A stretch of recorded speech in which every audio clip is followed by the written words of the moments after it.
Hi, you're watching the Mark Lamont Hill official YouTube channel.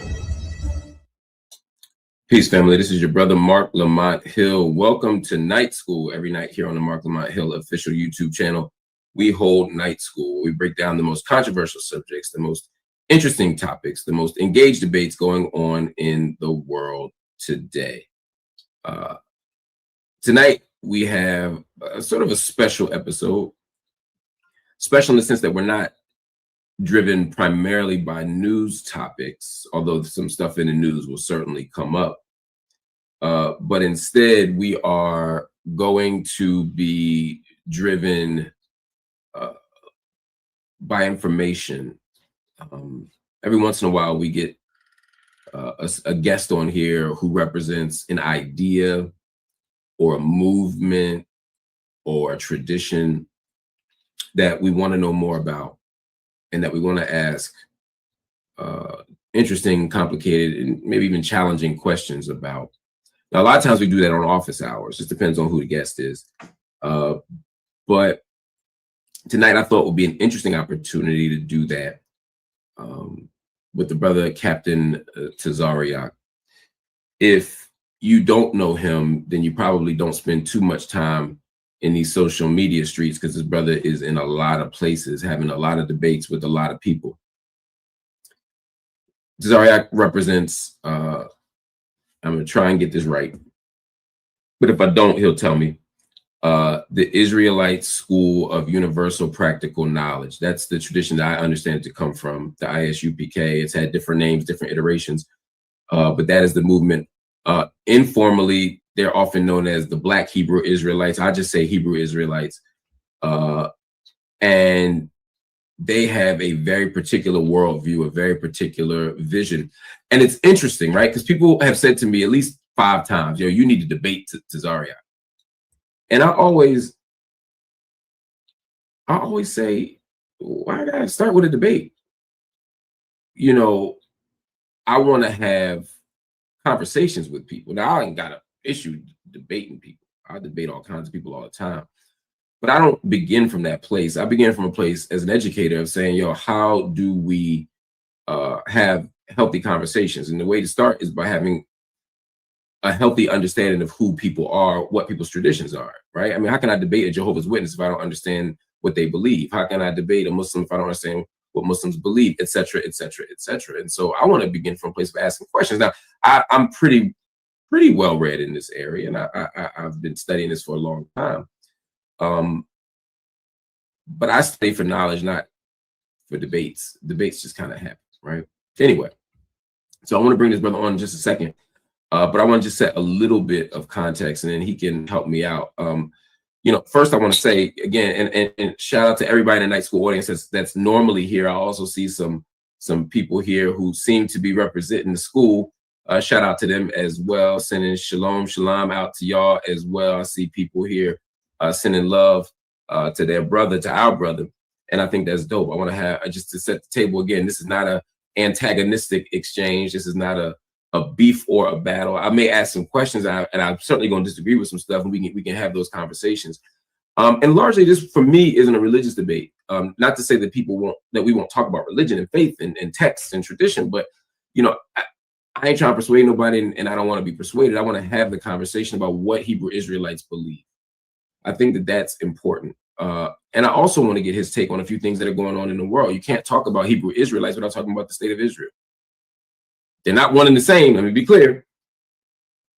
But you can't talk about Hebrew Israelites without talking about the state of Israel. You can't talk about Hebrew Israelites without talking about Palestine. You can't talk about Hebrew Israelites without talking about a longer tradition of Black freedom struggles and Black liberation traditions and Black nationalist traditions, et cetera, et cetera, et cetera. And so for me, this is just a dope opportunity also to talk to a brother. This is my first time on camera with this brother. We had a quick phone conversation earlier today. We've texted and chatted and DM'd a few times trying to make this happen. I hope the brother didn't think I was avoiding him. It literally was just scheduling life, man. But we made it happen. I'm excited to see him here. And let me welcome to Night School the Captain Tazaryach, serving under the leadership of Commanding General Yohana. Brother Captain Tazaryach, welcome to Night School. Hey man, I'm glad you got me on, man. Shout out to Mark Lamont Hill. Like he said, we've corresponded behind the scenes, and not one time did I ever think that you ducking or anything like that. We all got schedules, and that's the thing with life. What's the term they say? Life be life, and sometimes Yes, yes, sir. life, Life be life. life be life, and so you can't say somebody. I hate when people say like you ducking or you doing this, or even like when you were saying when people expecting everything to be a debate. I think it's always good, um, especially for black men to come together and you can actually have a conversation too. Yeah. Even if you disagree in the conversation, it don't have to be a debate just because you disagree. You just have your opinion. I have my opinion, and I think we're both intelligent, mature men to where even if there comes a subject where we disagree, it don't turn into some super duper debate, and people could see two black men having a conversation about it. If I'll use an example, like I think 2 years ago, I did this podcast with Tariq Nasheed. And Tariq Nasheed is somebody that his ideology is totally different from mine. But before the outset of the conversation, we said we're not gonna give a debate. We're just going to be two black men speaking on the direct issues. And we was able to have like a 90-minute to 2-hour conversation without having that. And I think that's what people need to see. Everything don't have to be contentious all the time. Now, is there a space for it? For those that know me, there is a space for debates and battles and stuff like that. But it's also spaces for, conversations and learning from people's different position as well. So I appreciate you having me on the show. For sure, for sure. Let's start with this tradition itself. A lot of people out there don't understand or know what Black Hebrew Israelite means, or what Hebrew Israelite means. And the reason I'm using the word Black is partly because other people use it, including some of our collective enemies. And that's what we got in common. For sure. And then there's also people who use it as an academic. I'm inclined to use it at times because I want to kind of frame y'all in a bigger conversation with Frank Cherry, Rabbi Wentworth. I want to frame the tradition of the African Hebrew Israelites of Jerusalem. I want to frame the tradition of, to a lesser extent, Dr. York and or Rabboni Yeshua at the time, and the Nubian Islamic Hebrews, right? An organization to which I have ties, right? So, I in the past, long past, but I understand. Yeah, I gotta say that for the people before the Nuwabians be on my head. You know what I mean? They be focused on the wrong things, man. Right. but all that to say, who are Hebrew Israelites? How do you define Hebrew Israelite? I'm glad you mentioned the FS Cherry and stuff like that because a lot of people think like being an Israelite is something that's kind of fairly new. Yep. They don't know, like, Harriet Tubman knew she was an Israelite. You mentioned F.S. Cherry, Rabbi Wentworth, or being an Israelite really goes way back. It's almost like the untold history. Like they have Black History Month, and they always discovering new things. They have like Black inventions of this and that. And so when you actually delve into the history of being an Israelite, you'll find out that it actually goes pretty deep. Also, like when you said in the beginning, when you was talking, when you said Black Hebrew Israelite, and then you said Hebrew Israelite, because Black Hebrew Israelite has a acronym called BHI, and that's something that the Israelis came up with to make it derogatory for anybody like us to say we're Israelite. It's like, oh, that's them Black Hebrew Israelites over there. They ain't, like, almost to make it seem like they not the real Israelites. They just Black, Black Hebrew, right? So, and so that's why I was glad that you said it the way that you said. But for us, being a Hebrew Israelite is us really getting back to our identity, our heritage, our culture. One of the things that we feel that Black people suffer from is an identity crisis, which is why we have so many different religious beliefs, religious factions, religious sects. I mean, even you mentioned the Nuwabians, you have Muslims, you have Christians, you have atheists, all these different belief systems that we go into. For us in the Israelite School of Universal Practical Knowledge, currently under Command and General Hana, we teach that our identity starts and stops with the Bible. So we identify with being the children of Israel. And so now that gives us an identity, it gives us a culture, it gives us law, it gives us code of ethics that's uncontrolled by man. Like most even Christianity is controlled by man. It's like what their doctrine believes. Islam, the same thing. Any other cult has the same thing. When it comes to being an Israelite, the laws is already set. So if we say you can eat this and you can't eat that, it's not what I came up with. We're gonna read it in the Bible and say this is what the Bible says. If we say you can only marry a certain people, we're gonna say it says it here.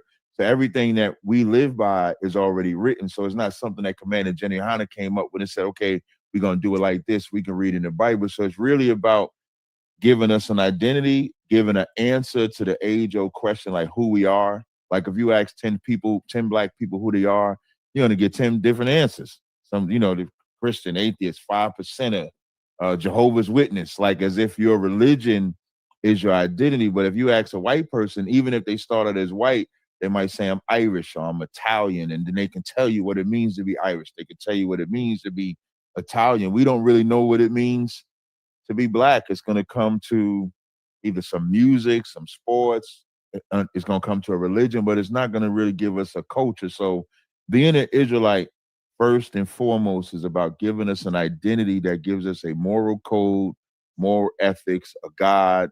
That's how we teach it. That's how we push it.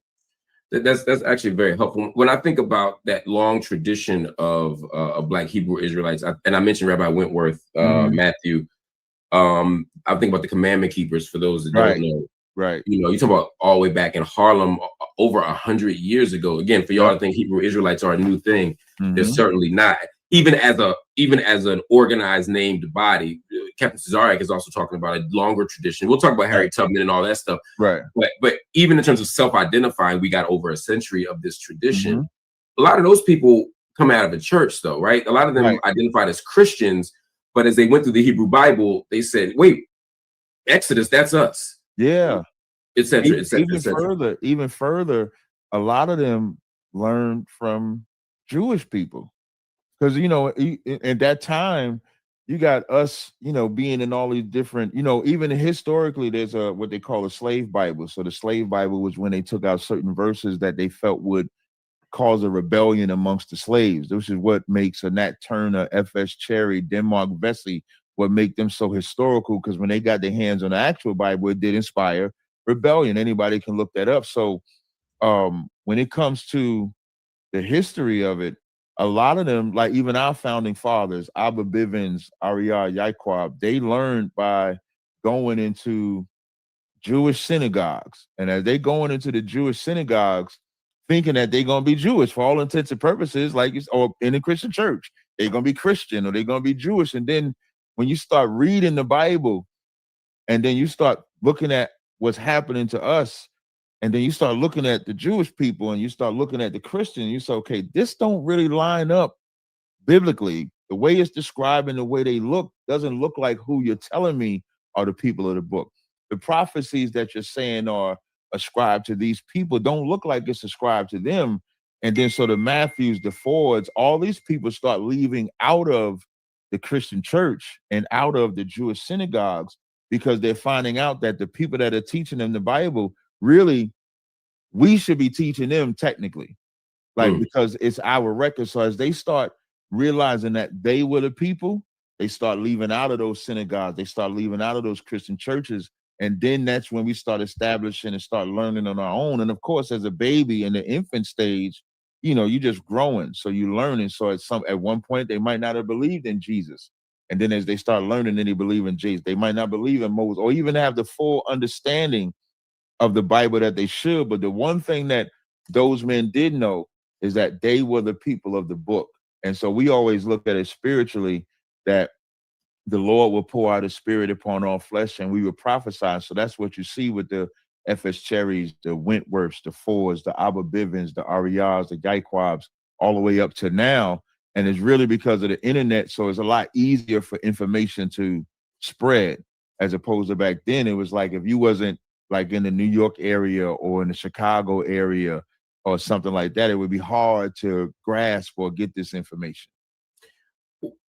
You said a couple of things, and we're going to we're going to address some of the comments that come in as they come in when they're useful. We'll take questions as well. But I want to speak to, in particular, one sister who just wrote in and said, Rabbi Matthew was not a Hebrew Israelite. They rejected Jesus and Christianity, practiced Judaism. I think that's, I don't disagree, but I think Rabbi Matthew would say that they were Hebrews and that Ethiopians were of the tribe, among the 12 tribes. But they have initially identified as a church, right? They were, they became the commandment keepers, Ethiopian Hebrew Israelites. But remember, at one point they were. Let me see if I can find it because I don't want to give it wrong. Yeah, and I think what people have to understand is that even when Rabbi Matthew and stuff like that, they still were Israelites. Like, right. Whether you say whether they reject Christ or not does not take away from them being an Israelite. Even during the time of Christ, Israelites rejected Christ. So we could read in the Bible that they rejected Christ. They told Caesar, "We have no king but Caesar." And those is Israelites rejecting another Israelite. That doesn't take away from the point of them starting out in the Jewish synagogue and then realizing they were the people. So even if they didn't believe in Christ all the way, they did know that the Jewish man was not the Jewish man, was not the Jew. They knew that they was a Jew. And I think that's the most important part of the story. Because in the infant stage, you had two different types. I always call it like two different types of Israelites. You had Israelites that started out Christians, and you had Israelites that started out in Judaism. And so as they transition out of Judaism and Christianity, of course, their foundation is going to be learning from that position before they will graduate to another. So we have a lot of Israelites that started out in Judaism and then become what we would call Messianic Jews, for people to understand the terminology. Which is a very important conversation we're going to have, because I've been in Israel and watched Messianic Jews not be allowed in. And we'll talk about that. I want to talk about this whole idea of what it means to be Jewish in just a second. But you are you're identifying Hebrew Israelite not as a religious faith per se, but as a national identity and ethnic identity. Would those be fair labels? Ethnic and national identity? Yes, it would be ethnic, meaning like you can't, like in religion, anybody can conform to that. So a Hispanic, a Chinese, or Japanese can be Christian. In our belief system, you have to ethnically be an Israelite. So in North, Central, and South America, we would say the Blacks, Hispanics, and Native Indians. And then you got Israelites in Africa, you got Israelites in Europe, you got Israelites in Asia. But if you're not ethnically an Israelite, you can't be an Israelite. That's where our position is from. Okay. So, and please correct me if this isn't right. I just pulled this up, but this looks like the signs that I've seen. Yes, that would be correct. That's the correct sign. Okay.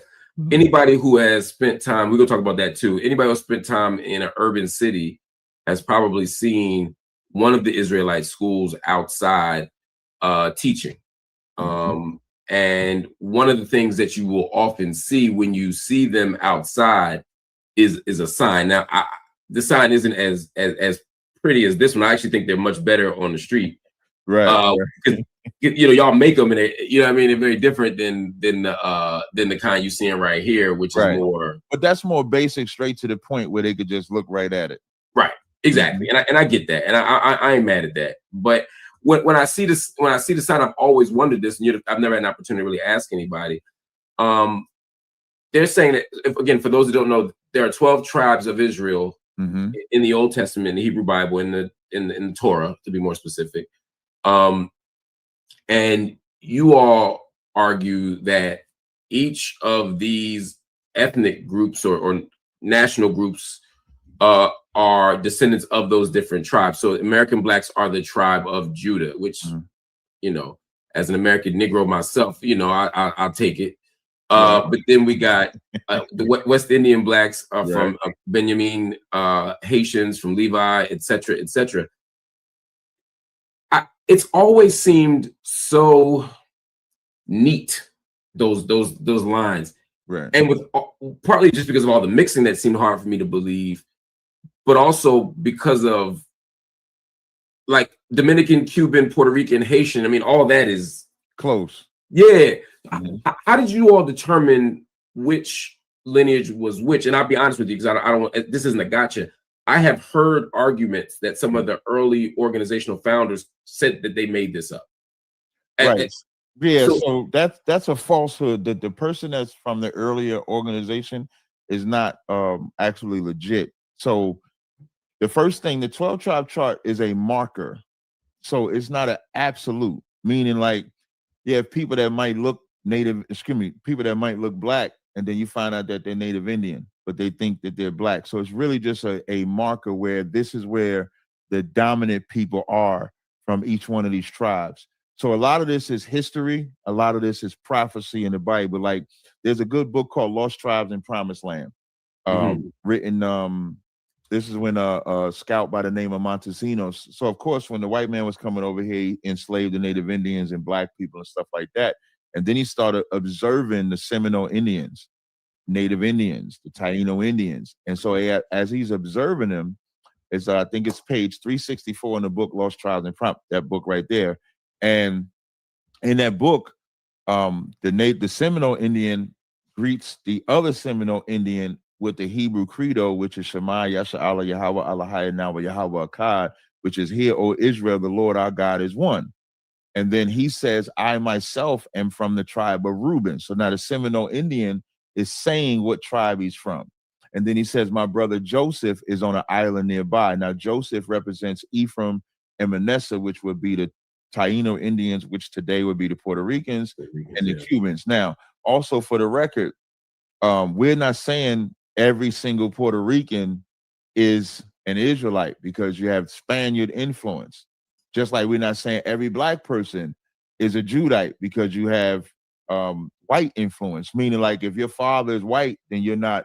Just like if your father's a Spaniard, although they call themselves Puerto Rican, we wouldn't classify them as an Israelite because they come from a Spaniard background as opposed to a Taino background. That's the whole ethnic part. Same thing with the Levites. So a lot of it is prophecy, historical data.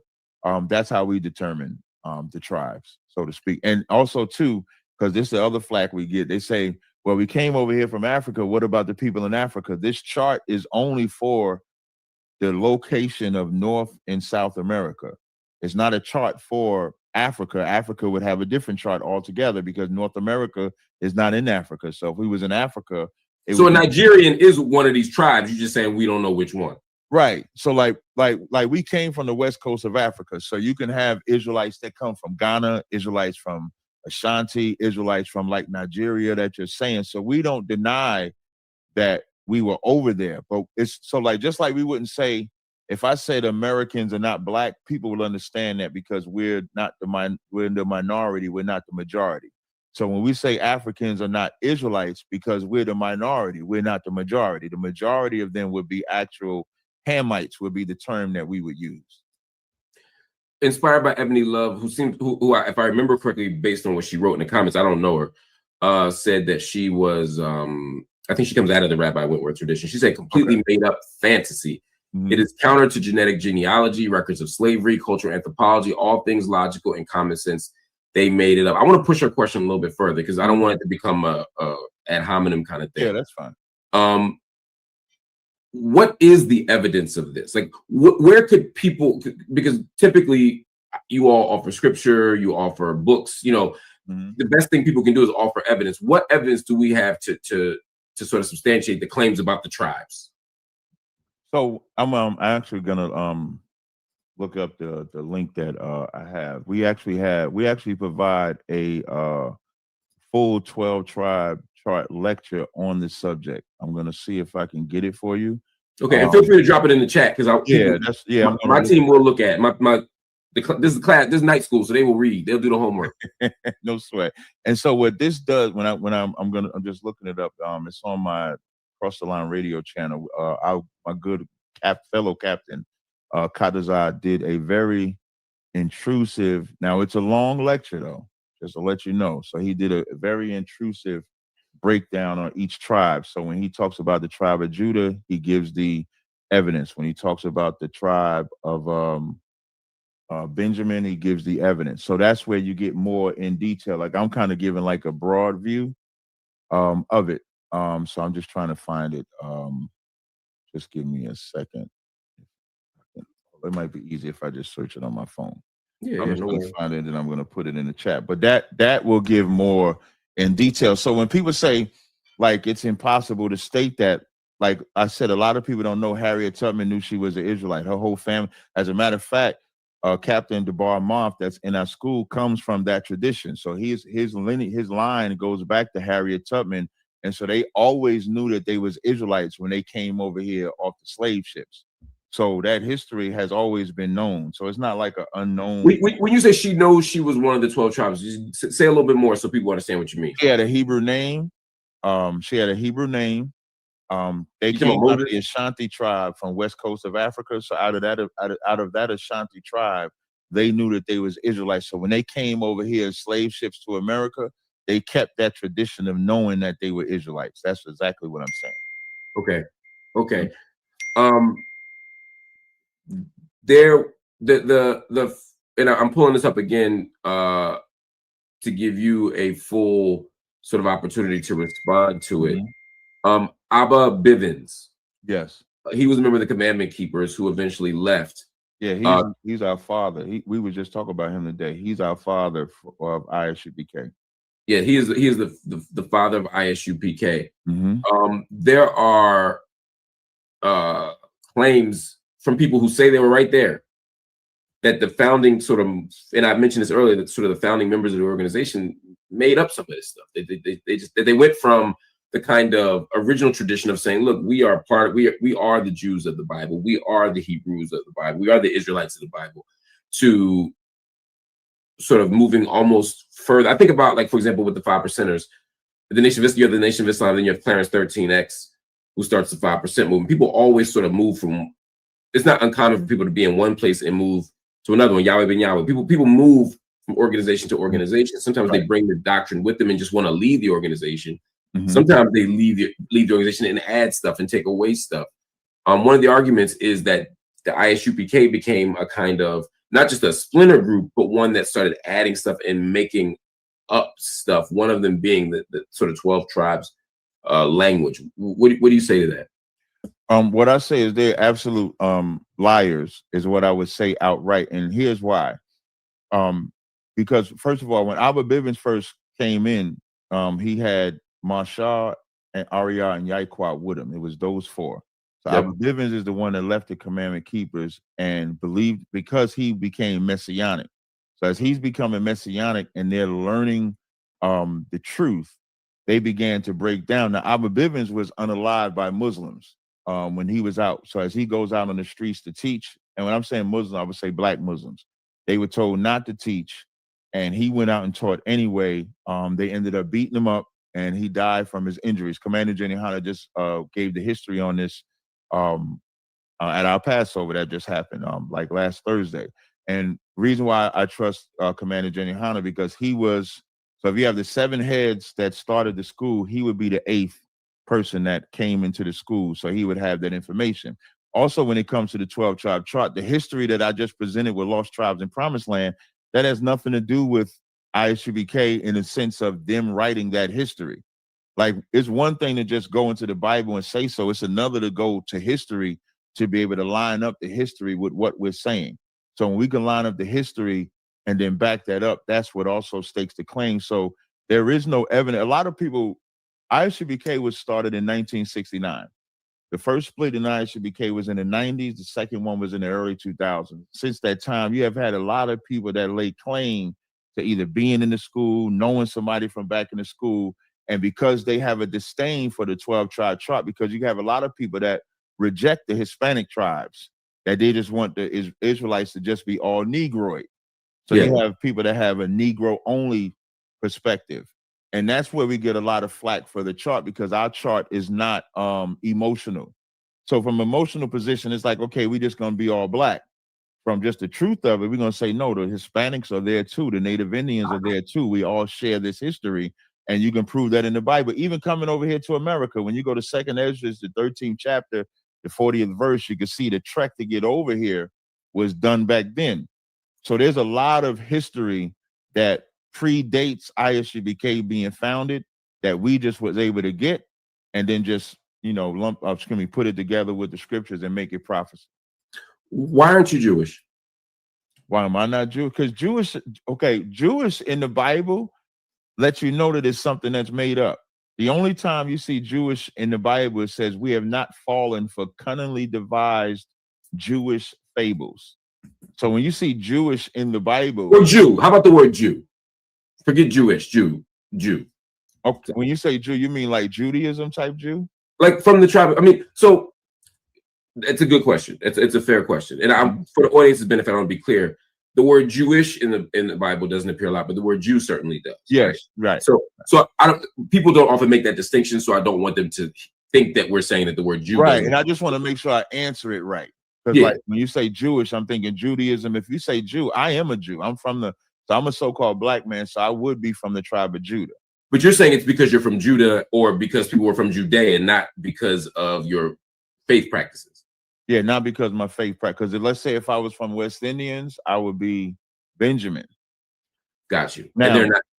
Yeah, so now but in the Bible, depending on how it's used, Jews became collectively for Israel in some instances, because in 2 Kings, when you had the split between the two kingdoms, so you had the northern kingdom and the southern kingdom.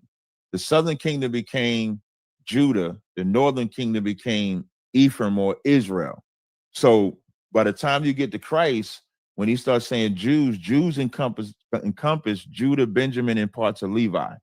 So you might see the term Jew, like Paul, for example, in the New Testament might say he's a Jew. But then you'll get, when he gives his registry, he'll say, I'm an Israelite from the tribe of Benjamin. So Jew can be used to encompass Israel. So that's why I was just trying to see exactly. So I would say I'm a Jew. I would absolutely say that I'm a Jew. Right. But black Hebrew, but Hebrew Israelites are not Jews.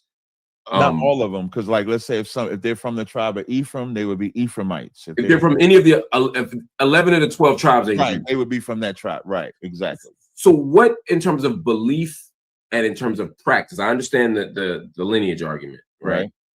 But in terms of belief and practice, what would be the difference between, say, between someone who's from Naphtali or from Nothing.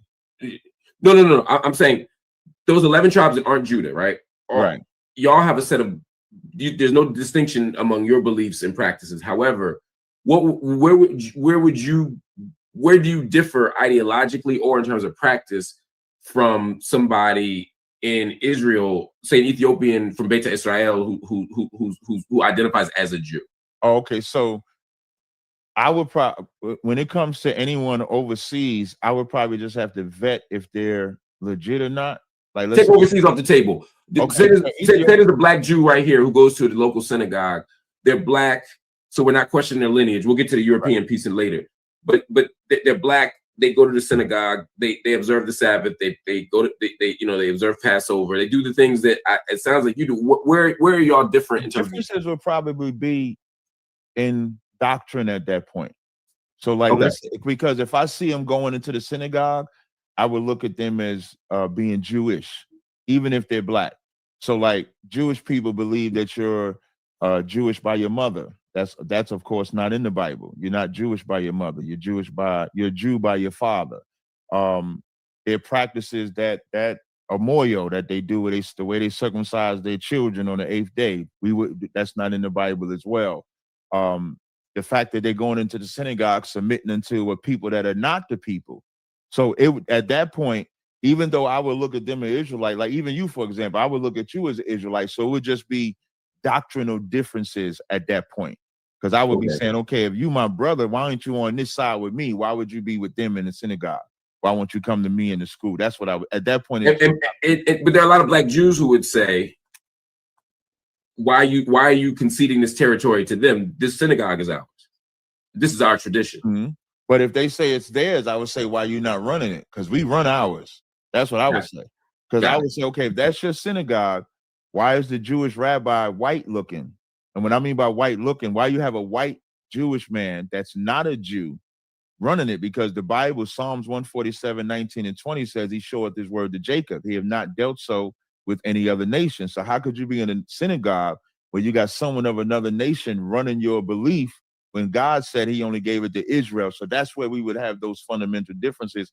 Because if you're not an Israelite, you can't be my rabbi, you can't be my priest, you can't be my leader, you can't be my prophet. Whereas someone in that synagogue can have someone that's not their people be their priest, their prophet, their rabbi. You say the Bible doesn't talk about Judaism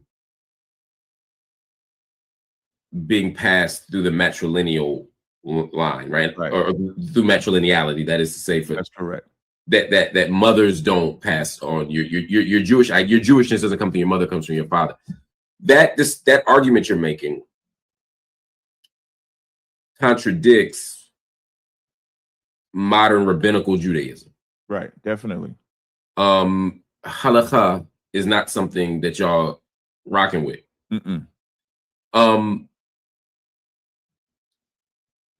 Talk to me about how y'all make sense of rabbinical Judaism, how you make sense of that entire tradition. Because again, there's a lot of stuff. One of the things I found fascinating, to give you some context, I spent as I'm an anthropologist by training, and I spent most of my time in the Middle East thinking about the African presence in Palestine, but mostly among Arabs in the Arab society, Palestinian society. But I have spent some time studying the aliyah of the sort of the immigration patterns of Ethiopian Jews as they came around 1985 to what is now modern day Israel. And one of the things that I found fascinating was when they would say, when the Jews in Israel, the Ashkenazim would say, those Ethiopians ain't Jews. They would point to the fact that they weren't following rabbinical Judaism. They were pointing to the fact that they were doing temple worship and that they were doing other things that preceded the fall of the second temple. So what I'm trying to get at, I guess, is two things. One, I want to understand how you see sort of that whole tradition of rabbinical Judaism. But second, again, what do you do with the people like the Ethiopians who say we're kind of doing the same thing you're doing, right? At least before we got to Israel, right? So Revelations 2:9 calls those Jewish people the synagogue of Satan. That's Revelations 2:9 when it says, "I know thy works and thy blasphemy." I know thy. I just want to read it real fast and then I'll explain. Oh yeah, you got to explain to me why you read from the New Testament too. Oh, okay. Oh, you say, why do I read from the New Testament? Yeah, it's fascinating from this tradition of Torah to use the New Testament as evidence of a claim if we saying Christians got this thing wrong because they got some scriptures that ain't right in the New. You see what I'm saying? Right. Well, okay. So now Christians don't know the Bible at all, and the New Testament is Israelite culture, just like the Old Testament. Like I don't know, and that's the one thing that always fascinated me about the Jewish man, because the Jewish man will reject the New Testament, but he does follow the Talmud, which is where they get you from your mother. That's very Talmudic. That halakha, everything that they do is primarily Talmudic. So when I read Revelations 2:9, when it says, "I know thy works in tribulation and poverty, but thou art rich," that's talking about us being poor, but we are rich, meaning this culture is what makes us rich, which we've left. And it says, "I know the blasphemy of them which say they are Jews and are not, but are the synagogue of Satan." So that's the Jewish man. The Ethiopian, let's say I'm gonna just assume that the Ethiopian is an Israelite. When you made an excellent point when you said they don't like them because they are keeping things according to the temple, as opposed to things post or after the temple has fallen. The rabbi suddenly becomes a simple figure. Right, exactly. So everything about the Jewish man, they don't use Torah. So like if you take how you are a Israelite according to the Father, there's 12 tribes of Israel, right? Even the Jewish man will say that there were 12 tribes of Israel. All of those are men. So we know that Jacob had one daughter, Dinah, who was attacked by a brother from not a brother, but an African, but she never had no son. So there is no tribe of Dinah that exists. So how can they create this all throughout the Torah? It's all about the son, the son, the son, the son, the son. But then when it comes to the Talmud, now it's switched to the mother, the mother, the mother, the mother, the mother. So that would be the first strike. And that's why, and I'll tell you another thing. When I went to Israel, so I went to Israel in 2017. I spent about 15 days out there, and I met this brother. And I always say I'm gonna upload this video, and I forget to upload it. And so I had a full conversation with this brother, and his tribe of people never left Israel. When the second temple fell, they never left Israel. And when a Jewish man came in, they put them in what they call like the prison section of it and kept them there. And so to monopolize on Judaism is why the Jewish man rejects the Ethiopians, not just the Ethiopians. When Ben Amin from Chicago, when they went over to Israel, when they said we're the children of Israel too, because remember, the Jewish man said they're all about the diaspora. They say that they're the diaspora because they come from Russia, from Poland, from Germany. That's where that's the argument of Zionism, is that we are Jews are a nation in of itself, regardless of where you come from. Right, except when it comes to melanated looking people.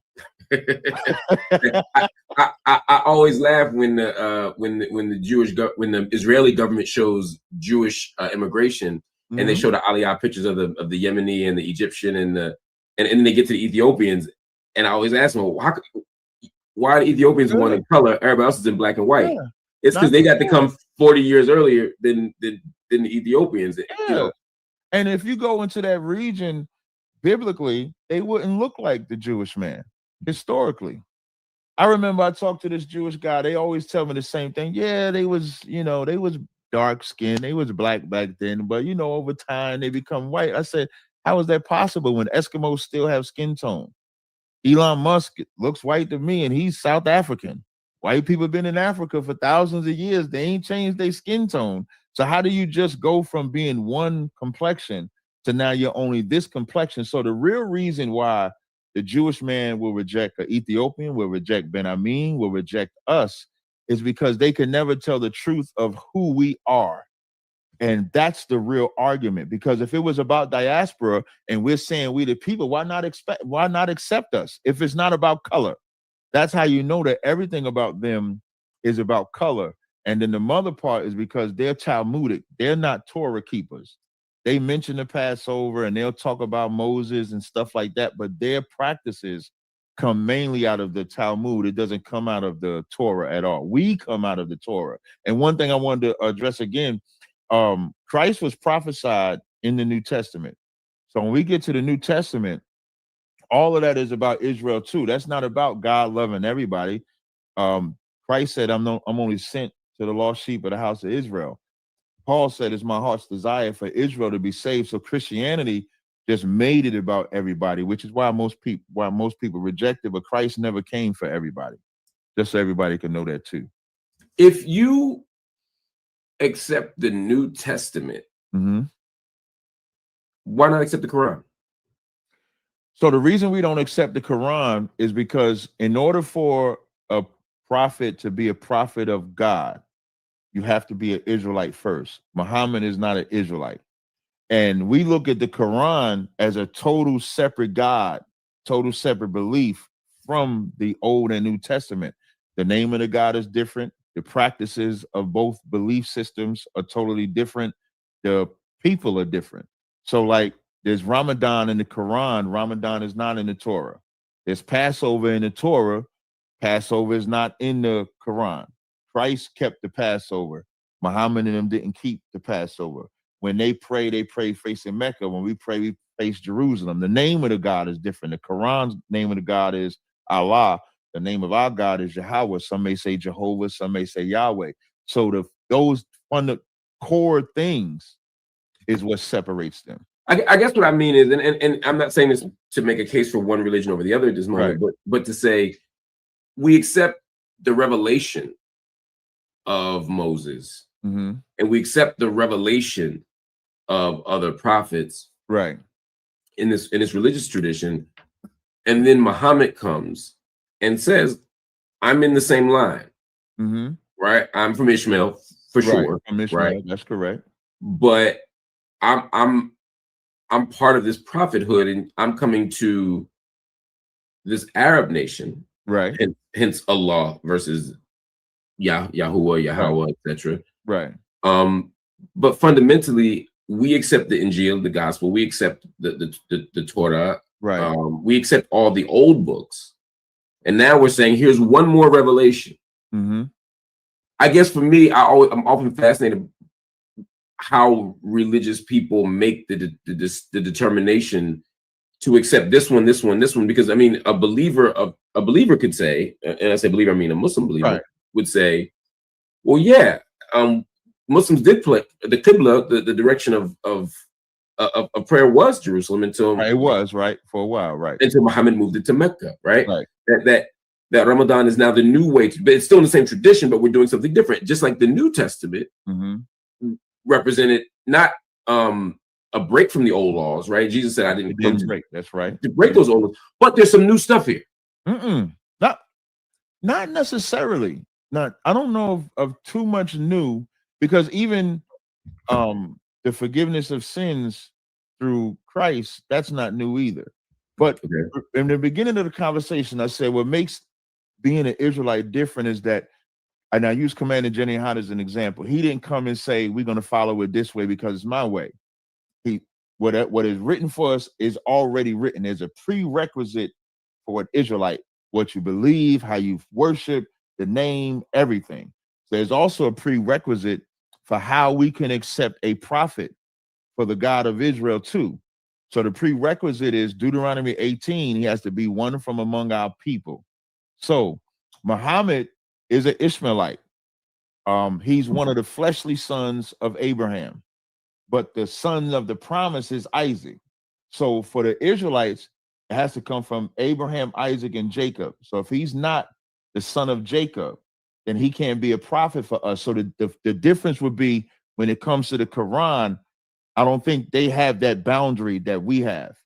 So our God, you know what I'm saying? So our God gave us a limit. Okay, y'all can follow, like, let's say you and I, like I said, I look at you as an Israelite. So let's say if you came with a revelation and you're an Israelite, I could listen to you. But if this Chinese man comes with a revelation and he comes to you and I as Israelites, he can have that revelation for his people, but that's not something we could follow because our God gave us a prerequisite. There's people in the chat who are atheists or agnostic, secular humanists. They are all sorts of people. Right. Before you go, I did put the 12 tribe chart link in the back chat. I did, and I posted it. I posted it, and I y'all look up. I posted it again, but I posted it, and I said from Captain. But you got it. Yep. Yeah, you know, I saw that. I just did it again. There are people who want to say, why believe any of this? We have access to, I mean, at some point we are trusting in a text that has been shown to be problematic, you know, and I know you all don't worship the King James version, but we all know the King James stuff. I follow the King James version though. Which I also find fascinating as well.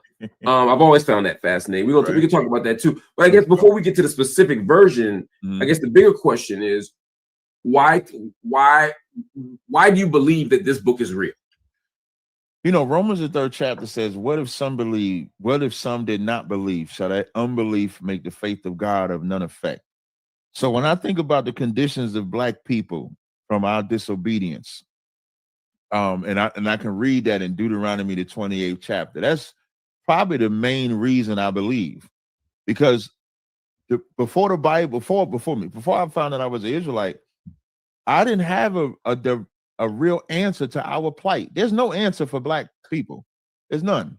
What I mean by no answer, why are we the way we are? Why don't we have an identity? Why, like right now we're called African American. Before that we was Negro, we was colored, we was Black, we was all these different acronyms. But when you ask people what's your identity, can't nobody give it to us. And then when I read Deuteronomy 28 and it says if we kept the commandments, we'd be blessed. If we broke the commandments, we would be punished. And I read Deuteronomy 28:68 and it says, you shall be brought into Egypt again with ships. And now that's talking about our slavery. And it says no man will redeem you, meaning no man will redeem you, meaning save you. And we have not been saved since we've been in here. So I believe the records, because those records are the only thing that really can give us an insight to our condition and getting out of that condition. Because When I go out to my people and I give them these commandments, I've been doing this since 2010. And in my short time in this, I've seen us keeping the commandments, and I've seen us grow and build and get better in 16 years. And I can only imagine where it can go from there. You want to say something? I see it. I heard you say this a long time ago. My wife and I have talked about this, actually. Okay. Now you just reminded me of it. And we both, although neither of us believe in this, we both agreed with a point you made. Okay. And I might let me put it different. Let me put it so that the audience can understand. I know you'll understand no matter how I say it, but I want to make sure the audience gets what I'm saying. There's an argument that if the scripture came down and said, let me take a step back. First, religious people often point to their scripture to prove the validity of their scripture, right? Right. Which you can't do, right? At some level. I mean, not to win an argument with somebody who doesn't already operate in that universe, right? I remember in being in Philly in the 90s and asking somebody, well, how do you I love you, man. You understand me. Right back, right back, bro. Yo, man, look, it is what it is. I love you too, brother. But I remember the 90s people would say, I would say, how do you know the Quran is correct? And they'd say, well, look in the chapter 2 where Allah says, look, this is the book with no doubt in it. That proves it. And I'd say, well, if you've already accepted the revelation, then sure.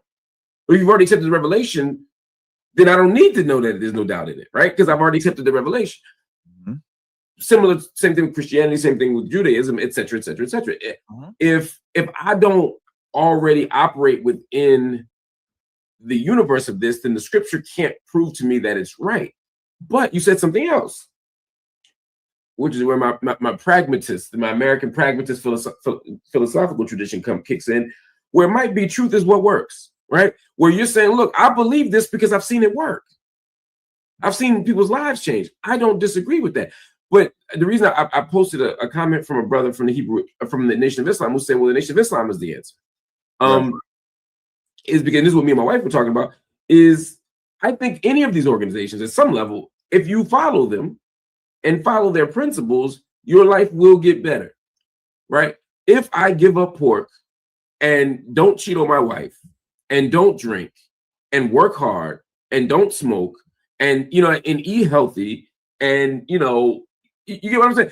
And save money. I mean, I may not get rich and famous, but my life will get significantly better. We've seen in prison, a whole lot of people's lives get better when they follow Islam. I've seen people's lives get better when they follow the Hebrew Israelite belief and doctrine. So I think all that is true, but you all are making a particular claim. Your claim isn't just that this thing works. You all are making a claim almost about our souls too, right? You're not just saying that this works. You're saying that if we don't do this, or if we do any of those other things, there's a level, there's some kind of divine punishment for this. That's what we've been going through, that divine punishment. We've been going through, like, if I was to read Deuteronomy 28 and 56, when it talks about the wife being evil to her husband, the husband being evil to his kids, it's because we're breaking those commandments, the fundamental things that we suffer. So if I were to read, this is Deuteronomy 20, and I know you say we can't read it with the book. This is prophecy, so it's a little different. That's the asterisk. Yeah, that's the little asterisk I'm going to throw in there. So when it says the tender and delicate woman among you, which would not adventure to set her sole of a foot upon the ground for delicateness and tenderness, her eyes shall be evil toward the husband of her bosom. And it says the same thing about us as men, as we would be evil towards our wives. And so when I talk about the Most High punishing us, the proof is in the condition of Black people. Our Black people, we have, in Lamentations, it says our eyes have failed in looking at a nation that could not save us. In 2025, we keep looking at this nation to save us. But if you or I was to come out with the full blueprint plan to fix us, our people wouldn't trust us because we're still looking for a nation to save us. So ours is more prophetic. That's how we look at it. If I was to go scientifically, like when Job, in the book of Job, when it talks about springs at the bottom of the sea, I was arguing with an atheist one time, and he said, how can you prove God is real? I said, well, how did the writer of Job know that there were springs at the bottom of the ocean when they didn't discover that to the 1900s? And they usually don't have an answer for that. Or how about life being in the blood, which they didn't discover to the 1800s? But we can read that in the Bible. So now that's maybe like a scientific, like the God that gave them that information had to know that in order to say that. So I would ask them to explain that too. How do you all sort of make sense of God? Is God, let me ask a specific question. Is there a God who can hear our conversation right now? I don't know if I would make him that. What is the word I'm looking for? Not nitpicking. It's a word, and I lost the word. I had the word. I wouldn't say he's that nuanced. So, in Jacob's, you're familiar with the term Jacob's ladder? I'm pretty sure. Yeah. Mm-hmm. So the vision of Jacob's ladder, what Jacob saw in the vision was the angels coming up and down. So there was a ladder between earth and the heavens, and he saw angels going up and down. And so God has never physically been on this planet ever. Never been on this planet. The angels come down here and then they give the work. They give the report to him. So I don't look at it like he listening to every single thing, we say like that. But I will say that the angels, that's in the Bible also say you entertain angels unaware. So I would say that's the Most High. So Okay. I wouldn't say he listens, like I wouldn't put him like that. But the Most High is the singular being. Yes, he's the Father, right? And God is gender. God is a man. Yes. Okay. Not a man like you and I, but his spirit, his vibe is man, is masculine. I wouldn't say he looks like you and I. What does God have a body? Yeah, he sits on the throne. And when you read the book of Daniel, it says he got hair and he sits on the throne. So he has a physical body. Okay, so it's a physical. So if one were to see God, God would look like one of these Israelites. Yeah, the Bible says you would die if you saw him. So even Moses saw his glory. He didn't see him directly. Okay. So, but in the vision, you see him on a throne and he has woolly hair. So he does have hair in the body. And this God figure who is male on the throne has existed forever. Mm-hmm. Yep. God was not created. No. Okay. I mean, that's consistent with all these religions. Right. I'm asking purely for what clarity. makes us different, though, like when it comes to believing in Jesus. Now, we would say Yahweh in Hebrew. You're not for my Israelites, because Israelites go crazy when you don't use the Hebrew words. But so for my audience, I'm not going to use the Hebrew words because of the platform that I'm on. So when it comes to Jesus, people believe that Jesus is God. That's not in the Bible either. Jesus is not God either. Jesus is the Son of God. So that would be a fundamental difference between us and Christians, because Christians would believe Jesus is God. One more thing, when we talk about the King James Bible, King James did not write the Bible. All King James did was just authorize the Hebrews and the Hebrew scholars and Greek scholars to just translate the Bible. And there was other Bibles that existed. You had the Geneva Bible, Bishop Bible. So he just translated the Bible. That's it. Talk to me a little bit about organizationally, sort of how you all, not organizationally, I don't mean that, I don't mean to be that technical. I mean more institutionally, sort of what you all are asked and required to do. For example, most of us, and people, we got jokes. Everybody got jokes about Hebrew Israelites. Right. Listen, I was just called a Power Ranger the other day. I'm about to say, and that's one of them. Power Rangers is one of the things. I've heard I've heard Earth, Wind, and Fire. Power Rangers. This is y'all. It looks like Walnut Street, or Chestnut maybe, but and downtown Philadelphia. This is you all outside. This is a very familiar scene. Right. I mean, I've seen this. If I've seen it once, I've seen it a million times. In the 90s, I would see it at the Clothespin downtown in Philadelphia. When I went to Atlanta, I would see y'all out there. You all with a microphone, provocative signs. That's right. We'll talk about some of them signs. Some of them I think are jarring. Some of them I think are anti-Semitic. Some of them I think are Islamophobic. Some of them I think are anti-Black. We could talk about all of that. But my first sort of question is, why do y'all do this? for everything that you just said, because it's thought provoking. If you take the middle image, the first image by the money bucket, that picture of Caesar, everybody believes that that's Jesus. So we put Christianity, we put 666 on top of it and say imposter. You know what that's gonna make everybody do? Stop and say, how could you do that to Jesus? And so it becomes a talking point because we're very visual. So when you see and when you look on the opposite side, you see that other image and it says true image of Jesus. So now, according to the Bible, Jesus has on a green garment, so we make it correct. He has white woolly hair, we make it correct. He has skin so dark as if he burned in the furnace, so we make it correct. So now it's to take the psychology, because there was this I remember I love comic books, right? And so I saw this picture one time where they had this little black kid looking up to white Superman because we didn't have no real superheroes to look up to. So now all our superheroes were white. It's the same thing with our belief system. Most of us believe, even if the black people that reject Jesus Christ reject him because he looks white, and we don't want to serve a white king or white God if you believe it's such. Even on that episode of Good Times, when the son brought out the black Jesus, and remember, they was getting all the good luck in the world. Yeah. And Mama was like, my Jesus is white. Right. And it took the militant midget to come out and break down for them. He had hair like lamb's wool and feet like burnt brass. Feet like polished brass. And so Christ said in John 8:32, ye shall know the truth, and the truth shall make you free. So every sign you see, the abortion sign, is so that we can wake our sisters up from being 10-12% of the population, but like number one in abortions. The we are not African sign, which now that's probably the wildest one, because we got some wild pictures. But all them pictures in there are the cultures that Africans do. So when you say you're African, are you putting that plate in your lip? Are you letting the cow, pee on you and stuff like that? Now, that's not every culture in Africa, because it's not most cultures in Africa. Right, because it's like 40 countries over there. And so why do that? Why represent our brothers and sisters in Africa in ways? Because at some point, y'all start to sound just like the white supremacists. Mm-hmm. Well, what's interesting? It's hard to say we sound like the white supremacists when the white supremacists didn't come on African soil. Africans just sold us. Even if, let's say, if those are our African brothers, we wasn't too much of our brothers when it came to the transatlantic slave trade.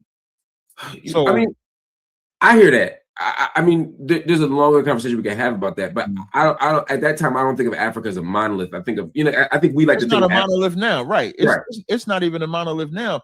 So you heard me earlier say that we got Israelites in Africa. So I'll give you a story. So when I went to Israel, so Ben Amin established this place called Dimona. I'm pretty sure you're familiar with Dimona. I spent a lot of time there. Yeah. So I got an uncle in Ashkelon, right? Yeah. And he took me to Dimona. So I'm sitting down with the elders in Dimona. The first question they asked me, said, man, why you be talking about the Africans like that? And so I said, well, we're not. Just for context, for people that don't know, this group, there's a group of Hebrew, self-identified Hebrew Israelites who identify as the African Hebrew Israelites of Jerusalem. They made their journey from Chicago under the leadership of Ben Ami. Once he was Ben Carter, then it became Ben Ami Ben Carter, then Ben Ami Ben Israel. They went from Chicago to Liberia. They stayed for 3 years and then went to what is now present day Israel, and they settled in the southern part of Israel in a town called Dimona, where they have this area. And there's some, and I was going to ask you about these distinctions between y'all, but I just want to give people the context, because this African thing is big, because they actually call themselves African Hebrew Israelites of Jerusalem. So that's a big deal to them, the Africa part. Yeah. So when they asked me, they said, why do you talk about the Africans? I said, well, we're not Hamites. And they said, we know. And I said, well, that's who I'm talking about. So they agree that we're not Hamites, but because saying African is like saying American. So that's why it's offensive to them, because I'm hating on Africans. And I said to him, I said, well, if I said F America or we're not American, would y'all get offended? They said no. I said, well, when I speak, that's what I mean. So but here's the problem with that, brother. When I look at the images of Africans looking like savages, Africans looking uncivilized, and that's the point of the images, right? To say, look at what Africa is. Part of those narratives and arguments were used to justify European colonization. I take your point about this African slave trade seriously, but the primary engine behind the Atlantic slave trade was still Europe, and they didn't fight for us. Even historically in the 1800s, when those from North Carolina went back to Africa, them Africans didn't even accept them when they went back. They went to war, then they publicly lynched them in the 80s. So the relationship between Africans and Black people has always been like that. For us, we say, like, there's maps you could find where it says Land of Judah or Negro Land, because we primarily came from the west coast of Africa. So I'm never talking about the continent of Africa. But those images look like the continent of Africa. Yeah, they do. So why do it? Because we need our people to stop believing that we're African just because we were told we're African. And we need people to stop making Africa be a utopia or even a monolith, like you said, when it's not. Even in Africa, they have tribal wars amongst themselves. But when we think of Africa over here, we think, man, we got to go back to the motherland, where if we went to the motherland today, they would not accept us in the motherland because we're not the same people. When they come over here, like, you and I would probably have a better conversation about the relationship between Africans and Blacks than I would with actual Africans that I've encountered. And because they look at us as lazy, they have derogatory terms for us, just like white folks do. So they don't look at us with the respect that you would want me to give them. So for us, when we go out on a camp, it's for shock value. So now when they see them images, they say, why you got that image there? I say, because we're not Africans. We'll prove it. And so we'll go into the Bible and show the differences between us and them. We'll go historically to show the differences between us and them. So I think you already know this from what I've said the last couple of minutes, but I would say I find that deeply problematic. There are people, I'm thinking about ADOS, for example. You mentioned Tariq Nasheed, I can think about FBA. Right. There are organizations that say, look, there's a unique lineage and tradition and culture, even at this point, of being a descendant of African slavery here in the United States, or American slavery here in the United States, coming from Africa. I think there's a way to highlight that without demonizing or mocking or caricaturing people on the continent, or Muslims, right? Or these other groups with whom you may have an ideological disagreement. I think it's outside of the sign, we don't talk about them too much unless we have to. Our primary enemy, we talk about white folk, we talk about America, we talk about the Israelis, we talk about that. We don't, the only time, to be honest with you, I've never really talked about Africans a lot until like the Polites and Shaka and Sanetta and Setis and them came in front of my camp to battle me. And so now as they trying to trash my Bible, of course I'm going to trash their. You turned it up a notch, but them signs been there since the 90s. No, that's what I'm saying. The sign, I'm not saying the signs haven't been there. Okay. But what I am saying is that even with them signs being there since the 90s, you're not going to find the major arguments of people having about us having the signs about Africa as much as they're going to have arguments about signs of that white Jesus.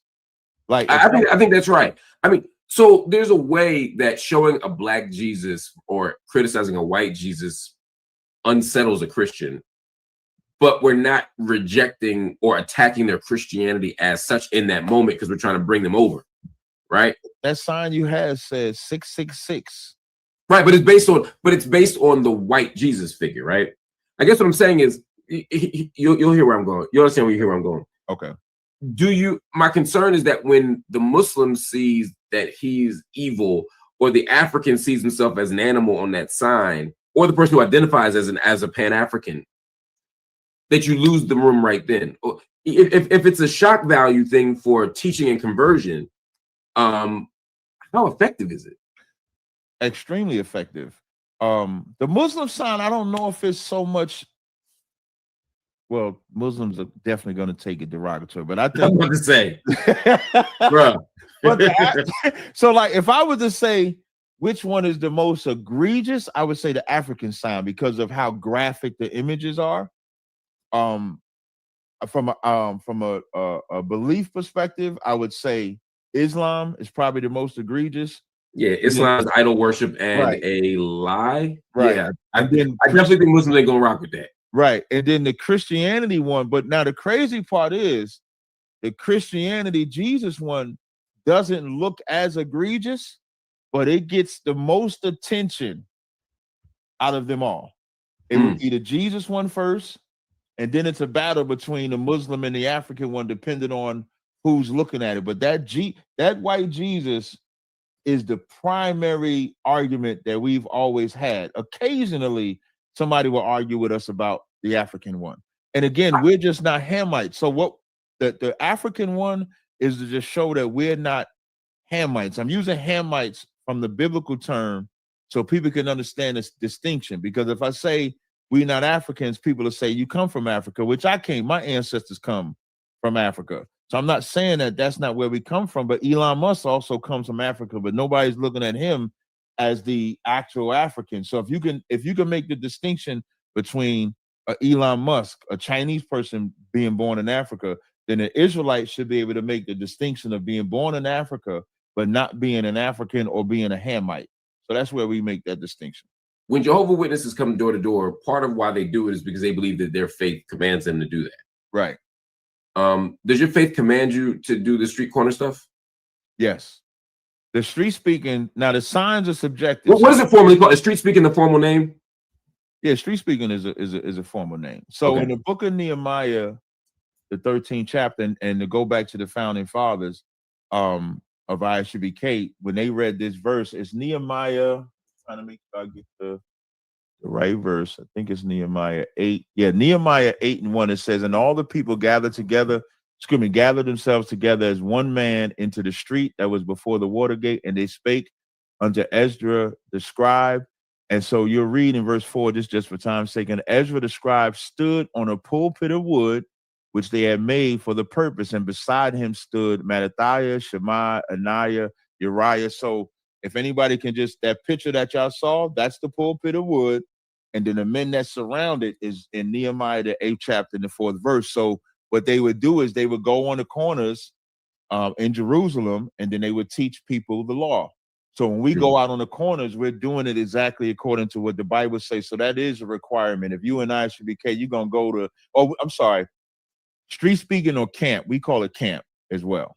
Okay. Camp is the same thing. Yeah. So, right. So Israelite School of UPK, that's the name of the school.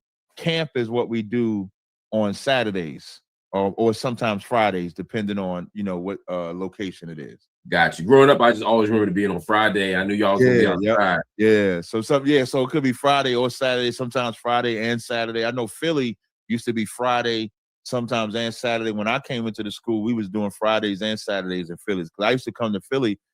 They didn't have a school in New York when I first got here. So I used to be in Philly like every week. Where are you originally from? I'm from Jersey City. I'm born in Jersey City. Oh, okay. I was living in West Orange when I found out. I used to drive like 5 days a week, 6 days a week. I was going down to Philly. Like I would get off my job or my slavery, as we call it, and drive straight down to Philly and be up in them classes, 41 Garrett Road. Well, technically it's Upper Darby, but I'm Upper Darby. Oh yeah, I know it well. Yeah. So we used to go there and rock out with the classes. Are you allowed, or no? Are you required to learn Hebrew as a member of the school?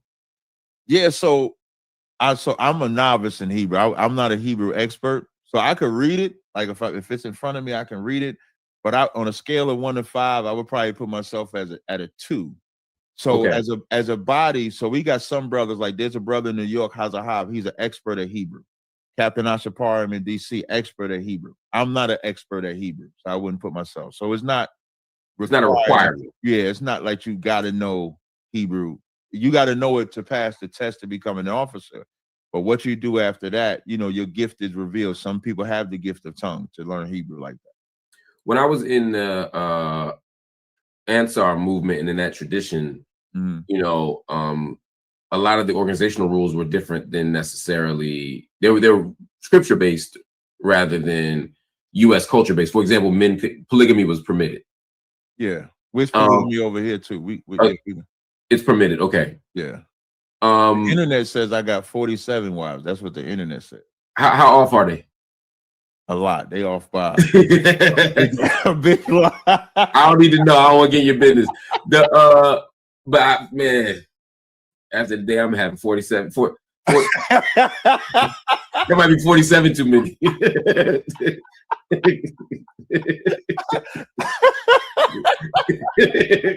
Man, you crazy, man. You crazy. How big is the organization? So we're global. So we stretch all across. It's gonna be North and Central and South America, the UK, the Caribbean islands. That's how far we stretch that I'm aware of right now. If you want an exact number, I can't give you a number. What would the range be? What would you say? It's kind of forbidden. So like in the book of Chronicles, when David numbered the people, Israelites died. So we don't do like a number like that. So I couldn't give you like 900, 10,000, 5. I couldn't give you a number like that. Would if I told you, if somebody said you had 250,000 people in your organization, would that feel like a big number or a small number? I would probably say thou sayest, because when it comes to and the reason why I say that is because, and the reason why we don't look at numbers, because when you look at numbers, then you're saying your faith is in the number, not the Most High. So for some people like me, it would be an assessment just of how big the movement is growing. You know, well, I will say here's what I can say that's not breaking the Bible. When I came into the truth, my first Passover was in Upper Darby, PA. It was at the top floor. It was in a small room. It was maybe 30 brothers and sisters in there. At the Passover, it was thousands at the Passover. Okay. And I left the Passover. That shows growth. That's what I'm getting at. I'm not trying to be. I'm not the feds. No. I didn't. No. I don't think you that at all. I just don't want to offend the Most High. That's all that is. Understood. I respect your commitment to the principle of it. There was a question I had for you that, there's some comments before we go. There's a few people who have questions in the. That's fine. In the comments here. There was something else I wanted to ask you. It'll come back to me. I lost my thought when I read these daggone comments. So Stacy Glore writes in and says, do you all agree or disagree that the invention of different religions, political parties, and other labels continues to divide us as a people? Yes. I think the invention of them definitely divides us. That's why, like I say, the Bible is not an invention. It's just there. But the religions that come out of it, the Jehovah's Witness, Seventh-day Adventists, Baptists, Methodists, and even some Israelites. I was going to say, a whole lot of people say Israelites. Yeah. Listen, I'm always going to be up front. I'm always going to be up front. And even some Israelites, and a lot of that comes from ego, power, belief. People want to be followed. People want to be worshipped. So you're going to always kind of like have that division until you can put your ego, pride, XYZ. For the Israelites, and for those that know me, I've always offered to sit down with every Israelite group. The offer has always been open. Commander General Honda's been saying that since 2010. So nobody could say that we're not open to the conversation, but you got to be willing to come and have the conversation with us. So we don't have that pride. I know what I wanted to ask you. Talk to me about those other groups. It came up briefly a moment ago. I spent a lot of time studying, reading about, spending time with the African Hebrew Israelites of Jerusalem. I even slept in the I can't think of the kafar there, and just learned so much. When people talk about them, or when I talk about them, people think I'm talking about y'all. Okay. When people hear Hebrew Israelite, they don't think of the African Hebrew Israelites of Jerusalem. Right. They think of y'all. They think of the camps. They think of street speaking. They think of the signs. I mean, sure. I would imagine that you wouldn't want it the other way. Right. Right. Where do you all differ Where do you all differ ideologically? Or are y'all all on the same page? I know I have some sense of what they say, but how are y'all different? The only thing we have in common with the other Israelites is, I believe, who we say are the Israelites. So at the base level, we all believe that the Blacks, Hispanics, and Native Indians are Israelites.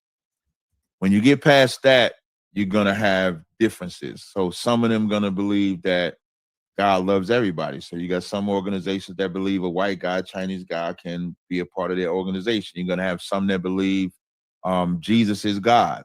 You have some that believe Joseph is not the father of Jesus. So at that point, it becomes doctrinal. So at the core, that we'll believe. I think they all say we got to keep the law that I know of. Outside of that, it's just going to become doctrinal at that point. Christian ministers often tell me, at least the ones who I think are well read and thoughtful, that Christians can differ about doctrine. They appeal to Paul and say, Christians can appeal. Believers can disagree as long as it's not soteriological, as long as it's not about salvation, because Jesus is big for them, right? If you're Christian, right. Jesus that's kind of their guy, right? So that's my guy too. Real what are the things that make, like you said, there are doctrinal differences among different Hebrew Israelite groups? What do you all have to believe in order to be of the same sort? Like what's non-negotiable for y'all? Being an ethnic Israelite, keeping the laws of God, and Christ is our Redeemer to the Most High. Those can't be broken. Okay. And this is big, and this gets to the question of Israel-Palestine for me. Okay. You know what? I'm full transparency. I'm doing my own production right now. I want to put this banner up now so it comes up. Yeah, do your thing, man. Do your thing, brother. It's all right. Because sometimes I get to talking and hosting, and I'm like, you know what? But the question I want to get a sense of, in fact, as I write the question out, what do Hebrew Israelites think about Israel, Palestine? But I'm gonna start that question. I want to start by sort of asking you first what your belief is about the role or presence of Hebrew Israelites in Israel. Again, the African Hebrew Israelites of Jerusalem, the people who come out of the Ben Ami, Ben Israel tradition, believe that it was their divine duty to go to Israel, to establish a kingdom in Israel. We could talk about the shift in language about what that meant for the other people there, because I think it changed from the 60s and 70s to now, where they're kind of like the stars of the show, or the Israeli Zionist settler show. Mm-hmm. But they absolutely believe that God wants them to be there. Do you all believe that at some point in time, maybe not now, but at some point in time, you all are supposed to leave the United States and go to that land that is presently called Israel? That's not what we believe. Because prophetically in the book of Joel, World War III will start there first before we get into that land. That's what the Bible talks about. It says that the Lord is going to bring the nations down to the valley of Jehoshaphat, or the valley of decision. As we get closer to the Third World War, that's when you'll see it's time for Israelites to be brought back to that land. Because even when the children of Dimona went there, they even had to compromise to get accepted. So what did they have to do? They had to give their children up. Yeah, they joined the IDF. Yep, their children had to join the IDF. So you went from one oppression to another oppression. So it's like, what type of oppression did you want to accept? Did you want to accept the oppression of white Americans or the so-called Jewish man? And so they accepted that. I remember there was a video when they was going to deport a lot of them. And in that video, the Mona people, they was like, we did everything we asked. We gave you our kids. We did all of this. And it still wasn't enough. So they didn't have no power. So you can't call that divine intervention. Historically, they didn't even get into Dimona first. They went into, I think, Liberia area. Yep, they were in Liberia for 3 years. Yep. Yeah, before they actually got into Desdemona. So no, we don't think that that's a hustle. I remember back when the H1N1 came out. Yeah, I think that the swine flu, when that came out, you had this organization that said that they was going to have martial law in America. So this was our time to flee, to go to Egypt. They ended up getting into Egypt. They couldn't get into Israel, so they went into Egypt, and then they found out that that was wrong. So no, we don't teach that. So, but it sounds like you're saying after the World War III, after all the madness ends, at some point y'all will go there, right? Yeah, but when I tell you, you're gonna think I'm crazy. But I'll tell you though, like, so for us in the Bible, when it says we'll be caught up in the clouds, that's what'll happen for us. So you think like a divine ascent? Yes. Yes, Okay. that's what I believe. Yep. That's what the Bible says. So then when you watch what's going on in Gaza or what's been happening in Israel, Palestine for decades now, if not over a century, what do you make of it? Do you support the Palestinians? I would probably say I'm neutral, right? But if I was to say who's more right, the Palestinians are more right than the Israelis. Because why would you be neutral? Because I don't support neither one of them. The land of Israel belongs to us. So I don't think the Palestinians have a right, or the Israelis, but the Palestinians have more right than the Israelis because they was there when the Israelis invaded. Like the Israelis wasn't even looking for that land. That wasn't going to be their first play. They was looking for anywhere to put them people. Like I think they was looking for places in Africa to put the Israelis. It was the Uganda plan for sure. Yep. I think even in South America, they was looking to put the Israelis. You go look at the Belfort Act, you look at all those things, when you look at that history, and even what made it worse, and why I say I'm neutral, but more on the Palestine side, is that there's videos you can see. I debated this Jewish guy on this subject, and there's a video where you can see where the Palestinians was welcoming them into the land. Yeah, there was supposed to be a deal where there was only a certain amount of Israelis that can come into the land, because that was supposed to be the compromise. They was only supposed to take this portion and take that portion. But if you know anything about the white man, so now, just for the record, the Jewish people are white people just like Americans are white. We don't separate them. They're all white people for us. The Jewish man is just what we would say is the chief tribe of the white man. So like any good white man, they're going to make a deal with you and then they're going to break the deal. And so what they did, you were going to say something? No, my brain just moving. Go ahead. So what they did was they broke just like they broke the treaty with the Native Indians over here, the Jewish man just broke every treaty with the Palestinians. And so, because the goal of the Jewish man is to take everything, they would rather eradicate every Palestinian if they could. See, I think that's about Israelis and about Zionists. I don't think that's about Jews, right? And I always make that distinction, right? Because, and this is where the anti-Semitism conversation comes up. Mm-hmm. For me, I don't have any criticisms of Jews for being Jewish or as Jews, right? Mm-hmm. I don't, I have issues with the Israeli government, and although it is a Jewish state, I don't have an issue with the Israeli government because they're Jewish. I have an issue with the Israeli government because they're committing genocide right now. And if they were Christian or Muslim, or if they were, if they were ethnic Albanians, or if they were Negroes, a genocide is a genocide is a genocide to me. And so for me, the issue with what's happening in Gaza isn't about Jewishness, or the issue about breaking treaties, or about sort of going from sharing the land to taking over the land and making an apartheid state, which is what they've done, right. Is about, it's not about the Jewishness. So for me, I always want to make that distinction. But for you, and when I say you, I mean your organization as well, you all have been pretty sort of transparent in saying that you all reject the legitimacy. Yeah, we do. Of European Jews. Yeah, we reject all of them. I remember Helen Thomas, that white woman, told that reporter when she said they should go back home, and the reporter said, "What do you mean?" She said, "Well, they should go back home to Russia and Poland and Germany." They fired her that day. They fired her when she told. After decades of being in the White House press room. Right, yeah. After decades of being, once she told the truth. So whether now the Zionists would be like the Klan over here. And then the regular white person. So you got the regular white person, and then you got the Klan. So what you're saying is like you got the regular so-called Jew, and then you got the Zionist type of Jew.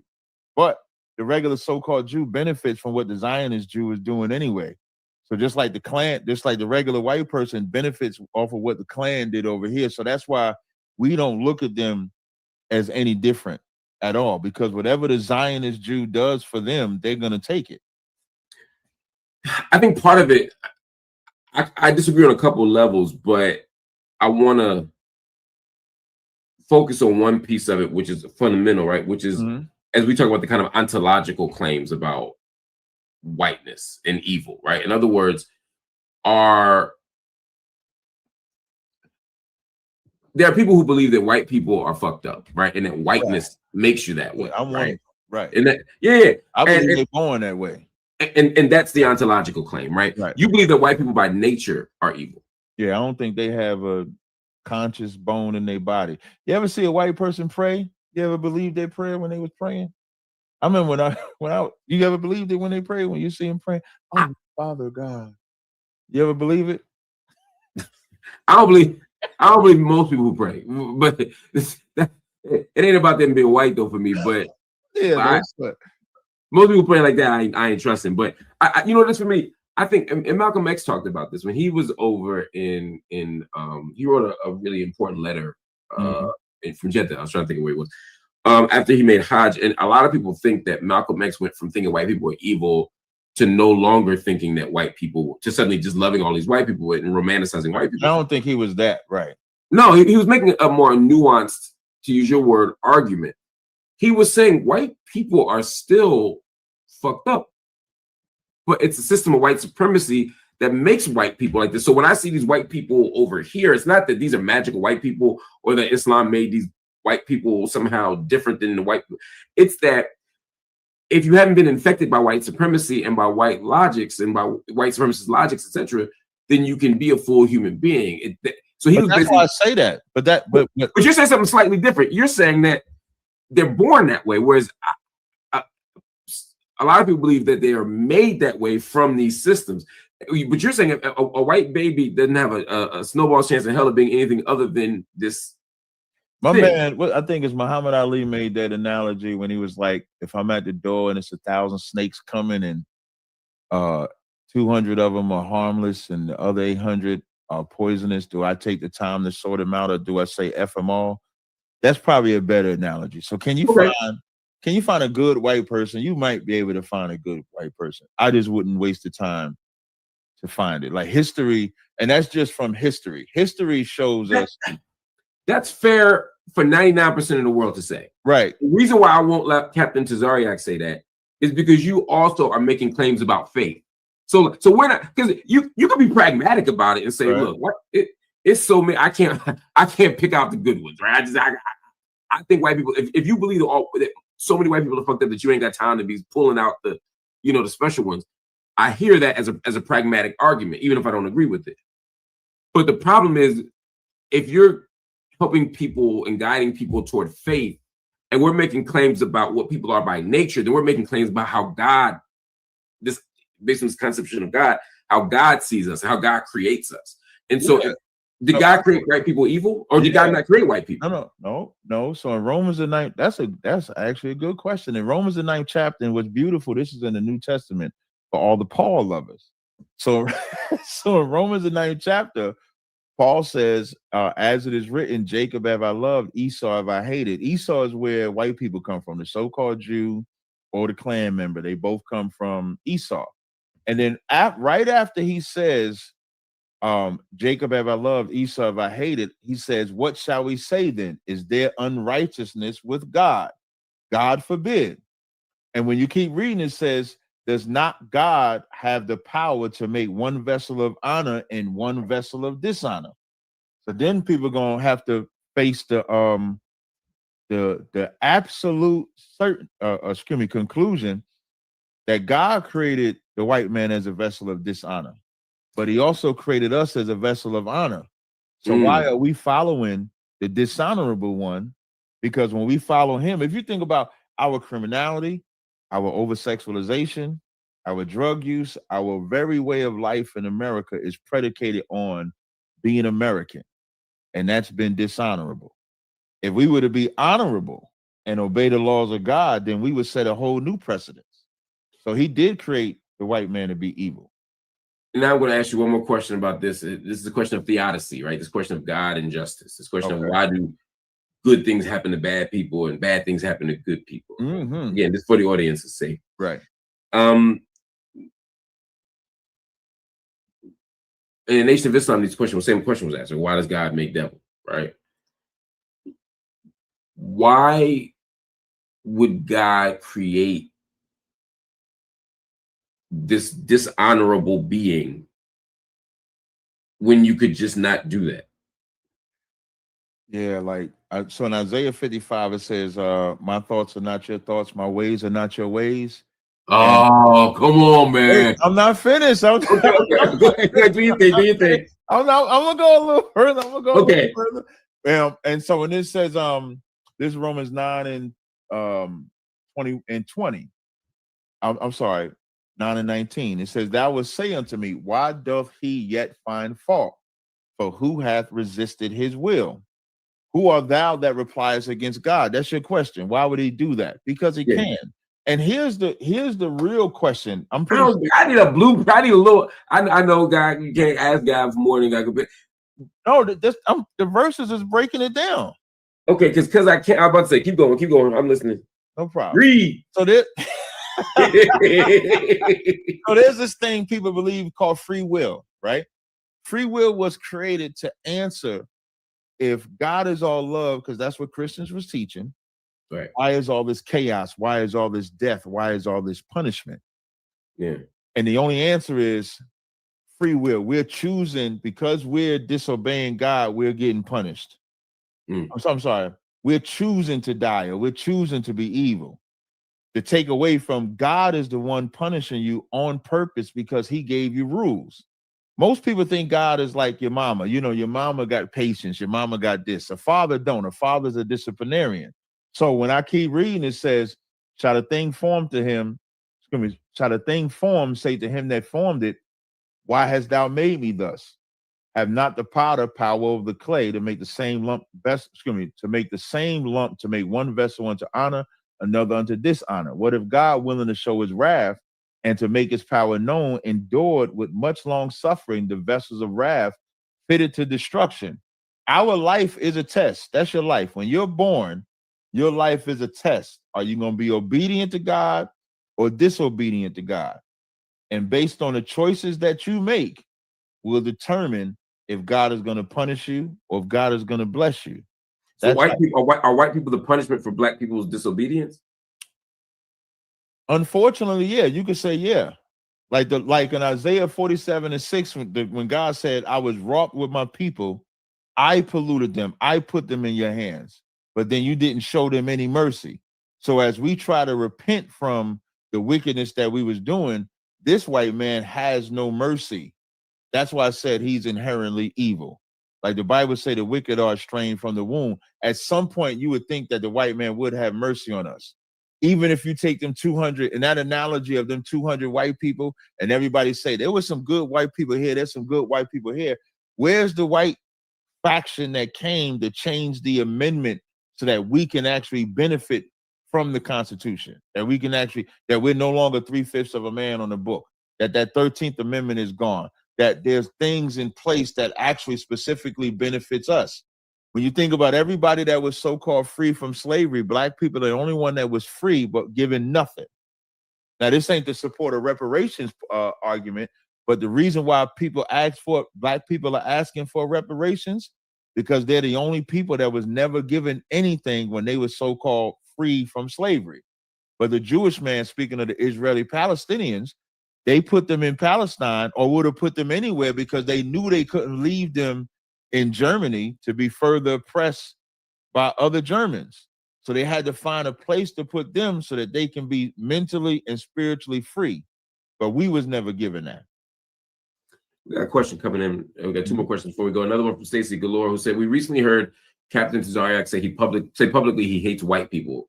I'm curious to know if he hates white people more than gay black people. Do you hate gay black people? I don't want to presume that you hate gay black people. I don't. Okay, hating black people is probably something I would never do. I hate what they do, but I don't hate them. Like, if a black person repents from their sins, they could be my brother or sister. But there's nothing that a white person could do that they could be my brother or sister.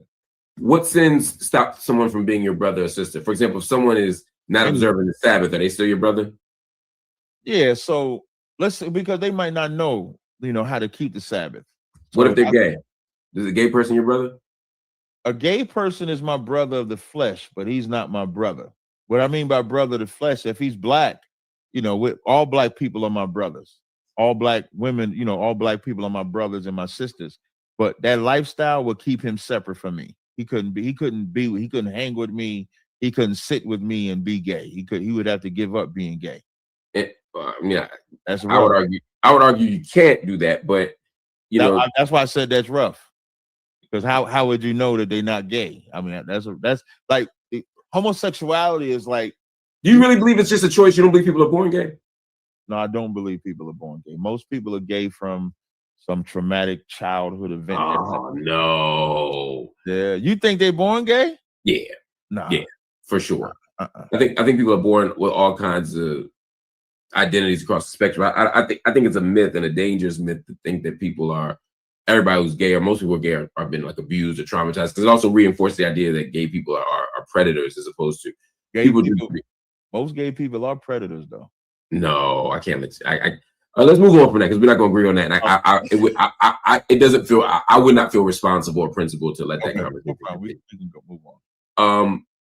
Bring It to Green said, speaking of seeing these guys in Philly, I'm curious what the opinions are of Move. Is the captain down with Ramona Africa? I'm not.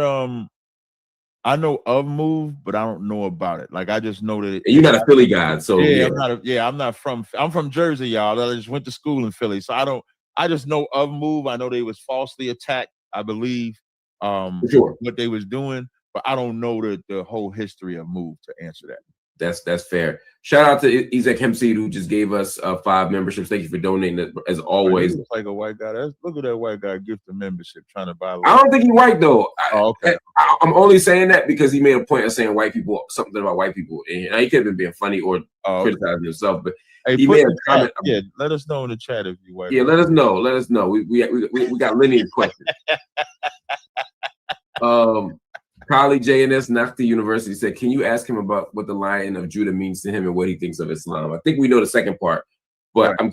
I'm curious to know what the Lion of Judah means to you. The Lion of Judah, so each tribe has a signal or sign about them. Ephraim has the unicorn, Levi has the Urim and the Thummim, Benjamin has the wolf. So the lion is the symbol of Judah. So she must be talking about my yes. I just because I forgot I didn't even we both slow. I'm like, at it either. As I look to the right, I see that the Lion of Judah is right there. So that's the tribe I'm from. So this was actually gifted from me by a good sister in Detroit. She has sent this to me. So the Lion of Judah in Revelations, I think it's the 5th chapter. It calls Christ the Lion of Judah.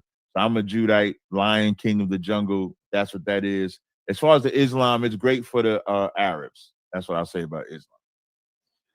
You got a lot on your plate. You're a busy man. I don't know if you follow everything going on in the world, but Kanye has pulled from y'all from time to time. Kanye making me scared to still like him, because Kanye wilding. But I love Kanye. Well, you got to say before he talk about you. He gonna get. That's true. I don't want that smoke. I'm gonna fix that and make it say yay in a minute. But so Ye has talked about the Israelites, talking about who the real Jews are. He's come hard against people who identify as Jews. Again, I have found Kanye's commentary to be problematic for 2 reasons. I mean, a lot more than that, but 3 reasons. Reason 1, I think it's deeply harmful to an abusive and racist and all the other things, or whatever words you want to use, to the way he's talked about Jewish people writ large, I think is unacceptable, deplorable. And I think the word anti-Semitic is overused, and I think it's used in ways that deny our ability to have legitimate criticisms of Israel. and legitimate criticism, but some things are actually anti-Jewish, and it's attacking Jews for being Jewish.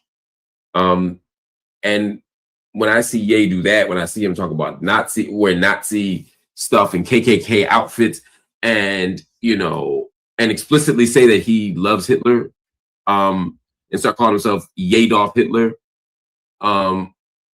I can't support that, and I don't see any value of anybody supporting that, no matter what your religious or political beliefs are. And unless your religious and political beliefs are anti-Semitic, I don't see how that could be okay. My second reason is that Ye is so deeply uninformed. It's like he did a drive-by. Like he heard somebody say a sentence and then decided to repeat that sentence. Mm-hmm. So when he's like, "We the real Israelites because we from the blood of Christ," and if you ask him to say anything other than that sentence that he kept repeating, I'm not sure he could. I'm not sure he understands it. And then third, I think Ye says and does things that are deeply anti-Black. Right. Even in the context of attacking, I mean, like, supporting Nazism and Hitler is evil to me, no matter what. But to watch people who identify as pro-Black defending it as if Hitler was pro-Black or as if Nazism was pro-Black, to me is bizarre and just, again, uninformed. So for me, when I hear all of that, I'm like, do the Hebrew Israelites want to be tied up in Ye? Does Ye want to be tied up with the Hebrew Israelites? Neither of them sound like good ideas. I interviewed Ye on Clubhouse back when the Kyrie Irving thing happened, right? And so what I first say about Ye, he's a free man in the sense that, he's free to just say what he wants. But now with that said, unlike an Israelite that's doing it for their people, Ye's is based on rejection first.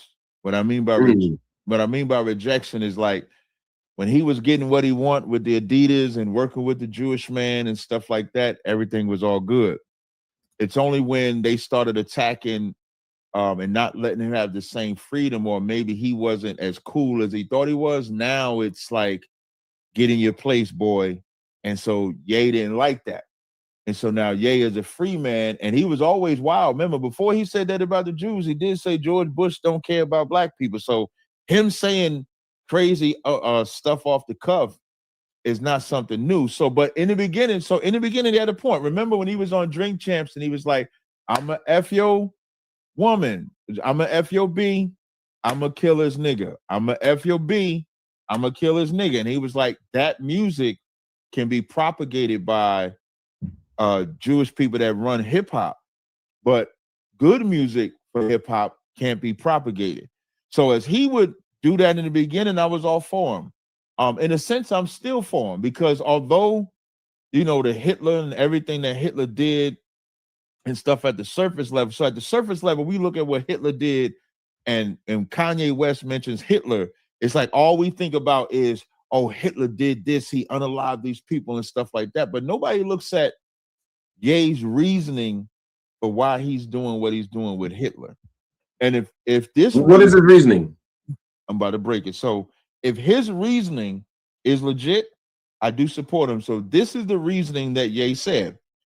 The reason that Ye is supporting that is because the Jewish people that run music, that run media, that run Hollywood is only portraying Black people that are twerking, getting high, unaliving themselves.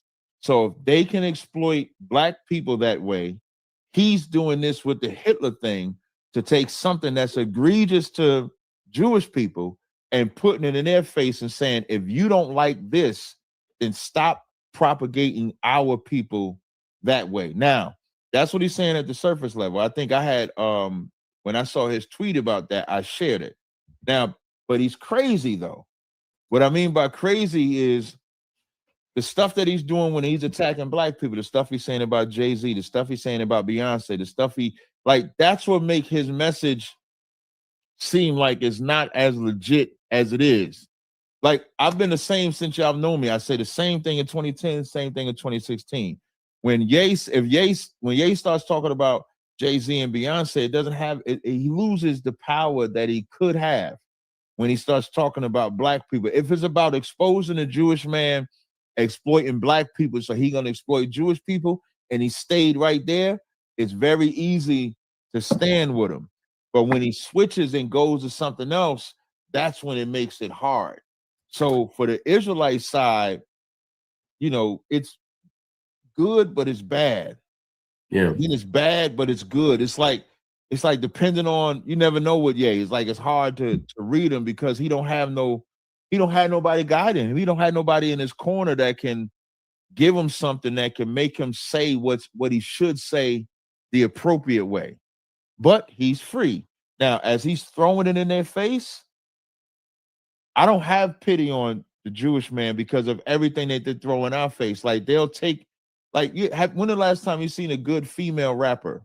What I mean by good female rapper, a sister that might rap and make music like Latifah would, like a Lauryn Hill would.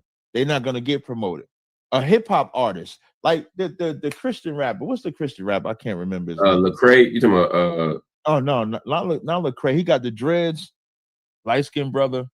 I forget his name. Oh, you talking about D1. D1, right? Now you take D1.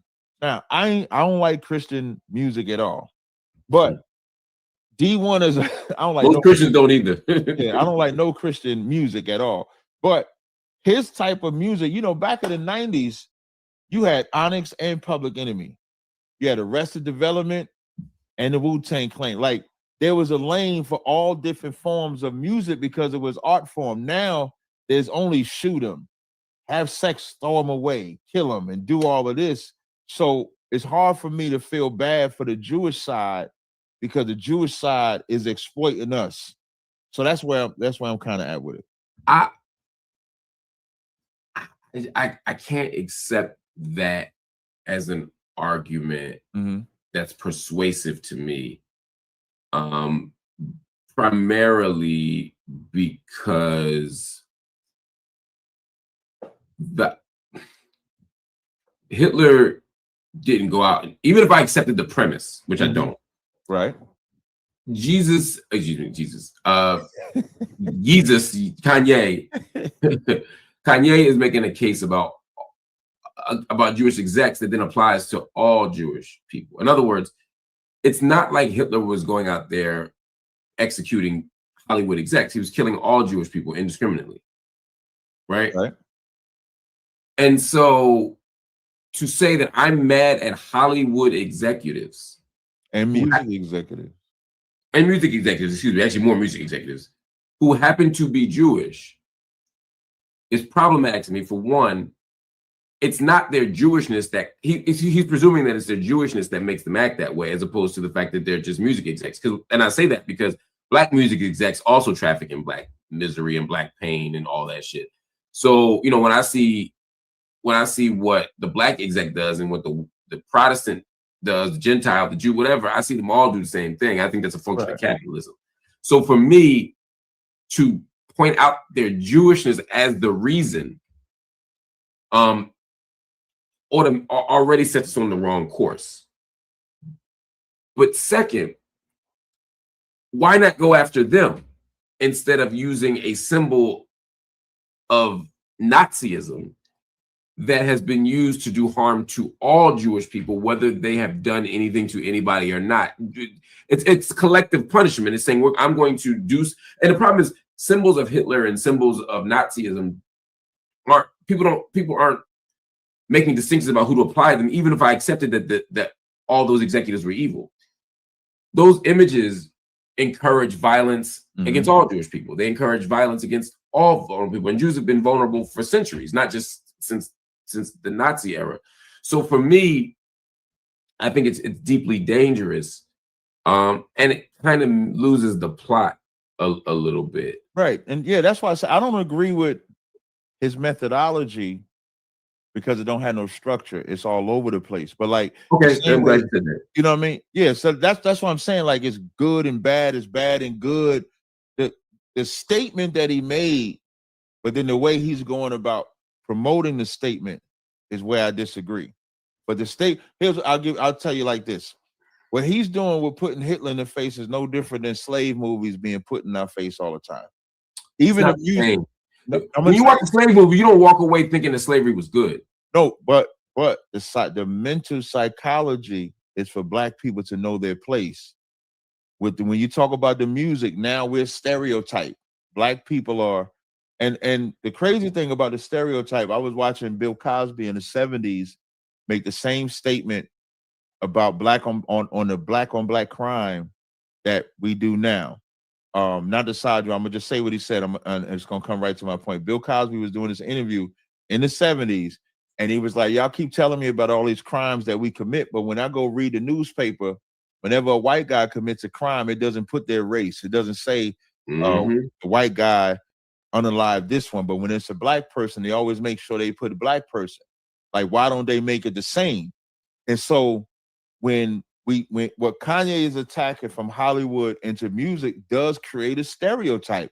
You could see it in the election.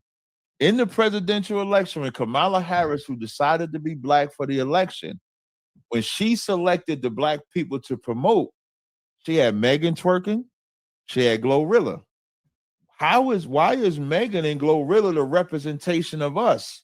So his statement, I agree with the statement, but the way that he's going about doing it, I'm not saying that he got to throw a swastika in the face. I'm not saying he got to put the hat on and all of that. I'm not saying that he got to do all of that.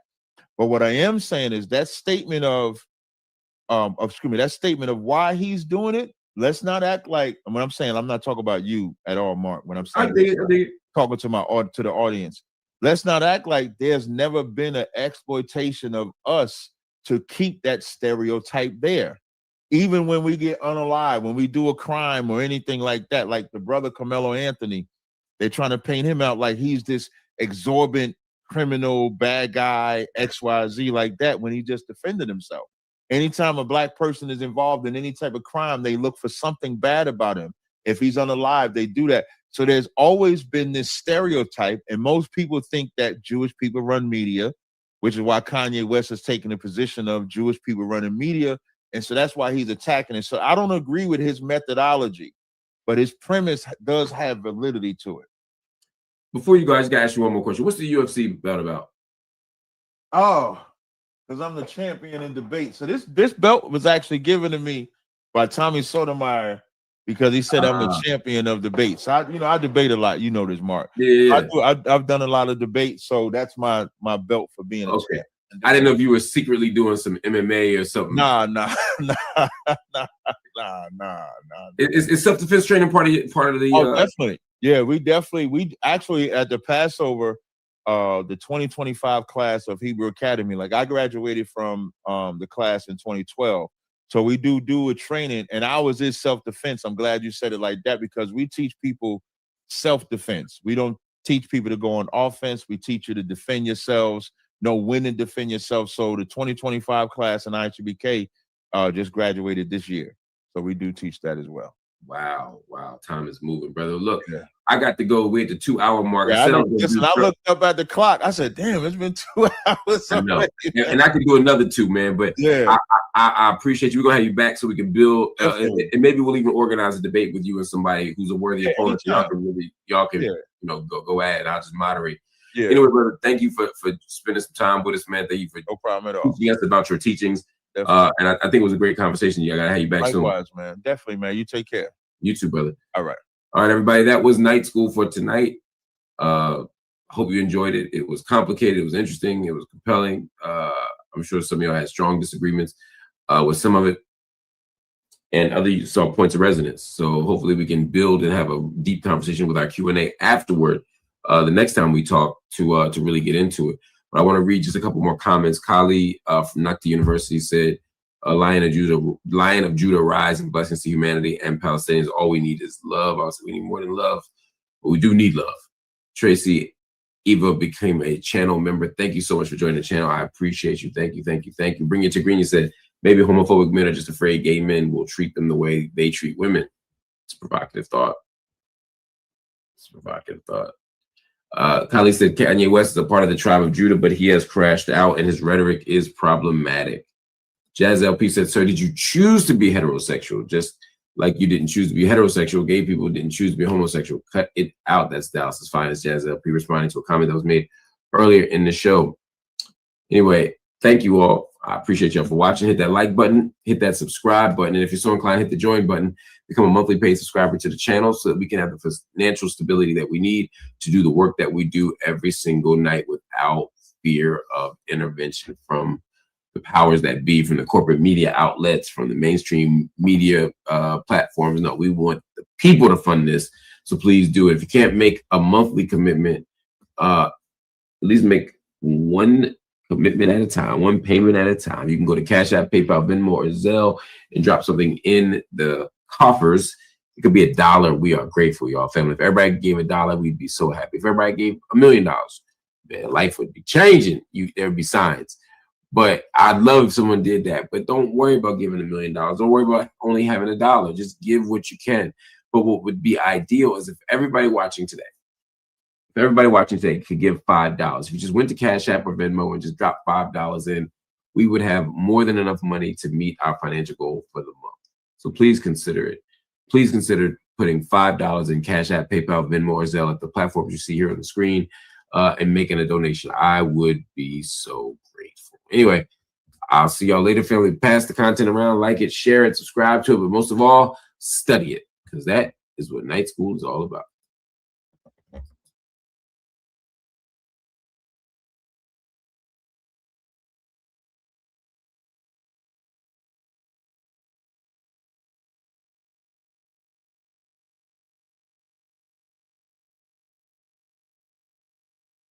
Camera that would emit the violet to emulate the violet rays that come from the sun. Right. And every white person that walked in front of it, their skin was blacker than the motherfucker. Right.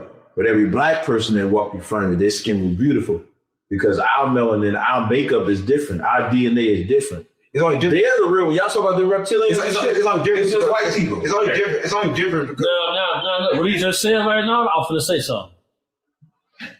Declassified documents came out in the UFO file saying the FBI, CIA were tracking reptilian bloodlines to oligarch families like Rockefeller, the royal family in Britain, tracking those families. Which you have to track because their DNA has Mason's law. So now their DNA has basically what Cro-Magnon is. You got alien DNA in you. When you was in school and lined you up, they took your DNA, they took your blood because you have natural abilities inside of you, right? That a lot of people don't understand, right? Because you, like he said, you not only have a lot of abilities, but you are a creator of a lot of things that you don't even know you create. Right, that's all I'm gonna say, and I'm saying that shit for real, bro. Yeah, we call you special. Right, I'm gonna be real. Everything is special in the whole. Yeah, some groups I wanted to say. What you gonna do? You gonna conduct an interview? I'm waiting for you to take your pause. You ready to take your break? You ain't talking everything. Certain groups I wanted to say. I'm waiting. Go look at everybody watching this. Go look at G17 CIA officer John Ramirez PowerPoint presentation. Some groups I wanted to say they don't get no more X-Files than that. He ran the CIA X-Files program. Now, what we're talking about right now, these different practices and these values that we were taught, they're what spiritually build us up throughout our cultures. Right. Who benefits for disrupting our practices to tell us that they're good or evil or they're disgusting or that we should be outcasts? Vampires. Yeah, that's why we say the white man is the devil. That's who it is. Let me just tell the truth. It goes back to the same motherfucker. Vampires, devils, reptilians, the white man. Okay, go ahead. It don't matter. They're gonna play it. Everybody going. You want to know who disrupted it? That's the white man. Tell me it's not. Tell me I'm lying. It's nobody lying. I'm saying you lying. Everybody's gonna point the blame, right? But I'm telling you, everything happened from one reason. That they got choices, right? People make choices, right? Them choices that you make bring certain realities to this world. I'm saying this. Everybody watching, I'm saying this. This world is controlled by your mouth. So everybody here is watching this to say, I can't stand my life. I can't stand this shit. I can't stand this shit. Right. Fuck this shit. You are writing your own life with your mouth. I agree. Right? Your mouth, right? So if you want to change your life, you simply change your mouth. Right? But a lot of people don't do that, right? Mm-hmm. So that's what I'm saying. So you are the controller. A lot of people going to give credit or say that outside influence can They provide the like, choice you have to make. them are the noise. That's the noise. Yeah, there you go. When you don't listen to the noise and do what you're trying to do, then there's nothing that can stop you, right? But if you listen to the noise, it's your fault, right? Because listen, the tricks is gonna trick you, right? Listen, I go in the hood all the time. I ride past the prostitute shit. I don't fuck. I don't get the bitch. My dick still get hard, but I don't get them. I'm good. No, for real. Listen, but it's my choice. I can choose to get out and fuck her. I can choose not to. That becomes a choice. I'm glad you chose not to. But. Yeah, I'm crazy. But it becomes a choice. You know what I'm saying? Everything in life becomes a choice. So even if you do have a choice, what if there's laws that are built against you? There's a lot of laws for women in this country that restrict them from making choices of being as strong as you. Like what? It's a choice to follow. Listen, I don't pay my bills. Can you tell what laws he talking about? That's again. Absolutely. We'll talk about the unfair wages. We'll also talk about abortion rights. This nigga 1960 bodies. Well, I mean, wages. The black woman is at a monetary level. Why you say black? Because that's what I care the about. white and the Chinese and all other races. White women. Oh, you ain't even do that. You ain't even do that to white first women. Yes, No, I am. you're not. What do white women feel about Listen, this? women are all divine. What do women feel? What do white I was all women, my bad. actually, They all mine. You can't find a woman watching this ain't mine. You just said that you don't take claim over anything, and now you just said every woman is mine. Because I am a woman. I am a woman. I'm more woman than man.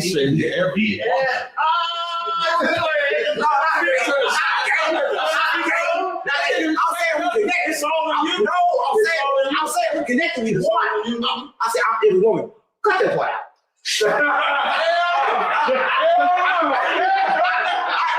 I read it like that. He's like, I'm saying don't cut none of this shit out. I'm saying me and the woman are connected. We one. We intertwined. 100%. We're the same. I mean, not the same. I'm the same. But we're the same. We're the same. When he said that gay and straight, this is gonna be a funny episode. He said gay and straight was the same. It is the same. No, it's not. Please elaborate how it's the same. It'd be the same. Everybody. A lot of gay dudes wear diapers. This is the thought itself. Did you know that? Let me tell you what they're saying. Think about that. Nobody on earth. No, let's keep it real. Nobody on earth is responsible for their thoughts. This is fast. A lot of gay dudes wear diapers. Hold on. Nobody. Why else nobody? Nobody on earth can create a thought. Nobody. Out of control. This is wild. Go ahead. That's the fact. I hear you. Come on. Listen, we all cooking. Listen, nobody on earth can create a thought. Right? Nobody can. Thoughts just come in your head, right? When you choose to act on a thought, then that thought comes to reality. This is what I'm saying. Thoughts just come in, they come out, they come in, they come out, they come in, they come out, right? Everybody got the same 24 hours in a day. Everybody got the same everything. No one is different. If I take a homosexual man, put him right here, and a heterosexual man, put him right here, strip them both butt naked, how you gonna tell the difference? Fingernails. Ronaldo, you want no difference? They are the same, right? How you tell it? Right? The difference come in choices, come in perception. Look at everybody's perception. Look at our fingernails. His spirit. Let's look at your fingernails. There's a spirit. Why y'all talking about spirits, gang? Because all spirit. I'm telling you. You start. I'm gonna tell you how. You said we all got two. I agree with you. When this started out, right? When this first started, you said we got two. Right. We got our flesh, we got our spirit. Mm-hmm. The flesh is one way. Right. So you take them same two men, you said they naked, you don't know the difference. You don't know the difference maybe fleshly because we all got chest, arms, face, etc. But the spirit that's attached to the vacuum, to the homosexual, is going to look different than the spirit you that's can see heterosexual. it. If you're not in words, you can't see it. This you can see now it.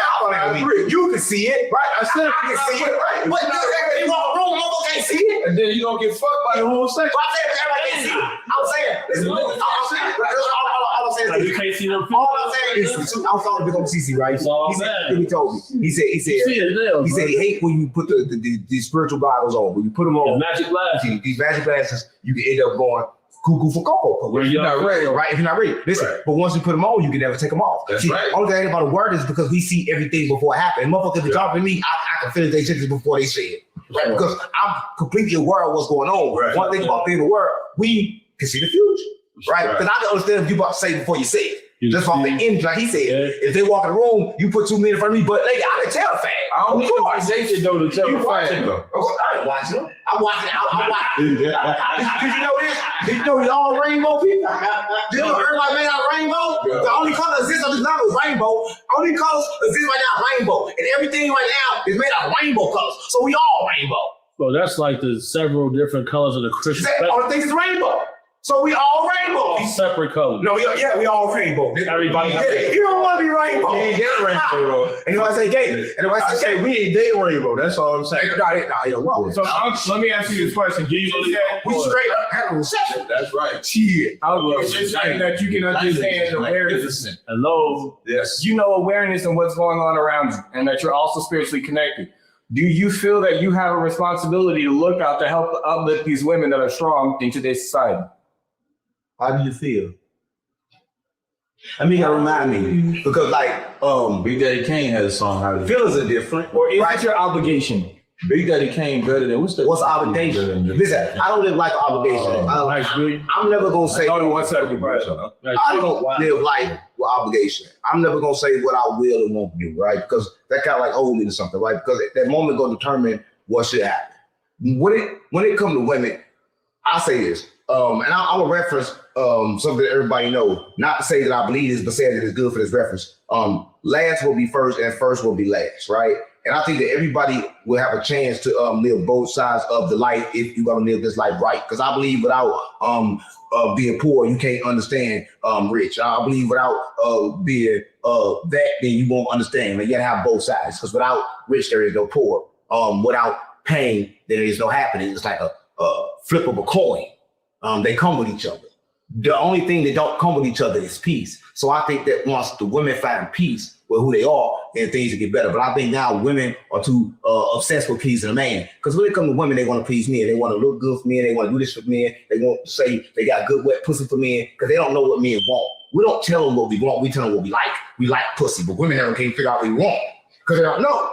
They got aware enough, right? Now they not aware enough because they are too aware of what they look like. They too busy worrying about the out. But all men that's watching this, even the dumbest man, use this.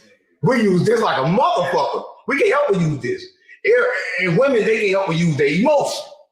So that's what's kind of like the problem. Is why we put them together and everything good. So, okay, Cap, go ahead, your take on that. Say when I take my take on it. It's my responsibility. Do you feel like there's an obligation if you have this awareness and you're spiritually connected, Right. men and women, to help uplift these strong women? Let me tell you something. Black men are the only ones that can fix this black woman. This woman is a monster. So they black men do everything. You damn right. Like, what can do? Tell me what black men can't do. Get a job. Black men can't. A black nigga can't get a job. That's for A sure. black man without a job can still fix a woman.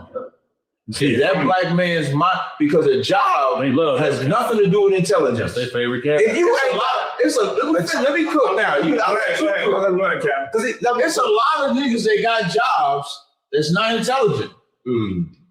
Even the Bible would tell you that a man's wisdom comes by his leisure, not by his work. If he's working 8 to 10 hours a day, he has no time to gain wisdom. So we can't use a job as a litmus test to correcting a black woman. You see this black woman, this bitch has been running loose. Since the 70s, she has been taught she does not need a man. Since the 70s, she has not had a father.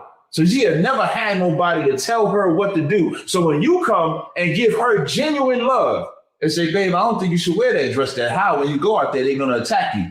Because a father never told her not to dress right, she think you controlling her. And here's the crazy part what women don't think, but women don't understand.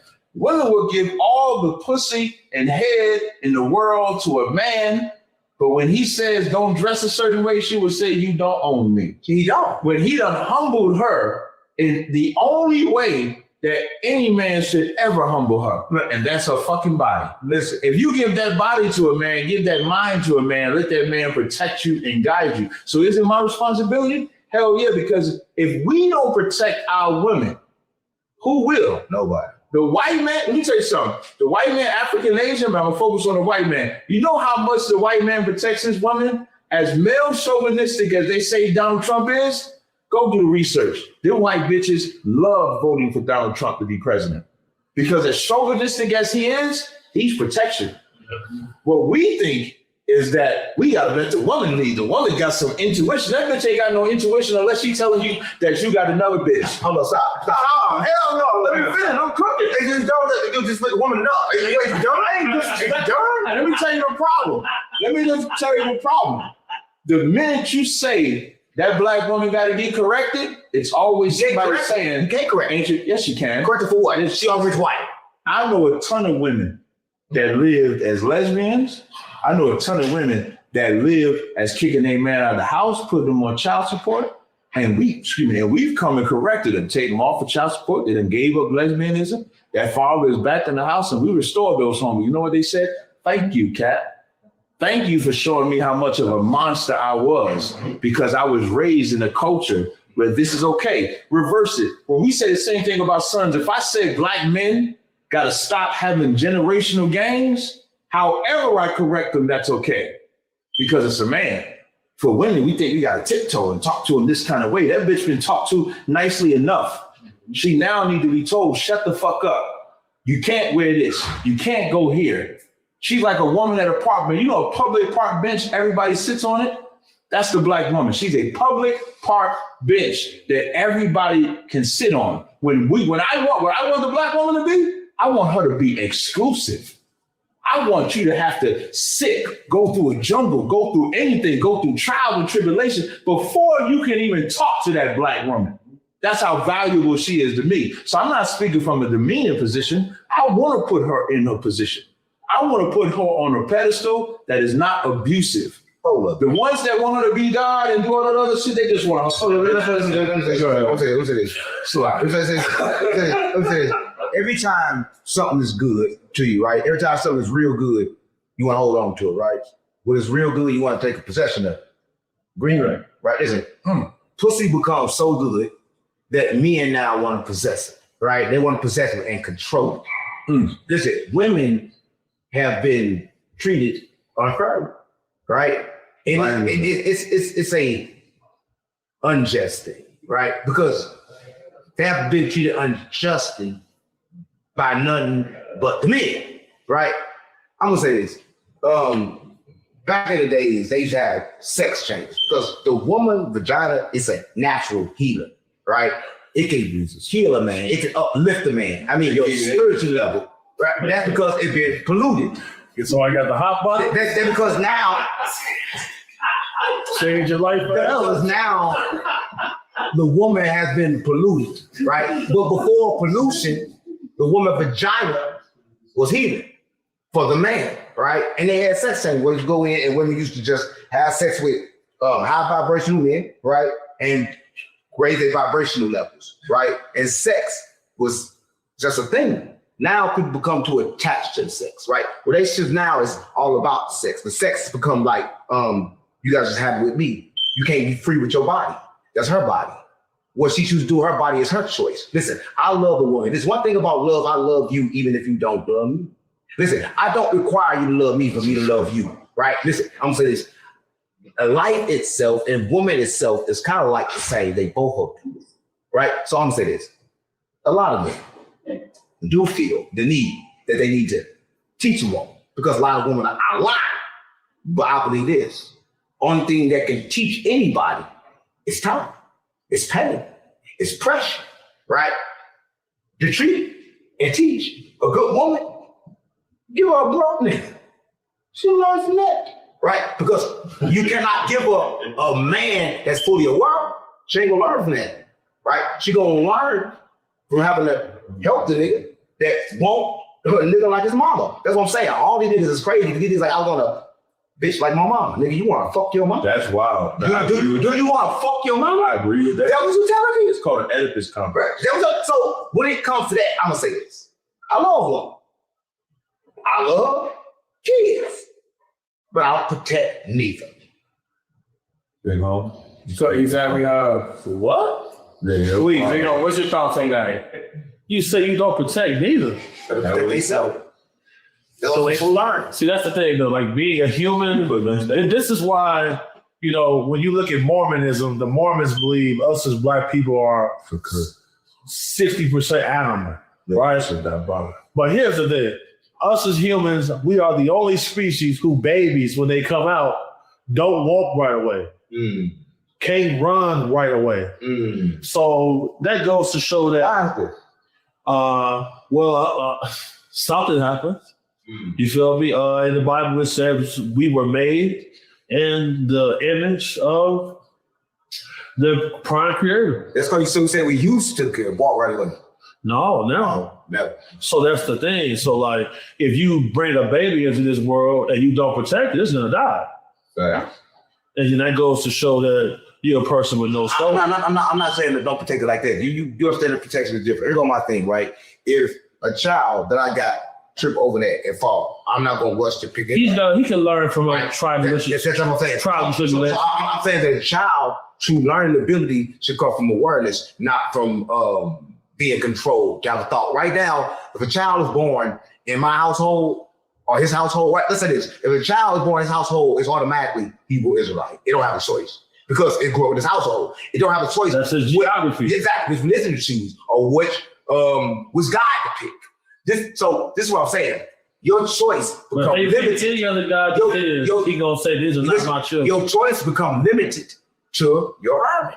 That's why I say geography plays a role. So when you get outside your environment, if you don't keep a closed mind, you can then start putting things together. Can you transcend your environment without changing your geography? Exactly. I did it. You did it. 100%. We get it. So it's a thing of being aware. But listen, we know everybody is watching this. 99.9% of the people that's watching this will never understand what the fuck we say. They can't get it, right? And no matter what we say, they still won't get it because they're being controlled, right? But for this moment, yeah, you got to be able to. For this moment, right here, right now, right? Let's spark them if we can. So that's what's good about the three of us coming together. For sure. So I want to ask you about the Catholic prayer is Holy Mary, Mother of God, and be gay. Pray for us sinners from now to the hour of our death. Amen. What you think about that? And be gay. Now look, I don't understand why they will tell men that are fathers and the sons at the convent to abstain. That goes against boys. That goes against the natural process of our anatomy. Right. So it's almost as if there's some type of demonic underlying reptilians. Listen, let's talk about it. So listen, I'll blend right into y'all. Y'all didn't think I would blend right in with this shit. I knew you was done. You say X-Files or what you saying, just think about that. They don't want you to procreate, but they want to have sex with each other. Ridiculous. That's reptilian. That's demonic. Cannibalism. That's a spirit of destruction. Reptile. Because enjoyment to them is not the procreation of a family. Enjoyment to them is stopping the family, but still getting my demonic pleasure by destroying the soul of kids. When you do that to children, the demon on you has to take a innocent soul. 100%. That's what it's about. It's not even about their pleasure, because they're not getting pleasure in the act of what they're doing to the boys. They're getting pleasure in taking the innocency, taking that spirit. That's what a demon wants. That's a sacrifice. A demon needs to destroy innocence. It's not a physical thing. It's not physical at all. It's all spiritual. So I want to ask with that, for reptilians, like that, right? For these reptilians, how do they influence women and children to make sure that they guarantee this agenda? This agenda. How do they influence? Yeah. Women. When I was coming up, man, we watched TV shows, G.I. Joe, He-Man, She-Ra, Thundercats, Gentile. Yeah, I love it. Go back to you know what's crazy? Thundercats was colonizers. Think about that. Thundercats, they homeland got destroyed. They traveled to Third Earth. Mun-Ra's in there. He's living with the elements. So I was like, right? Yeah. So Mun-Ra's dead. He's with the elements. He would call on the crunches. That's crazy. And then what the lion going on to do? They crash land on there, go to war with Mun-Ra, destroy the Berbers, and now they take over the cartoons too. Put the shit in the cartoon. They put the shit in the cartoon. Let's go even further. You said how the reptilians affect women and kids. Look in the Bible. Who allegedly told Eve to bite the apple? The serpent. The serpent. Which is a man. But which lets you know that's a spirit. Let me go to the serpent. Let me go to this. And this is going to be another good thing, but I want everybody to be critical thinkers, right? In the garden, right? The thing that happened, right? They said that Eve talked to wisdom, correct? It was wisdom. The big apple. Man. This apple got wisdom, right? Yeah, also this on the tree of knowledge. But it's wisdom, right?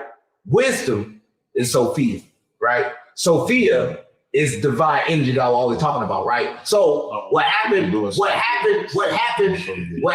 in that garden was that woman told another woman what was actually going on. That woman told man, and man was then punished by God, and woman was punished by God at the same time. These are Gnosticism beliefs. I mean, these are true Now, beliefs, if I take Sophia out, but not beliefs. It's a I'm gonna fact. tell you something. I'm gonna take Sophia out, replace it with a man. But what I am gonna show you, because the serpent was a man, like it wasn't just Adam and Eve, it was other men. But that's why women can't be in charge.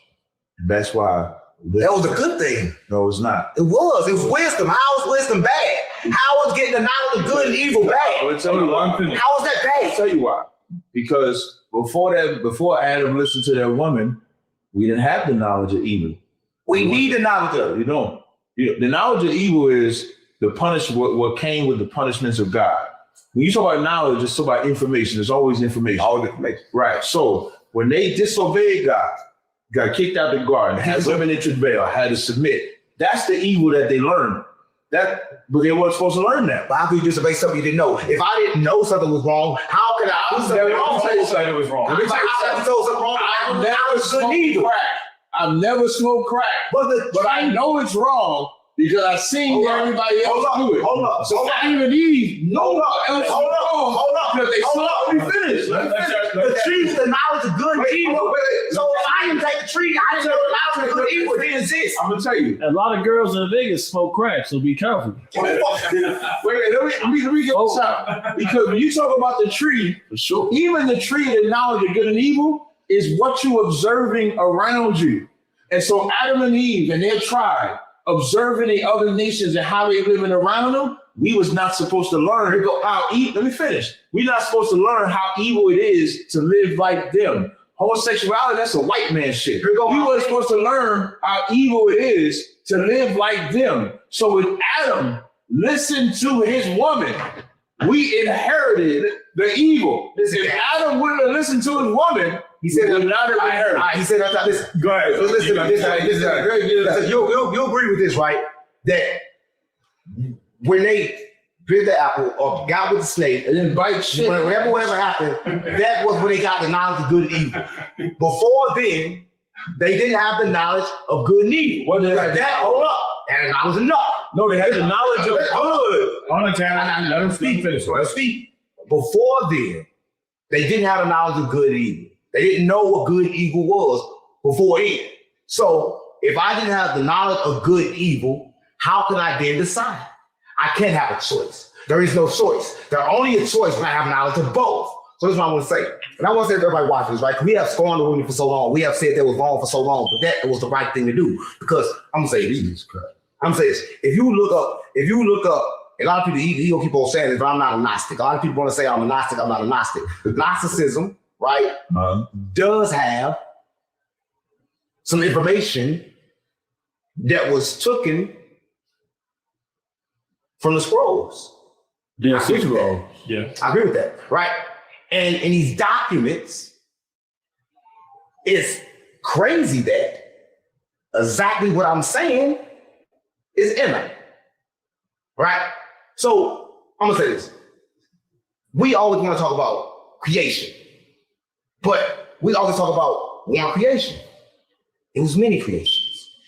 It was so many creations, we lost count, right? The Big Bang Theory, pop, creation, pop, creation, pop, creation, pop, creation. Every time they dig, they find a new earth, right? In the water right now, is so many worlds inside worlds inside worlds inside worlds inside worlds. So what I'm saying is this: the knowledge that is right here between us three. Now I got the least. I'm gonna say this: I'm probably the only person that's sitting on this panel that don't deserve to be here. I never really studied. I haven't read a book. I don't have the time to understand what they saying until after it's over. But no, I'm serious. But I have to say this. Right here, this is enough information to save a nation. For everybody watching this, I'm gonna say take it and say it yourself. And I got that from no Deuteronomy. You know, it's interesting what you brought up. This is our spiritual truths. No matter where they come from, no matter how we obtain that knowledge, it's something that. Why don't you when we know where it come from? We call me stupid. I'm just saying, you just said that you don't read and you didn't study. No matter where it come from. Why you gonna point out me? I didn't point. Why you gonna highlight that? Everybody know I don't read. Everybody know I don't read. Everybody knows I don't read. It hurt my eyes. The words in your eyes? The little tiny word. Listen, I'll think this. The worst thing they ever did was teach a kid to read. Oh Lord. So you're still before I started kid to read, nigga, motherfucker would read before the guy heard that teach motherfucker to read. Motherfucker was surviving. Wasn't motherfucker reading. Exactly. Because motherfucker living off frequency energy. Nigga, I walk in the room, I just understand. Nigga, I know what the fuck to do. Nigga, reading is the act of being fucking control. But listen, I'm gonna say this. I'm saying to everybody watching, I'm not saying throw away the fucking books. Because listen, we in Rome, do what the Romans do. But I'm saying this. First learn how to read, then learn how to live without reading. Read people. Don't read words. That's all I'm saying. So this is how you're able to know the difference whenever there's a story that's a co-op or something that's being told to you that's a lie, because you already know what you never know the difference. Right? Listen, the after know the difference you find out in that moment. You never even choose and try to know the difference. Listen, I'm gonna say this. I never say a nigga real nigga, fake nigga. I'm gonna say he either when that moment comes. Right? Listen, because the moment I say you a real nigga, you gonna do some fake shit, I gotta take that fact. I'm never gonna say that. Listen, I'll tell you this right now. I don't know what the fuck I am. You find out what the fuck I am and measure it up once I'm dead. While I'm still here, anything is possible. Right? So you can't determine what I am or what I'm gonna do based on this moment. Because the next moment I could be back smoking crack. Have you smoking crack? You can't take that away from her. That's the truth. That's a truth. But what do you do when you have secret societies that are putting an influence on you? How do you know the difference? I'm part of secret society. I'm Mason. I'm Illuminati. I'm part. Listen, I'm part. You don't need a secret society. Listen, I'm part of the real secret society because I understand that Illuminati mean a light, and I understand that everything is around frequency and vibrations and shit like that. But listen, I'm gonna say this: it can be a secret society if we know it. I have not became a master of anything. I know a lot of crackheads who would do anything though. Fix a car, fix your porch, for cheap, for loads. I seen a crackhead climb a gutter before. You actually do that right now? I believe you could. You'll take me back to that. I don't listen. I'm saying one thing. I've seen a crackhead take a TV off the second floor through the window. Man, I'm not a crackhead. I'm not a crackhead. Have you indulged in crack?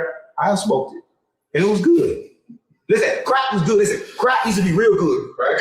Everybody smoked crack. Crack became bad when they put the baking soda in it. Yeah, they couldn't get either. It was cocaine before. When they put that baking soda in it, that's what it went back.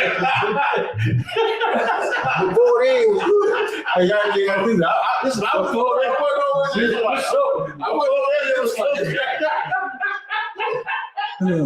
Real shit. That's the realest shit. If you have these secret societies that are putting baking soda in, it was cocaine for sure. So I wanted to ask you guys the same question for these secret societies that are influencing us. How do you know the different spiritual? Well, I'm saying, us infiltrators, a secret society. Order the 9 Angels, the Satanic Temple out here in Vegas, who have a satanic program in the local high schools. I'm trying to get that foot in. I done been to the meetings with my disguise on. You feel me? They teach something very, very perilous, I think. And that is the lack of accountability, and that the devil's side was not heard. And that's their angle. You didn't get to hear Satan's side. We did. And that's the angle. But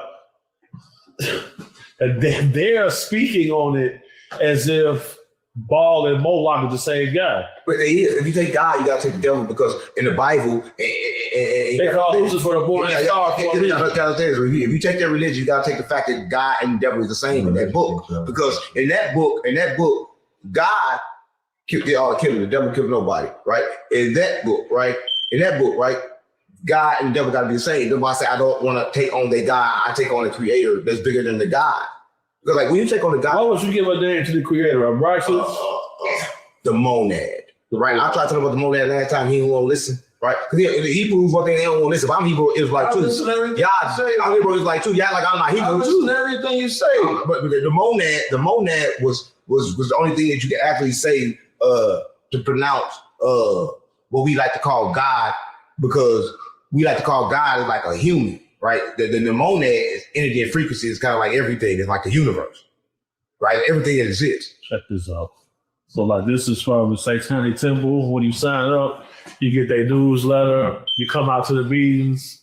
You feel me? That should say shop Satan. That's what they say. Hello, sinner. And they say hail Hesana. But I'm telling you, if you Satan and the devil, God and the devil, if you choose that path, they all the same. I'm gonna free your mind. All the killing is done by God. That's what I'm saying. Let that sizzle in the spirit. You gotta seek that in. Satan don't rebel against God. The angel Satan. These terminologies, when y'all talk about Illuminati and secret societies, that's bullshit. That's the distraction. The distraction is you join this satanic cult. Then they just say, while you join that satanic cult, on Netflix, they put the children's with LGBTQ so they can learn that. In the movies, they got the homosexuality in face. So while you look at that for the secret society, the open society is fucking you up. The open society, the open world is a grand theft auto. It's GTA for sure. The open world, the open world is the one fucking you up. The open world is where you get the drugs, LGBTQ, abortion, feminists, all the black homes, everything is fucked up in the open world, but they think you got to go into some secret society to get access to what? But what is you getting more access to in this secret society that you don't already have access to? Yeah. The only thing you can get is more of it. I can answer that. I can answer that real quick. Because you're in it, right? See, the secret society is supposed to be there. Like you were saying, access to the second body. Access to the body inside the mind, right there, enlightenment, right? So you can understand how to control this reality we're using your mind. The thing that we lack in our community is emotional intelligence, right? A lot of people watching this, they don't understand what emotional intelligence is. They haven't been talking to schools. They don't understand. We've been taught to go how we feel, do what you feel, say what you feel, but we should never go where we feel. We should go with logic. Right, but we haven't been taught to use that side because a lot of them watch this, they don't understand this. If you're under 25, the logical part of your brain ain't even turned on yet, so you can't even make a logical decision. This is more than the science, right? So a lot of people watch this. I'm gonna say this. I'm gonna say this shit. I'm gonna say this shit real good. I'm gonna say this shit real loud and publicity. A lot of women, even if they 50, 60, their logical part never turned on. It's true. Damn, he's saying what I said. It's true. But they have something else. But they have something else, right? That don't need logic and don't define logic, right? And what they have is something like this, right? If I sit here and tell you that logic and the creator don't go together, you can't define the creator with logic. So the creator is above logic. Logic can be explained, and the creator is different. It can't be explained, right? And it shouldn't be attempted to be explained. But what you can explain logically, I believe there's a few people that can do that better than me, right? Because when it comes to logical explaining, I'm just gonna wait for that moment and decide. But when it comes to people that have read and studied and understand laws and shit, you got this nigga here that can hunt Bigfoot. And you got another nigga here that can train a bitch, right? That's a bar. Them skills. That's a bar. Them skills, right? I don't have them skills, right? Them skills I don't possess, right? But I do possess something, and that's importance. I'll tell you wisdom as well. I'll tell you that. You're wise. I'm gonna give you something that you possess, and this is the X-Files show, right? Correct. So I'm gonna show you how the Bible, what I believe is the X-Files. You see how you talk about the second body, right? In John 3rd chapter, Christ told Nicodemus, you must be born again. Being born again is how I got my second body. So that second body that y'all talk about, that's how y'all know me from my second body. Our first body, his name was Tazaryach. Tell us about him. Y'all don't know that. Tell us about that nigga. That nigga was a savage. That nigga did all kind of shit. And then I was born. He was the one I knew that before it was crack, it was cocaine. Yeah. He knew all about that word. He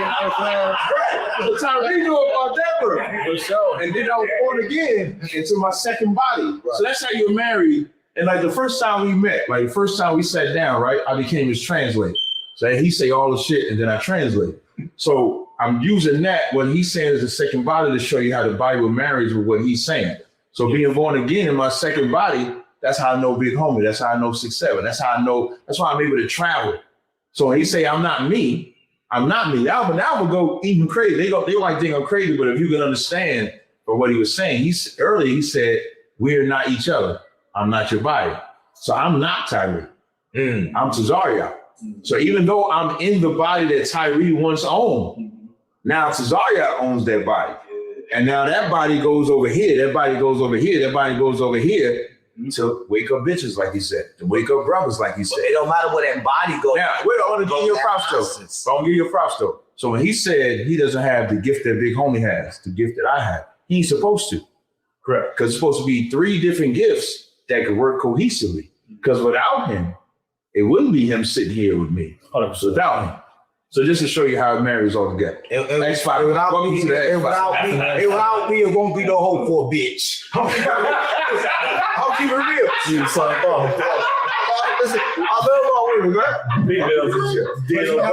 You're talking about how it marries itself. That also goes hand in hand, like divine femininity and sacred marriage, which I believe that everybody possesses. Right. Now, I want to ask, is there something wrong with showing your masculinity? Listen, I'm gonna say this. It's nothing wrong with it. Because if you a masculine man, I believe that should be your outward appearance at all times. I believe your feminine side should not be displayed to the world. It should be done through your choices that you make. Right? It's not nothing that you wear on the outside. It's not sort of like homosexual, right? It's something that you possess because you have the ability to love, right? You have the ability to have compassion and the ability to mix that with logic, right? Because like if you just all feminine, then that's bad. If you just all masculine, then that's bad. But both aligned with a bridge creates the perfect union. And I'm talking about the perfect union because, again, like I said, it's not called the brain or my brain for a reason. My brain meaning it's a possession. It's a tool.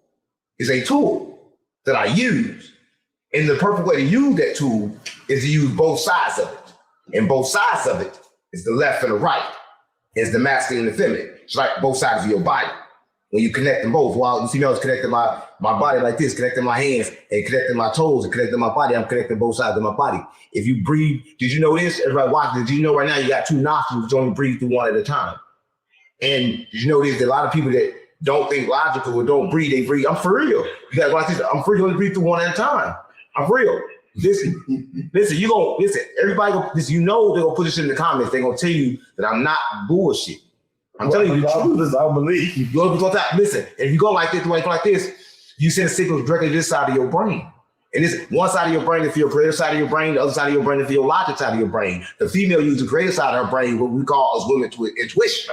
Right? So right now, we all intuition is always so negative. It's just a side of a brain because they don't know how to use it. It's like this. Right now, we are all using this side of our brains to be creating. But we're doing something better than that because we are creating also with logic. We're using both. I mean, we're downloading the frequency. We're saying shit that we don't know, and we also saying shit that we do know logically. We're using both right now. So I'm saying it has nothing to do with being gay. It has something to do with energy. We're talking about gay. No, I'm just saying. When I say masculine, feminine side of the brain. His first body speaking out. When I say masculine, feminine side of the brain, I'm not speaking of what everybody thinks. See, masculine and feminine side energies like that. See, human perception is male and female, gay and straight.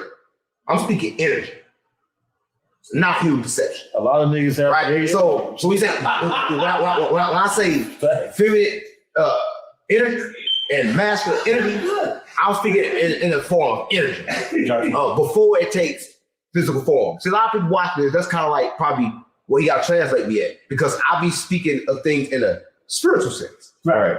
Talking about that divine energy that you. So, but it's sometimes. But when you speak on a spiritual sense, it always in line with the physical. But you got to be awoken to see it.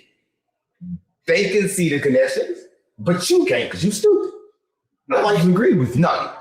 Well, then I'm wrong. He wrong here. He get it. If he did, I gotta be wrong. I gotta be wrong. Big homie, you mentioned something right now. You said, why is it that female intuition is always negative? Please dive deeper on that. Yeah, because like, catching up. no, like I listen. I'm telling you something, right? There was a lady named Tazaryach Howard. She was born into a cult, and she took a lot of temperature tests. She was chloroformed. She had a baby in the house. They removed the baby from her inside the house. All kind of crazy things happened to her. Oftentimes, when I go on retrievals, there's often an enabler to the pedophile.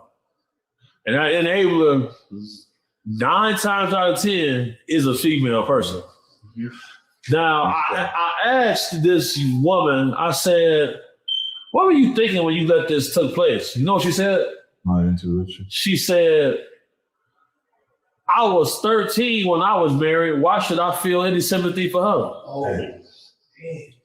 And then she told me her intuition told her that I was coming.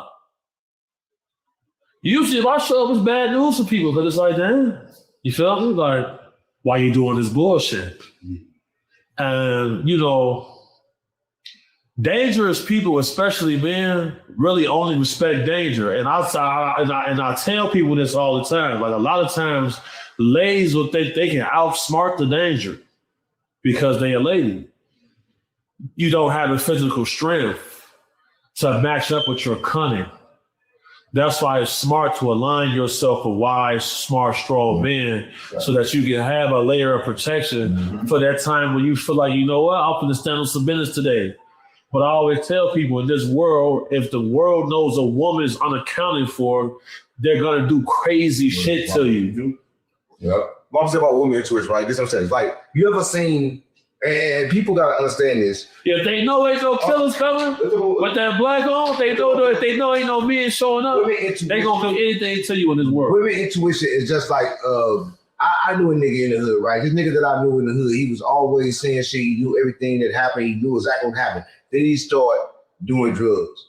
So them skills that became diminished, enhanced. He kept doing it way too much. Like he didn't understand nothing, and less understanding with the woman, because the woman can't take control of her physical body and like kind of align that information that she getting, then it's going to be crazy. But if she align her physical body and understand, like get taught by this nigga, then that connection can become a good connection, and then she could be aligned perfectly with the creator, right? But you got to say this: women just out of line.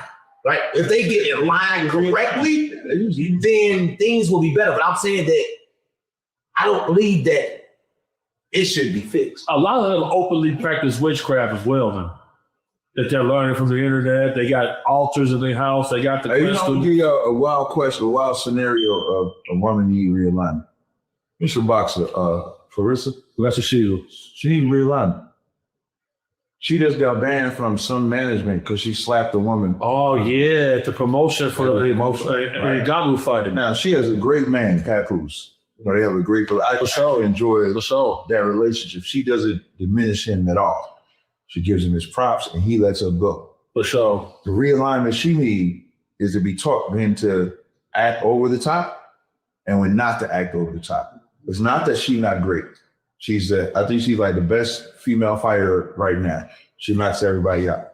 But that does not mean that she has to have that energy everywhere. So her realignment ain't major because she already reveres her husband, with him, stand by him in the whole nine. Papoose got to look at that and say, okay, don't act out of your element, and teach her, don't let a woman get you to act out of your element. Because apparently the woman been talking about her for months or whatever. So Clarissa feels justified with the slap, but she don't see the danger in that if she don't control just that aspect and everybody know they can trigger her and make her out of her character, there's going to be somebody she's going to be slapped that the ramifications she's not going to recover from. Right? So that the man got to come in and just tweak that. So now that's not taking her power away because Papoose don't take her power away. But Pat got to say, hey, you was out of pocket with that one. And the reason I ain't even talk about, before you go, I ain't even talk about publicly. We don't have to know whatever he said to her, but he got to pull her in and say, that was too far, bro. And then we start seeing a slight change in her. That's what it takes. That when we talk about fixing a woman, it's just to make her better. It's not to shut her down. And if Pat Bruce was to do that and make her better, she's already at the top. Now she go to the top. Right. And she continues to be that, and Pat Bruce continue to be the cat in the back. I agree. A woman does need to be aligned properly, but I'm just saying that job is not something that a man should take over, because that job is going to be a long and hard job. Because you're trying to get someone to use the power within themselves is hard, because Teresa had a documentary called T-Rex. This is somebody that I know and I'm friends with. I follow her a long time. Mm-hmm. Now, the reason I know you're right is in her documentary, it showed her come up all through Olympic trials. She always wanted a man. Right. She went against her trainers. They said, you can't date. She went against all of that to make sure she had a man. Right. Now, there was a time where she was the leader of her family. She had a boxing event coming up. She was getting almost $400K for this fight. She carried it all inside the press conference, and her brother and her family following behind her knocked out the rival trainer, put him in a coma. She's lost the whole event, everything. This is the second time something like this has happened. She put her hands on Alicia Baumgartner. She should have never did that. Neither one of these times was her manager. So this is how I know that what you're saying is right. 100%. Because if Pat was good, she wouldn't have done that. No. So she got to learn how to be like that when Pat is not there. For sure. You know what I'm saying? For sure. And this is what I'm talking about, so everybody can understand. I love talking about Clarissa Shields. For sure. Because Clarissa Shields is the opposite of the typical woman. 100%. Because she's the star. Pat is not the star like she is. This is not to dismiss Pat and his popularity, but it's not like Clarissa. Right, but it's not like Clarissa. Superstar. And he's comfortable letting her be her. And most men are comfortable with a woman like that does not use their star power to make him be less of a man. So they don't do that. So they're the perfect harmony to me of a man and a woman that can play both of their roles, don't disrespect either one of their roles, but that's a slight tweaking Clarissa needs. So Pat do got a type, you feel me? Because he got the type, you can sit downstairs and see what that sound was on road. So I think about that one. You got to think about it. If you a female, you know you got hands like that. Yeah, right. You definitely got she already emotional. Her uterus get ripped out every month. You catch her on the right day, she put hands, she gonna whoop the crib. Yeah. So that's why it take the right man for the right situation. Yeah. So exactly. So she can whoop the crib, G. So Cap was just discussing about how he likes to take women and help to align them to a better version of themselves where they can be their full potential. 100%. I want to dive deeper on that and ask you, what does a perfectly aligned woman look like? So a perfectly aligned woman is a woman, I would always put the Most High first. So that's always my belief. So the Most High has to come first, because then you had made a point to say it's not for us to understand. It's not for us to understand God's logic. You made that point, which I agree with. It's just a point to obey.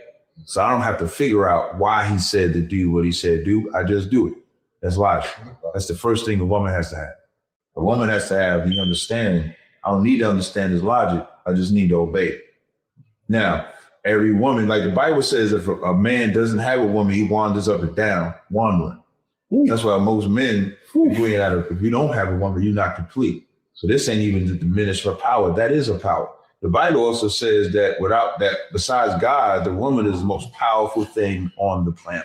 Sure. So I'm not even taking that away. When you think about that, Bible would tell you men steal for women. The Bible would tell you that when the king, as powerful as the king is, his woman smacks the crown off his head. You know what that nigga did? He laughed at it. Now you telling the truth. Now, if a man, you wait all the way to tell the truth. If a man was to smack his crown, he'd beat the shit out of it. Right. A man wouldn't even think to smack the king's crown. We wouldn't attempt it. But that woman in her preeminence knows I can smack that nigga's crown because that's my man. For sure. Real talk. For sure. But now, in order for her to get there, she got to learn to respect that man. Listen to that man.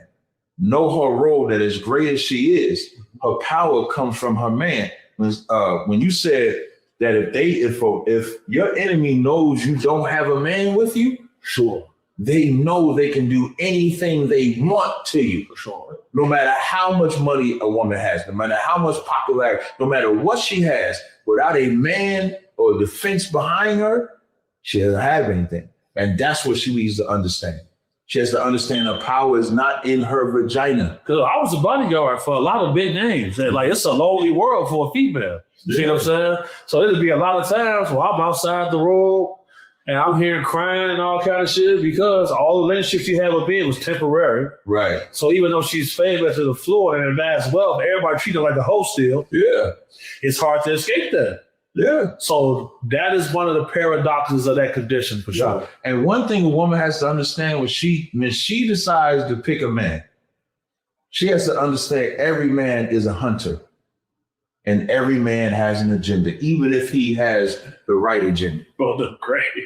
And women don't realize that. Women think they taking niggas down. You is not. You can't take a nigga. Well, I'm gonna say this. I'm saying this because he always want to say some shit good and then says some shit gonna throw you off.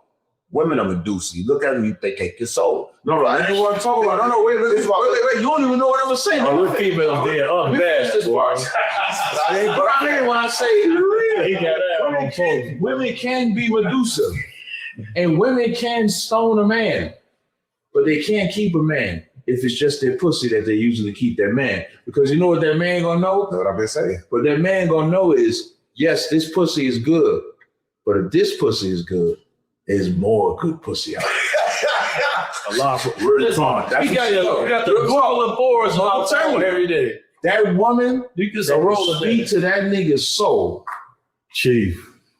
He knows it ain't too many. I'm saying That's why the baddest, the flyest nigga on the earth, and he's with a woman, they're like, how did that woman get? That woman spoke to his soul. that's why I was so. And one last thing, what I wanted to say first, when a woman thinks she could take a man down, here's my advice, ladies.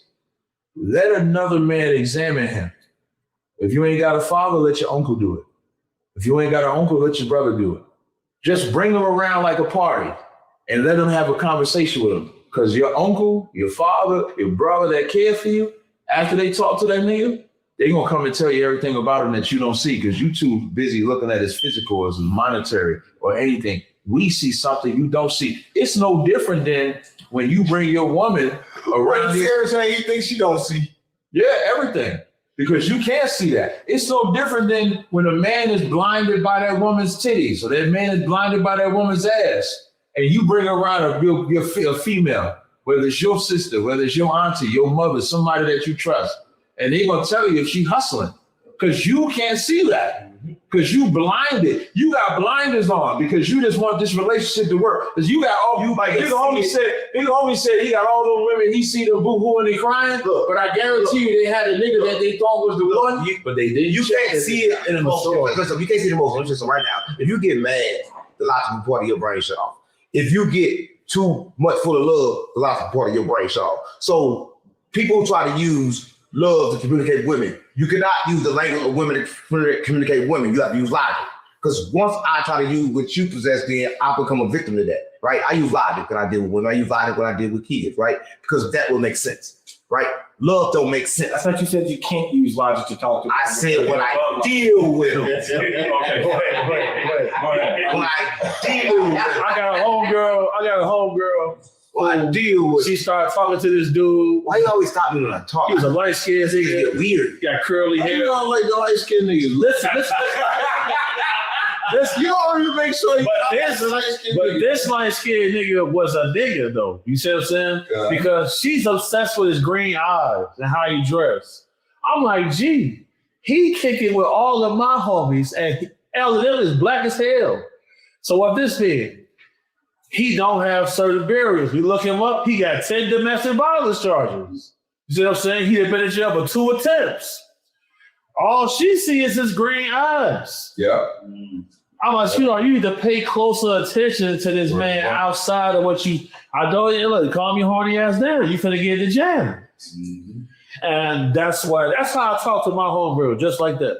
I don't sugarcoat them myself, just like that. Yeah, well, I was trying to finish the point, but listen, if you are trying to do that, right? It's like sex, right? A lot of times, if you like he said, you can't see certain things in women because you are blinded by the pleasures, right? You want sex. So a lot of times you don't listen to a woman talk. You don't know what she got to say. The only thing you care about is the pussy. A lot of times if you ask a man right here, what's the woman value other than sex, they don't know what to say. They don't know what to say. They don't know a value of a woman, right? So I'm not going to sit here and act like I'm talking to a lot of men that understand women at all, right? I went celibate just to understand a woman, right? Because listen, I'm going to say pussy is either poison or it's a blessing. You choose. That shit delicious. You choose, right? Because I'm telling you this. A man that's I'll tell you this. I've been rich a long time. And the richer I was, the more pussy I wanted. The same pussy I wanted destroyed me. Because there's no pussy I couldn't have. It got to the point where I was getting so much pussy, I got to look at myself like, damn, do they want me or this money? When I realized they wanted that money, they didn't want me, pussy became different for me. I began to want something more than pussy. Because I can pay for pussy. I can't pay for I can't pay for one. That's what I just said. You looking for somebody that can talk to your soul. So you got to give you a care. Correct. So that's my next question, follow up. You said a woman speaks to your soul, and that's the one that a man will stay with. What are some examples of how a woman speaks to your soul that you know this is a strong woman? Oh my God. Well, I do. We talk about women for 3 hours. I did a lot better with strippers. No, that's 3 hours. Damn, you love hoes too? Think about it. In all of my relationships, the ones who was the nicest to me, We still talking about spiritual influence that's going on in society. Exactly. They That's what's I ain't have to pay them. You see what I'm saying? Shit, we was kicking it. It was They eat a daddy. That's why you listen. They come and No structures and shit together. They see a daddy. They want instruction. They want a daddy. Yeah, as soon as that start happening, I get on the positive. Yeah, see that? See, you don't want to be their daddy, man. You gotta be their daddy. Well, y'all need to be a woman daddy. I'm gonna say this. People understand this. It's like this. When it comes to women, you don't need to be a daddy. Women need freedom. They need choice. They got too much freedom. They need choice. They don't have The freedom. Bible says, where there's no hedge, the possession is I'm saying, our women are I'm saying a lot of people think that they can just tell a bitch what to do, but a woman should be more like a cat. A black cat, for example, a black cat give it a negative energy, right? The purr alone can heal you, right? It can heal you, right? So that's why you got the white dog. listen, I'm saying, Why some who be called white dog? You ever said Nah, man. you know the roles with, he always talking about black and white, but I can fucking talk right now. Did you know the roles are switched? Did you know black is original white? Because black and white is switched, right? The white man is original black man, and the black man is original white man. White being purity. White being purity. I was gonna say that, right? But it's just been switched, bro. Good. So I'm just saying, when I'm saying I don't shit, disagree with that. when I'm saying shit that people don't understand and probably never get. I understand you, I'm on a whole different freestyle. I'm a prophet of the creator gang. I'm telling you this. but it wasn't no white people on the planet. Gang, I'm saying everything came from one thing. Everything exists come from one thing. Is what I'm saying. That's what I'm saying. I'm not saying this came at this time, that came at that time. I'm in a space where I understand that time doesn't exist. Right? You're explaining the confusion that's going on, that switch between different there's no confusion. Listen, confusion itself is the plan. Listen, I'm saying this. Y'all complain about the plan, but the plan is the plan. And the plan is going to happen according to the plan. There's nothing you can do about the plan. Because again, we cannot understand the plan. The plan is not determined by us. The plan is determined by the creator. And trying to understand the creator is stupid. But you know, to follow that plan, you do what he say. Oh, we align with it. Right. But listen, we align with it. And sometimes as I align with it, where it take me is where I don't want to go. So again, I end up following the vibration where it takes me. Right? A lot of times You gotta stay with it, like you said. Gotta stay with it. It's not for us to understand. Just obey the creator. So I get what you're saying. Like if the man, like, so it's like me. It's what I believe. If you're in a household with a woman and a man, I believe the right one lead is not the one with the right money. It's the one that have the correct line frequency with the creator. Whatever that choice has to be made, if she has the right choice, follow that. Yeah, the right choice. Yeah, it's the freedom. It's a connection. It's a connection. And that's why society is always trying to break us up from that connection with the creator, that frequency. But it's up to us to be able to determine the difference. Right. For example, you are trying to confuse us right now with beings such as aliens and demons. They're trying to say that aliens are currently demons. Do you think that that's a spiritual distraction, or is this some truth behind it? Demons are emotions. I can tell you. A lot of people understand this, and I'm gonna tell you what I mean. When you choose the emotion, certain things get in your body and you don't be yourself. You become someone else, right? That entity that come to you, the direct way it enters through the emotions. The emotion is a direct portal for the demons to enter through. It's not as simple as just saying it's an emotion, because I've been to exorcisms, 3 of them. I'll never do it again, but each time they had the windows open, because once the priest was to cast out the demon, you have to leave the windows open so it can go back out into the universe. Exactly. But what I'm saying is that simple choice becomes the fact is a emotion. It's an emotion game. Everything that we break down, that we didn't possess, that changes from the fact of the being of just in peace is emotion. The only thing that takes you out of peace is emotion. That's why people can't get back to peace, because they're too busy looking for love. They're too busy looking for happiness. They're too busy looking for those things, so they cannot truly find peace. Don't ask me, am I happy? I'm not looking for happiness. Because in search for happiness, also I have to search for pain. Because happiness, the other side of happiness is pain. I just want to be at peace. Yeah, demons are aliens. It's different. Demons is something different. Aliens is just some shit to convince you. So when Christ returns, you fight. Yeah, they're trying to make a holy war right now. Yeah, Exactly. what y'all saying? Do you believe that we're in a spiritual warfare? Hell no, yeah, damn. And you know how you know we close? Because they're releasing all the files. Them releasing all these files on these flying saucers, UFOs, I would call them IFOs, because it's identified flying object. You can see that in the Bible when Ezekiel said, I saw a wheel inside of a wheel. Yes, sir. It's describing what you're seeing in the Bible. So there's nothing new to the Bible, or nothing new to what we know. And so now what's the play? The play is to let you see all these UFOs, you see all this shit flying. So when the real UFOs, or what we would say Christ's return comes, you know what you're gonna say? We gotta fight them niggas. That's the deal. But they coming to fight us. So the play is to make us forget that Christ is returning, which would be to us an alien because it's coming from another world, to think that it's an alien. So when Trump and all of them say we got to fight this entity, you think of Independence Day. Instead of thinking that this is the Redeemer that's coming to set everything in order. That's the reptilians. The reptilians, which is the white people, got to convince you to fight them. Why? Because the reptilians enjoy this world. The reptilians enjoy everything that you see on this planet. They enjoy the chaos. They enjoy the fuckery. They enjoy the misappropriation of your identity. They enjoy the abortion. They enjoy the drugs. They enjoy everything. So an alien, I'm using aliens so y'all can understand. So if an alien is coming to set things right, they have what would any enemy do to convince you to fight their enemy? They will convince you that the enemy of him is your enemy too. Right? You got the reptilians, and then you got tall whites. Like that people say, the tall whites is the one that's in direct communication with Trump and all of them, right? They're tall whites. Reptilians is different. See, people understand this. When they came here, when this earth was minded for the gold, they came here with a lot of different alien species. A lot of different species was in jail from other planets that was already in jail, and they came here. Where do you get that from? Right, this is true. You can look it up, right? Which when you look it up, make sure you understand that what you see is what you get.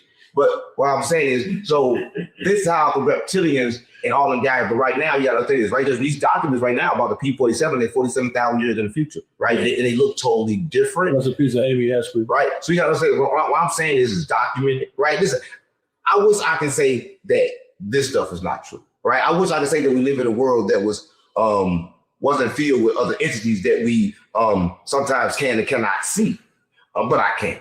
But what I can say is this: the only way to control it is take control of your consciousness.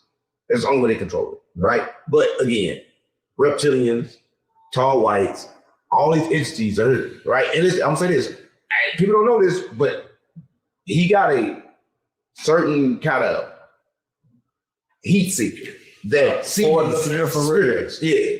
Oh yeah, it's a clear camera. Yeah. What? Ask him. If you go to see the Tesla right now, you park the Tesla in the cemetery, you're gonna see spirits too walking. Because, like, I'm gonna say this: you have a body outside your body, believe it or not. I can see it. I can see it. I can see outside. I can see it right now. And there's certain things I can see. I see different colors. Like when you see rainbow colors, I see different colors. There's a lot of things that certain beings in this dimension can do, and there's certain things that you can't do. But when it comes to alien, I won't say alien. I would say just us. because it's always been proven. When the P-47s came, they told you we're from the future, so all the aliens is just us. So right now we live in a simulation, but we don't understand if we are the only ones in it. Hey, when y'all talk to the P-47?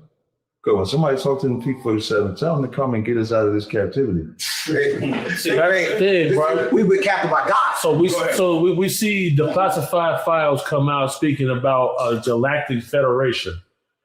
And then you look in the Bible with Psalm 82, it says God reigns on the divine council of other gods, or he judges amongst the gods. Mm-hmm. So you can't monetize all these different religions if there's literature that says other gods or other deities or beings exist. Or there is no God but me. Right. So I believe that Galactic Federation and that Divine Council are one and the same. Right. And then you know that. Now, do I believe that we are the only creation of the Creator? It's impossible. Mathematically, it's going to be an impossibility due to the fact that, you got petroglyphs from 11,000 years ago that show certain creatures that look just like us who traveled here from Zeta Reticuli. So what does this all mean? Right. It means this. It means same things you say is true. So we got to look a lot further because they're setting us up for a holy war. We see J.D. Vance come out and say that aliens are demons. We've seen Tucker Carlson come out and say that he doesn't want to learn any more about the phenomenon because he thinks it is demons. Then on May 17th, they rededicated the United States to Jesus Christ. And then now here comes the precursor, the Euphrates. The water level is low. We're hearing them speak about the Book of Revelations on CNN, which is crazy within itself. The Book of Revelations, the Book of Revelations simply means a re-reveal, right? The re-reveal. Right? A lot of people understand this. A lot of people don't understand this. And a lot of people don't understand this. And the time now is to understand this because the time of the Alpha and Omega is over, right? Because listen, I'm going to say this. A lot of people don't understand nothing about aliens, but you think you do. Big homie CC trying to tell you, right? And I'm trying to tell you, but you can't listen. Think your suit too tight. That's what make that's what make the Bible the trump of it all. Like, because as these events are occurring, what are they resorting back to? They're resorting back to what the Bible has said. No, they're resorting back to what the Bible has said. As he said, he mentioned Revelations. He mentioned Psalms 82. I kind of have a different understanding of that, but I get why he says what he says. So I still would say aliens and demons are different. And the reason being is demons is something that you are. Like you are a demon. D-man. Yeah. Of course. Yeah. So the reason why I say that is because when you make a demon be responsible for your actions, then you never correct it. Because you're going to say this demon made me do this. Your choice. There are signs of actual demonic possession and somebody was being a piece of shit. No, what I'm saying first. So here's what I'm saying first. Like in the book of Tobit, there's a woman that had 7 husbands. She never laid with her. Because the demon that she was possessed with, she would do the unalive. Everybody knew that she was the killer except her. Mm-hmm. She's the one that didn't know. And then the brother Tobit that came and took the demon out of her, took a fish, took the gall of a fish and the aroma of that fish, cast the demon out of her. So I'm not saying that you can't have a demon in you. What I'm saying is, you are the demon because that thought is you first before you can never be possessed. Yeah, that's how it gets that in. Right, exactly. Before you can ever be possessed by emotions. Exactly. Sure. Like James 1:2 says, let no man say when he is tempted, I'm tempted of God, because he can't be tempted of evil, but every man is tempted when they're drawn away of their own lust. So it's what's in you, right, to where you become, I'm gonna use words y'all like to use. That vented from my audience, I gotta say this for my audience. If y'all one of the words I'm using is because of this is the X-Files. Mm-hmm. So it's you are the port that allows either the good or the bad to enter into you. It's almost like you ever watch there's an episode of Tom and Jerry where on each side of him, there's a good mouse and there's an evil mouse. And the evil mouse is saying, that's the right side of your brain. And they all whispering in his ear. Jerry makes the decision. But both voices is in the ear. So you can see that in the Bible too, in the book of Jude, when it says when Joshua was dealing about the body of Moses, Satan is arguing with Michael over how to bury Moses. And Michael says to Satan, the Lord rebuked thee. Now, when you go to Zechariah, the 3rd chapter, you see that it's Joshua that's dealing with the body of Moses. So Zechariah is giving you the physical what's happening. It's Joshua, he has Moses' body in front of him. Jude is telling you what's happening in the spiritual world, where you have Satan and Michael trying to convince Joshua what to do with the body. That's everyday life. With every decision you make, you have a good and a bad telling you what to do. So when you think you got the voices in your head, you can't blame the voices for your decision. But good and bad is the same as no duality, right? Because the choices become different. Because if you murder a person in protection and you murder a person in self-defense and you murder a person just to kill them, that's all murder, but the murders are different. So there's no... Yeah, that is different. So the first two is not murder, though. There's no good and bad. Somebody died. The first two is not murder. Somebody died. The person pulled the trigger. That's murder. The first two is not murder. The perception... Self-defense. The perception of it changes. The perception of it changes what it is, but you cannot change the fact of the act of what was done. But human perception think that you can, based on intentions, but you can never determine the intentions. It may appear to be self-defense, but I make it appear to be self-defense. It never was self-defense at all, right? Because I put myself in a situation to where I understood what I was going to do, right? So it wasn't no self-defense, right? But the court going to rule that self-defense. I know a lot of times if you can go in the hood, I know you going to shoot me. I know I'm going to shoot you. When I see you, you pull out a gun. I pull out a gun. I blast you. I go to court. I did self-defense. No, nigga, that was murder. It was intentional. But in court documents, that's going to be self-defense. So I'm saying there's no right or wrong. That's what I'm saying. The only thing that determines right or wrong is the intentions. And the intentions you can never determine. That's determined by the person. So I'm going to say this. I can't decide what's right or wrong for nobody else because I don't know the intentions of that person. That's all I wanted to say because everything else he said was right, but I can't agree with right or wrong. When it comes to determining it for people. Right, mine's controlled by the Now, I think you guys are simplifying it to the extent of you have the consciousness of the good and evil that can be your influence. Right. What if it's somebody, for example, that has schizophrenia and there's more later? Bliss. That's a yes. demon too. Schizophrenia is a blessing from God. It's a blessing, but without grounding, it becomes a curse, right? Because schizophrenia, you begin to get information from all different realities, right? The problem is when you cannot ground yourself in this reality to determine which one to use at which time. I would call that. But it becomes crazy when you cannot determine what to do. Yeah, the Bible calls that legion for we are many. That's a person. Everybody are many, right now. We all legion. Correct. Yeah. A lot of demons call themselves legion. Yep. I seen a demon at an exorcism say, "For I am legion." That's crazy. I never heard nobody say that. Yeah, that's what that is. But I'm just saying, I'm saying it's a gift, right? It's a gift when you determine or use the correct. I just got the chills. I never heard nobody else ever say that. The only time I heard that legion shit. Yeah, legion of doom. So go ahead. So you believe that this is something that's a blessing? Listen, I believe that everything we look at is bad. It's not actually bad. Listen, I come from an environment that where you gonna say that it was bad, but it pushed me to where I am today. So was it ever bad? I say no. I think bad is another one of those human perceptions, right? And perception become a problem because if I can go to the hood right now and it could be a lot of niggas out there, I can go see and I feel safe. I walk very calmly. I ask somebody else with me, they gonna think it's a bad place, bad environment, but though we look at the same exact place. It's the experience. Right?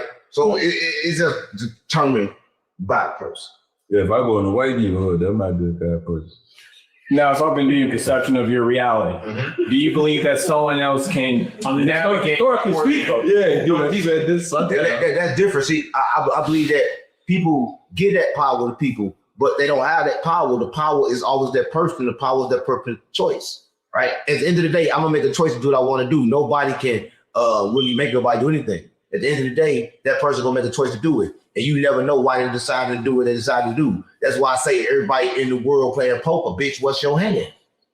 Because you never know who nobody is or what nobody is until they choose to show you. There you go. How the fuck you know?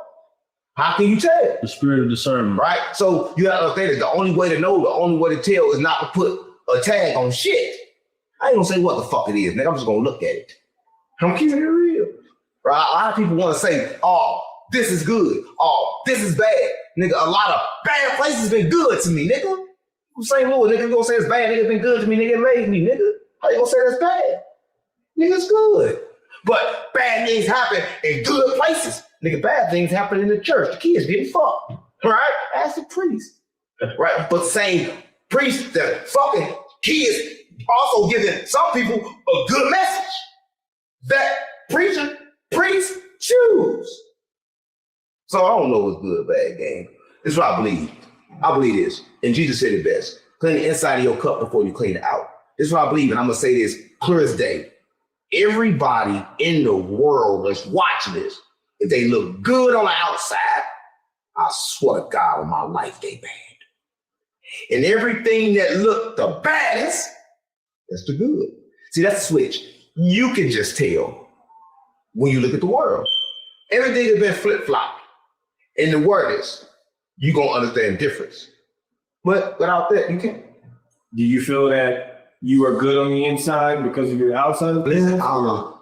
Listen, I'm not saying, go ahead. No, you listen, I'm saying, what I'm trying to say is something so powerful, but you will never get it, right? You'll never get what I say because you can't comprehend. See, comprehension is different, right? The type of logic I possess is not the type of logic you find in the book, right?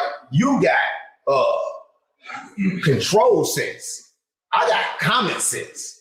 Nigga, it's difference. Can you explain the difference? Yeah, there's a big difference because common sense is the sense to know the difference, right? Once you have control sense, the only thing you know is that. That's why a lot of niggas that work in school, they work for niggas like us. We got common sense, the niggas have control sense. Now, bitch, work for me. Because you have the sense to be programmed. There's nothing wrong with the book smart people. Right. They ain't gonna work for the niggas with the common sense. Yep. I got common sense, nigga. If I got common sense, then I got sense to do all things. I don't gotta be trained to do shit. I don't need a white man's school for what? I have common sense. You don't have to teach me to do what I do. Nigga, I've been doing it before you. Nigga, I taught you. So how the fuck you gonna dare teach me? You know, Christ said, I'm glad he kept us from the wise and prudent and gave it to babes. There's a lot of men that studied the book and got these scholars and collegiate academics and shit like that. Can't teach me shit. The spirit of the Most High to actually understand. Listen, you can't teach me shit. Another point. Because I can't read it. Like Christ, when they was out there teaching, you know what they called them? They called them unlearned men, even though they had the power of the Most High, even though they had the power of Christ. Yeah. So it's not about your book smarts. Yeah. It's mainly about if the Lord is with you. Yeah. If the Lord is with you, because all of us have been touched with the spirit of wisdom. That word. I've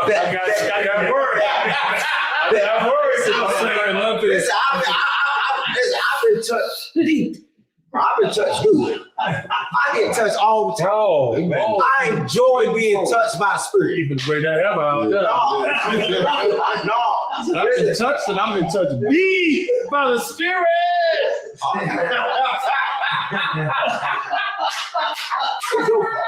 No, let it Go ahead. So it's your fault. No, it's your fault. See, you started off fucking playing with me. Now you think everybody won't come to S5 wanted to play with me. But I already knew you was gonna do this. I said before starting, you was gonna social favoritism, right? To big homie CC, because you know y'all be off the grid shit, and you also favorite to him because he light skinned. Why would I favorite him for getting light skinned? Yeah, I already know what you do. Hey, brothers in Christ. Exactly. And I gave you a copy. He's ordained minister, you know? No, I didn't know that. He get what? Bro's ordained minister. Absolutely. Ordained what? Minister. Stop playing. I'm a licensed ordained minister. Go ahead. I marry people. This is my partner. In Vegas? Yeah, in Vegas. It's crazy. I don't want to hear that. We go out feeding the homeless, bro. Quote scripture to them. One thing about Ro, I was saying, everybody watch the X-Files do this. Ro is very intelligent. No, he's intelligent. He's very talented. He's very book smart. but he don't possess common sense. Come on, man. You know what I'm telling you, everybody understand Ro is the smartest nigga in the room. We understand I don't possess common sense. Let me give you an example of how Ro has common sense. Me and my gang-affiliated homies are standing in front of a business. One of them have a Draco out. Another of them have another firearm. A guy pull up, say he from Grave Street. So we having a miscommunication. A Ro decides it is time for Ro to go. Bro said, you know what, big homie? That's scary This shit. is not my crime. That's scary shit. That's not scary shit. You say, you know what, big homie? Look. It's time for Ro. Common sense is this. Common sense is this. You know what common sense? When you in the trenches and shit get to moving, be still. Don't make no sudden movements because they're all eyes on you now. If you had common sense of environment, you understood that. When you in the trenches, when you in the field. Listen, I'm in the field, nigga, I'm still. When I pop out, He was born and raised here. He know these streets. Listen, he understand at that moment. Yes, he breathed. That was first. Listen, He said, only "Get thing, in my car." the only thing make you retreat is fur. Nothing else in the He world. wasn't involved. The only thing that make you move backwards is fur, nigga. He didn't even have a spot in the The bow. only thing that make I you move didn't backwards is move fur. until this situation. No, what's that? What's that? What is it there? After the situation was done, Bro said, you know what? We'll cut that part out last time. It was going to get spooky out there. Nah, we'll cut that shit Somebody's out. going to get a They will come get bro. They forgot me. They will come get you. You talk about these different pathways that you got between these portals that you can end up on. You said spiritually. Now, do you believe there's also physical portals on this planet that people are being transported to other sides of the world? Yeah, they've been hidden in the national parks, for sure. That's a fact. Physical portals. Like what? Yeah, If a body can go in. That's a fact. So one question: if you go to physical portal, This is the truth. if you come out of it, your skin recreate. I heard your skin recreate when you go to the portals. Like you go in and you come out, it be you, but it be like different skin. Yeah, your skin have to turn like atoms and shit gotta go apart. Are you talking about a racial switch? Or are you talking about the flash? I heard when you go through the portal, like your actual, you gotta go from energy to matter, energy to matter. I heard you gotta do it like that. You know, you can read that in the Bible. When the angel grabbed Daniel by his head and teleported him, grab Habakkuk by his head and teleported him. Yeah, you gotta go energy to matter. And he Energy to said matter. Daniel and then brought it back. That's the only way you get the dimensions. You gotta go energy and then turn to matter once again. Energy matter. I'm between y'all. The highest concentration of missing persons in the United States are all the national parks. Documented. Okay. More than I'll just sit down today because a lot of people go to parks. More than Bermuda Triangle? More than who? The Bermuda Triangle, yes, more traffic. I think you said You ain't got Bermuda Triangle shit? Yeah, That's true. That's true, nigga. That's definitely real. you know the first missing cases of the Bermuda Triangle started right after they ended slavery. 100%. The document. And you know, And it's in the same slave trade line. So you can never travel there again. Those lands are cursed. They should have did this shit before we was traveling. How about that? So like, I need to bring some common sense to y'all niggas. Fuck the slave trade over. When the slave trade was happening, somebody should have made the slave masters. The slave trade never happened. Find a slave ship here. You cannot find one. Let me tell you why slave ship never happened, because we was already here. Right? Listen, That's true. who's already here? Listen. That's fear talking. I'm saying. You're afraid of Those with slave, listen, we are prisoners of war. You're afraid of We're prisoners of war. So you said listen, you was a slave. If you was a slave, listen, we're prisoners of war, because if you was a slave, war is different. Slave, they kill you, they murder you, they do all this shit to you, right? That what they do to you, right? You gotta understand this, right? We are prisoners of war because they worthless. Right? Right now, everybody still go to work. We go to work and they have monetized the sun. They have monetized earth. They have monetized water. They have monetized natural resources of the earth. Right? That's all I'm saying. So when I speak, I just try to. But the transatlantic slave trade is real. I try to make sure people understand that we have been in prison, right? And they have made it slavery so they can look superior. Above, right? But there's no above. It can't be true. If it's true, show me a slave ship. Just one. You can show me the Titanic. You can show me every other motherfucker ship. They can't show you the Titanic. That motherfucker under the water. The millionaires, you just see the millionaires, these dumbass, they took 6 billionaires, they dumbass all got them. They dumbass all got the boat. No, that's happened here. Look, after they drowned, 6 billionaires wanted to go see it. So they all built a ship to go see it. They died too. And they died too. That go back to having money don't make you smart. They ain't had common sense. No, they died too. Have you ever seen any of the transcripts of the breakdown that they have for the slave ships, such as the You know why he died while he went in the water, though? Because the water is the real way you get up. You go down, you get up. The water, only thing that fight back, the sky don't, right? It's different worlds inside the water. No, like, sky fight back. That's why the homie getting not like the water. Why do you think they haven't? Why do you think they haven't did this? You know what I'm saying? You talking about a different type of thing. I'm talking about a type of thing where you can fly. Oh, sure. When you going down to the water, shit happen. It's lakes under lakes they can't even get to, right? You get to the lake, there's a lake under that lake. So I'm saying it's worlds under worlds. When you talk about the lake, it's rocks in the lakes that turn to fishes. They get down to the rock. You get close to it, it's a fish eat you, right? That's not true. That's true. Where have you seen this? Gang, everything I'm telling you is true. It's worlds under worlds. Just like right now, you don't understand about the dolphins. You don't know what the dolphins do. The dolphins communicate with humans. That's why the dolphins took the humans down there to build the whole underground city, and then the humans took the dolphins. It was 40 dolphins ended up missing and came up on the sea dead after they kidnapped humans, right? You don't understand about the mermaids, what's going on. And all this shit goes back to the fallen angels. That's actually what we do a lot of our research on, dolphins and mermaids. When I use that, I use the terminology, but not in the sense of what they say. There's probably a million different angels. You see what I'm saying? Correct. We got like seraphim, we got underwater man, cherubim, biological man, sirens. They none of them fall angels. No, when it comes to sirens, on all of the pirate maps from the 1500s to the late 1700s, they all had locations where they said a giant octopus called the Kraken was there, it snatched a ship, and then they said areas where they had sirens or mermaids. Right. But oftentimes, there was mermen that they saw. And what's the difference between mermaid and mermaid? Mermaids are said to be sirens that sing and lure you to your death. Mermen will come up on the beach and grab you and drag you into the water. Yeah, I believe it. It's crazy. So I had to be men they was dancing with, because they said it's one called, no lie, they come on the beach all the time. They say they call them motor. They gave Nalco. Yeah. Yeah, you go over there, they speak about the Nalco all the time. Yeah. So a lot of things that we take here to be make-believe over there is dead serious to them. Right. When I was in Mombasa on the coast, I interviewed the fishermen. They called me Biggie or Hatari, because Hatari means danger. And they say I'm always asking them about stuff that bring danger. Now, they said that, listen, these things exist, but these are our tourist areas. That's why we close the beach after a certain time. Because I talked to people that were serious men, and 2 of them gave me the very same description. They said they went for a nice swim. When they came to the water's edge, they stood up, turned around, they felt like being watched. They seen something with greenish gray skin, looked like a man with these large black eyes staring at them. Exactly. And they said they got the urge to dive into the water.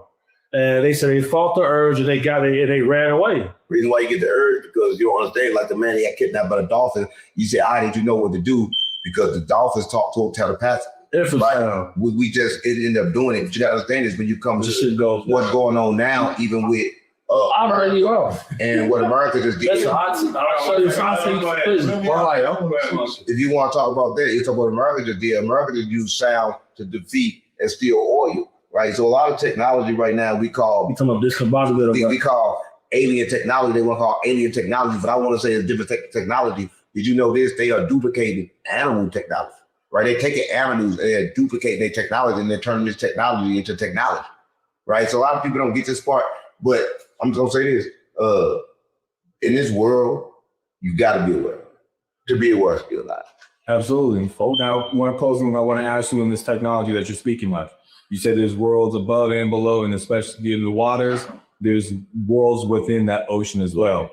Do you think that there are UFOs leaving from the ocean that we're seeing in the sky? All the time, because that's the only way in. right? A lot of people don't understand. A lot of people want to think you can go up, but we're in the firmament. There's no way you can go up, right? Even when they do go up, and I'm gonna say this, and I hate to say this because it's gonna kind of like agree with him. Did you know that on the rock?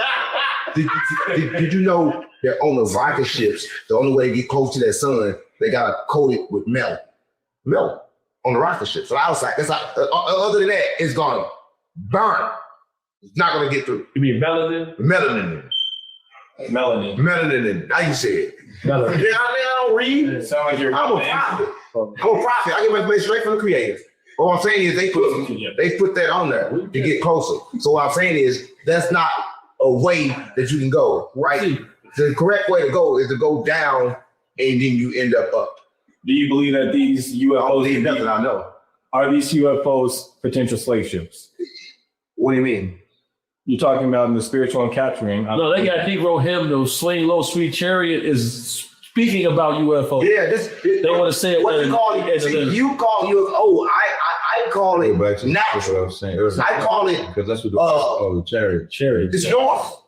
Right. Something So that they use. So they're looking to get swooped up. For sure. right. It's normal. It's natural. Right. Like, it's just like you gonna say right now that talking telepathically is only for the dolphins, but it's the original language of the original human. Right. We don't have those abilities, but though we are capable of those abilities. Right. So when it comes to the world inside the worlds, I'm telling you, these worlds are here. Some people can see them. If you're looking down at the animals, like the ants, and the way they deal, that's a whole nother world. They got their thing that they do down there, and that's what they do, right? It's so many worlds inside worlds that you don't understand. I'm gonna say this. I'm gonna say this for real, and a lot of people watch this ain't gonna understand this, but I don't know how to brush my teeth till I was 40.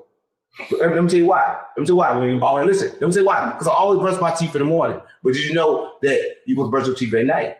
Because in the morning, your mouth actually releases things that actually cleans and the bacteria in the morning. And if you wipe that off your mouth as soon as you get up, then you kind of like fuck up. So you should wash your. No, further, you never have bad breath because you actually clean it. And then there's another thing you can do. The other thing is you got to mix different kind of chemicals. You got to mix things. You got to mix lemon with baking soda, right? These are things you got to use, right? Because these things are natural.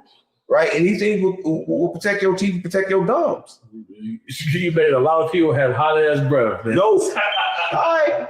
Listen, you can say how you want to say it, but these things that I say right here is X-Files, and I reveal things that was previously unrevealed. Oh, thank you for that. It ain't been revealed when you should brush your teeth. Because you got hidden knowledge and you got forbidden. Yeah, you got shit that people don't know. We have explored on our hidden knowledge. You explore shit.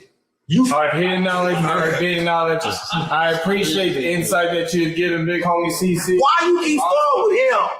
And why he started over there? Start with me first. Say bye to me last. Yeah, you right. Yeah, No, go ahead. Let's go first. No, thank you. I appreciate your time.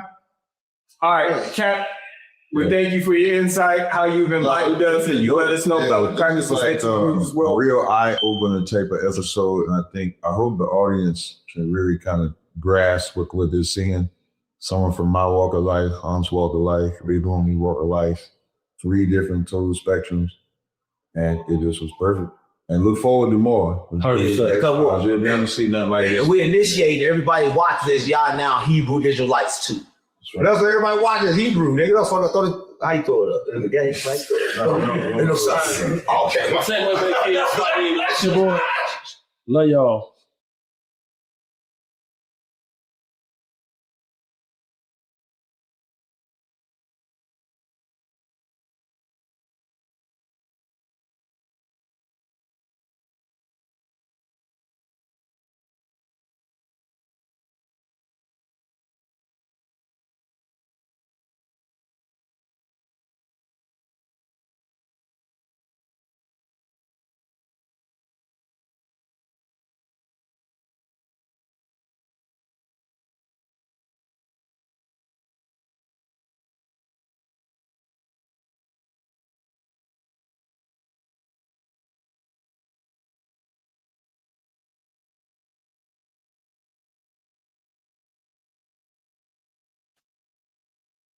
Testing 1, 2. Oh, let me move this.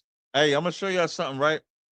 Hey, real quick, they didn't even pay me for this, but every like 3 months or so, I do a detox. Right now, I don't really like them long detoxes. I like I like to get in, get out, and so I ordered this one from Contour Blends. This one here, it's called 1 Day Detox. Contour Blends. If you haven't ever tried it, you can find them on Instagram. And it really, let me tell you something. If you now, I like to do it sometimes if I eat a lot of red meat and stuff like that. I like to do it for that. I haven't really been eating no cookies and stuff, but I was recently, I felt like I was a little bloated. And so because of that, I said, let me go ahead and get the detox. This is the best detox. I've been using them for about 2 years. If you go on their Instagram page, Contour Blends, you can see that you have it. And I'm a testimony for it. So this is fire. Just came in today. I ain't gonna tell y'all what I was just yelling to my daughter about this detox, but I'll be taking this tomorrow. All right. Now y'all know what we got today. What we got today is little debate versus Lily Gaddis. A lot of people might wonder, like as I research her, and I'm gonna be joining Ralph's Killstream in a second. What I realized in researching her is not a lot there. Should be interesting. I'll give y'all my premise once the live starts. Most of y'all may know my premise. Also, too, real fast. Commander Jenny, I was on the phone with Commander Jenny Hanna. This is going to be for the New York Cookout. If you're in the New York Cookout, and shout out to Bayana, she put the link up on the screen. You want to click that link, support our GoFundMe for this cookout. In this, yeah, you drink the whole bottle at one time, Michael Love. You drink that whole bottle and don't go nowhere for 25. When you take this, oh, y'all said my audio's low? What about now? Is audio better? When you take this, detox,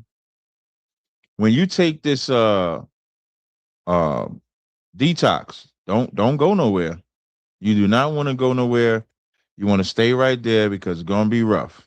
So Commander Jenny Hanna is so upset at the what they did with the Olympics that for the Harlem Cookout, we're going to be having a Black Hispanic. We're going to have a break dance contest. Who could be the best break dancers? Captain Kadazar right now is working with some of the baddest in New York City, and there's going to be a G note on the line, a whole G, if you can be the best break dancer. Now, we're not letting no Asians. You ain't going to see no Caucasians or Blasians or anything like that. This is strictly for our people. And we're going to have the whole thing out there, B-boy music, all that. So if you're in the Harlem area, make sure you go to, make sure you're coming out there. That September 1st is that cookout. Also, what you want to do is you want to pay your tithes. You want to go to www.isupk.com and pay your tithes. It's a commandment from God, just like it's unlawful to not eat shrimp, crab, and lobster, is also unlawful not to pay your tithes. So if you haven't, you want to make sure you start paying your tithes. I'm going to put the link to the channel. I don't know. Now, when I work through StreamYard, I don't know if it's going to let me pin that as a link you can click, but y'all let me know if that's a link that you can click. But I just put their Instagram channel to the detox that I use, and I'm telling you, like, it's gonna clean you out, and you ain't got to go through all that. Yeah, it's interesting. I'm looking at this Brother Hassad video that he put out where Christians embarrass. Oh, never mind. He probably gonna try to defend him. I take that back. So now, when I go to this live, I'm just want to see if it puts it up as a link. Oh, it did. Okay. So if y'all click that link, you too can get your Contour Blends, and I'm going to make sure I send them this video so they can know I supported them. So we're going to get into it. So I'm going to click it. So remember, pay your tithes. That's number one. Commander Jenny Hanna is doing a breakdance break-off at the Harlem Cookout September 1st. And click that link and support the GoFundMe, man. All right? So now let me go ahead. Where's my Telegram at? Let me go ahead over here. Let me click this Google Meet link. Allow microphone. Allow on every visit. Nah, hold on. I gotta check the settings real fast. Settings, Rodecaster Pro. Yep, and the camera, video camera is going to be camo. There we go. Got the camo. No, microphone should be on. Let's see. Make sure there's some testing. There we go. There we go. All right. Let me see if I can reverse the way that. I don't like the way that camera looks right there. I'm just looking at the camera from my side. Let me see if I can flip the camera. Let me see if it lets me flip the camera. Let me see. Camera, video, send resolution maximum. Yep. Receive resolution maximum. Let me see. Open effects. Appearance, styles, no, backgrounds. I don't want no background. It's just, man, I ain't gonna trip about it. I do look extra brown up in there, you know what I'm saying? I do look that extra brown. All right, so I'm just waiting for Ralph to let me in. Once he lets me in, we'll go ahead and begin that. Let me see. Somebody said ISUBK is the future. That's correct. Hey, you know what? I can hear you. Yep, I can see you now. Yep, I could definitely see you now. Yep. Okay. Okay. How you doing, man? Hey, I've been all right, man. How you doing? Pretty good, pretty good. Yeah, listen, I've been checking you out. I see you out there killing the game. Yeah, well, today we got knocked. So our original link, we got knocked off the air. I live in Mexico. I think I told you that. Yeah, yeah. Here in the Yucatan. You've been there for a couple of years, right? Yep. 2 years in September. Do you feel more free? I do, actually, yeah. So you're not coming back to America? Not anytime soon, no. I won't say never. You never say never, right? Right. But I came back and saw my son a couple times over the last months, but you never say never, maybe. Right. But I definitely even do Pat Mahomes. See, you got the KC hat on. Even the Super Bowls ain't gonna get you back, man. They winning right now. I've been a Chiefs fan since they had Joe Montana. I was a 49ers fan when I was a kid, and they traded Joe Montana. Right. So then I said, you know what? I'm a Chiefs fan now because Montana was my guy. I was a little kid. Right. I understand. So I went through. I don't want people to think I'm a front runner. I went through. You went through hell. Yeah. Well, I mean, there were some tough years, but there were some years where we were 13-3, and it was like right. They're going all the way, and then we never did. We never did until Mahomes took over. And of course, he's the best quarterback in the game by far. Now Lily is here as well. Let me go ahead and admit her, and we will do that. Lily, can you hear me? I will let her get set up here. I can't hear you. I can't hear you. You can't hear me. Okay. Let's see. I can hear her. You can hear her, but she can't hear me. I can't hear you. I can hear her too. Okay. Let's see. Can you see this? You see this message? Okay, let's see. Hit the 3 dots. This happens frequently, by the way. The captain knows. Hit the 3 dots and change audio source. Okay. Let's see. Go to settings. The 3 dots and change audio source. Settings. Go to settings. Go to settings.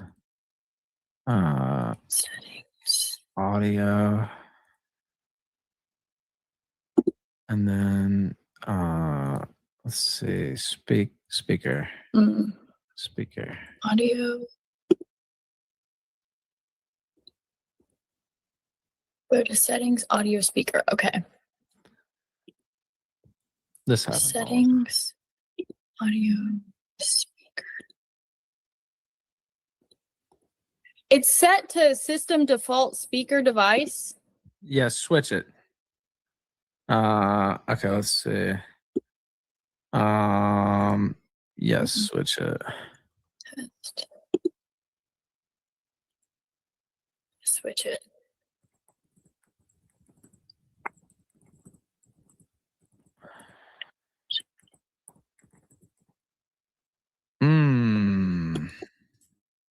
It's only giving me one option. This is weird. We've used this before. Huh. Let's see. Try leaving. Maybe because you got 3 people. Nah. Still nothing. Can you hear me though? Yes. Maybe I should close out and come back in. Yeah. Okay.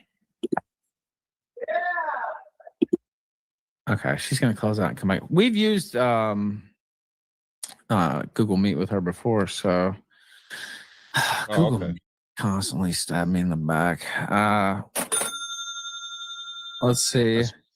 A Smaster 33 sent $1 on Rumble. Captain, I love you and Kangaroo Jack. I can't hear you. Yeah, I miss your channel, man. He said I Okay, love you and Kangaroo Jack. Bluetooth. Can you hear me? I can hear you now. I think it's because it's connected to Bluetooth. So hold on. Let me disconnect my Bluetooth real quick. Okay. Okay, hold on. Okay, it's fine. It's fine. This happens all the time. Okay. Where's settings? Also, the link from earlier, can you still hear me? Yeah. We have a different link because the storms here in Merida knocked us out. So I sent you the new link and tried to put the other link underneath. You did a great job quote tweeting it, but we're on like our 3rd link today because the storms here have been so bad they knocked us out a couple Do you times. have a new tweet up? Yeah, let me find the new tweet. Yeah. Here, I'll link that to you. Okay. Let's see. I'll put that on Twitter. Hold on. Give me one sec. We're doing it live. We're doing it live on the kill stream. I do the same. Yeah, I do the same thing. I don't pause it. I just keep it going. Yeah, it makes the people feel involved. Like if they're your fans and if they following you, they'll stay. They won't complain. Yeah, exactly. They're right at home. That's right. They're right at home. But yeah, it's not her fault because I tagged her in the original one, and then storms knocked the power out and everything, and so kind of took us off the air. But we're back here with Captain and Lily. Okay, are you good? Is everybody good? Yeah. Okay. Perfect. Now, what are we here, Captain? You told me that you wanted me to set this up. Yeah, I did actually. Because when I saw it, so I remember back when she first, used the term broke ass niggas. I don't know if you're familiar with me, Lily, or not. I'm probably the only black guy in Ralph's Hall of Fame on his channel. And so when I saw her use the term broke ass niggas, and then I was watching everybody's response, and then I was watching her response, and I wanted to have a conversation because I never had a conversation on Ralph's channel with a female that thought like white men. And so that's what, and so for my audience, right? So for my audience, and I don't know if you subscribe to this or not, but I do not believe that we should intermarry. Like, I do not believe that a black should marry a white and vice versa. Do you agree? I mean, I don't really have a major problem with it, but I mean, I feel like there are cultural issues, like right. The two cultures are so different. So it's like, you want to be equally yoked. You want somebody that's most in common. There you go. So that's a perfect way to say it. You want to be equally yoked. So one of the biggest brushbacks I always have, like I even watched the interview you had with my brother Tommy Sotomayor. And so they always uplift the white woman, so to speak. Like they'll have no problem pointing out the things that white men do, but then when it comes to the white woman, they always give her a pass. So in these rare opportunities of having a conversation with a white woman such as yourself, that's why I wanted to have the conversation. Okay. So that's what sparked it, because I heard you a few times say that it wasn't race related when you said broke ass niggas. Right. It was just like, dude, like I say, like I call my son, come here, nigga. He's my nigga, it's right. But I would disagree. Okay, no problem. I'm actually glad you said that. I would disagree that it wasn't race related though. Only because I've never seen nobody of your ilk or of your kind talk that way and it not be race related. Like when you say you call your son a nigga, right? Mhm. Is he? But so would he be? He's ethnically- not black, by the way. No, I'm not. I'm not. Everybody says he's half black. He's not black. He's white. Okay. Okay. Okay. On record, across my heart. They make that up about her. That's why she's clarifying that. I was saying that she got a black baby. Yeah, they try to say that. I yeah. don't. Well, when I found out, I'm gonna tell you, when I found out she was a single mom, I thought, then I said maybe that's why she's saying nigga, because she thinks she a black woman, and so maybe that's why. So, that's a joke, by the way. Yeah, that was a joke. I know. I got. Oh, okay, no sweat. So, but you are being a single mom. So I was kind of trying to dig into like your history, but I didn't really. There ain't a lot to know about you, which ain't really a bad thing because, of course, you don't want a lot of your personal life out there. But from what I do find, you would be now, and this is for my audience as well. Like you would be what everybody thought was a trad wife. That's what they thought you were, right? Right. Everybody picked up. I guess cooking is trad. So, I mean, I figured we all ate, but I guess only trad wives eat. No, but you was looking a little like Cleaver from the Leave It to Beavers. What's the mother? The mother from oh, you might be too young to know that show. I know. No, I've actually seen that. I can't remember the name though. Yeah, Leave It to Beavers show, the Cleavers. Like you was dressed up there. You was dressed like a little trad mom, though. You wasn't dressed like the typical 20, because you're 25, right? You're a young lady, right? Yeah. Yeah, so you wasn't June Cleaver. Yeah, somebody in my chat said it. So you wasn't really dressed like a 25. You was dressed like you was trying to go with the little trad route. And I think when they found out you wasn't a single mom, that you were a single mom, it kind of took away being the traditional mother. And then I also saw the interview you did with Candace where you said you were trying to change the way we look at conservative, because I think conservative is where the trad would fit in, right? Am I correct? Right. Yeah. Well, I think the conservatives, it's such a small box. And if we want to, like, I'm all about winning. You know, I want to win. I want to win the election. I want to win the culture wars. So if you win, you got to bring in more players. The box is so small that we don't really, we don't really appeal to normal people. You know, I would just say I'm kind of normal. I guess not normal to say broke ass niggas. Right. Especially a white woman. And then a white woman calling her kid a nigga is unheard of in America. So I don't know if we can call you conservative either. I don't know. I would say I'm an alternative conservative. I don't really like any kind of box necessarily, but I would just say I'm just like a normal white bitch, you know?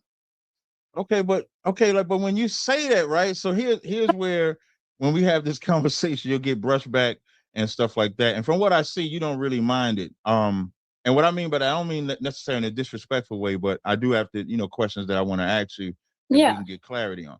So like when you say alternative, is there like a community with you where y'all just walk around calling each other niggas and shit like that? Or is it just a you thing? Because I heard you say your family don't like it. Because and I'm gonna be upfront with you. My goal in this dialogue is to show that it was racist when you said it. I don't have a problem with it being racist though. I have a problem with you hiding that it was racist. Okay, well, here's the thing. Okay. You're not me, and it actually wasn't racist. Like if I wanted to, I mean, I've got plenty of actual racist things to say, and I'll say, I mean, right now if you'd like. But but I got a racist thing you said. I got one already. I got one. Okay. Don't worry. But in that instance, it actually was not racial because I wasn't even talking about black guys. Like the girls that I know who are married to these broke ass niggas, they're married to white broke guys. So I wasn't even talking about black guys. So when they heard you calling broke ass niggas, how did they feel about it? Like, do your girlfriends, do y'all all get around each other and say that? Like, is it a crew of y'all? Like, how many of y'all get together and use the term? Or is it just a you thing? You know what I think it is? I think what the problem here is it's a generational gap. So everybody my age, I hear nigga all the time from tons of different people, from like black good old, maybe it's because I live like in a smaller town and like the black people in our town are like good old boys, they're not like hood black people. So everybody's just like everybody kind of gets along, to be honest. And I hear nigga all the time. Like my brothers say nigga. You have black friends? I know black people. I don't really have them. Yeah, because I heard you say you ain't got no black friends, and I'm for sure you didn't get no new ones. Hey, I got you. right? No, we not friends. No, no.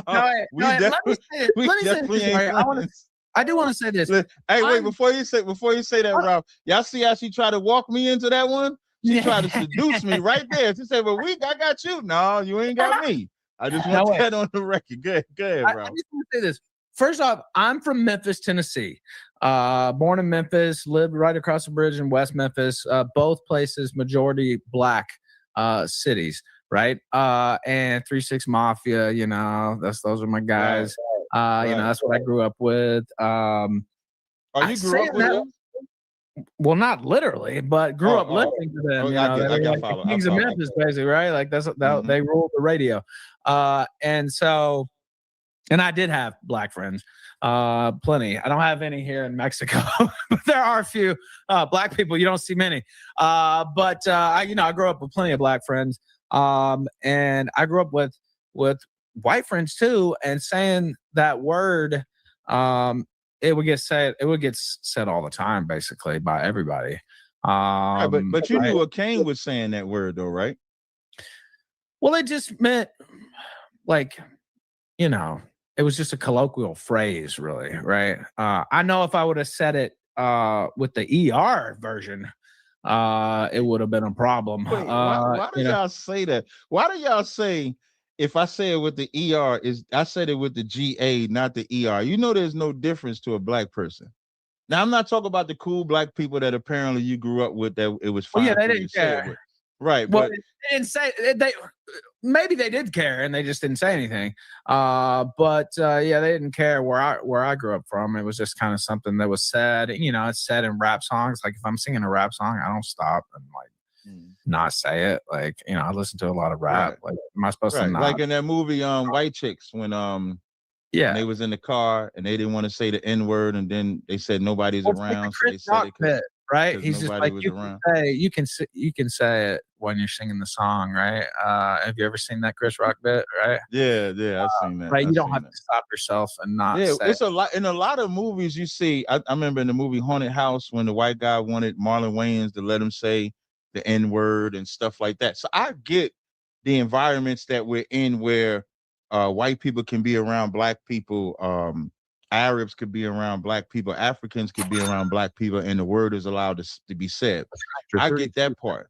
But in the moment that Lily said it, you said it on a live stream, which I think was intentional to garner attention.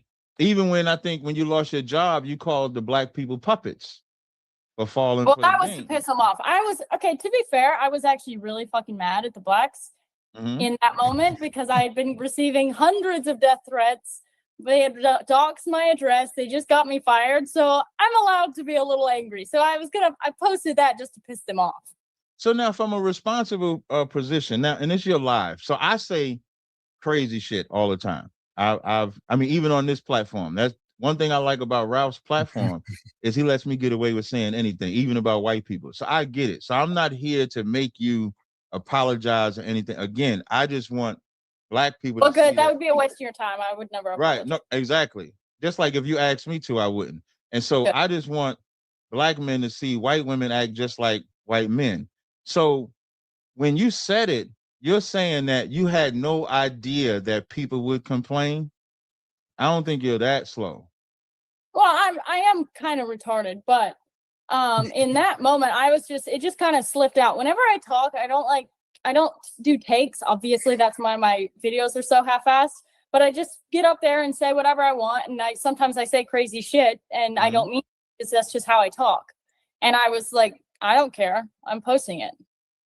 Okay. So then what transitioned you now? So you said you're not conservative. Would you say because of the I am conservative, but I don't know if I said alternative. Right. You said right, because I think the conservative is like a husband and a wife, and so you're not a wife, you're just a baby mom, because you're not with the guy, right? You're just a baby mama, right?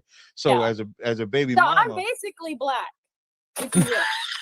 Why would you put that on black people though? $5 on Rumble. Like, is this your way to assimilate? Like, this is what white people do. This is how white people pander to black people.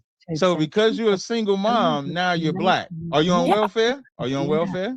No. You will you be on welfare? Because you know y'all. because y'all number one in welfare though, white people. So that wouldn't be a black thing. That's why I was asking you that. Okay. Well, you even know, from- I'm a felon. Hey, I'm a felon, and I have 2 kids out of wedlock. So you know, He's blacker than I am. so now I'm gonna tell y'all. I'm gonna tell y'all what that makes both of y'all.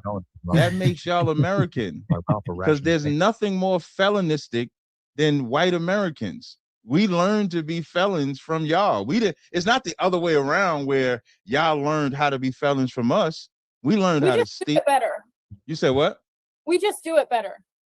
Even if you want to say do it better, so you can't say that you're black then. That's my point. Thank you. You just proved my point. If you're saying you'll do it, if you're going to say you do it better, then you can't say that you're black. You have to say I'm white, right? Say it with me. Say it with me. I'm white.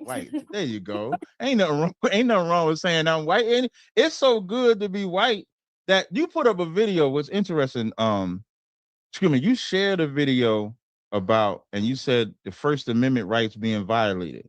I think you just put that up today, right? Yeah. That was a video where they locked up this white woman because she was standing in front of this place saying nigga, nigga, nigga, nigga, nigga, nigga, nigga, nigga, nigga, nigga, nigga, nigga, nigga, like it was going out of style.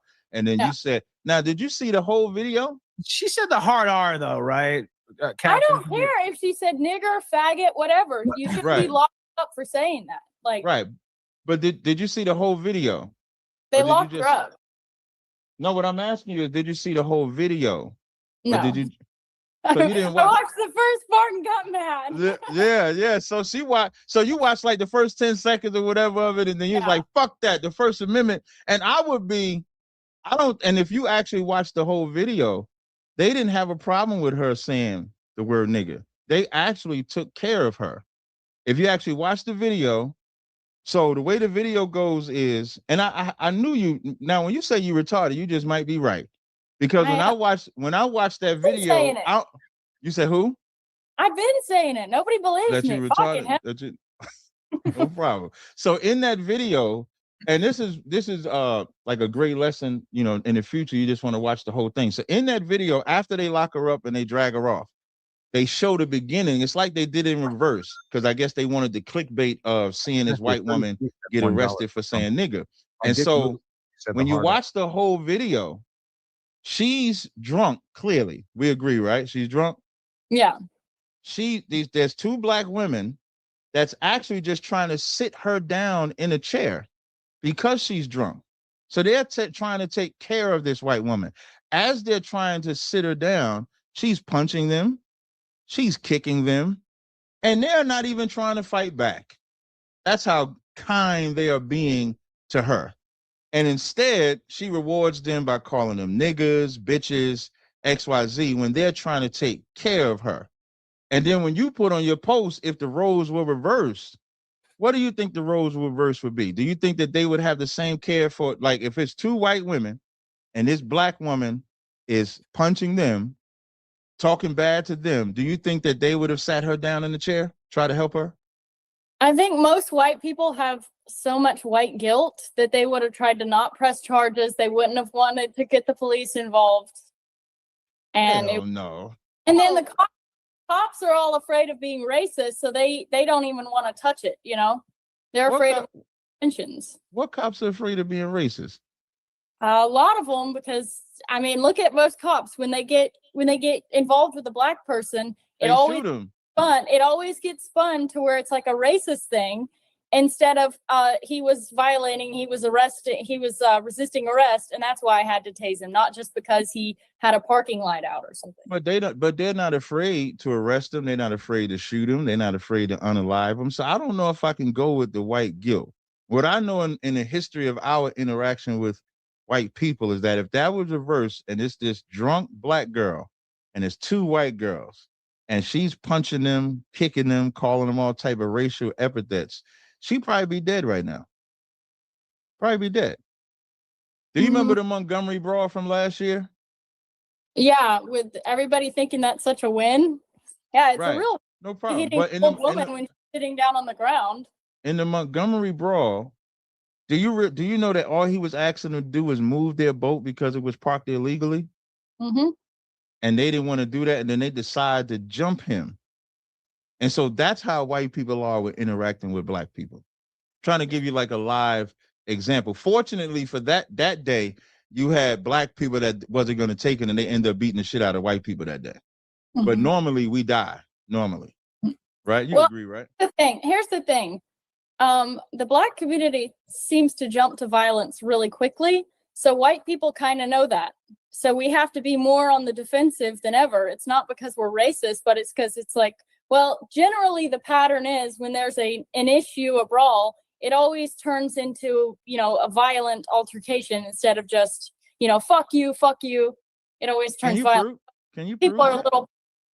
I mean, you can look up all the millions of videos out there of black people fighting in McDonald's and busting down. Let me see if I could give a live example, right? I'm gonna see if I can present on here. I'm gonna show you the kindness, because you said usually when there's an altercation. So I'm gonna use the incident that we were just talking about. Let me see if I could share. Hey, you should Ralph, be able I could share. I should be able to share. You should be able to, if you see a little the arrow pointing up, it's right next to the smiley face. Right next to the smiley. What? Activities chat. Let me see. Yeah, I'm on the Google one. I'm looking to see. Now. It's next to the. Oh yeah, I see it now. Share. So I'm gonna share a window. So let me see if you can see this here. Can you see this? Yeah. Yeah. Okay. All right. So I gotta dismiss that. Okay. So now I'm gonna play this. The video that Lily and I was just talking about, right? So in the beginning of this video, you can see. Can y'all hear it or no? No, we can't hear it. I can hear it. Try to turn it up. What about now? No, we still can't hear it. I don't know if it'll play through the sound, but let me see. You know what? Maybe the way I shared, I'm gonna stop sharing, because sometimes if you share, okay, I have to share. I don't know if I can share it with audio. I'm not sure either. Because when you share a window or the entire screen, it doesn't allow you to share the audio. So let me see. Maybe if I can click the Twitter link for it. I'll try that way. Now, but in the video that I was going to show, because Lily tried to say that when whites interact with black, they it usually ends in violence, and I actually reject that term. And I was going to use two recent examples. The one video that Lily shared on her page, and then the other was there's a brother, a black guy in I think Jersey, that just recently went to jail because he's actually doing time because he actually knocked out a white guy. So now at face value, it looks like he knocked out the white guy because of no reason. But this was after months of him tormenting them, calling them nigger and stuff like that. And then at some point, I guess he just got tired of it. I think that's what happened with that. So that's. I mean, I don't know how that's like if I knock out somebody, I'm gonna get arrested too. That's just how laws work. He got arrested not because the cops are racist or because he was justified, but because he knocked somebody out, which is assault and battery. No, I'm not talking about what the cops did. Remember, you said when whites interact with blacks, that there's this notion of they think that we're going to get violent immediately. So what I was speaking to was just showing that that's just not true. So I was using that story. So in that story, I'm just going to pull it up. In that story, they went through, this is a New Jersey father pleads guilty after his children were repeatedly called the N-word. Judge says he should have called the police instead, which is what you're saying. And I'm not saying he shouldn't have. But when you actually read the story, it tells you that it's Collins and his wife were leaving the Babe's Corner store when Robert May approached them on their bicycle. May went by Frog, had repeatedly harassed Collins and his children, addressing them with racial slurs for months. So this ain't something that he did one time. This is something that he did multiple times. So how many times does somebody get to verbally assault you to where you say enough is enough? As opposed to, and he didn't even do nothing. And he just hit him one time. He happened to fall. And I think he didn't die in that moment. He ended up dying later from the complications of the fall because he was an older gentleman. Wait, he died? Yeah, he died later. Well, so I'm not saying that he shouldn't have had no charge. I'm saying it was the racism of the white man consistently, and then he tried to attack his wife. Now, I don't know about y'all, but would y'all agree that everybody has the right to defend themselves? How did he try to attack his wife? So when it says on this afternoon, May rode directly into Colin's wife after they exited the store, assaulting her with his bike. So he rode his bike directly into his wife. So as he drives his bike into his wife, I think if any man sees, like, you may not notice because you don't have a man right now for that protection, but if one of my wives was if I was to see one of them get harmed or attacked. One of your wives? Yeah. You have multiple wives? Yeah. So if I see one of them get attacked, I'm going to instinctively defend my wife. And I think that's a natural thing. And so my point is just showing now, is that what he's claiming, or is that an official fact of the case that he actually the bike? Does he just say that, or did the yeah, that's how the witnesses that's told immediate. Yeah, Okay, that's how the witnesses, because that his defense was self-defense, but because he died later of the complications, they charged it. They actually gave him the least amount of time that he can do. So he's been in jail for some time. He got 31 months, so you have to serve a little bit of time. So he's not going to do the whole 31 months, but he'll be home. My point ain't about him getting arrested. I'm not saying whether he should get arrested or not, but my point is that's two incidents where it was unnecessary for them to endure racism. One from the drunk white girl that Lily showed on her Twitter page, and the other from this old white man that did the exact same thing. I don't think by nature black people don't by nature think to be racist with black people, with white people, because we know it's not going to benefit us in the end. Me as an Israelite, when I go out and teach on the street and stuff like that, black people defend y'all more than they fight us, because we say we shouldn't join white people, we shouldn't be with white people, we shouldn't agree with white people. When we say those things, black people actually fight us more for that. I don't think here's the thing, you're calling me racist, and you're the one saying don't have anything to do with black people or white people, don't intermarry. That sounds more racist to me. So it's kind of rich you coming after me. That's my point. Listen, I'm not coming after you. Remember, when I started the conversation, I said I am racist. And racism just means that from my position, white people, y'all were crazy with it, but racism from my position just means that I prefer my people. Like my people's condition matters to me more than someone else's condition first. That's what it means to me. Y'all racism is different. Y'all racism is broke ass niggas like you using. Y'all racism is systematic oppression, drug epidemic. And y'all so racist that y'all put yourselves on drugs just to get us hooked on drugs. That's how racist y'all are. Okay, that's retarded, dude. You're gonna have to back that up with some I'm gonna back it up.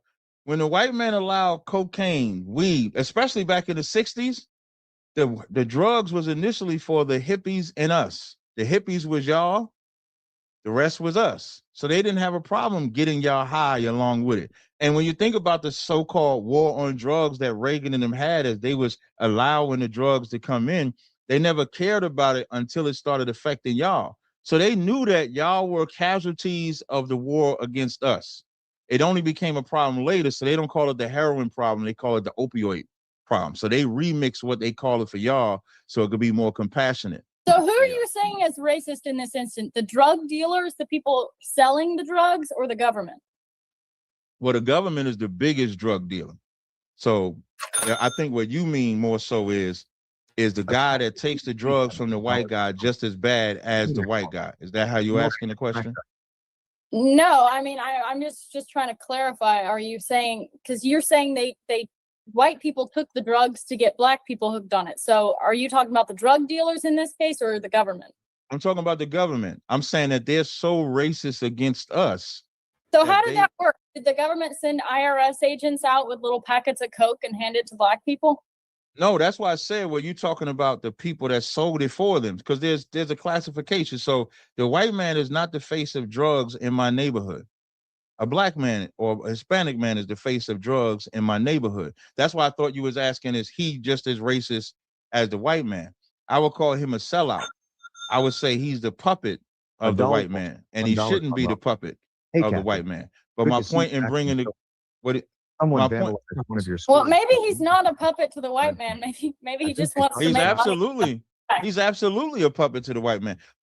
Listen, anybody that works with the white man for the detriment of black people is their puppet. They pay him. They buy them. I'll give you another example. Jesse Jackson in 70s was against abortion, but in the 80s he was for abortion because the government paid him. He wanted to be president of the United States. So they're puppets. But y'all are so racist, back to my point. Y'all are so racist that you'll even let your own get hooked on drugs. You'll let your own become homeless. You'll let your own be on welfare at the detriment, if that can mean we can get destroyed too. Like there ain't nobody more racist than Crackheads on the street, I don't think they're thinking that too deep into it. They're just doing drugs and they get hooked on drugs, not because they're trying to take down the black man, because they're a crackhead. Who you saying is the crackhead? Say that one more time. No crackhead on the street who's doing drugs and selling drugs. They're not doing that with this diabolical plan of I'm going to take down the black man. They're crackheads. They're addicted to drugs. Okay. You might want to say the drug dealer don't do that. How is that racist, dude? This is quite stretch. But you might want to say that differently. You might want to say the drug dealer is not saying this, that I want to take this, because the crackhead is the end result of the white man and the drug dealer selling the drug. So the crackhead would be the end result of that. But the drug dealer won't think like that. The drug dealer is probably saying, I just want to help my family, whatever bullshit excuse he wants to make for dealing drugs, which is stupid. Yeah, he wants to make money so he can buy big gold chains and huge Cadillacs. He thinks he has to make money that way because that's the oppression that your people put us in. And so my only point in bringing that up was to show you that they don't care if you get hooked on drugs. They don't care. Even abortion, even legalizing abortion, which I think you're against abortion, right? Yeah. Well, and if you want to go after some racists, you go after Margaret Sanger, because that was actually a racist institution. Yeah, that's another white woman. That's what, listen, like you're like the actually child. She's actually Jewish, so.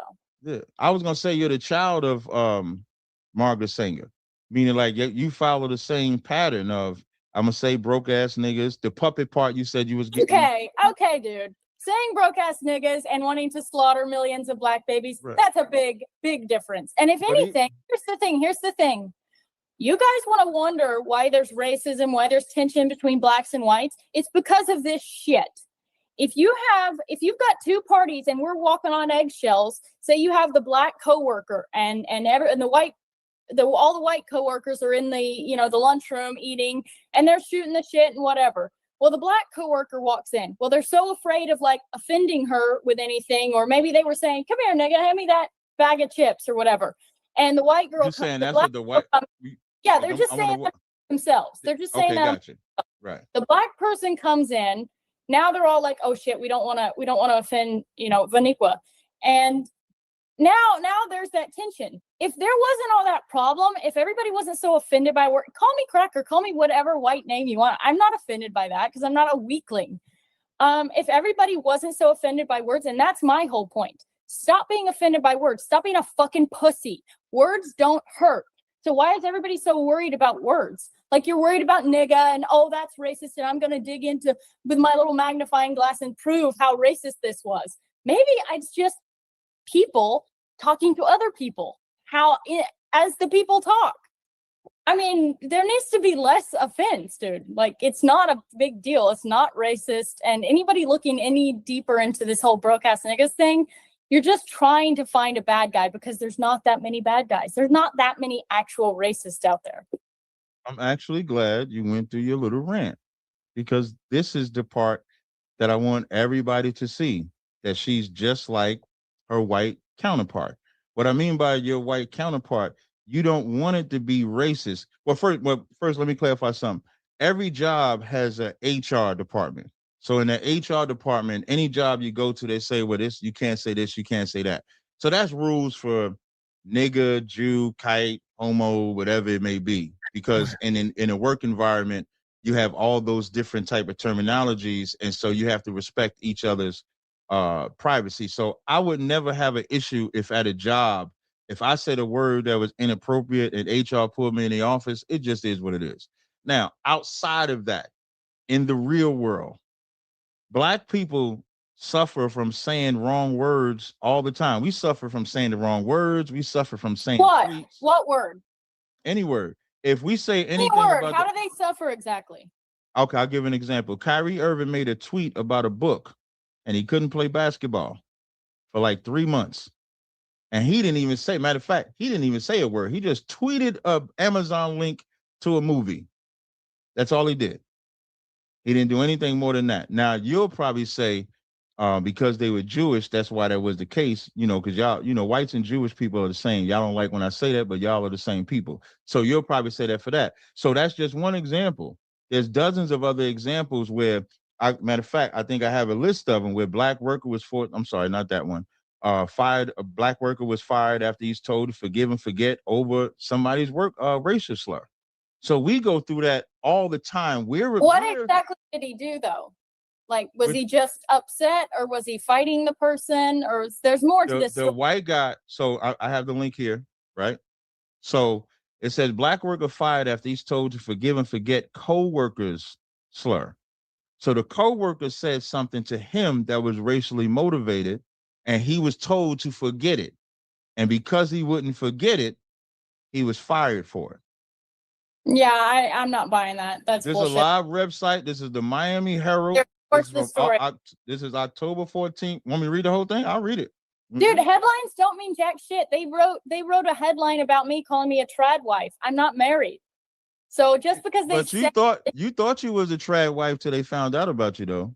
Nobody, I've never once said I was a trad wife. I've never. Then why did you dress like June Cleaver then? I'm allowed to wear an apron. I had a bikini on, so I didn't want to have a bikini in the video. So I put my apron on. And to be honest, a little bit of girl, trickery here. I put the apron on because it made me look more thin. So That's I really tight.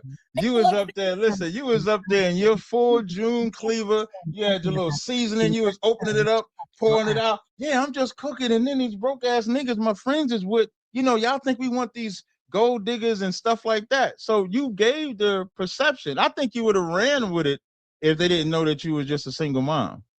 I think you would have ran with it. Why would I do that? This is the internet where everything is doxed, everything is public. Why would I do that? That's retarded. Mm-hmm. I like having my dirty laundry aired. I'm honest about it. When everybody was coming for me, oh, she did shrooms. I'm like, yeah, losers. I did a tiny thing of shrooms. You did what? You said shroom. Oh. Well, I think all white people get high. So who's mad at white people getting high? I don't understand that one. Pussies on the right who've never had a life. Well, I don't think we should. Now, me personally, I don't think we should get high. Now, whatever you're drinking though. Yeah, that's lawful though. Drinking is lawful. Well, it's lawful, but I'm saying alcohol is the worst drug there is, really. These are lawful too. No, it's cap. true. That's cap. Ain't nothing worse than crack. See, you might not have been with, you might not have been with 3 6 Mafia.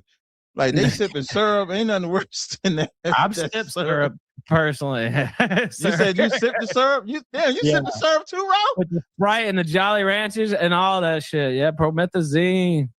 Yeah. And you telling me that alcohol is worse than that?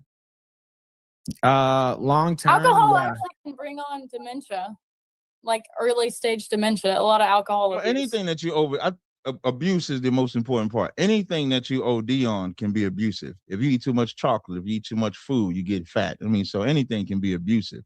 But just to have an occasional drink, that's not a bad thing. I actually drink on purpose on lives because people complain about it. Sometimes it's not even real alcohol. It's just tea.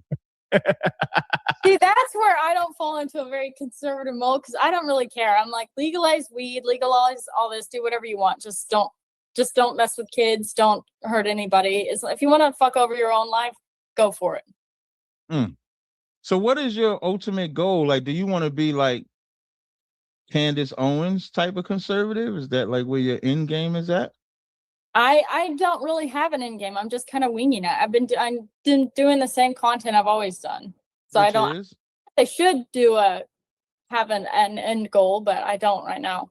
Yeah, one of the contents you wanted to change the conservative, which is what you were saying earlier in regards to I think you called married women fags. Am I correct? No.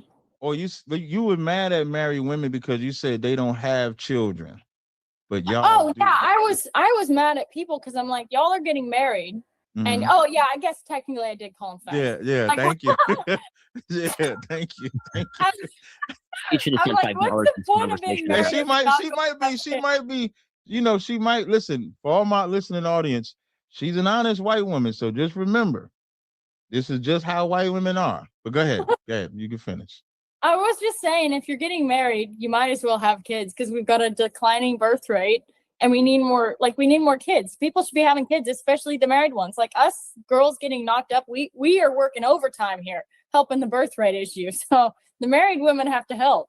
So now let me ask you a question on that subject. So you encourage, in your logic, children out of wedlock? Now, so you can understand my lens. Yeah. In my lens, sex is marriage. So if you're married, if you have sex with a man, you're married to that man. If you have sex with a woman, you're married to that woman. Of opposite sex, like a man to a woman. Once you have intercourse, you're married. That's why I said from your lens. So are you encouraging single mothers? Or are you saying single mothers are okay? Yeah. Obviously not. Being a single mom, I would be the first one to say, don't do this. It was just a facetious way of saying, getting a point across and like kind of giving the middle finger to the people who were giving me shit. And what were they giving you shit about? Oh, for being a mom, obviously. Okay. And you're not with the guy anymore? The guy that they think is black? No. Or you said he's white? Okay. Yeah.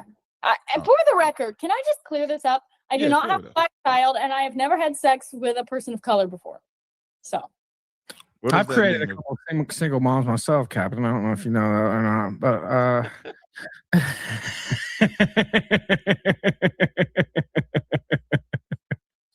that's fucking crazy, yeah. When you say person of color, what colors do that eliminate? Mexican, and black people, Asians. I mean, I've just had sex with white people. With white people, okay. So Jewish people are white people too. Now wait, let me ask. Okay, now there was a super chat. Okay, so that you got people, as far as to my knowledge. Yeah, you got people worked up earlier, and Frosty says that Jews are subjugating whites. How are they the same? If you cannot give an example where a Jew gets in trouble for saying something about whites, you're just blowing shit out your ass, is what he said. Okay, you want me to respond to that? So yeah, just because y'all have white on white crime does not mean that y'all are not the same people. White people subjugate white people just like they subjugate other races of people. Just go through the history. Look at the history of the Crusades. Look at the history of World War I, World War II. It's not like whites never oppressed white people. The Russians and the Ukrainians are white people. And you got the Russians oppressing the Ukrainians, or how the Ukrainians feel like the Russians are oppressing them. So just because a white nation is oppressing another white nation does not mean that they're not the same people. Like I said, the father of criminality is white people. But the so-called Jews, as you put it here in the show before, I mean, they're genetically, if you do a DNA test, they're genetically different from a European white person, right? Oh, I was wondering that. What exactly? I always assumed Jewish was just like a religion, like Islam. Right. It's a religion, but it's an ethnicity as well. Jewish is not an ethnicity. Jewish, like you said, she's more right. Yeah, no, she's more right. The reason why I say Jewish is there's the Jewish religion, and then there's the Jewish ethnicity. So there's where does the ethnicity come from? Is it just people born in like Israel?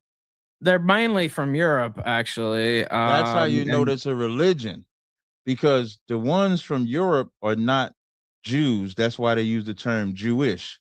So Jewish people are Jewish by your mother, whereas if you go by the Bible, you're a Jew or Israelite by your father. So even their religion or practice is opposite of what they call a Torah or Tanakh. And a lot of them, like Ralph said, come from Russia, Germany, Poland. That's their origins. Their origins is not the Middle East. Then how does that? Does people take like DNA tests to see if they're like Jewish or whatever? And some like that Haktua girl, she came up with like 97% some kind of Jew. That Haktua girl probably does not know how to do her job if she has to Haktua. I just want to say that. My Like, point I don't know why people was impressed. Deep enough. This bit's already coming Yeah. out. Anyway, we won't get I don't into know. that. Yeah, Listen, yeah, I don't know why people were so excited about hot tour. Like, if she got a hot tour, she don't know what she's doing. But yeah, I understand that logic. with Yes. the DNA test part, it's weird. So I used to watch DNA because in the world that I come from, Black people trying to identify themselves, so everybody's going to like 23andMe, Ancestry, and stuff like that. But when you actually do the research for DNA, it's not accurate for your ancestry. Like, if you have a child, like say you and your child's father, if you wanted to find out if he was the child, if you took the test, it's 99.9% accurate because that's live data. He's alive, you're alive. Even if one of you have passed away, you can go get the bones and get the DNA off of it. There's only so far you can go back. So when I used to watch, I saw an episode where they took 3 German triplets. It was 3 of them. They had the same mother, same father. They were white. And when they took their DNA test, it was the same in the beginning, but when it started going further back, they were different. They went to a whole different line from each other because really after a certain generation, it's just a guess. So so it's just not accurate like a birth or like murder. Like if somebody murders somebody, they take a swab and they want to get you the DNA evidence. If they have the live data, then they can match it. But if they don't have the live data, then they can't match it. So I would never trust DNA. Now let me read this super chat. It says, so is this guy calling whites racist like it's a bad thing, but said he's a proud racist? Why bother talking to someone? He says you're brain dead. I'm not saying that. No, I told everybody. Normally when I come on Ralph's his show, racism is different. He's talked about it earlier, but go ahead. No, not so much that, I mean, even let's say if you made my racism the same. The point of having a conversation with Lily is that Lily is the first white racist woman that I can have a conversation with. Now, she's going to say she's not racist. She was just saying broke ass nigga slang, but we can all read between the lines here. But I wanted to have the conversation because I've never had a conversation with a white female on this type of subject. But if y'all know my history on Killstream, I've been on here, what has been like 4 years now, Ralph? Maybe 4 years? Yeah, about yeah. 4 So years. I've debated Jewish people on here. I've debated white people on here. I've debated all type of people on here. So Wait, are you a Jew? Black the real Hebrew? one. Yeah. What's that? Yeah. What is the Black Hebrew Israelite? Okay, so no problem. And so normally we don't really like the term Black Hebrew Israelite because Jewish people made that as a racist term. But Black, so what we teach is according to the Bible. I ain't got my shirt over there. According to the Bible, Jesus Christ was Black, Moses was Black. All of them would be what you would today call Black. Now they would just be called Jews in the Bible. They don't call them Black in the Bible, but according to the Bible, that's who we are today. The white man that says he's a Jew is an imposter. That's why we call him a so-called Jew. He comes from Russia, Poland, and he just made himself be a Jew, just like they made Jesus Christ be white. When you go into the Bible, Jesus Christ got woolly hair, skin of bronze, and a beard. How could that be a white man? It cannot. So we teach the truth of the Bible. So according to the Bible, like the greatest imposters are y'all. You ever heard of the Renaissance era? Mm-hmm. So the Renaissance era is when they took the ancient artwork of Jesus, Moses, Peter, and all of them, and then just whitewashed them and made them be white. And they just said, hey, Jesus is white, man. Jesus is white. But biblically, he's not.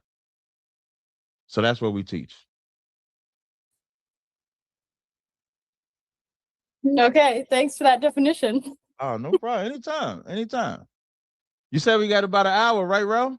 Yeah, I said about an hour. A little bit over. If we go a little bit over. You thought you were gonna start grilling me. Where's the grilling coming on?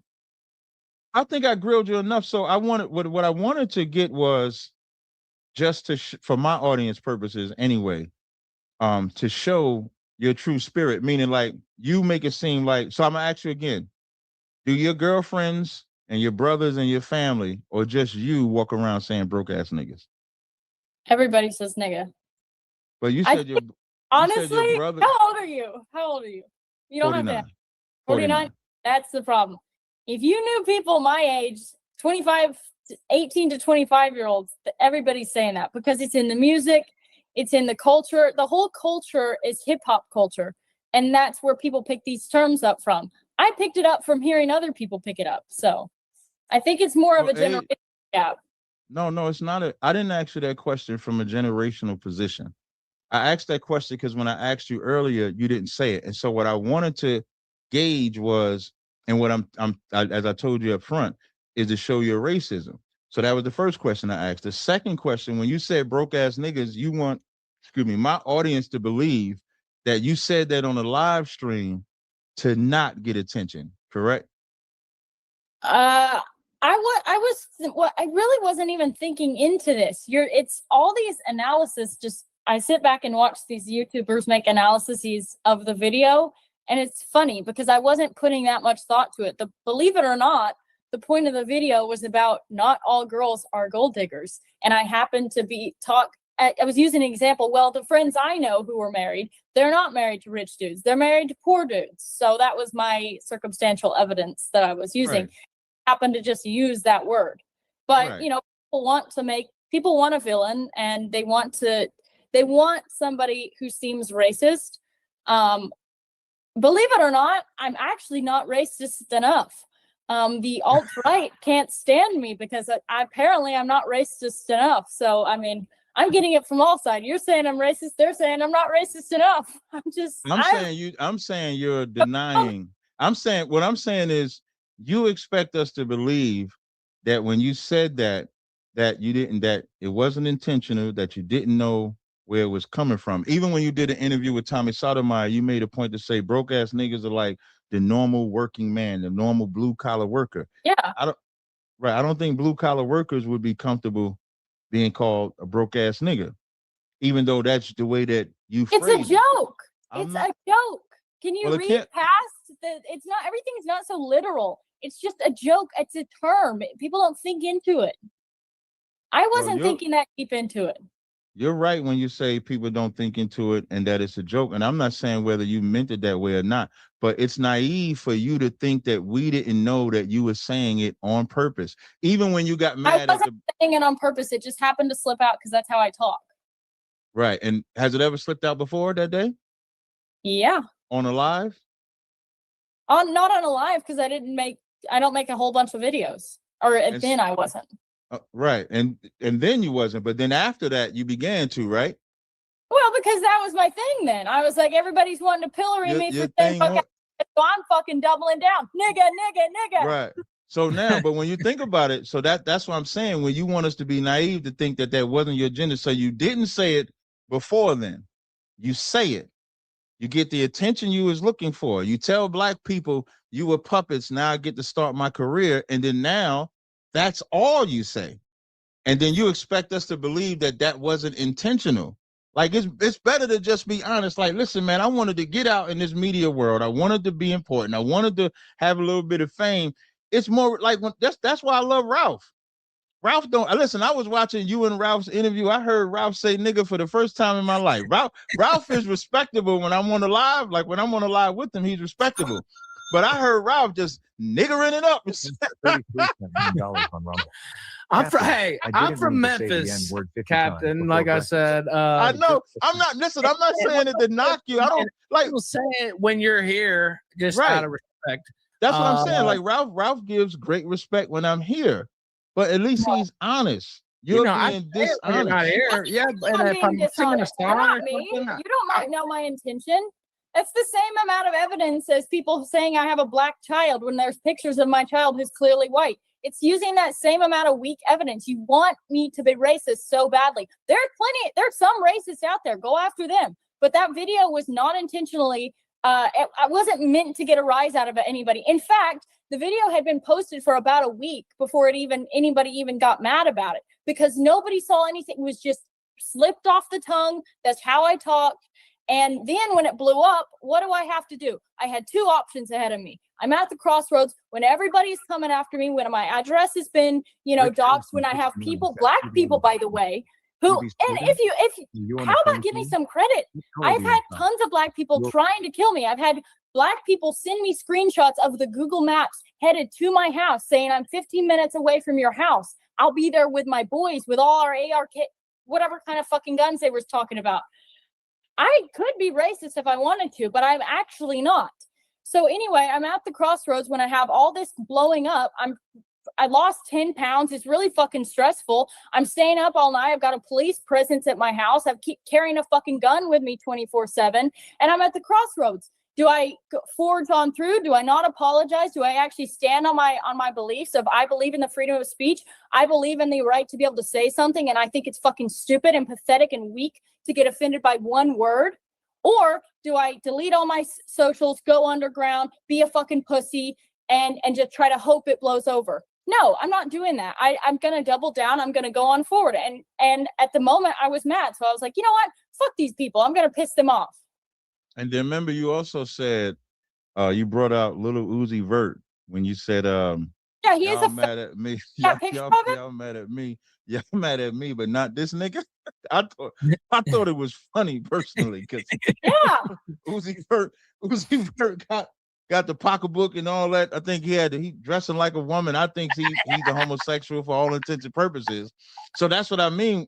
But before I get to that part, because I think you're missing what I'm saying.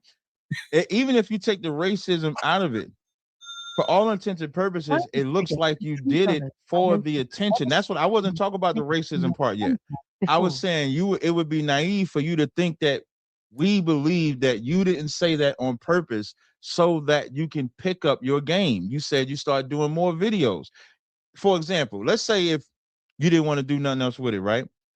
You could have made your video not apologizing, right? Because you made that video saying after doing the research, I could care less or whatever. You could have made that video and then went right back to doing what you was already doing. But instead, meaning what I mean by already doing, you could have put that June Cleaver outfit back on, or you said you had to cover up your bathing suit. We don't believe that either. You could have put your June Cleaver outfit back on. You could have went to your cooking. You could have did everything you normally did. And then that would have had the same power as you coming out and then going into different spaces. You chose this route because for all intents and purposes, it looks like that's the route that you wanted to go. If I'm me, like if anybody know, you don't know me, but if anybody knows me, I'm Captain Tazaryach all the time. No matter what anybody says or does, I do what I want to do. I don't change my line. I don't say, well, they talking about me. Let me go on these lives. Let me go and do this. Let me go and do that. I don't do that. Now, when I go out and do it because I do lives, it's because I want to. It's not because somebody put me in a position where I have to, where you're sounding like you had to do it because if you didn't, you would have been looked at as a pussy. Am I correct? No, I'm not going to have anyone tell me what to do. I'm not going to have anyone dictate my speech. I don't live in a communist country. I believe in this First Amendment, and I'm not going to have somebody tell me, don't say that. And so I'm a rebel. My natural inclination is if you want to tell me not to say that, I'm going to say it even more. Don't you fucking tell me what to say. And you think that's about attention, but it wasn't. All you guys did was fire up a rebellious spirit. You fired up. Don't say you guys, because I didn't say nothing. Well, I made a video about it. Rebellious spirit in a lot of different people, which is why there was all the traction, which is why it caught on attention, because people were glad to see somebody actually say something, stand on their business, and double down on it instead of apologizing. But I think right now you're getting more flack from white people than black right now, right? Yeah, they all think I'm a Jew. Yeah, white people turning on you. You know that's bad when white people turn on you. So you can't even blame black. They want you to be in a box. And if you're not in their club, or you say I'm all out here for the attention or whatever. If I wanted the attention, I would have gone with a club and I would have fucking stuck with it. I would have gone off to AFPAC and I would have stuck with the AFPAC team. But no, I saw things that I didn't like up there and I called it out. No, you want to freelance. Ain't nothing wrong with freelancing. So you could do your world tours. So you could do Killstream, Candace Owens, whatever other shows. I haven't seen any. You realize there's more attention when you actually pick a niche and stick to it rather than just being your own little thing. All the Daily Wire people get really successful and famous because they have a club, they stick with the club, they never step out of line. Same with the AFPAC, the America First movement. If you're a groiper, you parrot all the groiper. You know what a free agent does? You know what a free agent does? A free agent explores and see which lane actually suits them. So that AFPAC, I think you named, you can go look at that and say, no, I don't really want to work with them. The Daily Wire you named, I look at that, I don't really want to work with them. So you just fishing to see where you want to land at, which goes back to the original premise that you said that for this. No, I didn't. I said that whenever I got all the backlash, that's when I was like, oh shit. And now I'm at the crossroads. I wasn't planning on all this thing. And everybody, I mean, I've even seen videos where they're like, oh, well, she was specifically doing the hot spot sauce and the garlic powder. That was a subtle racist thing against black people. Hot spot? Yeah, hot sauce in there? Getting so far into this shit. It's unbelievable. You had hot sauce in there? You said hot sauce? Yeah, I was marinating chicken wings. So you saying you was pulling a Kamala Harris with the hot sauce and Hillary Clinton with the hot sauce? That's what they were saying. All these people reading She's into from this. the South, Captain. Look, hot sauce, I like hot sauce myself, right? Like, yeah, why is hot sauce? First of all, why is hot sauce a black thing? I thought we didn't even make hot sauce. Like, who don't use? KC, you would say y'all make the best barbecue, right? I think that's what you tell me, right? Well, I'm from Memphis. Oh, Memphis, right? You say Memphis has the best. Memphis has the world's best barbecue. And now, y'all use hot sauces? Y'all use hot sauce? There's barbecue. Yeah, why do they act like hot sauce is a black thing? Like Kamala, who's not black, that's a white and East Indian woman. She pulled a hot sauce out. Hillary pulled a hot sauce out, and now Lily pulled a hot sauce out. That's a joke, Lily. I know you're gonna say you didn't do it on purpose. It just fit. It was like the trifecta. Like all of you white people, and all y'all white, ain't that something? I like hot sauce. Let me ask you this though, Captain. Like I said, I don't say the word to you or while you're here, just out of respect, and we have a good relationship, right? And you seem like you probably wouldn't like that if I started saying that. Wait, can you back up a little bit, Ralph? Can you back and say that again? I was reading something. I apologize. I said we have a good relationship. I'm not saying it now. Lily, she doesn't give a fuck. But you're a guest on my show. I'm the host. I'm trying to be host like, right? And right. polite, and that's how I am. But if you left here and somebody sent in a song and it had that word in it, and I know the song, I'm gonna sing the song with the word, right? Like, or if a friend of mine, like I grew up with black people, plenty of them. Like I said, Memphis is 70% black, basically. West Memphis about 60% black. I have plenty of black friends. Some of them may be cool with it, some of them might not be cool with it, right? And amongst white people, we would say it to each other too, though, right? So maybe most black people wouldn't care, but if there was a black friend of mine who didn't like that or whatever, I wouldn't say it. But white people would say that word referring to each other, where I came from, right? We would call each other the N-word, basically, or the soft A. I would say, not the hard R. But we would use that word all the time talking to each other. Right. Where I grew up. All right. So we would call each other that word. Really because of hip hop culture, like she said earlier. Right. I grew up listening to 3 6 Mafia. And Tupac and Biggie and Jay-Z and all this, I was a huge rap fan. Right. Absolutely. Kendrick Drake, I follow that feud very closely. That was a fire battle, by the way. It was fire. K-Dot got him now, man. Yeah, definitely. They broke him. But anyway, I'm just saying it's like it is part of the culture though, right? Isn't it? I mean, if you to say the word nigga, yeah, I'm not denying. I don't think nobody's denying that. Like I heard you. That's why I just made a point to say when I saw you and Lily doing your live, I heard you say it. Yeah, you heard me say it. Yeah. I will say it, bothered. but I don't. Yeah, even when your other guests on the show and we're on the show and they remember I called that other white guy. Remember what was that? Joel. What's the Australian guy? Joe. Yeah, I called him my nigga Joel. That's what I called him, and he's white. Yeah. So I get it. But the conversation with Lily is Lily don't want to be honest. Lily don't want to be upfront, and Lily gets to be on my platform so that people can see that this is what white women do. Like you can't profile white men and white women. You can't profile them. You have to actually see them and visualize them. So Lily is a perfect visualization of what we get to see white women do when they and hide their hand. So that's the point of this conversation. I don't care about the word nigga like that. Like, okay, let's play it out this way. So if I actually wanted attention, you know what I would have done? I would have made sure to have my boobs out. I would have gotten lip injections. I would have gone the OnlyFans route. I'd be posting selfies nonstop, 24/7, because that's where the actual traction is. You want to get famous as a girl? That's how you get famous as a girl. I didn't go that route, okay? So to say the whole thing was just to get fame, believe me, I would never have wanted all this to happen. I'm in a very vulnerable spot now. I can't get hired anywhere thanks to the Black community freaking out about a word because they're fucking pussies.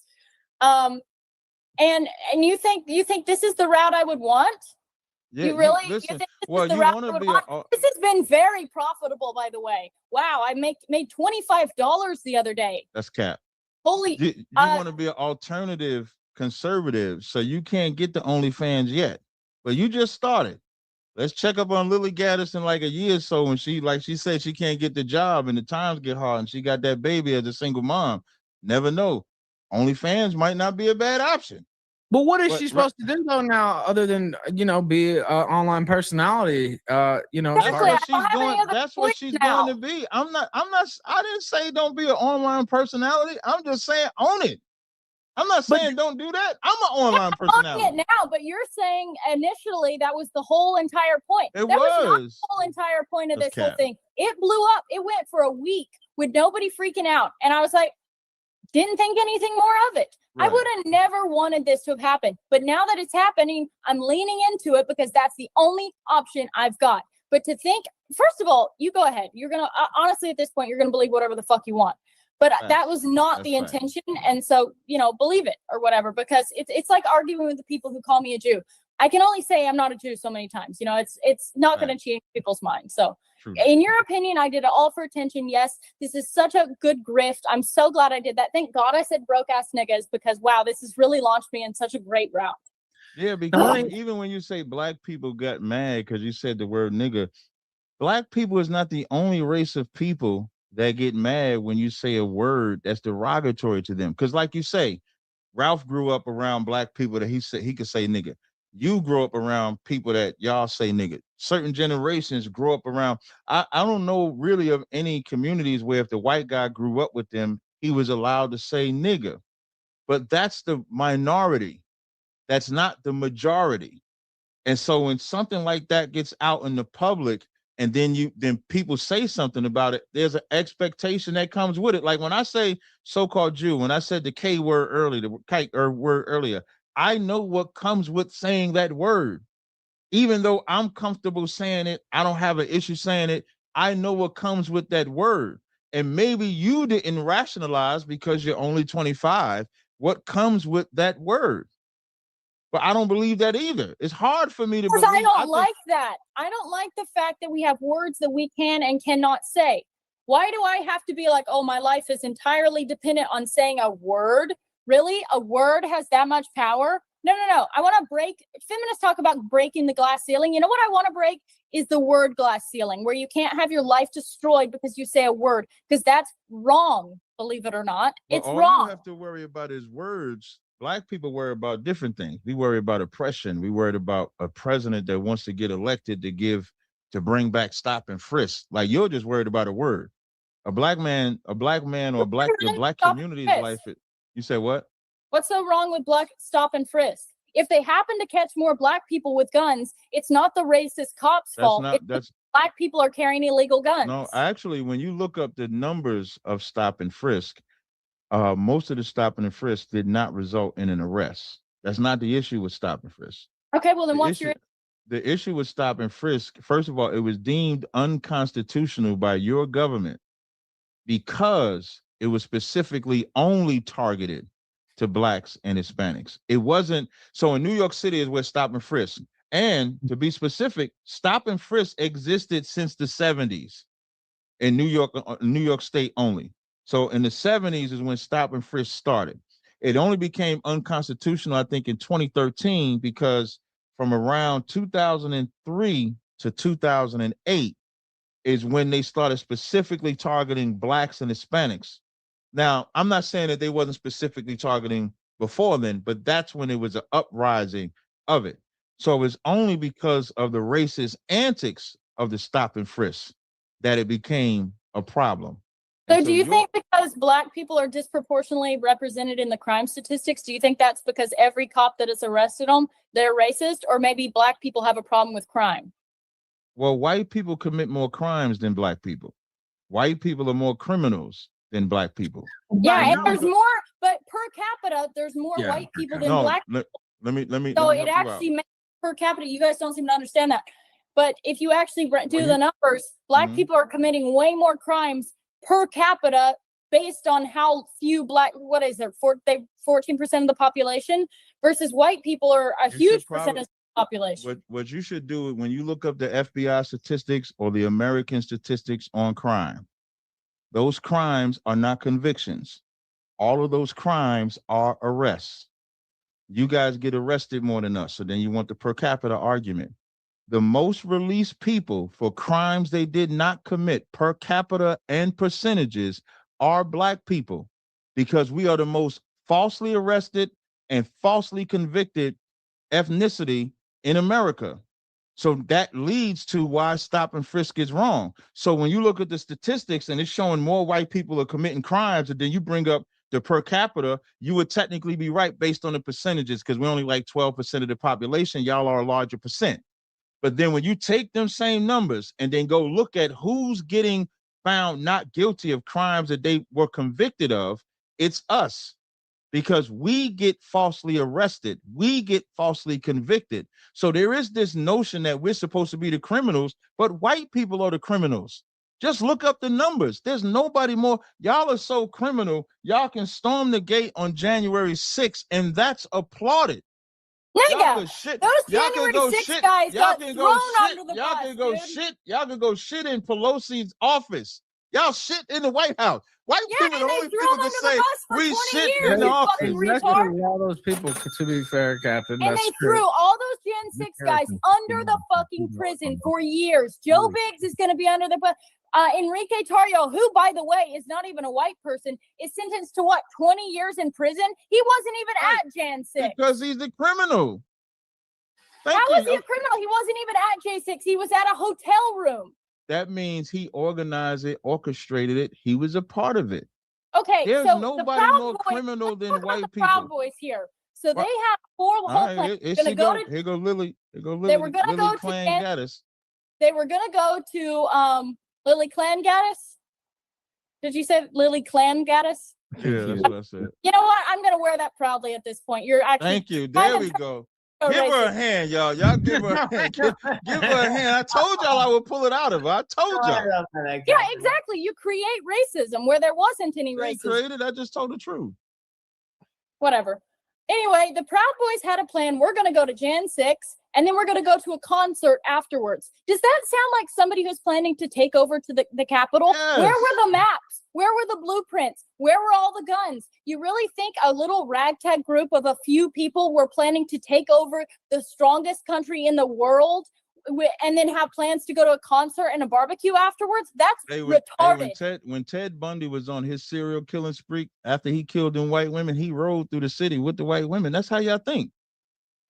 That's how white people think. That's why I said you cannot profile white killers, white criminals, because they look like you. They look like the average white guy, average white woman walking down the street. You look just like that. It was a whole plan. It was an insurrection. They were planning on taking over the United States government. No, well, they definitely made a statement, did they not? Yeah, it's called locker room So they talk. went to the White House. They went to the White House to take a shit. He doesn't actually mean go out and grab women by the pussy. It's called locker room talk. But you don't seem to get jokes. You don't seem to get things that are said in a joking for both. The president can't say. But did he say it while he was the president, or did he say it? No, it was before he was president. I don't care about him saying that. When you're an East celeb, they let you do it, Captain. I don't care about him saying grab him by the pussy. What they got to do with white people being criminals? We're talking about locker room talk. You're saying, oh, well, they were saying they were going to take it over. Yeah, saying, oh, man, we're going to get them. They tried to do it. They went to did they have weapons? They went to the White House and took it over. Okay, where's the maps? Where's the concerted effort? These people aren't I'm not a damn lawyer. I ain't no lawyer. I don't need no damn maps. I saw it with my own. On taking over the Capitol. That's a major accusation to say. Without any proof. Wait. Did we not see the same video on January 6th? Did we not see them storm the castle? Did we not see them go through the whole White House, try to find information. Not the White House, the Capitol. I can't remember exactly what the thing was, but there was a bunch of black people that took over the Capitol at one time, and I don't see them all getting thrown under the. You show me where they went inside the White House. Show me where the black people. Nobody went inside the White House. It was the Capitol. Show me what. You won't go inside the White House. Show me what black people did to the White House. Show me that. The Capitol. The Capitol. Do you think the Jan 6 guys got off easy for that? Getting thrown under the bus for 20 years for meandering, for trespassing, for one person breaking a window? No, here's what I'm saying. There ain't a greater criminal than white people. That's what I'm saying. If historically in America, from the time y'all touched soil up to 2024, y'all are the criminals. And the problem with black people is when we try to be American, we become criminals. America was established by doing whatever it is you got to do to get the land. If you rape them, you kill them, you do whatever you got to do to take the land. And so now black people, we're part of that dynamic because we was taken over here in that concept. So now we want to look up to them. So y'all look up to the gangsters of the day, the Lucky Lucianos and stuff like that. That was when alcohol was illegal. Y'all look at them, they get glorified. So what do black people, when they want to get American, they glorify that. We glorify everything American. Because when we tried to do it our way and not be criminals, y'all killed us even more. So what's the end goal here? Like it sounds like you want to make white people and black people hate each other. I got news for you. No, I don't. No. If you guys are 14% of the population and you want whites and blacks to hate each other, y'all niggas are gonna lose. Okay, right. So you don't want to start a race war. Right. I'm all about.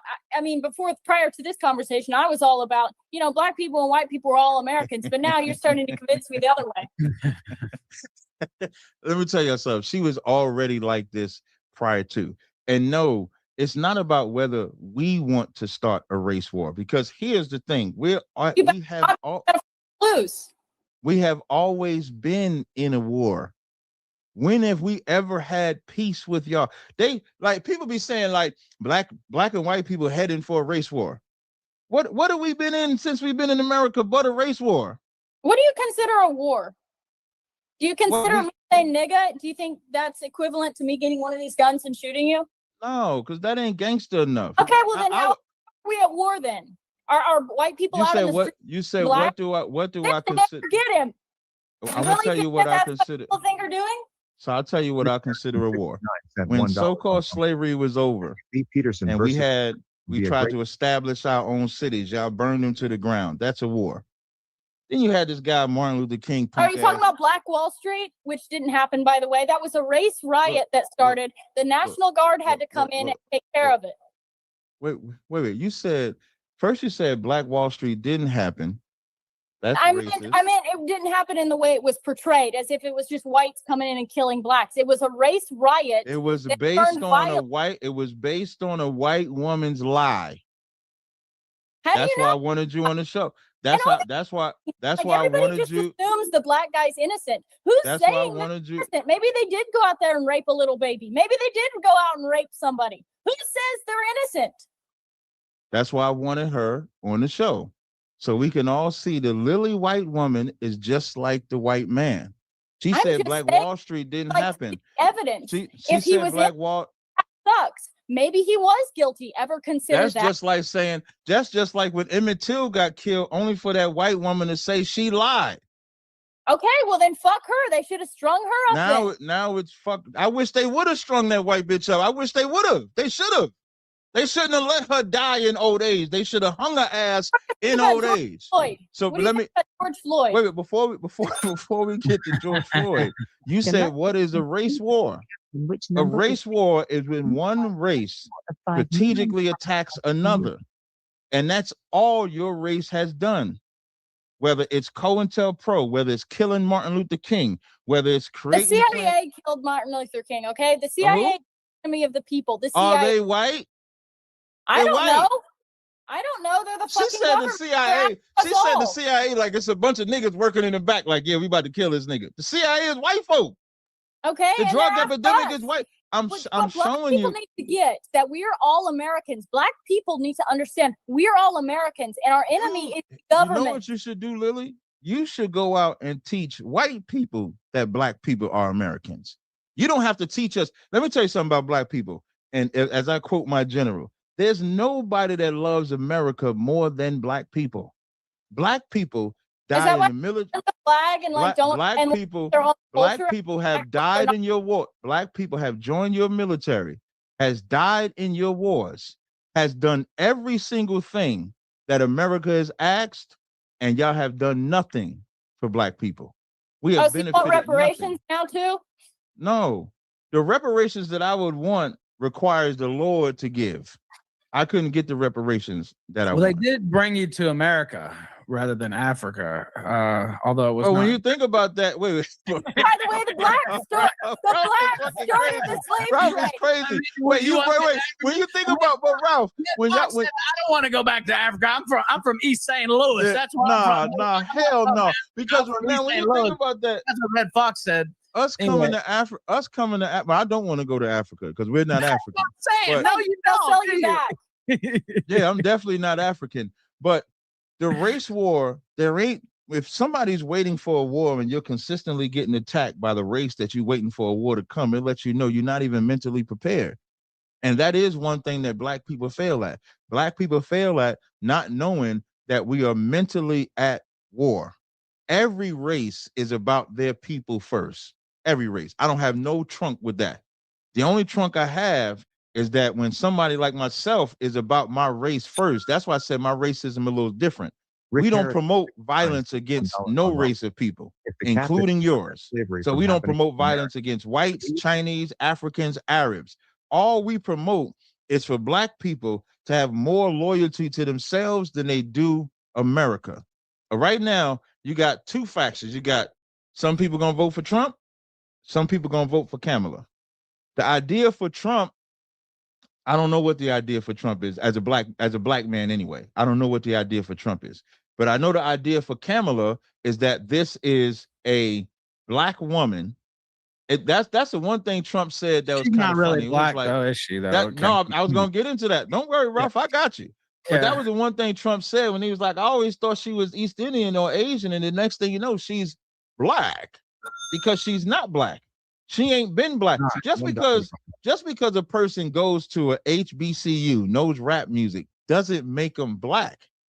She has her father's father is white. So for us, she's a white woman whose mother is East Indian. So they parade that around to us. I remember back when Obama was running for office, the whole thing was Obama was Black Jesus. And he was going to do all these things. And all Obama did was help homosexuals get married.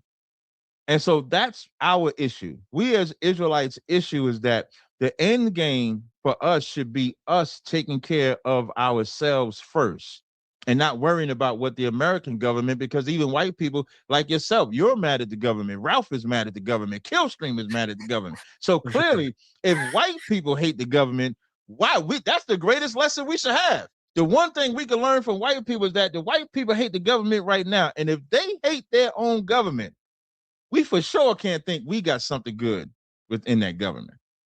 So, well, then if both collectively, if blacks and whites both hate the government, we can help the problem. Because you black people want to act like we're our own little ship out to sea. We're fine because we're just us blacks. Fuck America. Fuck those white people. Well, I got news for you. When America goes down, when shit hits the fan in America, y'all are going to get hit first. You know why? With this open border shit, you know where the illegals come from first? They go for your black hoods. There's already so much fighting between the Mexican gangs and black people in black hoods. You guys are going to suffer first. So you can say you don't want to be part of America all you want. But when the ship goes down, you're going down with. And I got news for you. You're going down first. Because they're taking the government, they're taking this country down through all the illegal immigration going on. And they're coming for black neighborhoods first. Let me tell you something. The black community can't get more destroyed than what it has been destroyed by America. And when you bring these tribes or these Hispanics or Mexicans, who all of them are my brothers, if they're ethnically that, if they're taught history, if we would learn the reverse of history to understand who the real enemy is, because even when y'all allow these immigrants to come in, the whole goal is to get them to fight us. to get us to have this animosity so we could forget who's really oppressing us. Even historically, the only reason that Ralph is in that section of Mexico that he's in is because the white man didn't want it. New Mexico is Mexico. Texas is Mexico. California is, all of that is Mexico. Actually, there was a plan to add Yucatan to America. Yeah, so they're repressed. Like, you're helping show how criminal white people are, because they're repressed because y'all took that land from them too. And wondering why you got to police borders. You're policing borders from a people that at one time owned this land, and now you took it by force, and then you don't expect them to fight back like everybody America wants. And you can relate to this, I think.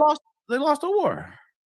Yeah, I'm not saying they didn't lose. The winner takes it all. You ever heard of that? I didn't say that they won. What I'm saying is, y'all expect people that lost the war to be content with losing the war.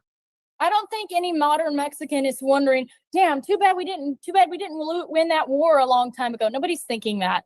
The same as no black person should be worried about slavery that happened 200 years ago. You've never been a slave. I've never owned a slave. And I'm sick of getting thrown under the bus as if I have owned a slave when I never had all any benefits of even having a slave. You benefit from the American Constitution that you enjoy from your slave fathers, from your slave grandfathers, whereas I benefit from oppression from my slave fathers and slave grandfathers. And it's always, we got to be told to get over it. But let somebody harm y'all. Let somebody harm America. You will bomb the fuck out of innocent people. When them towers fell, they slaughtered millions of innocent Palestinians, Iranians, Afghanistans in the name of people that had nothing to do with it. Why? So that y'all could feel better. Y'all never understand anyone's pain except for your own. So what you would want me to do? Feelings. They wanted a war. They instigated. 9/11 was an inside job, 100%, probably instigated by the Jews. They wanted a war because they wanted to invade the Middle East because war is profitable. It had nothing to do with, you know what, we think this will be a good fuck you to the blacks. No, it was war. Nobody said. I think you're confusing what I'm saying. I'm showing you how y'all have a slogan called 9/11 never forget. That's the slogan for 9/11. But when it comes to black people, we talk about oppression because no, we don't have the whips on our back. We don't have physical chains. We don't have them around our neck. But we have never been allowed to be free in this place to build our nation, ever. We have consistently been attacked. This is historical information. Whether you want to say the CIA, those are white people. And they have consistently done it. COINTELPRO. Yeah, what you going to say, Ro? I was just going to ask you a question. First off, there's two questions. This one's kind of a question to fuck with you. Okay. The other one's a serious question. This one, Galactic says, Captain, which number is bigger, 3 divided by 4 or 5 million divided by 10 million? I think 5 million divided by 10 is 2. 3 divided by 4 is going to be like 1 point some. So I would go with the second. All right. Now, this one is, if the captain could prevent slavery from happening in the Americas, would he? Would you have prevented slavery from happening? Yeah, I would. Well, then you could go back and tell your black ancestors that they shouldn't have sold you guys into slavery to begin with. Our black ancestors. Now, I'm glad you said that because it wasn't our black ancestors that sold us into slavery. It was Africans that sold us into slavery, and we're not African. Nigga, if blacks sold you, you were spoils of war. They sold slaves that they. When you say you retarded. The more you talk, the more I realize you actually are retarded, because historically, every dark-skinned people is not the same people. East Indians have dark skin. They're not the same as Arabs. Arabs have dark skin. I'm not talking about you in particular. You're talking about black people when we got taken out of Africa. You talk about black in the right. slave ships. Thank you. And at that time, East Indians, Arabs, Africans, and Israelites all existed on the same continent. Okay, I don't know genealogy. All I know is they got a bunch of. That's why you're talking ignorantly, because you don't know that history. So because you don't know that, you think that a black man sold another black man, and that's not historical accuracy. Sold them. African. I'm going to explain it to you. Africans sold Israelites. When you get you an ancient map, when you take the time and you with your broke ass niggas, you go get you an ancient map of Africa, and in the west coast of Africa where we was taken from, you'll see it will say land of Judah, because we are the Jews. So when we came into Africa and the white man wanted wanted slaves, the Africans fought with us and sold us. So we were sold by an enemy. We wasn't sold by our brother. So when you say my black ancestors did it, that's not historically accurate. I know Columbus, look, y'all, you probably think Columbus discovered that the earth wasn't flat. You probably think that. That's not historical accuracy either. You probably think Columbus discovered America when there was people already here. American history is lies. Real history is African. The Arabs built the boats. The Africans caught the Israelites, sold us to the white man, and that's how we got over here. Okay. It's not about Africans. Basically, if you live in this oppressive society where everybody's out to get you, the government's out to get you, the other white people are out to get you, every aspect of society is just out to get the black man. What's your solution to this? Oh, my solution has been— Are you gonna bitch about it, or are you gonna actually do something about it? I'll tell you what. So now, if I was just on this application talking to you, that would be bitching about it. But I do more than that. So we actually actively go out into the streets. We go into our neighborhoods. We go into the prisons. We go everywhere our people are and give them their identity, tell them to stop selling the white man's drugs, stop being homosexual, stop aborting babies. We tell them all the things that they're doing wrong, correct it so that we can fix ourselves. And that's what we do in ISUBK under Commander General Hunter. So I actively do this work that I'm talking about. So do you want to put more of a divide between black people and white people? I don't, if we create, so think about it like this. If we create an element where we're not criminals, that can't create a divide. Because that's essentially what I'm saying. What I'm saying for black people to stop being criminals. No, you are admitting that you guys are doing the criminal acts. Because if you're saying they have to stop doing the criminal acts so there's not the divide anymore, right? You're admitting that they are.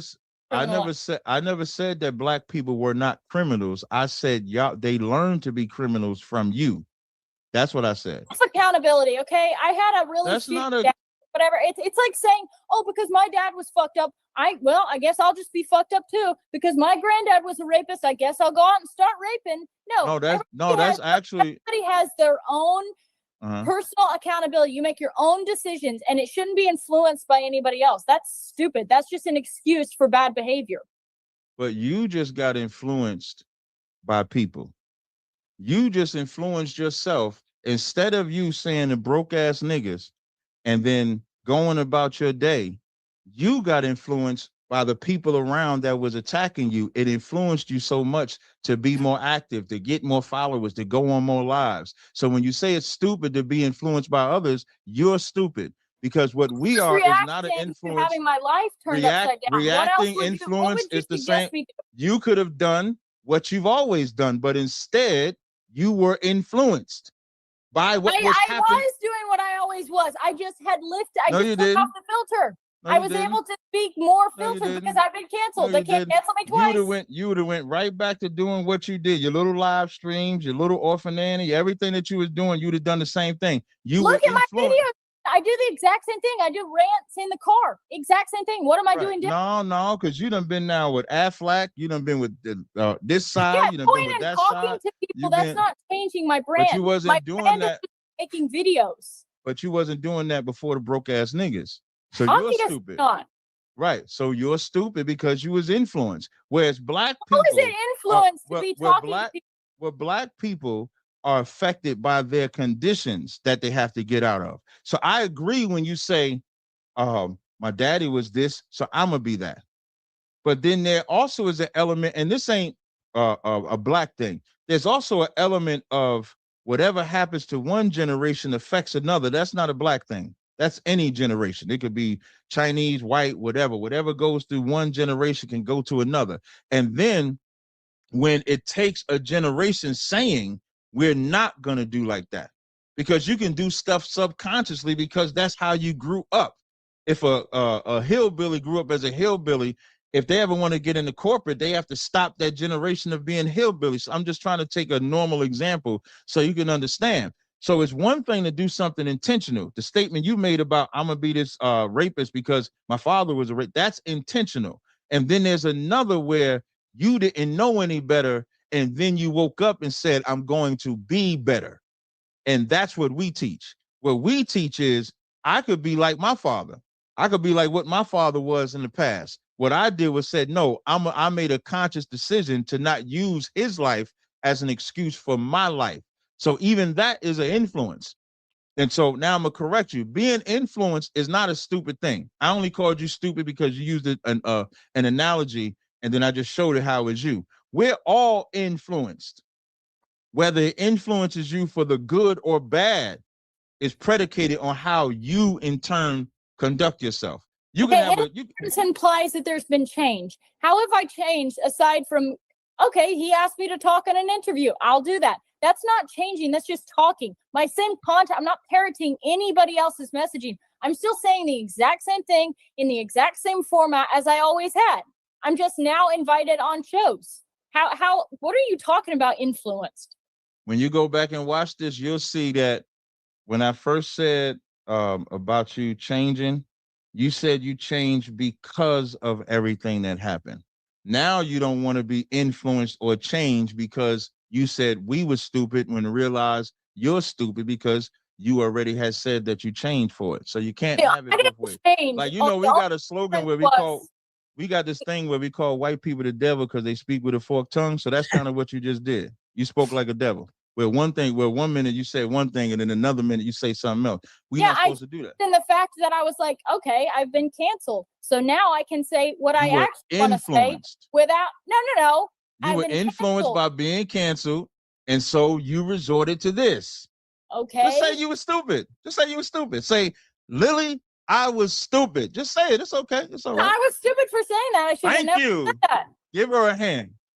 I should have never said that. In this country, you should always make sure you never say any word that you're not supposed to because you don't want to piss off anybody. Well, no. You know what? No. I'm actually glad. I may have been stupid, but I'm glad I was stupid because I'm glad that somebody like me can come out and actually say a word and not give a fuck about the crowd, not give a fuck about the cancel culture because I care about freedom of speech. I care about your right to say whatever the fuck you want, and I care about my right to say whatever the fuck you want. But your whole claim, the whole thing has been, oh, she's just done all this for attention. That's retarded because you have to calculate what's the attention.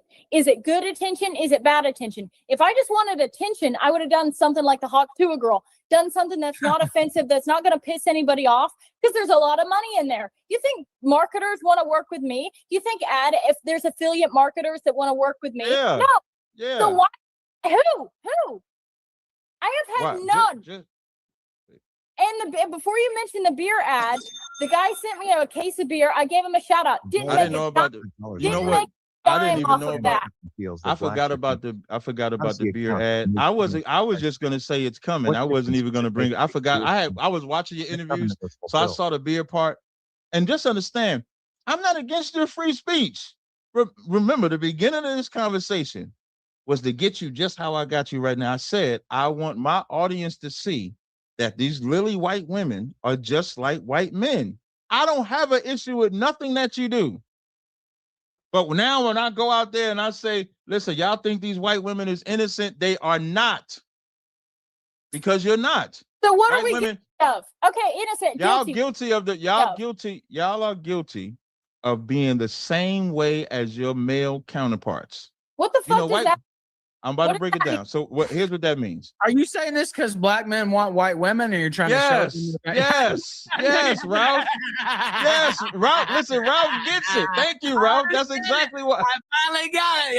Yeah, that's what I'm saying. Because white women, white women get a pass. Because I'm gonna tell you, Lily, I'm pretty sure every nigga that contacted you, I bet you some of them wanted to holler at you, didn't they? They did. See, more black guys hit on me than white guys. Yeah. Ralph, that's why I'm doing this interview, to stop niggas from loving Lily. That's why I'm doing this interview. I'm trying to help my brothers. I'm trying to help them stop loving Lily. That's all I'm trying to do. And so when I got news for you. I just said the hard R. They're gonna let me. Nobody cares. Listen, nobody cares about nobody. Listen, if I could let the white world know, nobody cares whether you say it with a hard R or not. If they're gonna be offended, they're gonna be offended. Whether you say it that, because I don't even think when you said it on the video, I don't think you said it with a hard R, right? No, she didn't. No. You just said broke ass niggas. Say it for us one more time. Say it how you said it. Broke ass niggas. There you go. Now, when she said that, it wasn't no hard R, but it still got the same vitriol in return. So never think that. There's a big difference between "hey nigga" and "hey fuck you nigger."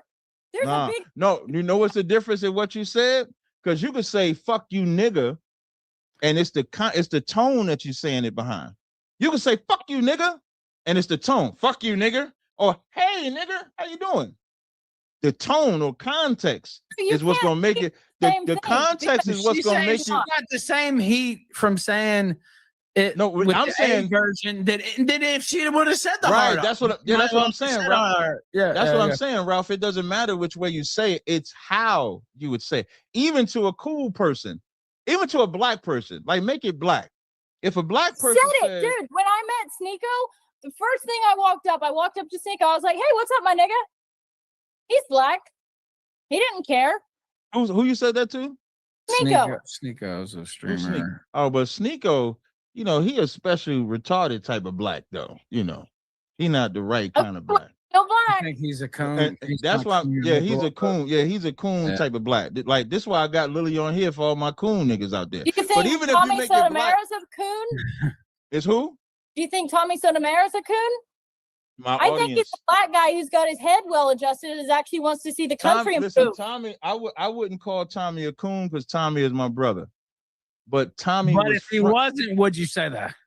I'm about to tell you. But Tommy was fronting when he had you. I'm gonna answer. All right, go ahead. Tommy was fronting when he had you on the show. Tommy is a character. So when the show is on, he's gonna degrade black women, but he's with black women. He's gonna talk. He knows how to excite the live. So when the cameras is on, he knows exactly what to say. On Instagram, he knows exactly what to post. When the cameras is off, so he's a show. It's almost like Charleston White. How Charleston White is a character, you can't listen to nothing that he says. That's Tommy. Tommy does not believe the shit that he says online. So when he had you on his live and made you feel all cozy, like this is a good nigga right here. He's my friend. It was just an act. That's all it was. He's playing a character like Andy Kaufman or something. Is that what you're saying? Like Charleston White. Yeah. Charleston White is better. Like Charleston White says, whatever controversial. Yeah, you say no for a fact that's not true, but I'm not going to say anything. Well, you're going to have to break it down. Bust me out right now. Oh, no, I'm not tattletale, but I know you're full of shit on that case. I'm not. But well, you're going to have to prove me wrong. And if you can, I will accept being wrong. So the floor is yours. Wrong by kind of... Are you saying he was one of the black guys? I'm not saying nothing. All I know is I'm gonna ask Tommy now because me and Tommy gonna do a show. I'm gonna say, Tommy, I had Lily on the show, and she said you might have been one of them white guys. I didn't say nothing. I didn't ever say nothing. Mm-hmm. You're gonna have to step it up. You're wrong. Now, you see how she's saying I'm wrong? She put that finger up there. All right, Tommy. It sounds like she's saying Tommy tried to holler. It sounds like she's saying Tommy. What do you think? Would you put that past him? I don't know. So I've only known Tommy for about maybe 6 months, and so what I've known, I don't know. Mm-hmm. Did Tommy smash? They asking me, did Tommy smash? Tommy? No, she didn't say that. Are you kidding me? So you wouldn't date Tommy? I don't smash people I do interviews with. I didn't fuck. Okay, so if y'all didn't do the interview, you would have smashed him if y'all didn't do the interview? No, I don't have sex with random people. I have sex with my friend. Okay. And you got a boyfriend currently? Or no? No, but if I had a boyfriend, if you that's had one, it would just be okay. Yeah. Okay. Believe it or not, I'm gonna have to check. Allegations. I'm actually not a complete she hadn't slept out of her right. Yeah, I'm gonna have to check. I'm gonna have to check with Tommy. It sounds like Tommy tried to holler. I'm gonna find out because I think we're doing the show. Like he might have actually. Yeah, but we about to get Lily in trouble. I'm gonna text him right now. I'm gonna say, Tommy, you tried to holler. You didn't say that. I'm about to text Tommy right now. I I didn't say nothing. She didn't say it. She didn't say that. I ain't gonna say that you. I'm not gonna She lie. never So I'm said not gonna that. say that you said that. She But I didn't am say gonna that. imply that you did and see what he says. All right, let me ask you this, and I'll ask the What's super up? chat, and we'll get Okay. y'all out of here. I won't keep y'all all All right. night. It's been really fun, though, actually. Ada Wolf says, I understand the captain feels that blacks are Jews. How does he account for the new covenant with Christ's death? What difference does it make if he's Jewish or not? The covenant was fulfilled. The covenant that Christ had is only with Israel. So Matthew 1:21, the angel of the Lord said he came to redeem his people. Matthew 15:24, Christ said, I'm not sent but unto the lost sheep of the house of Israel. So yes, we are under the new covenant, but that is only for Israelites. So if you're not an Israelite, God does not love you. Facts. All right. Okay. That's the Now- answer, bro. Yeah, that's the answer. All right. So where do we want to take it from here? Like, what do you guys want to, how you want to finish with I'm this? good. I didn't Yeah. expect to do 2 hours. I didn't either. The time kind of flew It by. kind of flew by. It flies by Yeah. when you're having fun. Yeah. So I'm pretty good. I think I got my point across. Lily, excellent host, man. You keep being that typical white woman that we teach about. And that's not a no disrespect. That I typical white woman that all you black men want. That like is Tommy one of them? Wait. Is Tommy one of them? I ain't saying shit, nigga. That's what you said. That I ain't saying shit, nigga, is I'm saying yes, nigga. That's what she's saying. She can't shake it. No, she's Listen, she ate her fingernail. She nervous because that Tommy thing, that's serious. A lady never tells. Now, anything you want to finish with here, Lily? Say to the captain or say to the audience, and thank you for spending so much time. I didn't plan to keep it this long. Oh, But no. I'm glad you did. It was a lot of fun. I'm just saying, at the end of the day, it's the internet, so people are gonna have whatever opinion they want. Apparently, to most of the internet, I'm a Jew, I'm a grifter, I'm a mud shark, whatever the fuck that. What does mud shark mean? I don't know. That means you have sex with black men or have had sex That's with black false.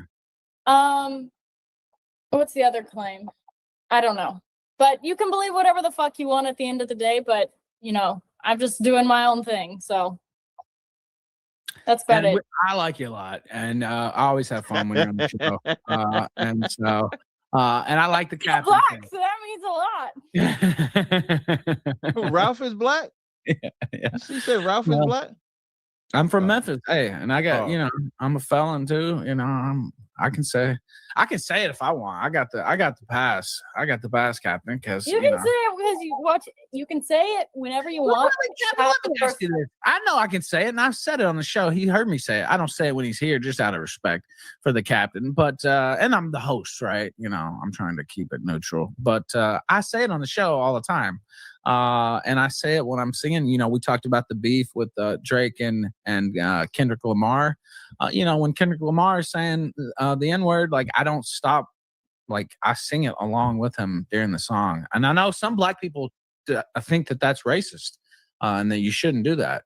But I take the Chris Rock, you know, approach, right? He's like, when you're singing your Dr. Dre and your Snoop, whatever, you don't have to stop. Like that's ridiculous. And that's from Chris Rock. Maybe you think he's a coon, Captain. I don't know, but No. See, it was part of the vocabulary, right? Like if you're saying now, if you're using the hard R and it's like you said, it's the tone, and you're like, fuck you, you know, like that. And that's one thing. But if I'm saying, you know, like she said, you know, I'll just go ahead and say it.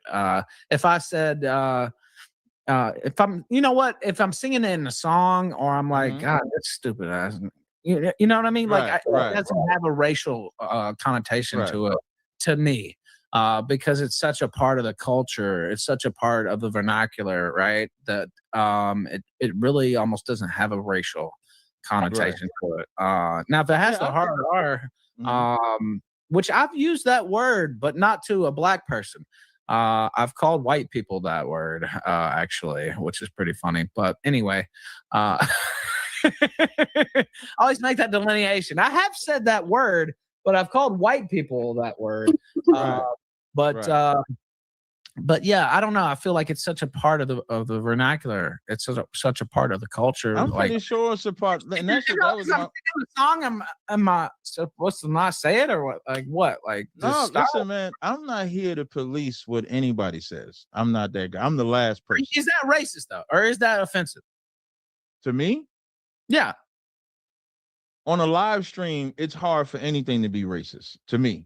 Meaning, like, as we're having this conversation, Lily done said nigga about 1 million times. You ain't hear me budge. No, because, you know, I don't budge because it's a live stream. Now, in front of me saying anything, it depends. And it depends the environment. So, like, let's say if I'm on the street teaching and some white guy comes up and he's mad at what I'm saying and he says, nigga, it's expected.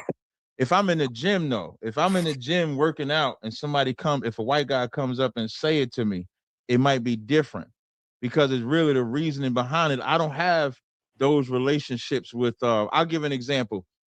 I'm at this job, it's like maybe 2007 or something like that. And I'm riding in the car. I'm out in Ohio working with 2 white guys, Ryan and Blair. And so we had to stay out there about a week. We working together and, you know, we laughing and chopping it up and shit like that. And we coming from the restaurant and Blair in the back seat and he just yells out, my nigga, like that. Yeah, right, exactly. Right. Ron, the driver, Ron is driving. He just put his head down like that. And I immediately said, we'll never be that cool where you can say that to me because I don't even at least have that type of relationship with him. But now, could you? I would first have to have that type of some black guys that would be cool with me saying that around them. And I grew up with some that wouldn't be cool with me saying that. Right. That's what I'm saying. I've never been that cool with white people for them to say that around me. I wonder why. I'll give another example. So when I had this job in corporate America, they found my videos when I'm talking about Jewish people and stuff like that. And the president of the company was Jewish. He pulls me in the office and he says, you know, we saw your videos. And he says, you know, but you don't say that here. And I said, I never would say it here because this is work. This is what I do outside of work. And he was fine. So I don't think I would ever be cool with the white person in front of me in a normal setting saying not that at work. word. I mean, just like you're a friend of yours. I don't have white friends. Ralph, you the closest. Listen, Ralph, you the closest. You like the coolest. You like the coolest white guy I know. I talk about you all the time. I say, Ralph, let me get up there and say anything I want. So online, if you were to say it, I probably would. It doesn't affect me when white people say anything online because it's just online. I think it's just meant to get a reaction. So to Lily, if you would have said that around if a bunch of people like me would have heard you say that, I don't think we would have had this get a fired type of vibe. But everybody's not like me. You got some people that are not from that generation that are going to hear that or that mindset that are going to hear that and say, she shouldn't say that. And I think that's where. How do you think they would respond if I went up to a group of black people and said nigger? It depends. You said you grew up, you said you're around black people, right? Mm-hmm. And you said you say it around them, right? Not around them, no. Why don't you say it around them? Because I don't want them to get violent and beat me up. You don't want them to fuck you up. That's what. There we go. Got him. That would probably be a bad idea. You said they don't jump to violence. I was yourself just admitted they would jump to violence if I said that.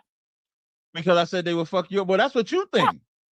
That's what I was trying to say. Captain, you were saying no, that I'm was not. lying. Would they not though? Let me ask you this. That might be very well might happen.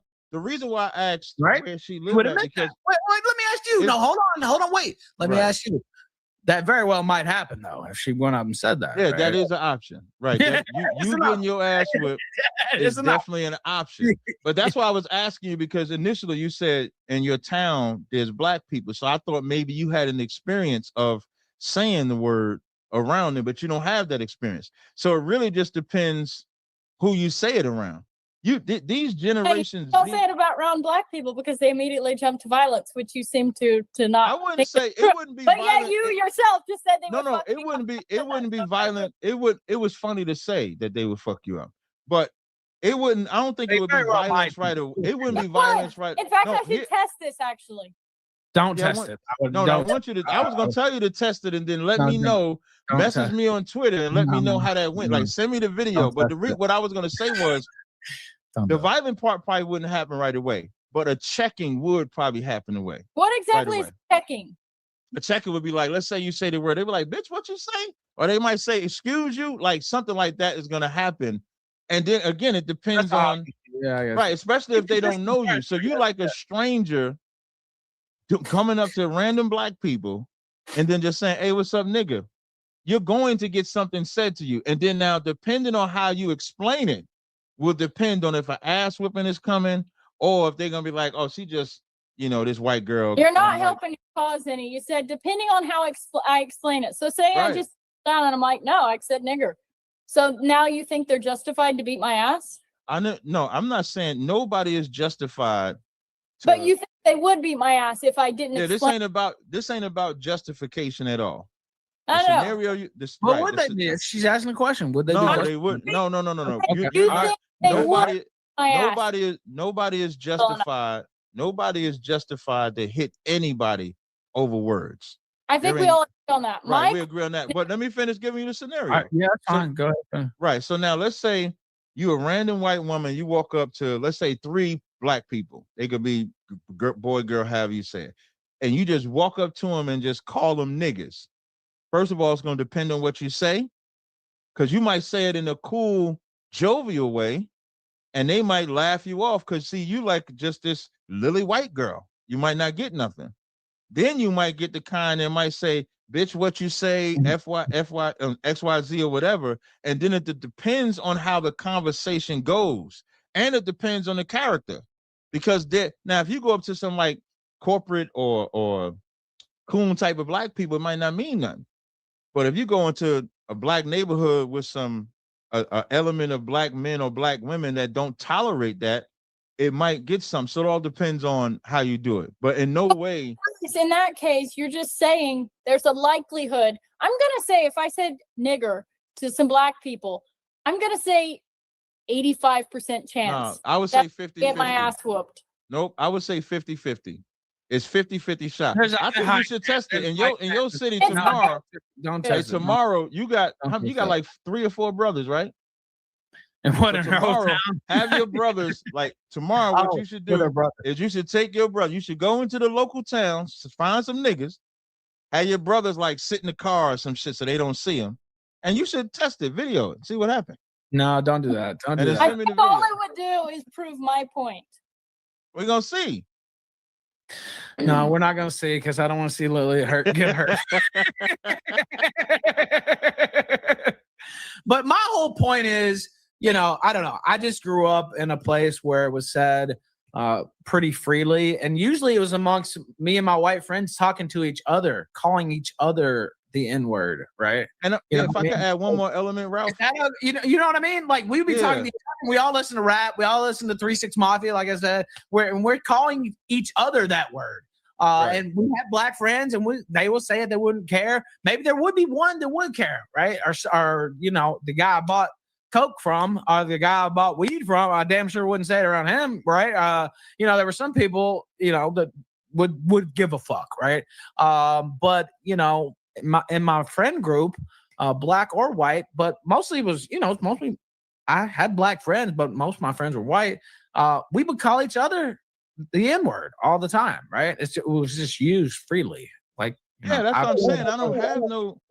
I mean, I ain't. What's the big deal?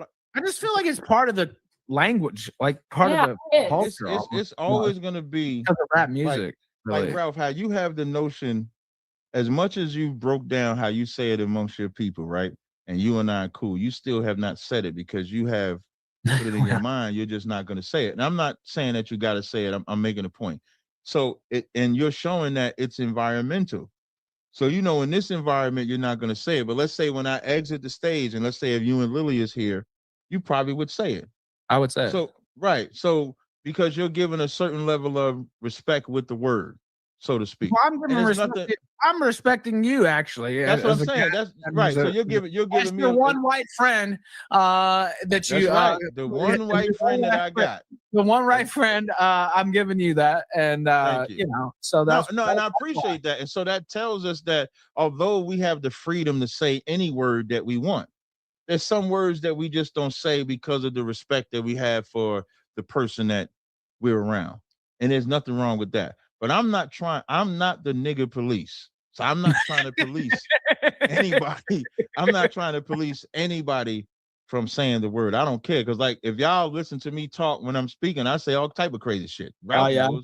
I know. Ralph seen me. I remember we pulled that book out. I never forget that. Listen, I'm the one that had the Hitler book while I'm pulled talking to the Jewish guy. So I do crazy stuff. So I get it. But I own up to it. I don't like, nah, you know what I mean? I'm just cool and I'm just trying to be with the guy. I don't do that. I'm saying what it is. So that's kind of like it, man. But I appreciate y'all having me on, Ralph. I don't know man, it was awesome. if there's anything else. Really enjoyed. This is one of my favorite appearances. Definitely. I enjoyed it too. Lily, you was a hell of a guest. I appreciate you coming on this live stream. Mm-hmm. Yeah, it was really fun being called racist. I'm glad you enjoyed it. See, now you had a whole new experience. Well, she's used to it now, But Lily, tell them where they can find you, and thank you for spending so much time. I didn't think we would go this long with it, but it ended up being so fun. I'm on X, the Lily Gaddis, so all my shit is linked on there. But that's about it. All right, cool. I actually follow her.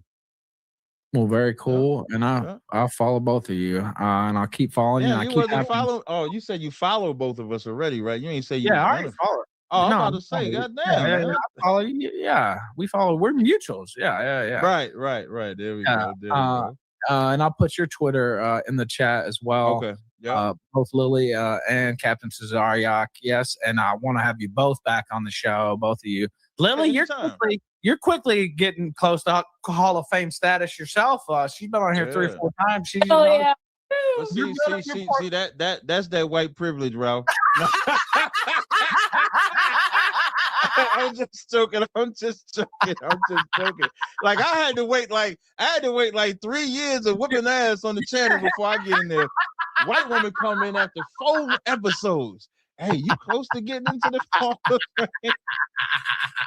That's because I'm nice. I'm just joking. Good evening to both of you, and I really enjoyed it. And no both problem. of you have a good one. And all right, y'all take it easy, man. Till next time. Yep, Thank you. All right. Thank you. Oh man. Ooh. Hold on 1 second, y'all. Be remiss if I didn't get my belt. I would be upset if I didn't get my belt. Whip out the belt. I got her to bring that white devil up out of her ASAP. You see, you could tell when she was getting all in her feelings and bothered and everything like that. She was moving around, twitching, you'd have thought she was on fucking crack. You thought she was on straight up crack, man. I appreciate y'all rocking with me. Now I'm gonna be honest with y'all. I'm gonna be honest. I'm conflicted with this live stream on this regard. So my plan was to make this live stream when it goes down a members only live stream, meaning you got to subscribe to the channel to see this. And I know a lot of y'all gonna get mad. But tough shit. No.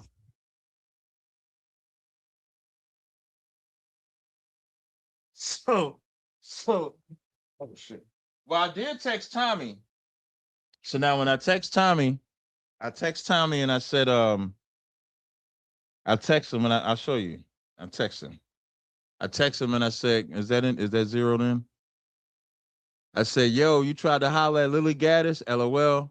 He said, what? Where did that come from? I said, LOL, I'm doing a live stream with her and you came up. I said, I'm fucking with you. He said, I was about to say no. So he said he didn't do it. He said, and also he says, I haven't spoken to her since she came on my show. So I'm showing y'all exactly what Tommy said. So more than likely, The white woman is lying. Listen, I hope y'all brothers see, man, these white women are just as devilish as the white man. But this video is going to be a members only video. So in order to see this video for replay value, you're going to have to be a member, unfortunately. I'm saying unfortunately. Listen, man, it's $4.99. It's $4.99 to be a member. And the reason why I do this so everybody can understand, this is how people that are already members have access to exclusive content that other people don't have access to. So how can I tell them to pay $4.99 a month and I don't give them something exclusive? So if you watched it live, I appreciate you watching it live. I got something on my lip. Thank you. So if you watched it live, man, what I got on my lip? If you watched it live, I appreciate you watching it live, but this now will be restricted to members only. All right? Let me put this up here. He says, wait, hold on, wait, let me get this one. Stop hustling your people. That is insanity. It ain't a hustle, it's a service. Like, I have to study for this work. We have to do a lot for this work. The funds that we get go to the people. So if you can't pay for it, the way you subscribe, let me show you. Let me present screen. Let me show here. Let me go to my channel. So I'm going to show y'all how y'all do it. So if you go to my channel, I'm going to just click a video. Pause it. So I'm going to share my screen real fast so I can show you how to do it. Present. Share screen. Captain Tazaryach. So when y'all see this video right here, as y'all looking at this video, let me make sure it's on the screen. Where it says join.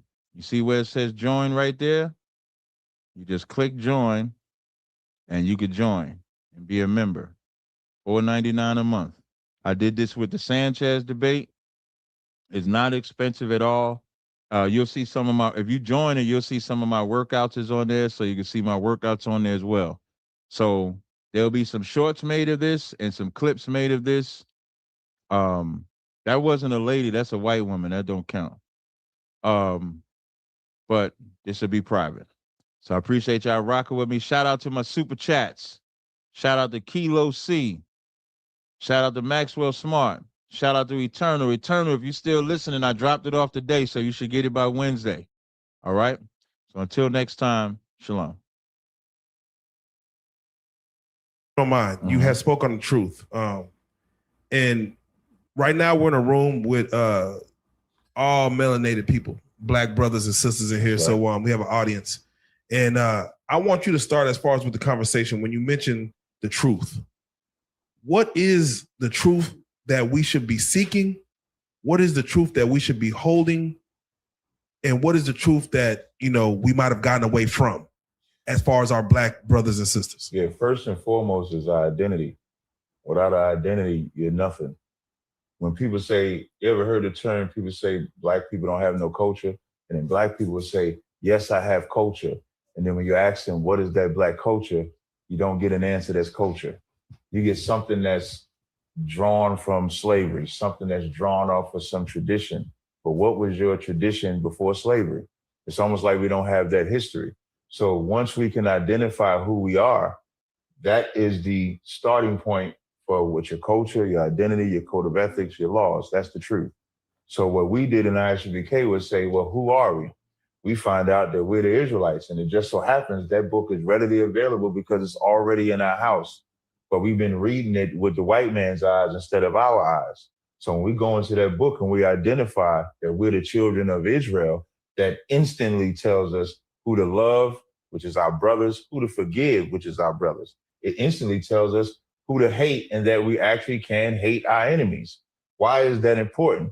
Because we'll spend all day, people will fight me and say the white man is not our enemy, but in our neighborhood, our enemy, we fight him every day, and that's our brother. We almost reverse because we follow the white man's culture. When you follow the white man's culture, your brother is instantly your enemy. When you follow the Bible and our culture, your brother is your brother, and the white man is instantly your enemy. If we can just start there, we will be free of everything. Everything about concerning what America is doing would not be our business. it would be our business to make sure we straight. Everybody going crazy because the stamps is going away on November 1st. But if we was about our people, we wouldn't care that white people are about to kill themselves. They going to be suicidal. The propaganda is that we're going to lose our minds when we've been poor since we've been in America. Poor is nothing new for us. We'll survive.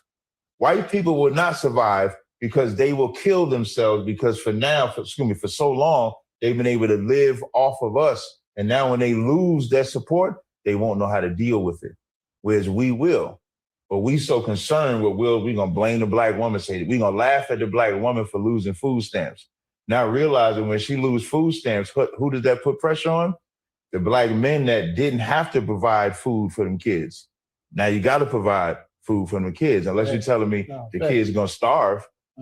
So instead of looking at it like we should laugh at the black woman in her pain, we should further look at trusting in the white man will always be our downfall. Now, what have we been doing? We've been feeding since 1969. I saw this pastor do some talk about because of the stoppage of food, every Sunday they're gonna start giving out food. Whereas the pastor been making billions of dollars a year, and he just now, because the white man ain't gonna feed you, now he wants to feed you. He can't go out for the pastor. But why didn't he feed them before this? And what he's saying is, if the white man feeds you again, you know what that means? I'm gonna stop giving food on Sundays. But we giving food all the time. We got farms all the time. Like in Houston and here, we got farms all the time. So when you get in here into this truth, you will learn how to be a brother. You will learn how to be a sister. That's what you would learn. Damn. And I want everybody to answer this one. What is the difference between white man Jesus and a black man's Jesus? The white man Jesus will enslave you and tell you that he loves you at the same time.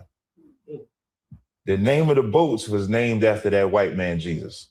That image, just think about that image. That image, don't he look soft? He don't look as masculine. He don't look masculine at all, but he enslaved a continent of people. And then when you go to fight back, you know why you stop? Because when you say, now I lay me down to sleep, you think of that image. And so now you can't even fight it. Yeah. So now, the image of a black Jesus, first of all, the minute that you say you got a black Jesus, you know what that does psychologically? There's a picture in DC Comics. They got this little black kid staring up at a white Superman because a black kid don't have a superhero to look up to. For the white man, that Caesar Borgia, who that is, that's their superhero. With that, they go kill, rape, and pillage. Who's our superhero? You don't have one. When we tell the truth of that Bible, because if Jesus looked like that image, then that would just be the white Jesus that it is. But remember, the truth shall make you free. So if we go read that Bible and he got an afro like we have, he has black skin like we have, he has a beard and hair like we have, now we got our first real life superhero. A real life superhero that put his life on the line for his brothers that we refuse to do, that will free us, that we refuse to do. So the difference is the black Jesus is the truth. The white Jesus is the lie. I like that. Bishop, you got something on that as far as difference between the white Jesus and the bearded black Jesus? Well, first of all, I'm going to speak on a little bit he said, because when y'all talking about a Jesus that's black, he said wood hair. So I haven't read about the black Jesus in the Bible. Y'all confused me. Y'all got to show me where that at. I thought it was symbolic. I thought the hair stand for wood mean wisdom. I never seen a black man with fire eyes. I ain't seen him yet. If that's symbolic, then if he's black, then we're a black man with eyes like fire. I haven't seen that guy yet. And so when you use the skin, brass, all that's symbolic. That's why I call the book of Revelation. It's not necessarily talking about a natural man. It's talking about a spiritual understanding. So if you take those things and you look at the natural of it, then you can confuse. Now let's talk about this white man, this blue-eyed devil. Okay, we understand for the simple fact that always been a deceiver. This ain't just came up in 2025. They've been deceiving people from day one. But what we got to understand, the trick of the enemy is very smart. If I can give you the concept that the white man is superior over you, then I have the ability to control you. The Santa Claus is white. If you look in that white book, it's white. Bible. The pictures in it is white people in it. So the Bible said, make no image of anything up above or underneath. So if we are true followers of Christ, who gave us authority to make an image? What do image do? If I uplift a black man, a black Jesus, if I uplift a white Jesus, I'm in the same boat. Why? Because what I'm doing now, I'm trying to get you to believe that my skin get me in. I'm trying to get you to believe that I'm more superior than the next man. Well, I got a problem with God.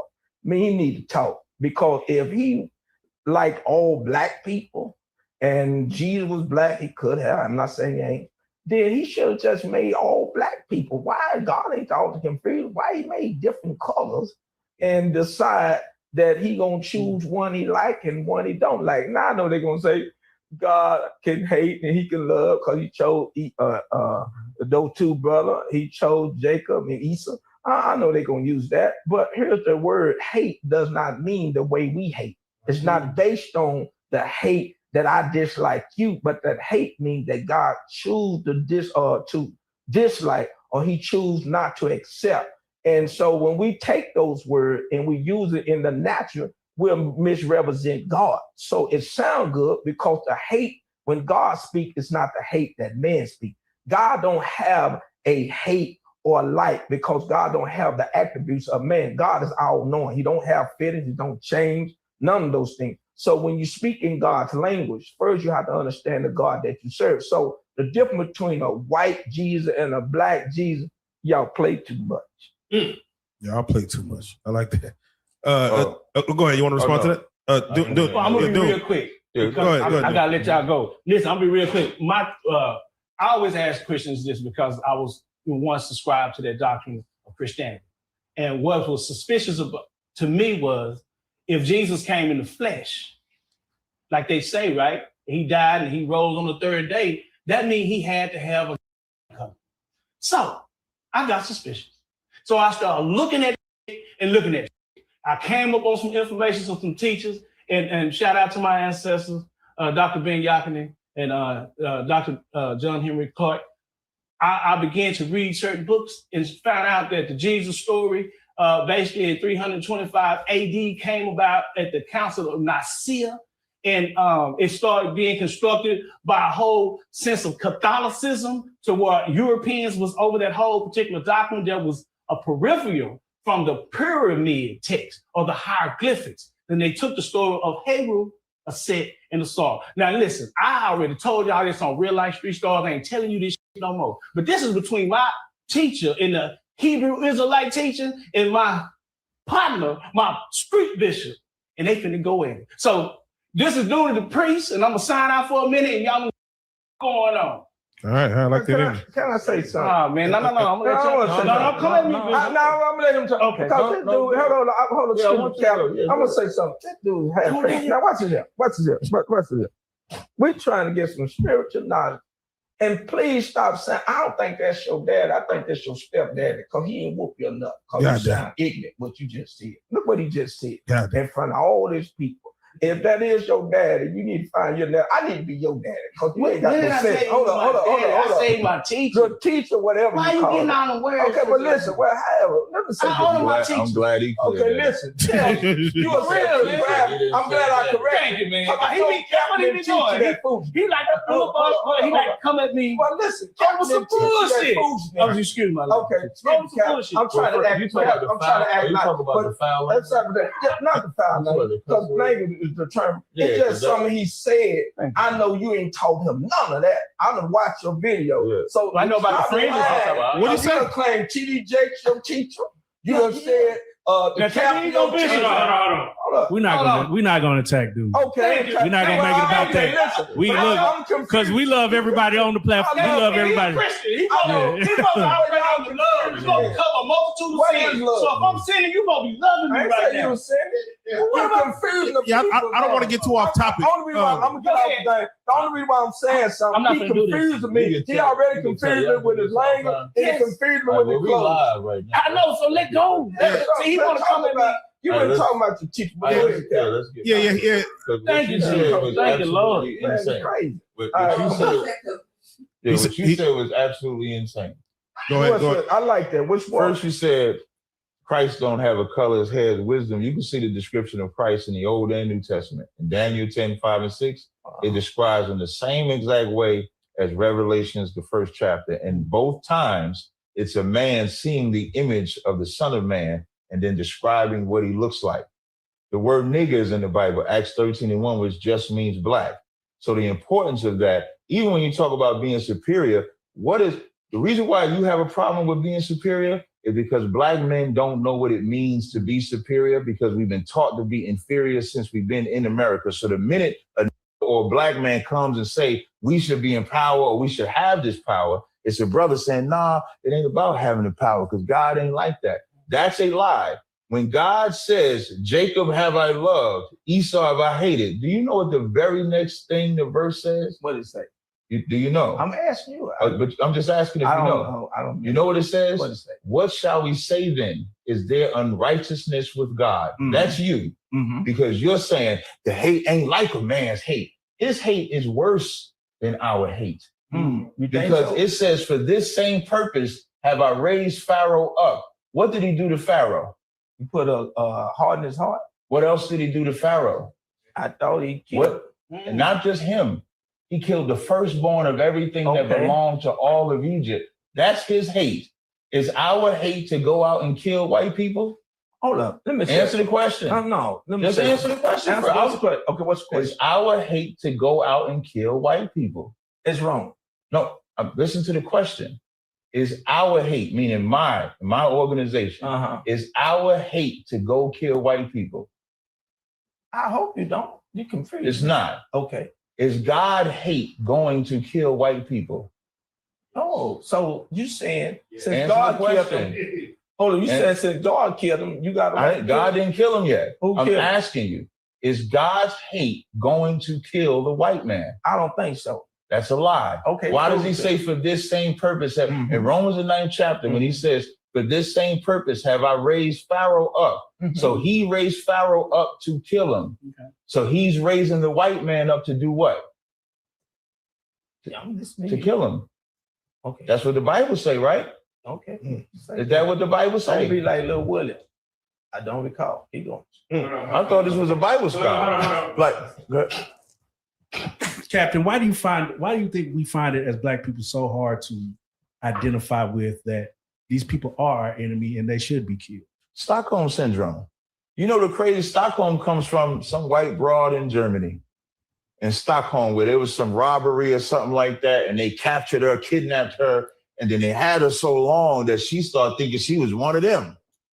And that's us, where we done been in this captivity. The white man has spoon-fed us. In Lamentations 4, it says we go for him for our bread, our water, and our want of life. We look at him with failed eyes for help. That's us. And we're afraid of what life is like free. Like, really? Y'all are Black men? We are afraid to be free. What they got to do with the book? It has everything to do with what did Christ say? Ye shall know the truth, and the truth shall make you free. Okay. The freedom is understanding the white man is the devil. The white man is your enemy. The minute you do that, you'll stop loving what he loves and hating what he hates. You know who the white man hates? I don't know. He hates us. Okay, let's get He hates us so much, he makes sure we get flooded with drugs. Make sure we get to Planned Parenthood. Make sure our fathers was put our woman in a survival state. That's him tactfully doing that. I think you should deal with politics. You What? better. Nah, this is politics right now. But a nigga that say he knows the Bible. Oh, good. Okay, watch it. Let me tell you something. You talking about white man hate. You give white man too much power. You done made him God. No, what power? Okay, watch it. Let me say this in your response. What power did I give him? You talking about what he done and what he do. That's telling what he did. That's not giving him power. Okay. Whatever he done, people doing all kinds of stuff. But here's the thing. When you talking about God hate, when God say he loved Esau and he hate Jacob, that word, when you're dealing with God, he's not under no rules. He's not under no authority. Everything belongs to God. God can do whatever he wants to do. when he used those words, he identified to us. God talked to our language. We can't understand a bird because I'm not a bird. So he speak in words where we can relate to how he want us to approach life. He doesn't have attributes of man. So when you talk about God hate, God don't have feelings. He don't change. He don't have a bad God day. don't get angry? Oh, no, brother. You misinterpret. God don't get... No. Captain, Let me finish. Wait, he don't God, get angry? No, You you misinterpret. Let me tell you what you did. Oh, yeah, good. God don't get angry. I thought that too. That's in the natural. Watch this. God don't have days where he have a bad attitude. We're not talking about that. Okay, I'm talking about the creator. But when he used that language, do you remember when Moses went before God and he went to try to counsel with God? He said, you done brought them out of Egypt and you let them die in the wilderness, such and such. Man can't counsel with God. God is showing us a revelation how Christ is going to be the mediator between us. Everything that's written in the Bible, us? The people. What people? You say Israelite, I don't want to go there yet, but watch this. But when God speaks to us, he speaks to us where we can understand. A natural man going to take the Bible, the word, the letter kill, but the spirit give life. So when you read into it, watch this. When you read into it, you're reading from a natural perspective. No, I'm not. So there you go. I'm gonna tell you why. Okay, tell me because you haven't overcome the flesh. You don't even know the first man that was created. What was the first man created? What color was it? What was the first? I'm asking you. I asked my question first. What was the first man created? I'll tell you. Who? What color was it first? No. Adam was the first man created. No, he was not. No, he wasn't. Okay. What was the first man created? What color was it? Mankind as a whole, what color was created? There was no one man created. I don't. What color was it? You ain't know that. You just okay. What color was it? He was melanated. He would be like the colloquial term of black that we ascribe to us today is because of slavery. Back then, they would have just what we would call melanated or men of color is all. That's the first man that was created. Mankind. Mankind. Right. Okay. Before mankind, hold on. Let me say it because I don't want them to twist it. Mankind. When you use the word mankind, are you talking about a natural man or a spiritual man? Talk about natural man on Genesis in the first chapter on the 6th day. Mankind, male and female, was created then. Okay. A spiritual man wasn't birthed until Genesis, the 2nd chapter, when Adam, who was already living, was given the breath of life. Oh no, you twisted. No, let me tell you what, I'll prove it to you. In chapter 126. Okay, listen. Okay, I don't care what you call it. Just call me a servant. Watch this here. In Genesis 1:26, it said, God said, let us make man in our image and our likeness. God is not physical, so anything that is spiritual, we know the Bible said God is spirit. Those who worship him, let me finish. God is spirit, those that worship him must worship in spirit and truth. We knew when God created man, we knew he wasn't dealing with the color or a natural man because God is not natural. So that don't make sense. But in Genesis chapter 2, it said God formed man. Anything that is formed came from something that's already created. But anything that's created came from nothing. So in Genesis 1, he said he made male and female. Right. He made the spirit man first. Then the Adam took place in the natural man, and when he was in chapter 2. Spiritual. Adam was here. When the woman came from the wheel or whatever, this was the natural. Already too. Okay, so it takes something that is already formed. That means that it's already created. So when God said, let us form man, watch this. He said, let us form man. He went from chapter 2. So man was already created in the spirit. That's why he said he made a male and female. Hold on, let me finish. Okay. He made male and female. He wasn't no people. You are created in the spirit first. That's why when you die, you go back to who you was from day one. You was created in God's likeness in his image. You telling me God's image is natural? I don't care if you call him black. I don't care if you call him white, blue, or green. God has no color. So therefore, when he said, let us make man in our image and likeness, he was making the spirit man. In chapter 2, he formed the man. If you can show me something different, let's talk about it. I got you. So first I want to say the term white that we use today for the white man is what he created. So I'm not talking about skin tone. I don't care about skin tone. Okay. Like whether you could be like, I always use this example. Bob Marley is a white man to us because he has a white father. So it ain't about your skin complexion. Okay. They call themselves white. That's why we use the term white. I like that. Now, this is where I free everybody's mind. In Genesis, the 1st chapter, when he says, let us make man in our image, what separates man from beasts is our brain, our ability to think. That's what mankind was born with on the 6th day. A day unto the Lord is as 1,000 years. So when mankind was created in the womb, for 1,000 years, they're living, reproducing, subduing the whole earth. Two people can't do that. In Genesis, the 2nd chapter, it didn't say he formed man from the ground. He said he formed him from the dust of the ground. That's the same thing. The dust of the ground, this is the ground.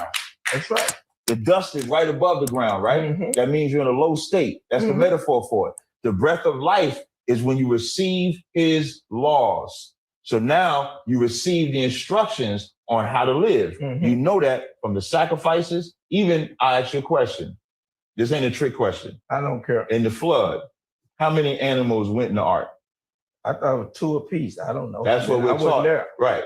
No, when you say that's, but that's what you was taught though. That was 2, right? And what the book say? That's not what the book say. Okay, tell me what the book. The book say 7 of every. No, the book don't say that either. Go ahead. The book say 7 of every clean animal, 2 of every unclean animal, which means they had a concept of the law of what animals you can eat and what animals you cannot eat before Moses delivered the letter of the law. That's all contained in the breath of life. You can see that in Ezekiel when he preached to the valley of the dry bones. What did he do? He breathed into them the breath of life, which is the law. The one thing that every Black, Hispanic, and Native Indian need is the law.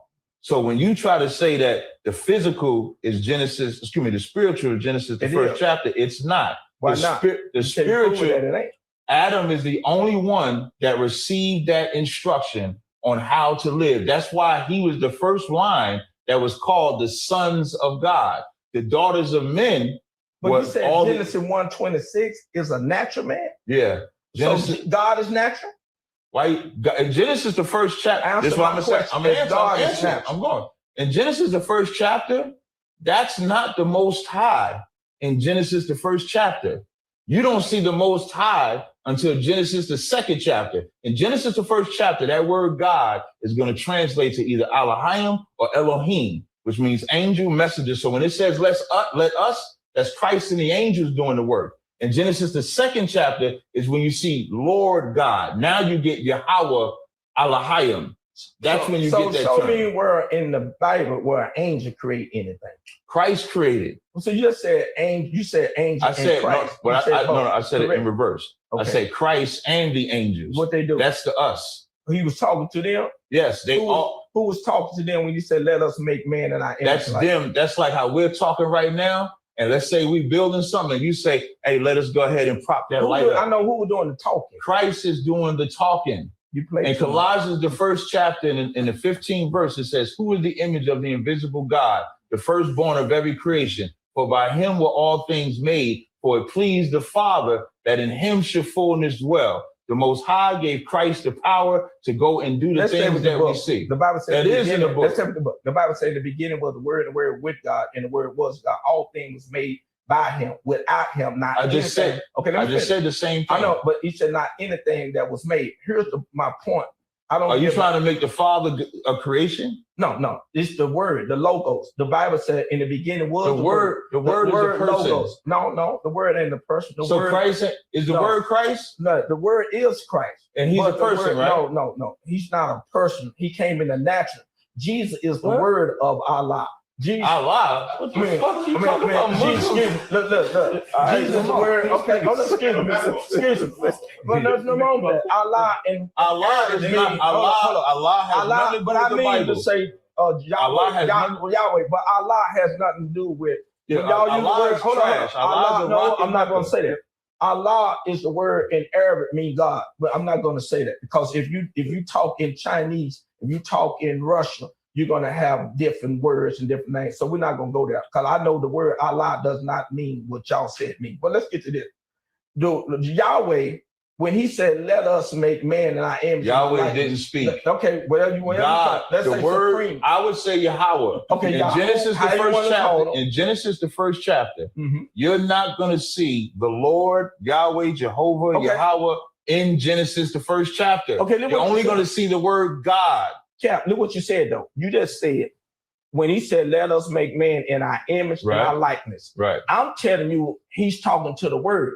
You can say it, but I can back it up with words. Show me. Okay. Show me what he's talking about. I just told you. He said for John 1:1, right? He said all things was made by him. So if you go in the book, You talk about, because you said in John 1:1 it says, in the beginning was the Word, and the Word with God, and the Word was God. All things was made by Him. The Father sits on the throne, right? Not anything that was made. Listen, anything. Let's use the word anything. Right. He said anything that was created, the Word did it.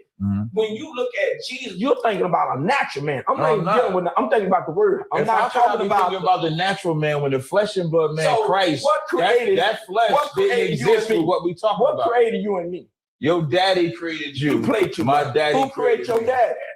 His daddy. And his daddy and his daddy. Okay, the third daddy. Who created the third daddy? What you should be saying. Hold on. Who created the third daddy? You played too much. Who created the third daddy? You're back in Genesis, the first chapter. But what you should be saying is, who is the father of spirits? That's a better question, because Hebrews 12:9 says, we've had fathers of our flesh and we gave them reverence. Shall we not be subjected unto the Father of spirits and live? So if you're talking about the Father of spirits, we talk about the Most High. If you talk about a father of the flesh, you talk about a physical father. In the form of creation, mankind was created just like lions was created, just like birds was created. So they was created whole, but then they reproduced over time. And so that's how our Adam would say, man shall leave his mother and father. Why? Because Adam had the understanding of having a mother and a father. Well, I'm gonna say this here. I know this is going over your head. I want to go over my head. I want everybody to know he's having this conversation because he wants to avoid not loving the white man. Now we get to that. Okay, I want to point that out. No, I want to he just flipped all that shit. So hold on. I want to do that. Okay, I'm gonna get off of that. Then I want you thinking. Hold on. Let's I want you thinking. I think you got trapped in a corner and you run it, not me. Come on. Will we agree God will kill what He loves and what He don't love? Facts. He don't. So he don't. No, what I'm saying is, so what are you differentiating with? If God will kill something He loves, and God will kill something He don't love. Can I address that since you asked that? Okay, go ahead, Cap. Thank you. He wants us to believe that God doesn't hate like we hate.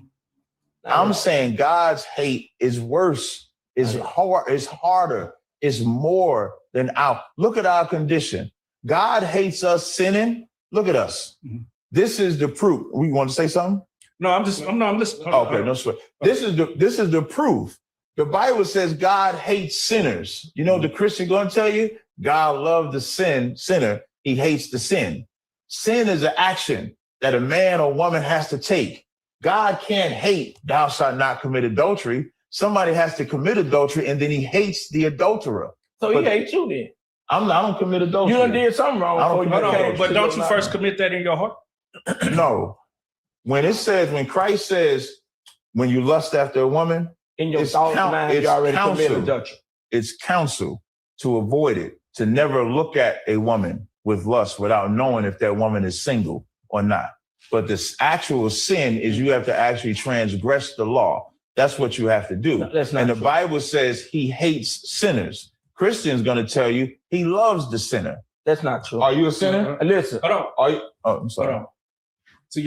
To his point, what would you say about that? Okay, listen. Where does sin start? Okay. The Bible said if a brother hate a brother without a cause, he committed murder. The Bible said if a man lusts on a woman and he already committed adultery. And so in his heart. So here's the thing between natural and spirit. A lot of people look at the natural, but they don't understand the spirit. And something he said that amazed me. When you dealing with mankind, when you dealing with people who say they have knowledge, when you talk about, you ask a question, when God hate and kill, He's not under nobody's rule. He's not under nobody's thought. The law was made for man, not God.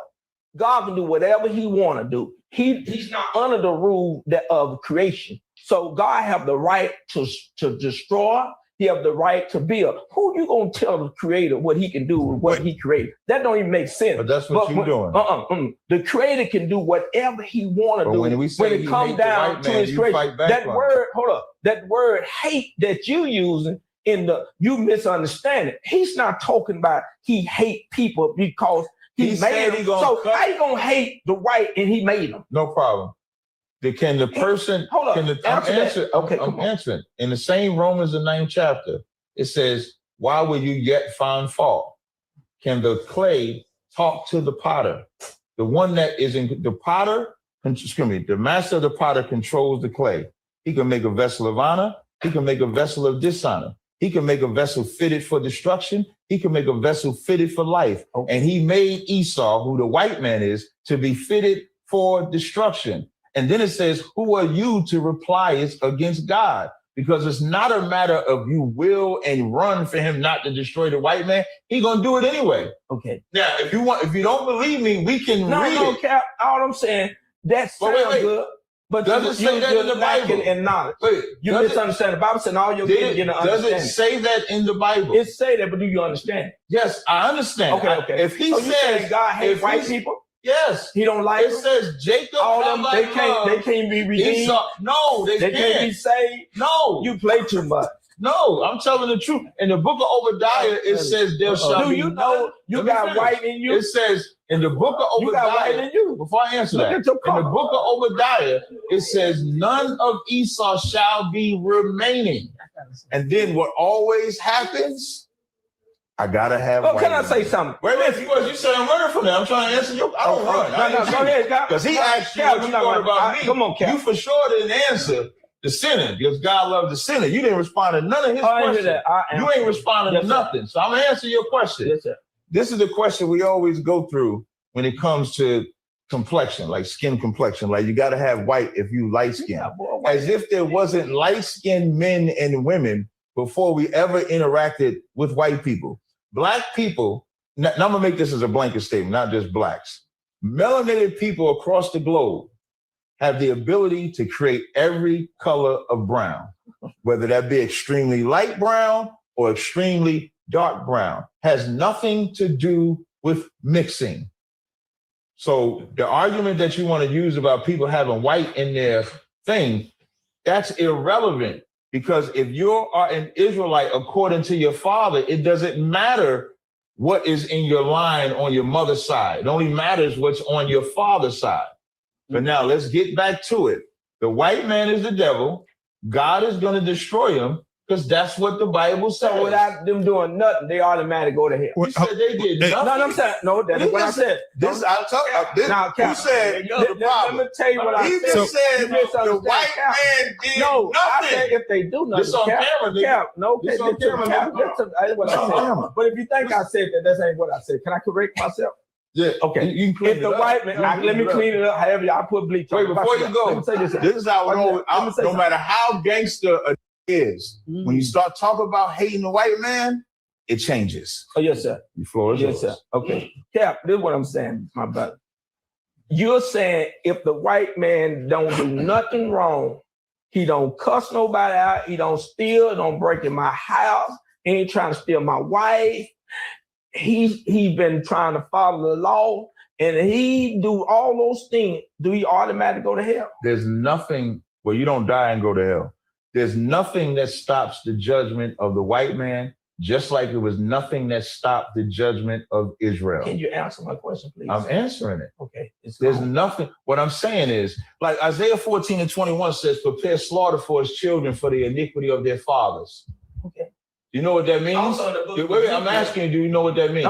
Tell me. So you don't know what it means to prepare slaughter for his children for the iniquity of their fathers, and you a bishop? Saying about what they kids did, their father did, what their father did, they have to pay for it. So that white man that comes and trying to make up for what his daddy did, God is going to punish him for that. You know how I know that's true? Because we pay for what our fathers did. So you telling me every white man that's been born of a woman that live on this earth, they automatically go to hell? That's what you're saying? I'm saying they automatically. Yes or no? I don't believe in the concept of hell, so I'm going to answer the same way. Okay, forget hell. They're going to be totally separated from God. One or two. They're going to be totally separated from God. One or two. They already separated. I'm talking about totally. They already separated. We all born separated. No. Yeah, we have. They are born. The Bible says the wicked are estranged from the womb. Let's make it simple. You too deep for me. The white man. Clearly. What's up? The white man. Can they go where you going? That's what I'm about to say. Yeah, let's get to that. Make it plain. Look. I want to point it out again. Can the white man go where you going? You doing all this ad-lib. You're too smart not for me. answering my question. I'm going to answer. Okay, come on. Gangsters ain't really gangster, y'all. Remember that. Just bring up loving the white man, and you're going to see a changed man in the gangsters. It always happens. There's only one or two places for white people: the grave or servitude. Isaiah the 60th chapter says that we will take them captives who captives we were, and the nation that will not serve us will die. That's their judgment. So when you say it's not true, like do we want to read the Bible or just deal with our emotions? Because it says it in Isaiah. Emotions. You ain't reading no Bible. Read it again. Can I show you? I can show you. I can show you. We don't want to. The worst thing we can't get nowhere. We don't want to spend too long on one topic. I like what this. I want to say, can I just read this? Can I just read? Of course. Because they think I'm lying. They said it's not in the Bible. I think you just misinterpreted. I just think they said I'm lying. Graduate in the spirit. They said I'm lying. So let me just read it. This is Isaiah, one of my favorite chapters. Man. This is Isaiah, the 60th chapter. I'm going to start at verse 10. It says, and the sons of the strangers shall build up thy walls. The sons of the strangers are non-Israelites. The walls are being built for the Israelites. It says, and their kings shall minister unto thee. For in my wrath I smote thee, but in my favor I have had mercy on thee. Therefore thy gates shall be open continually, and they shall not be shut day nor night, that men may bring unto thee the forces of the Gentiles, and that their kings may be brought. Verse 12, for the nation and kingdom that will not serve thee shall perish. Those nations shall be utterly wasted. So the nation that don't serve Israel will die. You either get down or lay down. This is the real gangster. Okay, let me talk about them gangsters. Yeah. See, one thing I learned. Now you can change it if you want. I read the verse. We use natural. We use past history. What our forefather did.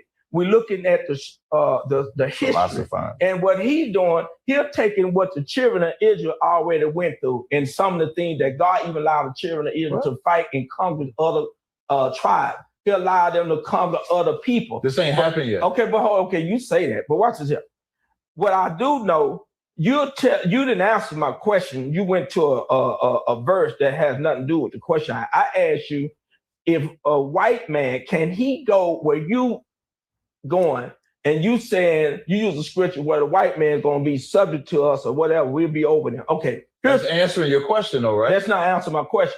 Is he going where I'm at, but in servitude? Yes. Then I answered your question. You said, I didn't understand. I'm not that smart. You said, can he go? Okay, can he go? Is he going where I'm going? Can he go where you going? As a servant. Can he go where you going? In the kingdom of heaven. You know how you have a kingdom of heaven? You have to have slaves or servants. He's the slave or servant in our kingdom of heaven. So where y'all gonna be kicking at? What you mean? Where he gonna be at? You gonna be his boss or over him? Y'all gonna be on the same land? He's gonna be. Y'all gonna be in the same. So when I get thirsty, he gonna bring the drink. Like right now, I don't care. Listen, man. I don't care if you in the hell. You don't want the white man to be with Jesus. Hold on. To be with Jesus, I don't care if I'm bringing water. I don't care if I'm kicking neck bone and hot water corn. Neck bone? That's pork. I'm just using that. Use that example. When I'm in the swine. Hold on. So okay. Can we?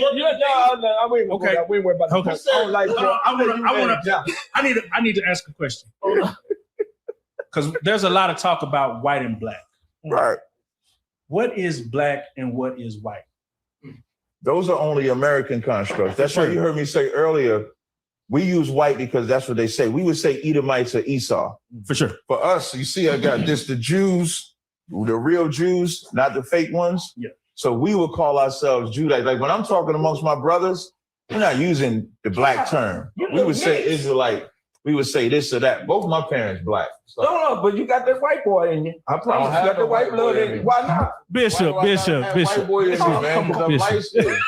Like I'll check my ancestry already, man. You checking the wrong ancestry. That white man don't win somewhere. No, that white man got that. That's the only calculation loving the white man. So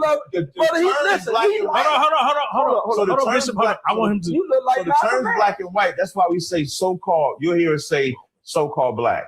so-called white, so-called Puerto Rican, because those are bywords that are caused, which is also you can find in Deuteronomy 28 and 37 when it says we would be called a proverb and a byword. So that's not who we are biblically. Gotcha. But that's what people know today. That's why you'll hear us use the term black and white. I can't serve a God. Hold on. I can't serve a God that he said to him, you like them Crips and blood. What's that? Here's my thing. I can understand here comes the white man that did us real bad. He still like he got some bruise on his head. What's that? And so when he talked, he sound like a man that's been trapped in what somebody did to him. Let me say something. When Jesus came, the Bible said God is love. If God is love, they're going to say he's talking about just the Israelite. But the Bible said God so loved the world that he gave his only begotten son. That whosoever, he used the word whosoever believe in him shall not perish but have everlasting life. He used the word world. He didn't use the word people. Right. He used the word world. Yep. What? I know he's gonna tell it, he's gonna change the word what the world means. And this boy here, right here, is tight pepper roll on what's that? He gonna agree with it. Why did Duty catch a slug? He really did. Duty ain't saying one word. Duty ain't saying one word. He didn't even catch that. Sorry, Duty been quiet as a mouse. I ain't calling you no white man. No, I got white in me. We all got some white in there. I see a brother so black. Look at him. Hold on. I want to touch when you get finished. I want to touch on that John 3:16. Joker's black. Joker ain't got that much. I just got back from Nigeria. Okay, see that? He got a lot of black in him. But Cap, you got to be real, man. Light of your skin is, man, the only reason why I know that you ain't white, you got a beard that's wood. But boy, other than that, you can play a white man, man. I'm gonna tell you for real. Bishop, there's no black in him. There's no white in him. Come on now. You a lying thief. Look at his nose. Can I answer the John 3:16? Can I answer your John 3:16? I heard you do it before. This is another free your mind section. Okay, that's what you call this part. Come on. This is the free your mind. He said, for God so loved the world, he gave his only begotten son. The world is everybody on the planet, right? I thought it was. Yes, sir. I'm going to ask you yes or no. John 17:9. You know what Christ said? He said, I pray for them. I pray not for the world. So if Christ separates world from being everybody and says he's only praying for them and not for the world. That's not Bible. Show me that. I'm told you. That's not Bible. That's what he said. But don't that sound like it's contradicting yourself? And John, he said, Father, let them be one as you and I one. I'm not praying that you take them out. Don't change from John 3:16. Remember, he said I was going to make the world mean something else. I'm just going to read the Bible. He said he's not praying for the world. Where he's talking about the disciples and believers. But he's not saying that he's not praying for the people. Okay, watch it. You contradict yourself. If he died for the world, then he didn't die for us. Who's the world? Okay, hold on. Who is the world? He said God so loved the world. I don't want to say it yet. Who is the world then? I'm going to tell it, but I don't want to say it yet. But you just said. No, you answer that. Well, I am. Who is the world? I said I didn't want to answer yet. Let me finish this because you just said no, because when he said that, he talked about the disciples and the believers. That's the them. The world is everybody else that's not. So he didn't die for them? Did he say I pray not for the world? Hold up. Did he die for the world? First, let's get before we get to that. Did he die for the world? It says I don't want to break answer that me part. Yes or no, brother. I want to do it my way. I'm going to answer. Do it God's way. This is God. I'm the only prophet on this stage.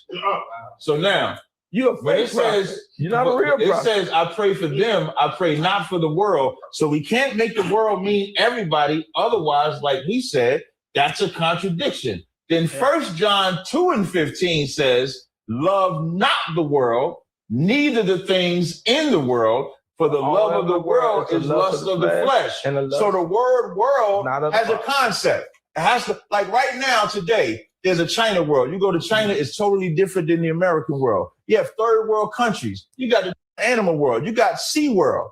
You got the white man's world in America that's totally different from ours. So can I show a verse that has the word, wait, before I show the verse, in the Bible, 2nd Ezra 6:9, you know what it says?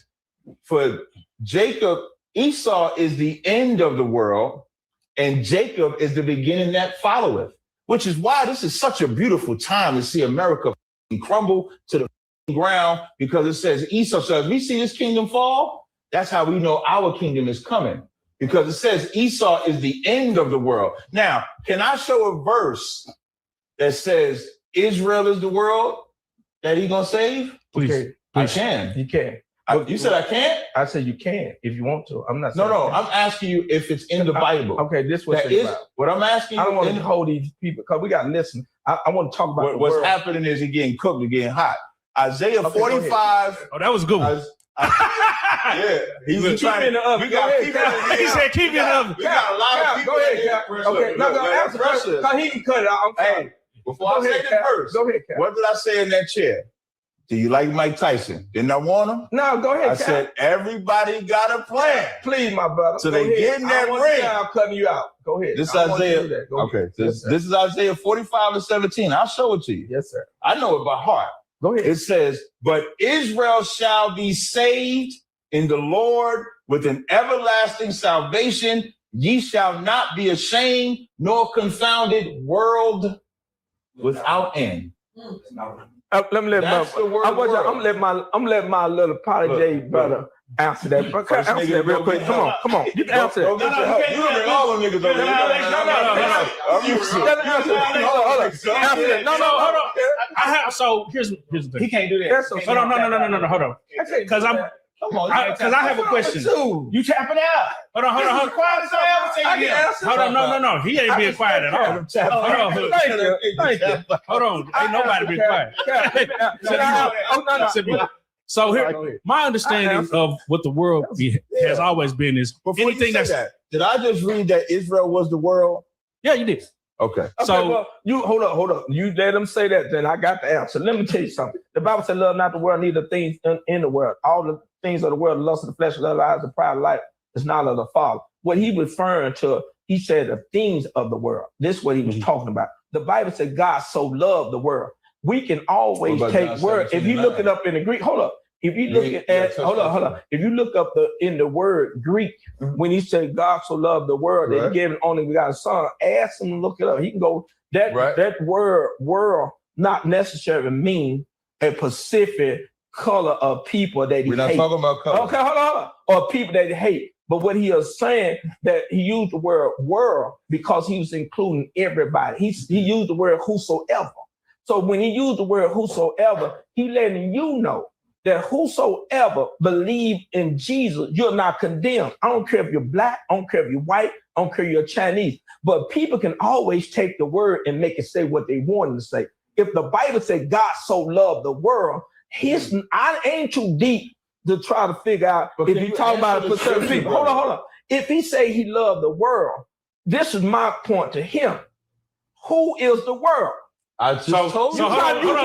And a bad thing. Who is the world when he said? I didn't use the word. I'm saying if he said God so loved the world, who is the world that he loved? So hold on. Who is Captain Bishop? Hold on. Israel. Hold on. Oh, you talking to Israel? Yeah. So he wasn't talking about nobody else. No. Oh boy, I'm finna. Okay, hold on. So with that, come on. I'm finna give you my understanding of what the term the world. Gotcha. Anything that is not of God is the world. So anything flesh, that is what the world represents.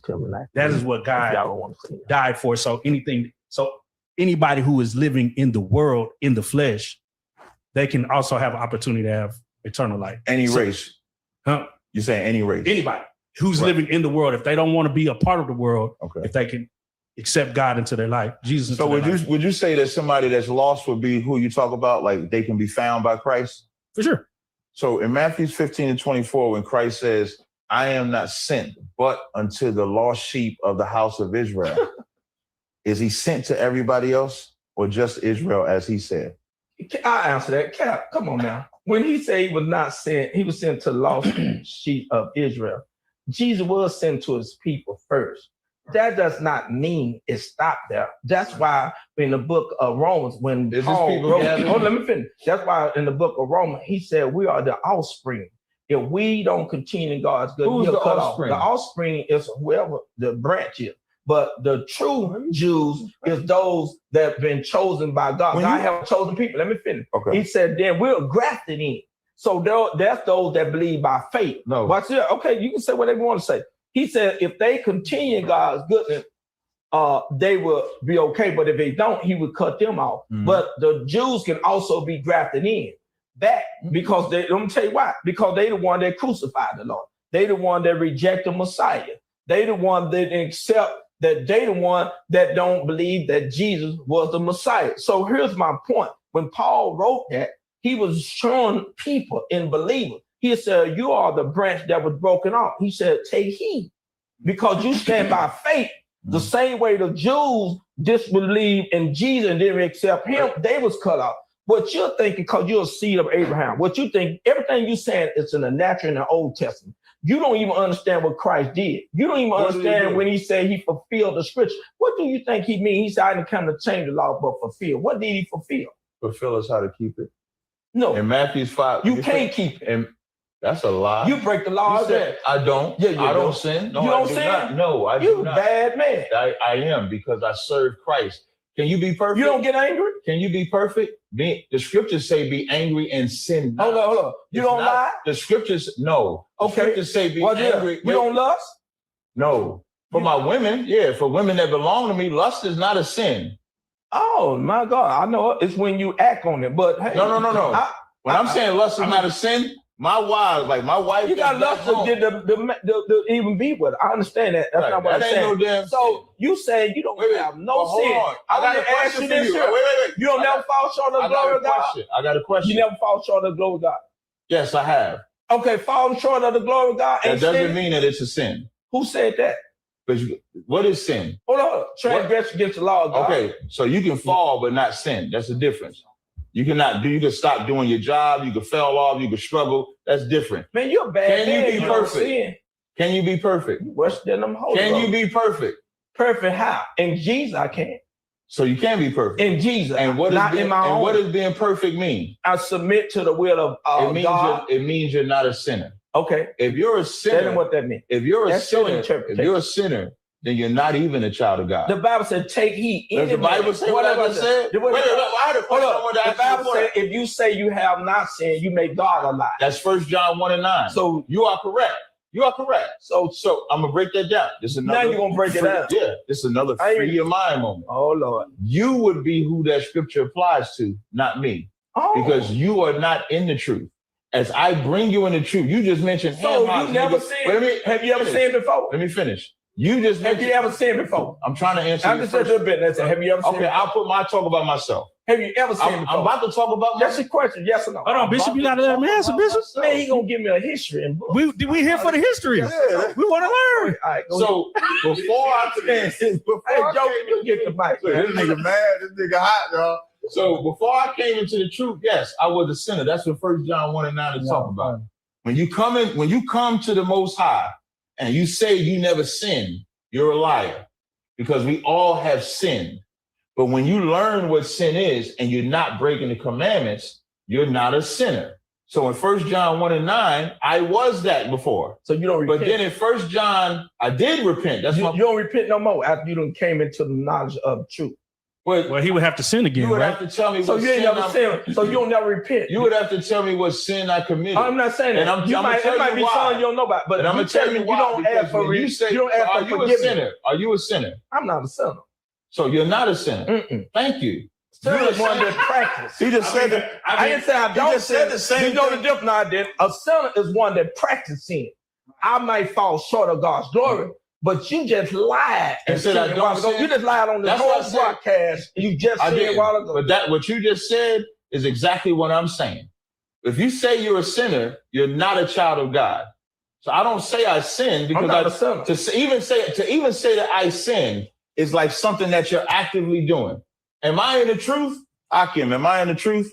You know how they know that? Because they actively see me working. What you know? And how you know a drug addict?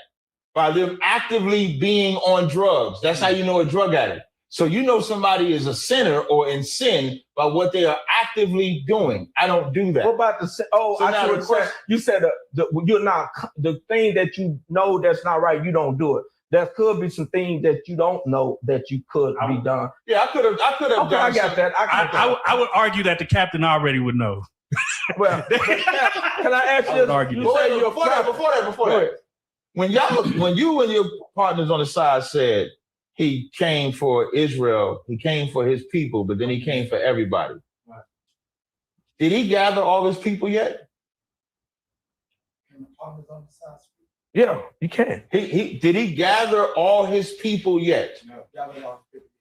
So if he didn't gather all his people, how does he have time to get somebody else when he's supposed to be focusing on his people? Okay, because that's what the angel said. People deny him and reject His people did not deny him. Listen, the scripture says. The scripture said he came into his own. I'm about to break it down. John 1:11 said he came into his own and his own received him not. But as many of them That received, he gave right. them power. Beautiful scripture. This whole joke, make sure you title this Free Your Mind. Because when he came into his own and his own received him not, did he have disciples? Hold on. Wait, I'm just asking. You said his own received them not, right? That's what I just said. Okay, what we did with them people? Okay, were the disciples Israelites? Yes, they were. So that's his own too, right? Mm-hmm. So they received him, That's right? the next verse. But to as many as them that received them. I'm glad you said that. So show me the Edomites, Moabites, the Africans that Christ went to that received. So then that verse, so then that verse don't apply to Africans, whites, Chinese, and Japanese. That's like, as I'm sitting here right now, I just came to my own with the 15 or 16 people that's in here. As many as receive me will hit me up and say, Cap, I want to learn more about that. Okay. And they'll be the ones. But the ones that rejected, that's what that scripture is. Okay, let me say something about that. Go ahead. Well, no, I want you to respond. I love this. Yeah. I love this. Here's the thing. You said in the Bible said he came to his own and his own received him not. Right. We know that there was some people that was Israelite that didn't receive. A lot of that didn't receive. Okay, can I ask you about those people? The one that didn't receive him, Cap. Mm-hmm. Where are they going? So now, if the scriptures say even the ones that received them, Matthew 24:13. I'm talking about the one that didn't. I'm answering. Okay. I'm a teacher, so sometimes the reason I don't answer direct because I like to teach. Break it down. Okay. Thank you. So Matthew 24:13 says, he that endure to the end, the same shall be saved. So whether you receive them now, if you don't endure to the end, you won't be saved. If they didn't receive them then, but let's say they repented later and then endure to the end, they would be saved. So every Israelite has an opportunity. Even me right now saying I'm in the truth. If 2 weeks from now, I do some wild shit and I leave the truth, I didn't endure to the end. So I'm them people. So what's going to happen to you? I'm gonna be destroyed. I'm gonna die. You're gonna be with everybody else. You're gonna be with them. No, I will die, yes. But when I come back, I'll be born back in the kingdom as an Israelite. I wouldn't come back. Hold on. So if you fall short and you didn't do what you're supposed to do, you already know the white man already out. They struck out. They already know where they're going. Right, they struck out. Where are you going? Because God will not be just. Look what the book of Ezekiel says. What you mean? Let me tell you what the book of Ezekiel says. I got to go Bible with you. The book of Ezekiel says. You ain't Bible with this. Okay, wait. John 3:16. Okay. Bible verse. Okay. In the book of Ezekiel, it said, if God ways unfair, he said, when a son turn away from his pledge. Ezekiel 18 chapter. And he goes and do such, shall God hold the father responsible for the son's sin. And God said he will not. He's going to stop doing that. Okay. I'm just saying. He's not going to. He said, if God ways is unequal, he said, when a man turn away from his righteousness and he do the thing that he should do, unrighteous, he says, shall not God punish him? Right. He said, why would you say God is unequal? I believe that all men are malicious. All men have, and all men will get punished. You get according to you can't bring. I can't say my dad on crack. I'm gonna be a crackhead. I agree. Like my daddy was on dope. Okay, but here's the thing. What I'm saying, I can't change your mind how you feel about the Caucasian man. But I want to ask you this, sure. Okay. Do you think Jesus an angel? He's above the angels. Okay. Do you think he's God? No. Okay. Do you? Is he above Lucifer? Lucifer is a man. Lucifer is not an angel. Oh. In Isaiah the 14th chapter, it says, how art the free? God, this is good. I'm glad we did this shit first. Lucifer, it says, oh, how art thou fallen from heaven, O Lucifer, son of the morning, right? When it talks about Lucifer, it's a title for a man which represents a nation. When you read further, it says, thou ascend amongst the heights above the stars that he was above was the children of Israel, which he's above the children of Israel today. When he says, I want to be like the Most High, you see big brother satellites, XYZ like that. Then when it says, you'll be brought down to the pit. Then it says in verse 16, it says, they that see thee shall narrowly look upon thee and say, is this the man that didst weaken the nations? Not an angel. And then in verse 21 in that same chapter, it says, prepare slaughter for his children for the iniquity of their fathers, which lets you know it's not talking about one man, it's talking about a nation. The very next verse says that the nephew and city of Babylon, we're not talking about and nephew or city of Babylon do not rise. So the church will teach you Lucifer is an angel. Lucifer is a man. Okay, yeah, we know. Like being a devil, even when we say the white man is a devil, Christ said, ye are of your father the devil. What's the devil? He was talking to the Israelites when he said that. So because we can be devils too. But when we say the white man is the devil, he is the quintessential He not said that. point of that. No, he's not talking about white man the devil. He called Peter the devil. I just said he called other Israelites the devil. No, he told Peter. Peter No, was but John an 8:44, when he said you are of your father the devil, he was talking to the Pharisees, and their daddy Peter was the white Israelite? man. Yes. Okay, did he call Peter the devil? I think he said Satan. Satan. Right. But I just said that we can be that too. I'm not, I just said that just now. Listening is an art. I'm not saying. Hold on. So then who is Satan? Yeah. So or what is Satan? Satan is an angel that works for the Most High. He's never disobeyed him. But that counterpart or concept, we apply it to people here on earth. How did Satan get kicked out of heaven? He never got kicked out. Okay, how did the devil? Show me where Satan, whatever name you want. Show me where he got kicked out of heaven. Okay, watch this. I'm gonna say this here. How he left heaven? How he ended up leaving? Like every angel leaves. Tell me. They get an order from the Lord and they come down on the earth. That's not how you ever seen a book? You know the story of Job? No. You know the story of Job? Job was up. But let me get there. I'm gonna show you how he left. He didn't leave like you say he left. No. The Bible said that when the angels were made a minister of spirit, what they said, the Bible said, when did they say that the son, like called Jesus a son? What happened? We're talking about Satan though. I know, but that's what I'm saying. The angels that fell, they came. Where did they fall at? Let's get to that. In the book of Hebrew, it talks about how God decided to have him a son. And he said, at any time, when did he call one of the angels his son? And so what the angel did. But you know the angels are his son. I know. I'm just saying, but this the specialness of Christ. That's right. He inherited the name. He inherited the name. He inherited the name. So 1/3 of the angel. Where does it say this shit at, man? In the book of Hebrew. No, that the 1/3 of angels and Satan fell from heaven and disobeyed God. Like, where is that? Let's go to the book of Hebrew. I like a good question. You got to get a good answer. Yeah. It's going to say Satan fell? No, we ain't gonna use, I don't care what you call it. Let's find out. I just use the word angel. I ain't say nothing about what you call them. You can give them all kind of names. You got so we're going to go to Hebrews 1. Got devils. So what you're talking about in Hebrews 1 and 5, it says, for unto which of the angels he said at any time, thou art my son, this day have I begotten thee. And again, I will be to him a father, and he shall be to me a son. Verse 7, well, I'm going to skip it because verse 7 says, and the angels, he said, who make his angels spirits and his ministers a flame of fire. Unto the son. But unto the son, he said, thy throne, O God, is forever and ever. A scepter of righteousness is the scepter of thy kingdom. Thou hast loved righteousness and hated iniquity. Therefore, God, even thy God, hath anointed thee with oil and gladness. Where's Satan at? Keep reading. Oh, I'm sorry. And thou, Lord, in the beginning hast laid the foundations of the earth, and the heavens are the works of thine hands. They shall perish, but thou remainest, and they shall wax old as doth a garment. And as a vesture shalt thou fold them up, and thou shalt not be changed. But to which of the angels, he said, at any time, sit on my right hand until I make thine enemies thy footstool?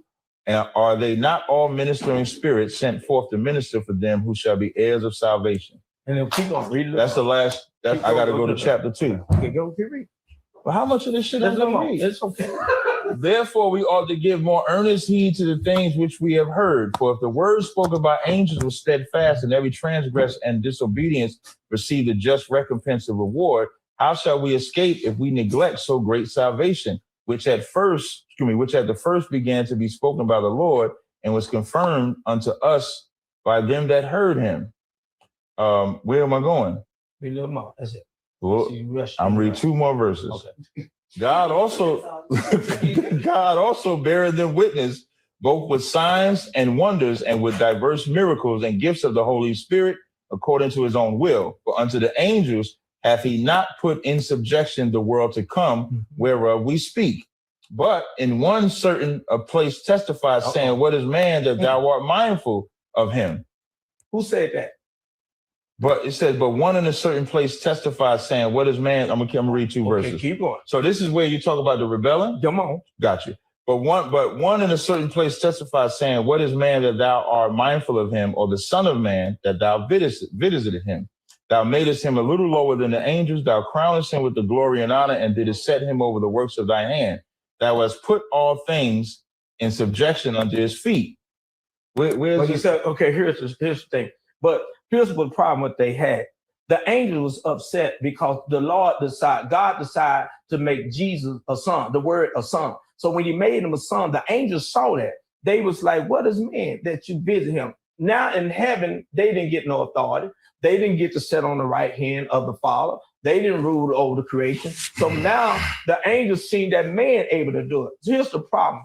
When you look at the text, the angels got lifted up because they felt like we're ministers of fire. But you said to the son, you said to the word, you made the word the son. You gave him the inheritance. It's the same spirit that operate in men today. They want us to be a shot caller. So when you talking about what happened, if you look into the scripture in the Revelation, you can see that the angels question, what is man? Yet you made him over this and that. We are ministers of fire. Why I didn't get this? Why I didn't get this position? That's not. Hold on. That's what you say. But watch it.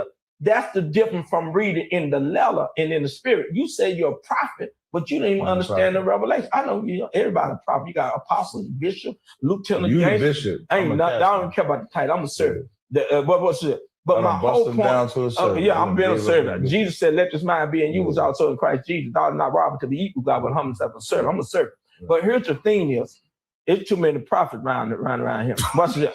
Y'all need to give y'all tight up. Watch this. Nigga is he's funny. He wrong, but he's funny. I'm not funny, Cap. I'm serious. Watch this. So my thing is, you got these guys sitting over here with all these crowns on. I'm talking about all these guys with these crosses. That's right. There ain't no crosses over whatever they are, 5 stars and all that. No, it ain't even 5. Well, 6. Stars don't have points. Well, 1, 2, 3, 4, 5, Stars 6. don't have Okay, points. listen. 6 points. And you and brought these brothers down here. If I ask y'all the simplicity of salvation, you done made it out of a black man. You done made it out of the law. Oh, I'm finna get to that. Because they ain't gonna let me say what I really want to say. But watch this. Y'all know he ain't answered the question, right? What question did I go down? You were supposed to show Satan. Luke, what is Luke? Luke. Go. So Luke 10 and 18. What did it say? Yeah, I got it. In Luke 10 and 18, when Yahweh says, I saw Satan falling like lightning from heaven. That is not talking about the angel from heaven. That is talking about the white man and his kingdom. Oh, Lord. It's very simple to answer. But we don't know that. So hold on. So the white man was in heaven. The white man was in heaven when he fell. This how we. Hold on. Answer. Did the white man was in heaven? I'm just asking. Okay. Did the white man fall in heaven or he fall on earth? Right. As we just read earlier, when we talked about Lucifer, it talked about Lucifer fallen from heaven. And that was talking about Babylon. Because when Babylon, which is the gold part of the vision of Daniel, was great, they was in their heaven, but they fell. The Roman Empire, when they was in their heaven, they fell. Christ was prophesying when he said, saw Satan fall like lightning. So when Jerusalem, it wasn't real. So when Jerusalem fell, you saw Rome fall. When we talking about, so here's the difference. Here's how you separate angels from a man or a woman or anybody else being called Satan or devil. In the story of Job, well, first, before I ask this question, okay, since y'all take Christ saying Satan fell from like lightning from heaven, was that talk about past, present, or future? It was past. It was past. I know. So was it talking before the flood, after the flood? Before the flood. So before the flood, he fell from heaven, right? Mm-hmm. So how did he go back to heaven? Hold on. I love the book of Job. How did he go back to heaven? Okay, the Bible If, says if you getting kicked out of heaven for disobedience, why is God letting you go? Hold on. This is where you miss. I'm just answering the question. Can I answer it? Yes. Okay. Just the Bible be said in the direct. book of Job, he was going to and fro. Satan, the angels are spirit, man. So let's understand, he's not like man where he got to get a car and go certain places. Listen here. He presented himself before the Most High. That's right, before the Most High. So how did he get back in heaven? There's nothing wrong. Listen, stay in heaven and going. All us going to heaven, but we can't. I've been kicked out the mall before and I went back. Hold on. Watch this. But can I say something? Hold on. Everybody going to heaven. Everybody going to heaven, but everybody going to say that. But see, it gets worse because when Satan goes up to heaven, Which heaven did he go to? with the Most High, with the angels, it says. That's not true. As he goes up there, is he having a conversation with God? Yes. Let me get this out. Satan goes up there and has a conversation with God, and then God asks Satan about Job, right? So Satan didn't even know about Job, right? Satan knew about Job? He said he'd been watching them the whole time. No, he did not. But your head is around. No, he did not. No, he did not. He said, God asked Satan where you was at. No. Satan said, walking up and down the earth to and fro. And then God says, have you considered my servant Job? And then, and then he talked about Job. And then Satan says, is he against you for nothing? But if you take this hedge away from him, he'll curse you.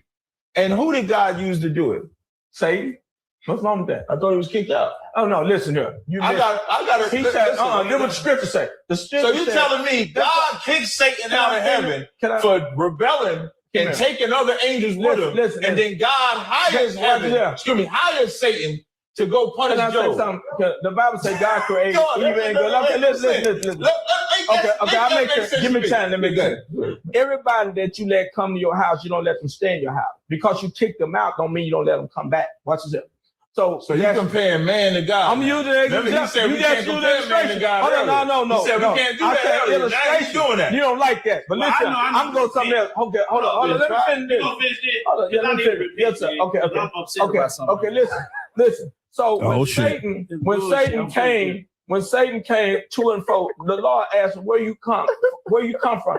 Notice that the Lord asked him a question. You know, God already know where he came from. So don't take it in that perception. Satan didn't know. I said God knew. He said, where you come? He asked that question. Okay, he asked that question because he was trying to show us understanding how God dealt with. But why is Satan up there though? Okay, listen. He got kicked out. He can't come back. No, it didn't say that. Somewhere in the scripture where he can't come. They supposed to be. If we go by y'all logic, those angels. What are they logic? Y'all said Satan took a third of the angels rebelled against God.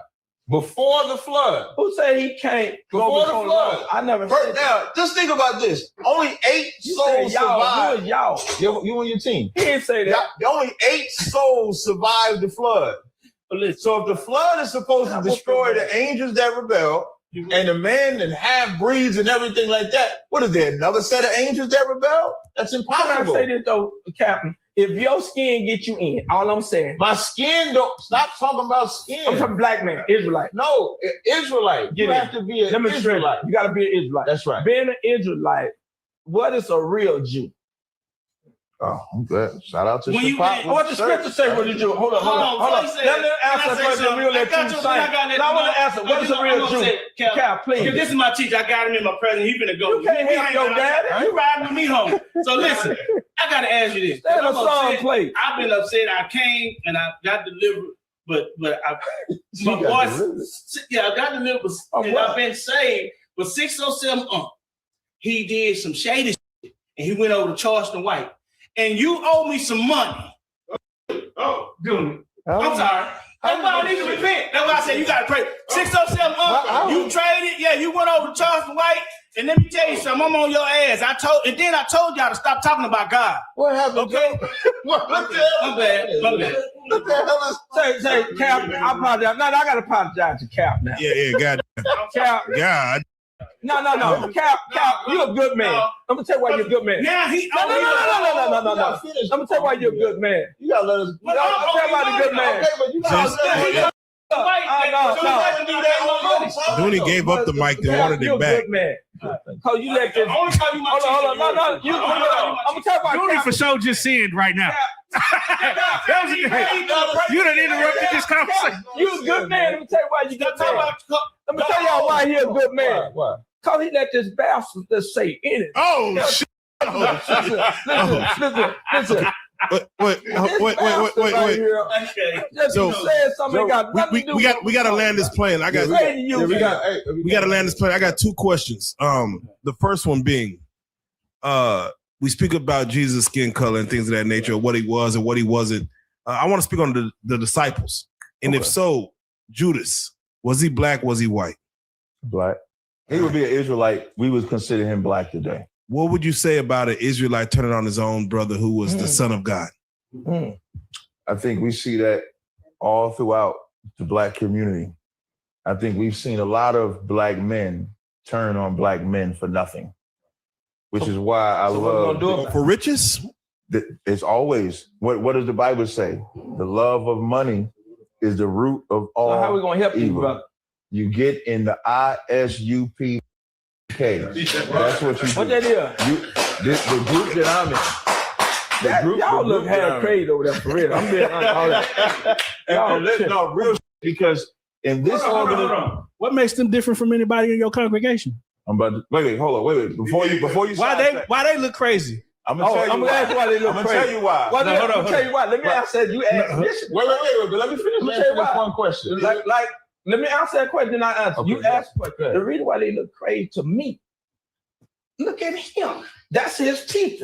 He got all these symptoms. Hold on. They got these braces on their head. They got these crowns. They got these crosses. Right. None of that stuff. Ain't no do nothing for God. Not a cross. I'm talking about him. You know what this does? I don't know what that is. You know what this does? I think that's a coochie right there. Remember earlier when we was talking. He got all this stuff. I don't know what it represents. Yeah, Bishop, stop. Okay. Remember earlier when he said the reason why he says we look crazy is because we look original. We look like how we should dress in our own identity, our own culture. What's wrong with finding out your culture and dressing like that culture?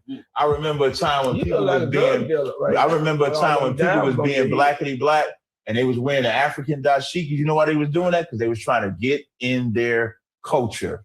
Why do they want their culture? Isaiah 1:3 says, the ox knows his owner, the ass his master's crib. My people don't consider who owns them. That's why we dressing like everybody else. If I could go right back to your question about Judas, Judas is solved in here because Judas is in ISUVK. He just stopped being Judas. He learned how to be a brother. It's a lot of brothers. We don't have choir boys in our school, and we do have choir boys in our school. We don't have gangsters in our school, and we do have gangsters in our school. But when they come in here, they know they have to stop being a gangster. That's right. And what you find out when you can look into what caused a brother's pain, you can solve him from whatever he was doing. I agree. And you're gonna always go to the root of not having parents. Of like this SNAP thing. What if I could talk about the SNAP real quick? That SNAP thing gonna take away food. So you're gonna tell a 7-year-old kid he gotta go to school from 8 to 3 hungry. You think he give a fuck about learning school? He don't. Because you ain't putting nothing in his belly. So he's gonna go to the school and be angry. You know what he might do? He just might steal. Or the cat that wanna get the young kids to get them to sell drugs, it's gonna be easy for them now because they're gonna put money in there. It's gonna be food in their belly. That's what you have to solve. So when you come to ISUVK, we solve that problem. Well, I was talking to Yeremiah. I was talking to Yeremiah yesterday, brother, and that's in charge. One of the brothers in charge of our prison program, telling me how they got like 21 schools that we teaching in prisons. We got tons of brothers becoming priests and officers in prison, and we're just solving that problem. So Judas didn't stop existing because we read about Judas.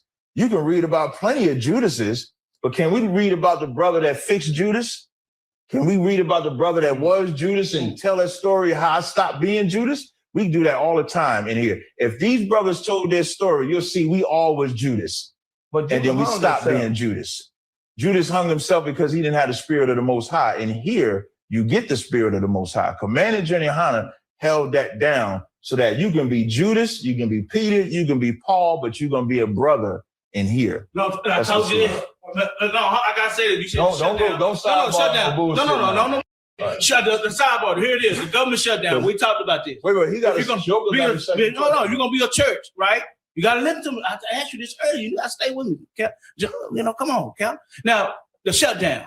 I say this to all the pastors, all the churches out here. Oh, Lord. What about You've been paying your tithes and offerings. If you've been faithful paying your tithes and offering, bringing 10% in the house of God, and there should be meat in God's storehouse. If the government taken away and those people ask you for something, I say this in the name of Jesus. Please help them with their rent, with their food, their shelter, their light bills. Don't be stingy because God gonna hold you accountable. That's all I want to say. Thank you. I can stand on it. Hey, you had a second question you said, Joe. I had a second question. This goes back to the white man. Man, this is about to get interesting. So the white man, of course, is the devil, the white-eyed devil, the condemned. Black-eyed devil. Whichever way. But we live in a society where the white man sleeps with a black woman, has a child. What is that child? White. What is the child of that child? White. That sleeps with another black man. White. The child that child sleeps with. Let's say the child is a girl. So the white man has a child with a black woman. They produce a child that is a girl. That sleeps with a black man. The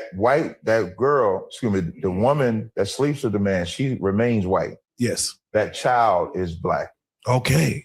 That's what I'm glad you said that because I always wonder how the genealogy works. Now I'm gonna flip it back on you now. Right. The black man sleeps with a white woman. That child is black. That child is black. Yeah, the child is black. Okay, so because I'm gonna tell you because Any little black all of us men have something called sperm. Yes. We metaphorically call it a seed. A woman has something called a vagina. We metaphorically call a woman an earth. The earth holds the seed. The earth produces the seed that gets planted in it. If you take an apple seed and an orange seed, put in the same circle of the earth, it's going to come out of apple and orange because that's the seed you put in the earth. So if you take a white seed and put it into any woman, it's coming out a white child because it's a white seed that went in. If you take a black seed and put it in any woman, it's going to come out black because it's a seed that is the seed. Even when you look at the sperm, when they blow it up, what does it look like? A brain with the spinal cord. That's attached to the ovary. And then the ovary, develops. So you get the same amount of chromosomes, 23, from the mother and the father, but the genetic makeup of who you are comes from your father. That's why when they do DNA for ancestry, women can't get their paternal side. They can only get their maternal side because they don't carry that genetic makeup of their DNA of their father. Only the son carries the mother and the father's genetic makeup like that. If that holds true, then why when a biracial baby is born of a white man and a black woman, they still treat that child as though he's black? Because we always grew up that if your mama black or if you had one drop, whatever. Matter of fact, white people brought up the one drop of blood, right, in America. So we all grow up. I grew up, if either side was black, you was black. It wasn't until I started doing when I came into the truth and started doing the research. And initially, because I used to get into these battles and I would always say, because you're the seed of your father, biblically, they used to say that's wrong. So then I started looking at it from an academic position. And then Duke University and North Carolina University said the same thing I'm saying, that your identity comes from your father, which just comes from common sense. That's why we say seed. I put my seed in her. So before we get out of here, I want to ask, if the truth is supposed to be unchanging, why do all of y'all have different versions of it? Because they don't have the truth. Oh, let me tell you why. Well, why do you believe you have it and he believe he have it? Well, Let me answer that. He went further. That's a good one. Let me answer that. But the Bible says the letter kill and the spirit give life. he read it from the letter perspective. That's why he's tied himself back under the law. And so when he read the scripture, when it says certain things, God said he's going to make a new covenant, not with the covenant he had with the lost house of Israel. He's still under that same covenant that he had with his forefather. He don't really understand what Jesus done. He don't understand what Jesus said is finished. He don't understand and say we've been redeemed. You've been bought with a price. He don't understand it. He don't understand the atonement. So when you're dealing with a natural man, he's going to take natural things, try to get himself to heaven by keeping the law, by doing certain things, by taking the Old Testament and seeing what our forefather, how God went to the children of Israel first, and he's going to stay there. But if he understood what Jesus done, like a lot of pastors that, you know, you got people that believe in the Trinity. You got people that believe in stuff that's not in the Bible, and they confuse the people. You got people that believe that the white man is better and the black man is better. So when you look at all those things that have been added in his perception, he don't fully understand what Jesus done. If he have, then you won't have all these different churches. You want to have Jehovah's Witness. You want to have all these different believers. And if you understood what Jesus done, Jesus is the Lord of Lords and King of Kings. Why do we call him Lord of Lords? He's over anything that give us access back to the Father through salvation. The law couldn't do it. He's over the law. He's over being redeemed. He's over to know what God is like. Jesus run the whole show. That's what most people don't understand. So what they do, they go back and look at our forefathers. They look in the Old Testament. They try to do this. They try to teach the Sabbath. They try to stay away from pork. They try to stop from doing this. And the Bible said our righteousness like filthy rags to God. So they're trying to make themselves in right with God by keeping the law and don't understand. When Jesus said it is finished, he said, if you love me, keep my commandment. And he'll never understand it. The Bible said no man can call Jesus Lord without a spirit. Why are you calling him Lord? You're not calling him Lord because you're smart enough, you're educated enough. You come into the kingdom by faith. Faith will get us in, not our knowledge. He says not given to the swift nor the strong. It's not given to the black man, the white man. It's by the spirit that leads you. So he's going to have his opinion. No matter what I say, he's going to say, I'm blind because I don't know who my DNA is. I don't know what my forefather is. If your skin or your color, if your Israelite gets you there, all I need to do is learn how to be an Israelite. I don't need Jesus. I just need to find out what an Israelite is, and that'll get me in. And so what's here? We know that's not true. So therefore, when he teaching somebody, he'll get a brother like this and read all these books and history. Now he's a good follower. Because you don't know nothing, you'll believe anything. You know what I'm saying? I can tell him we can go to heaven by eating pancakes. He gonna eat a whole lot of pancakes. So my thing is, y'all ain't gonna do that shit to me. Y'all ain't gonna let him earn me out and say that. Now on some real stuff. Thank you. Real quick. They didn't have their turn. Y'all know I was humble. I ain't saying shit, and you know I was saying. But in a little bit of time. Now let me say this. Like I said again, when it comes to, we was all born spirit, okay, but we was taught religion. The reason why he said he's not like me, I'll say he's my captain in the Hebrew Israelite teaching. I didn't say he was my teacher in totality. So I want to take this insert from an ancestor, John Henry Clark, Africans at the Crossroad. And basically he was saying whether they was Jews, whether they was Hebrews, they came into Egypt from Africa in Africa. And it was called Kemet at that time, under the Hyksos occupation, okay, in the 1700s of BC. Now, as they left, yeah, they did leave, okay, and they called themselves children of Israel or Israelites, or that was called the Exodus movement. And I know Captain can talk more about that, but the Exodus movement. So when they did the Exodus movement, it was the Abrahamic covenant that they took on, and it was the Mosaic covenant that they talked about. So that wasn't part of the African culture when they left Egypt. And where's Egypt? Okay, it's in Africa. So rather all this he talking about, it's some shit that they made up after they left Africa, because they took some stuff from the peripheral text and the 42 admonitions. Hold on, I didn't interrupt you. You gotta let me come on now. I know, that's what I'm teaching you. From the 42 admonitions of Ma'at, okay? The oldest documentation in the world on stone. So all this they're talking about is after they left Egypt, and Exodus was the first book written. It wasn't Genesis. Stop this shit. We got to stop it now. Okay? It was Exodus because they was exiting Egypt. God, where's Egypt? It's in Africa. Hold on. It's in Africa. Okay? That's what Egypt, and it was called Kemet before the invasion of the Greeks. You know what I'm saying? So what I'm saying is after they left, again, they made up and took some from the peripheral, even 10 Commandments. The Mosaic Covenant said Moses has got the 10 Commandments. Now, hold on. I can't just say, y'all. They too smart for me. Now I'm going to wrap it up. If Moses received the 10 Commandments on Mount Sinai, how the hell did he know not to kill? How the hell did he know his brother Aaron was a thief? How did he know that he was stealing? You know the reason why? Because the Bible says, and we're going to go back to that text. Hold on, man. Listen, I didn't let me finish. Let me cook. The Bible says that Moses was raised in all the ways of Egypt.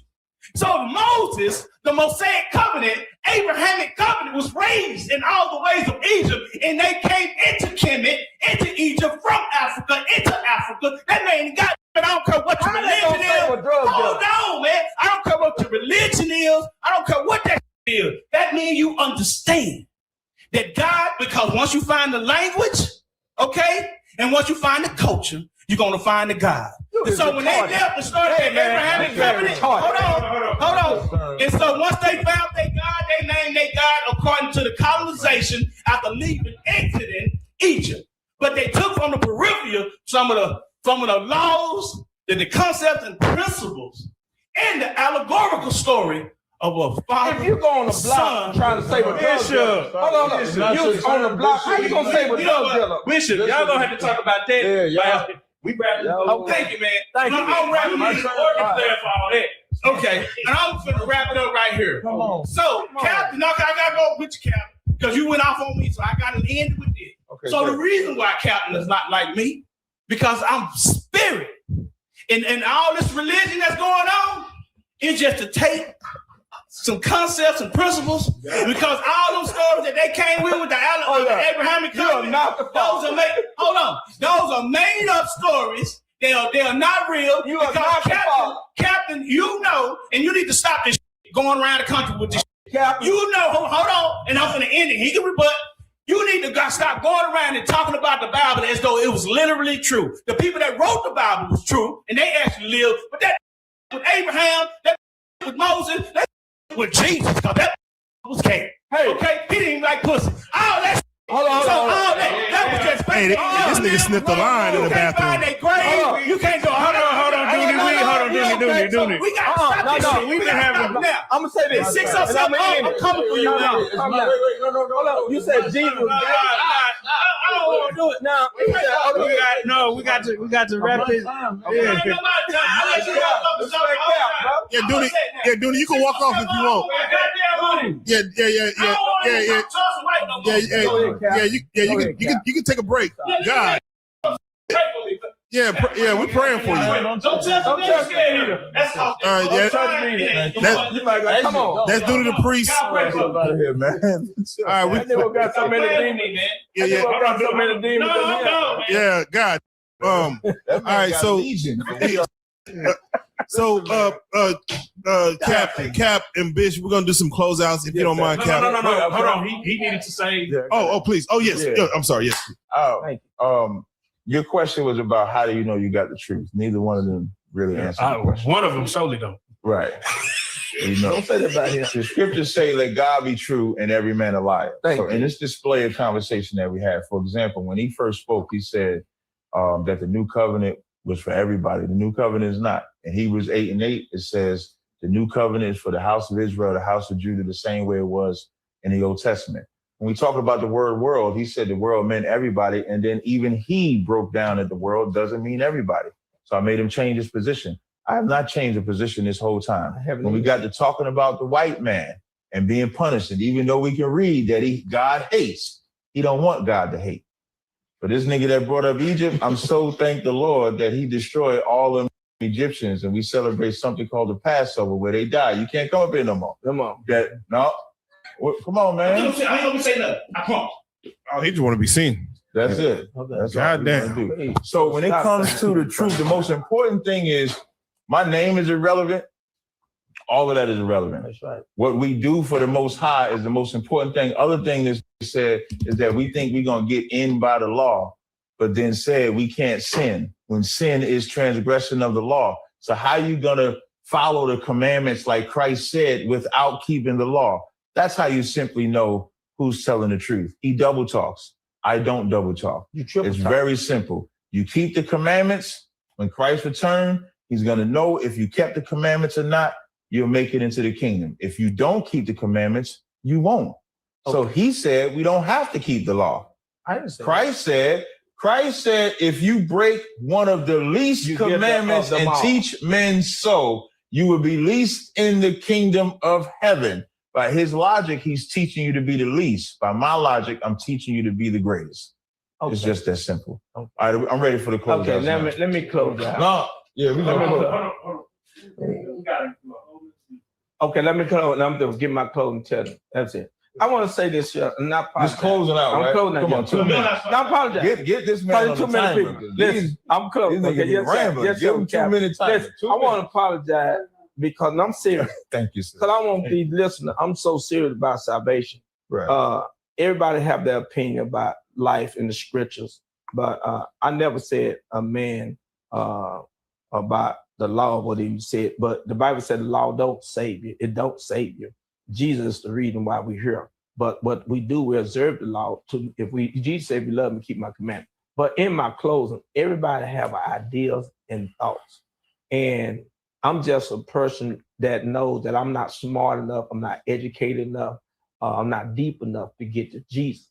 If I got to know all what they know to get to Jesus, I'm in trouble. I'm glad it's by faith, because if it was by who color you is, who this, now I couldn't make it. But I am going to say this, and I'm going to say this here. I'm apologize for everybody. Stop claiming this your daddy, because you're so disrespectful and you ain't learned nothing. See, y'all go. This not your daddy. We have the 2 minutes. We have the 2 minutes. He is captain, not the fault. That's all I want to say. He ain't the fault. That's it. Come on. Can we close out? Both of y'all. Yeah. With that being said, man, thank you, brothers. Yeah, definitely, man. I think it was a good time. I mean, when these type of dialogues, like as crazy as they get, they be good, because maybe even if y'all don't think we got somewhere, the people that's listening, y'all can get somewhere. Y'all can leave out of whatever that they in. Yeah. So with that, we say, this is part 1. That's right. Part 2, 607. I'm gonna get involved. Yeah. We're gonna call him. What I hope this does for anybody who watches it is it inspires you to find it. Right. That's why this is what this has to happen. It's good. Because and find out who your daddy is. We all. That ain't your daddy. I'm not his daddy, man. Stop saying that. I know you ain't. And with that being said, don't you say nothing about 607. Come on, man. Yeah, we gotta say, man. This on some spiritual stuff. Y'all some spiritual, real life, street stars. Lego. Real life.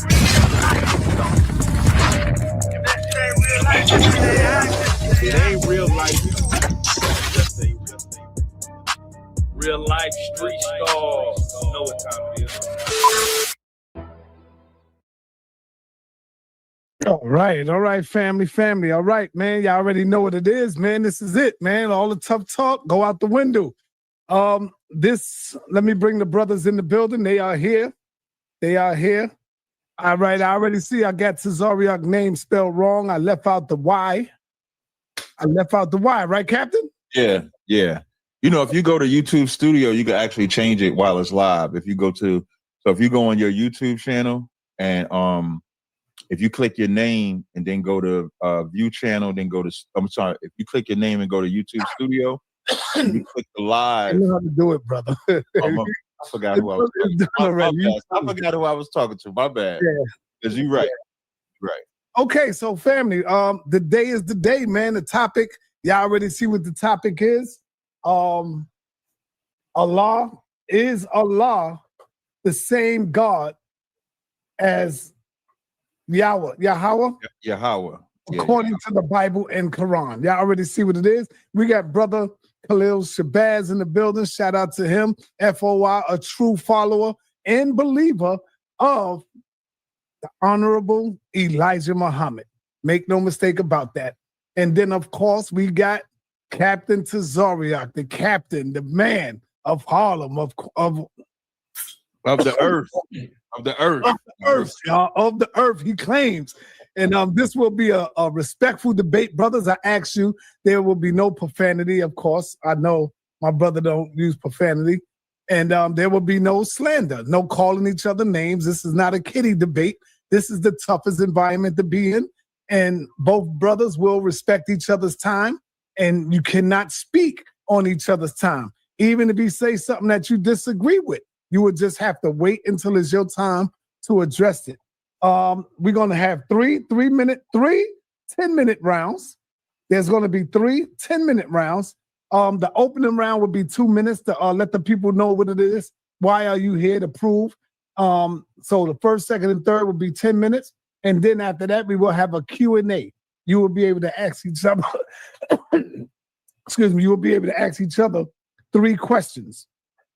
In closing, will minutes. Are there any questions, brothers? Yeah, can we have a 3-minute opening? Say that again? Can the opening be 3 minutes instead of 2 minutes? Yes. All right. I'll give y'all the 3 minutes. No problem. You can have a 3-minute opening. Are there any questions, Brother Shabazz? No, sir. No question. Okay. You are up first. You go first in this debate here. And the time will start. Your opening round will start when you start speaking, brother. I want y'all to know I have no friends. I'll be fair with both brothers. And we will put up a poll and let the people judge the debate on their own. This is where the people participate, and the people are going to be fair as well. So I do. So I have 3 minutes to open my 3-minute opening. Yes, you can use your whole 3 minutes, or you can yield. It don't matter. It's up to you. Whatever you do with your time is on you. The time will start when you start speaking. Well, if I'm gonna do an introduction, my purpose for being here is I really want Israel united in Christ. I gotta let that be known, but they keep ducking. So since Tazaryach seemed like he willing, I'll debate him. Because those of us in the Nation of Islam, we don't know Allah because the Honorable Elijah Muhammad was reading a book. He was sitting reading the Holy Quran or the Bible. We know Allah because he came himself and made himself known. So that's the huge difference between me and Tazaryach and the rest of these Israelites. They are what you call spook worshipers. They believe in a God that only exists in their mind. Because when you believe in a spook, there's no rules to a spook. You can believe that Jesus rode a cloud into heaven. That's spook belief. You can believe that Moses stuck a rod in some water and parted millions of gallons of water, and underneath the water, the ground was dry. You can believe that Jesus rose from the dead. That's spook belief. But the difference between us and Tazaryach, and the reason why we know that Allah is God, is because he's a real life God that came to a real life city. He raised a real life messenger, and his messenger resurrected a real life dead people. So when Tazaryach talks about Yahweh, he never saw Yahweh. He don't know nobody who saw Yahweh. So he just gonna tell you a whole lot of spookism. So that's my introduction. All right, you got a whole minute left. So you healing on your time. Yeah. Okay. I'm new to the debate scene, so this is my first one. All right. Let me just give you a little advice. We're gonna move on over to Captain Tazaryach. You want to be able to use every time you got, even if once you open up, and you might want to get something out, that's your opportunity to get it all out. It ain't got to be the same topic because you already said that, but you can probably run to something else and get it out. Anyway, Captain, time will start, brother, when you're ready, when you start speaking. Hey, and one more thing. Leave our brother Moses alone. Let him write. Let him get it in, y'all. Let him get it in. Let's not be trigger happy on the people. Let them write, long as they don't disrespect the guests or us or you, our moderators. Go ahead, Captain. Time will start when you're ready. Hey, you don't want to give him an option to use his minute that he needed. No, he healed already. He healed. Oh, because he in such an amateur mood. I didn't know if you wanted to give him that or not. That's my only other question. Can I share my screen in my 3 minutes? Yes, sir. Okay, so before I speak, I just want to share my screen. So I'm going to share, and I just want you to make sure we can hear what I'm going to show. All right. All right. Yeah, as you're getting ready, shout out to New Torah Movement. Make sure y'all subscribe to my brother. He be getting it in over there. When people come at the Israelites, he go over there and set it straight. I was watching him yesterday. He ain't know I was watching, but I was in the building. Shout out to my brother. Hold on one second. I'm just trying to pull this down. Oh, and of course, shout out to KOT, my songwriter. Shout out to KOT. Let's go, Captain. All right, so let me see. I just want to, because sometimes when you're sharing a window, it doesn't work as fluid when you're trying to get the audio, and I just want to make sure the audio is played. So we're going to do entire screen.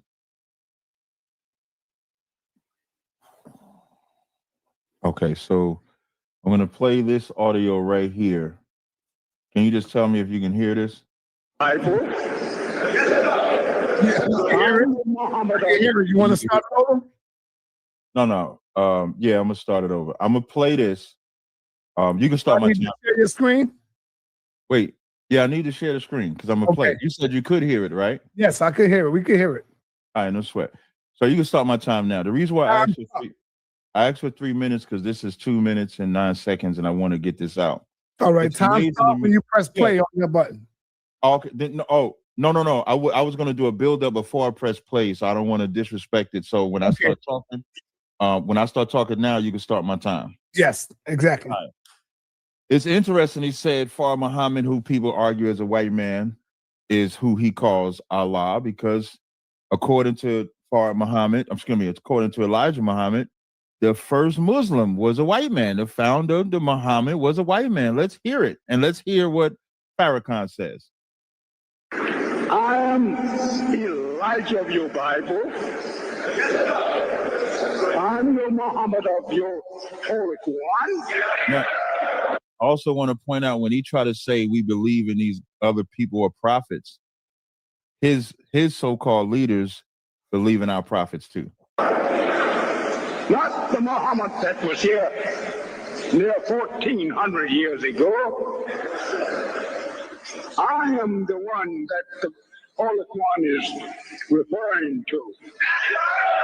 The Muhammad that was here 1,400 years ago was a white man.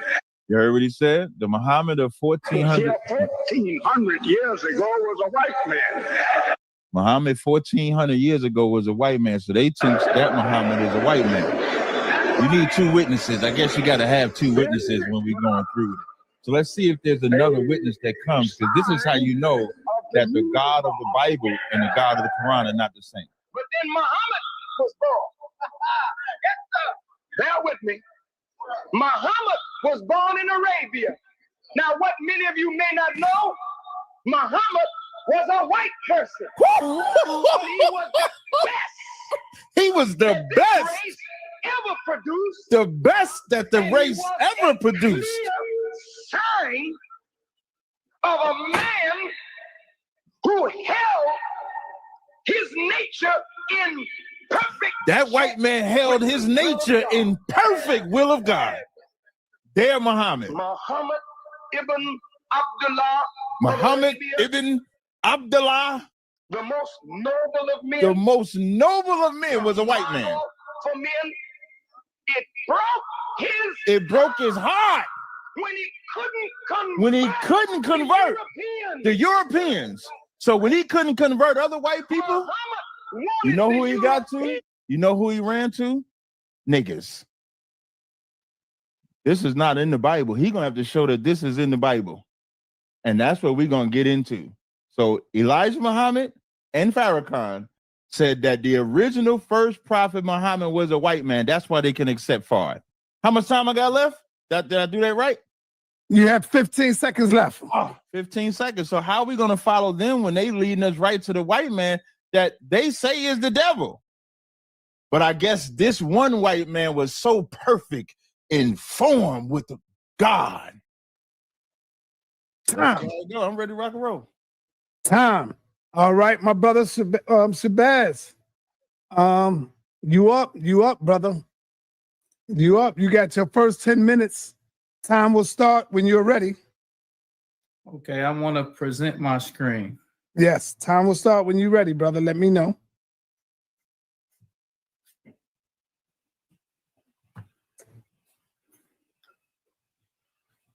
Okay, hold on.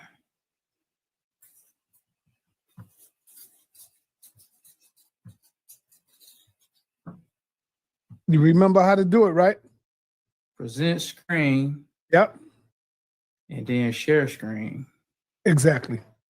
Okay. There we go. Okay, share. So, all right, I see you. I see it. Yeah, I'm trying to share it. Okay.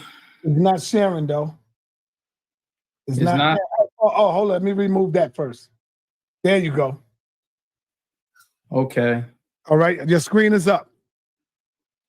So the first problem that Tazaryach is having is Tazaryach, he believes or he doesn't know that the white man wrote the Bible to hide the truth from the black man.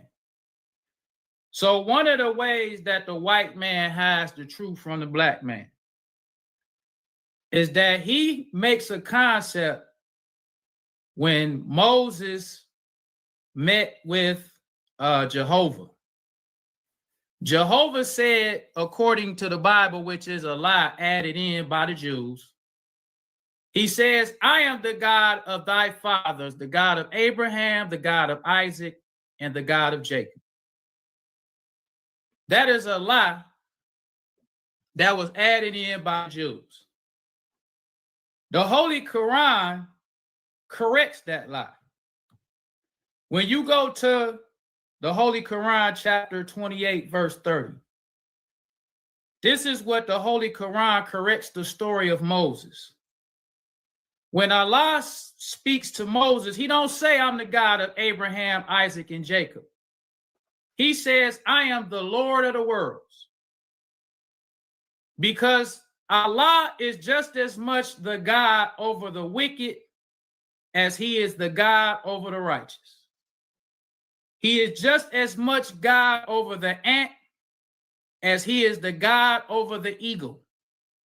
He is just as much God over the atom as he is the God over the sun. The Honorable Elijah Muhammad taught us that Allah gives the devil mercy. He says Allah gives the devil right guidance. Because the difference between Allah and this spook that Tazaryach believe in, the Honorable Elijah Muhammad said that even the wicked will not have an excuse against Allah. He said because he gives the devil or the wicked right guidance. The same right guidance that he gives to the righteous, he gives to the wicked. The same mercy that he gives to the righteous, he gives to the wicked. So Allah will be justified in destroying the wicked. Because the Honorable Elijah Muhammad taught us that if Allah was like how Tazaryach believed Allah is, then the wicked will have an excuse or an argument with Allah and say, if you would have did us like you do them, we would have been good.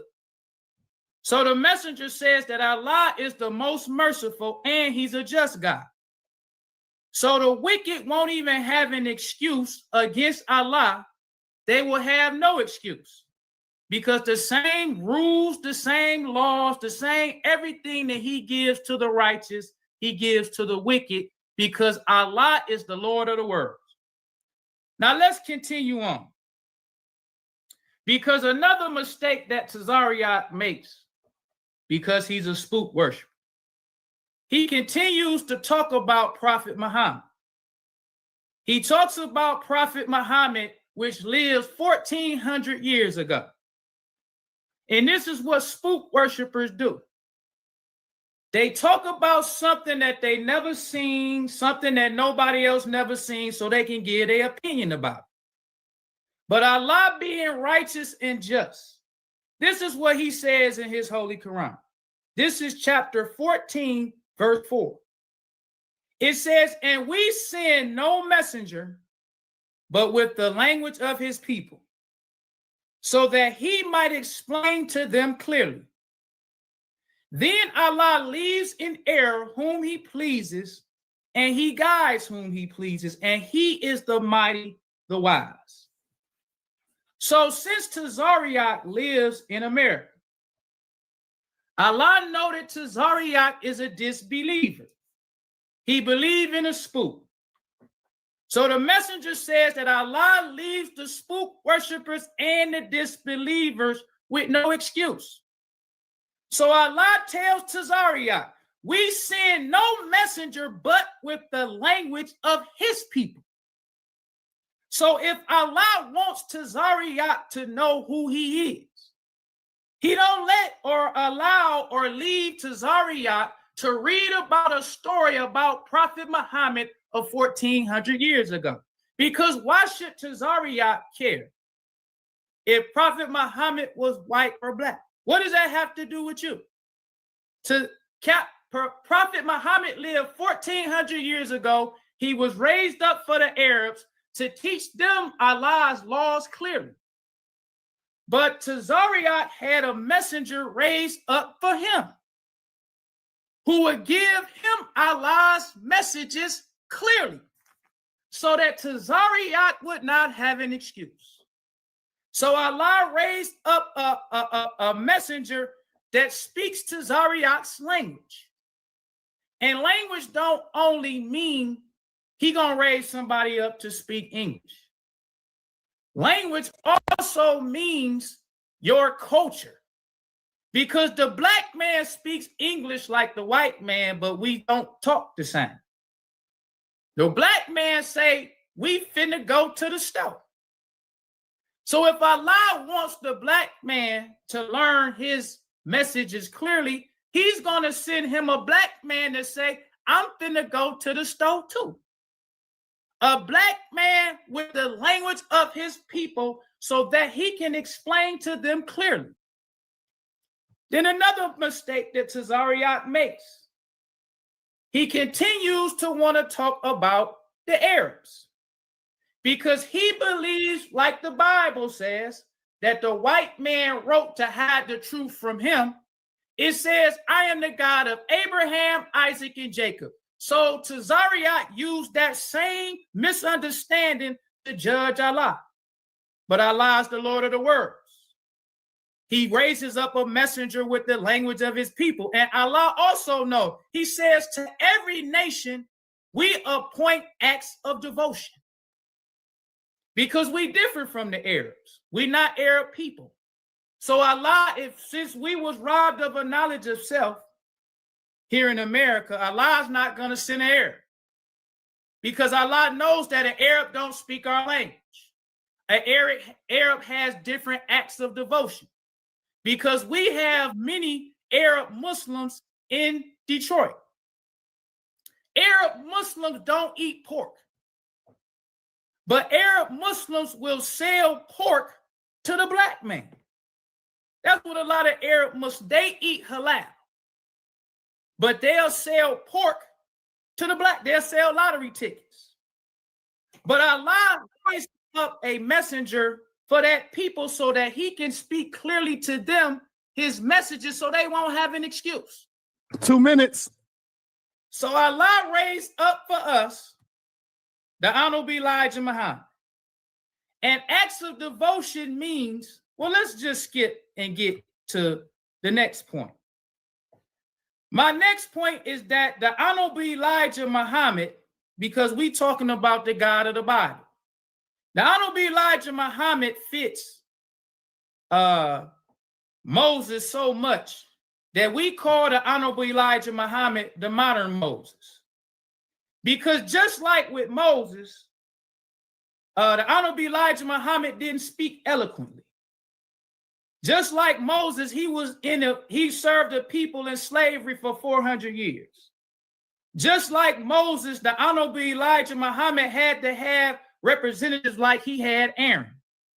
And just like the Honorable Elijah Muhammad or Moses spoke to God face to face, the Honorable Elijah Muhammad spoke to Allah face to face. So we call the Honorable Elijah Muhammad the modern Moses, because we understand that Jehovah in the Bible represents Allah. But the white man wrote the Bible to hide the truth from the black man. So we see the similarities of Moses, and we see how those similarities fit the Honorable Elijah Muhammad. So we understand that the Honorable Elijah Muhammad is a modern Moses. And just like with Moses, when he died, Allah or Jehovah told the people, or Joshua, that he knew nobody else face to face like he knew Moses. So even though Joshua was a prophet, all Joshua could do was tell the people what Moses taught him. Time. Save that for your next round. You want to leave it right there. Okay, Captain Tazaryach, are you locked and loaded? Are you ready? Yeah, you might want to give him did he start yet? Yeah. Do you want to go 15 minutes, Captain, or just keep it at the 10? The 10 is fine. I mean, okay. I know y'all got a lot of information, brother. So it ain't really a lot of information. You ready? Your screen is sharing, Captain? Yeah. Yes, I am gonna share my screen. Let me know when you're ready, Cap. I'm gonna I want to share my screen and play a video, and then I want to pause it and then share my PowerPoint that I have as well. All right. So you want to share your screen? Right. So I'm gonna share my screen and play the video. I'm gonna stop the video, then I'm gonna stop the share and then share my PowerPoint that I have. Okay. Okay. All right. No sweat. So when I'm share. Oh, you got it there. So let me see if I slide this over. Just tell me if you can hear this. When I slide this, so I'm gonna slide this over, and then you tell me if you can hear this or not. Can you hear this? No, I can't hear it. Okay, so I'm gonna stop. Let me try to stop sharing. Let me do it this way. Share with sound. Remember, share with sound. Yeah. So let me stop sharing my screen. Let me present, share screen. I want to show y'all what a schizophrenic person is. This brother's schizophrenic. All right, I'm gonna share now, and I'm just gonna play a little bit of it. You tell me if you can hear it. I could believe that his. Yeah, I can hear it. I can hear it. All right, so you can start my time. I'm gonna talk now, but I'm gonna put now before you start it. I'm gonna play this part, stop it, and go to my PowerPoint. I just want to play this. So you can start it. Yeah, thank you. This is what schizophrenia is. This man said the white man tampered with the Bible, but they see similarities between Moses and his Elijah. So do you only see similarities when it benefits you, or did the white man tamper? Because if somebody tampered with something and then you picking pieces that you say is legit, then how could you say that he tampered with it when you believe the tampering? So now when he say that, he also made a point to say that the Allah would have to give them a God or a prophet that looked like them. That's why they got Muhammad. But this is what Elijah Muhammad's son said. Believe that he was God.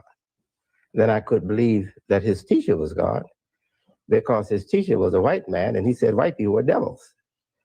I'm gonna stop. That's all I need. I don't need no more than that. Let me go ahead and stop that. Let me go ahead and stop that. And now let me reshare the screen to my PowerPoint. Now I'm gonna share the screen. I'm gonna share the entire screen over here. Boom. So you should see my screen now, right? All right. So now you can resume my time. And so now we got Elijah Muhammad, their founder of the Nation of Islam, saying the first Muslim was white. You got Farrakhan saying that was the best white man. Then him saying we can't go with the Bible because the Bible is tampered with. But then he also says that they see similarities between Moses and Elijah. They trust the white man. They trust the white man when it benefits them to trust the white man. They trust the white man. They listen to the white man. He said that was the best white man that they could have. The subject of this debate is Allah and Yahweh. Some people may say Jehovah. Allah and Yahweh, are they the same according to the Bible and the Quran? As I did in my presentation, I will do now. So I don't see my power. I see us on the screen, not my PowerPoint. Slock it. There we go. So now when you see, first, I want to get right to it. Can you beat your wife in the Quran? Yes, you can. Muhammad said, Surah 4:34, men are protectors and maintainers of women because Allah has given one more strength than the other and because they support them from their means. Therefore, the righteous women are devoutly obedient. Now, it says, as to the women on whose part ye fear disloyalty, ill conduct, admonish them first, next refuse their bed, and last you beat them. Good night. So if you follow the Quran and your woman get out of line and say deny her that rod, when half the time the rod is the medicine. The rod is the medicine that the woman need, but the Quran say deny her the rod. Then it says you can beat her lightly. In the Bible, if you find some uncleanness in her, in Deuteronomy 24:1, you could actually just divorce her. Why go through the violent nature that can come across from hitting a woman? I just don't know what woman is going to let you beat them lightly. Then in Ephesians, it says, wives, submit yourselves unto your own husbands as unto the Lord. This is harmony, because then it says, for the husband is the head of the wife, Christ is the head of the church, and he is the savior of the body. Husbands, love your wives, even as Christ also loved the church and gave himself for it. So our real prophet, Jesus Christ, said that the wife submits, the husband submits, you love each other, you come together. The Quran says if you fear disloyalty, eventually you could beat them if they get out of line. This cannot be the same God. Again, so we got the name is different. You can beat your wife. I done already shown they love white people. I done played it. Let's go to the next slide. Let's see what else is saying here. This is the next one. Is Allah and Yahweh the name the same? Psalms 83:18 says that many may know that thou whose name is Jehovah, we would say Yahweh, art the most high over all the earth. You're not going to see Yahweh in the Quran. You're going to see Allah in the Quran. That's not his name.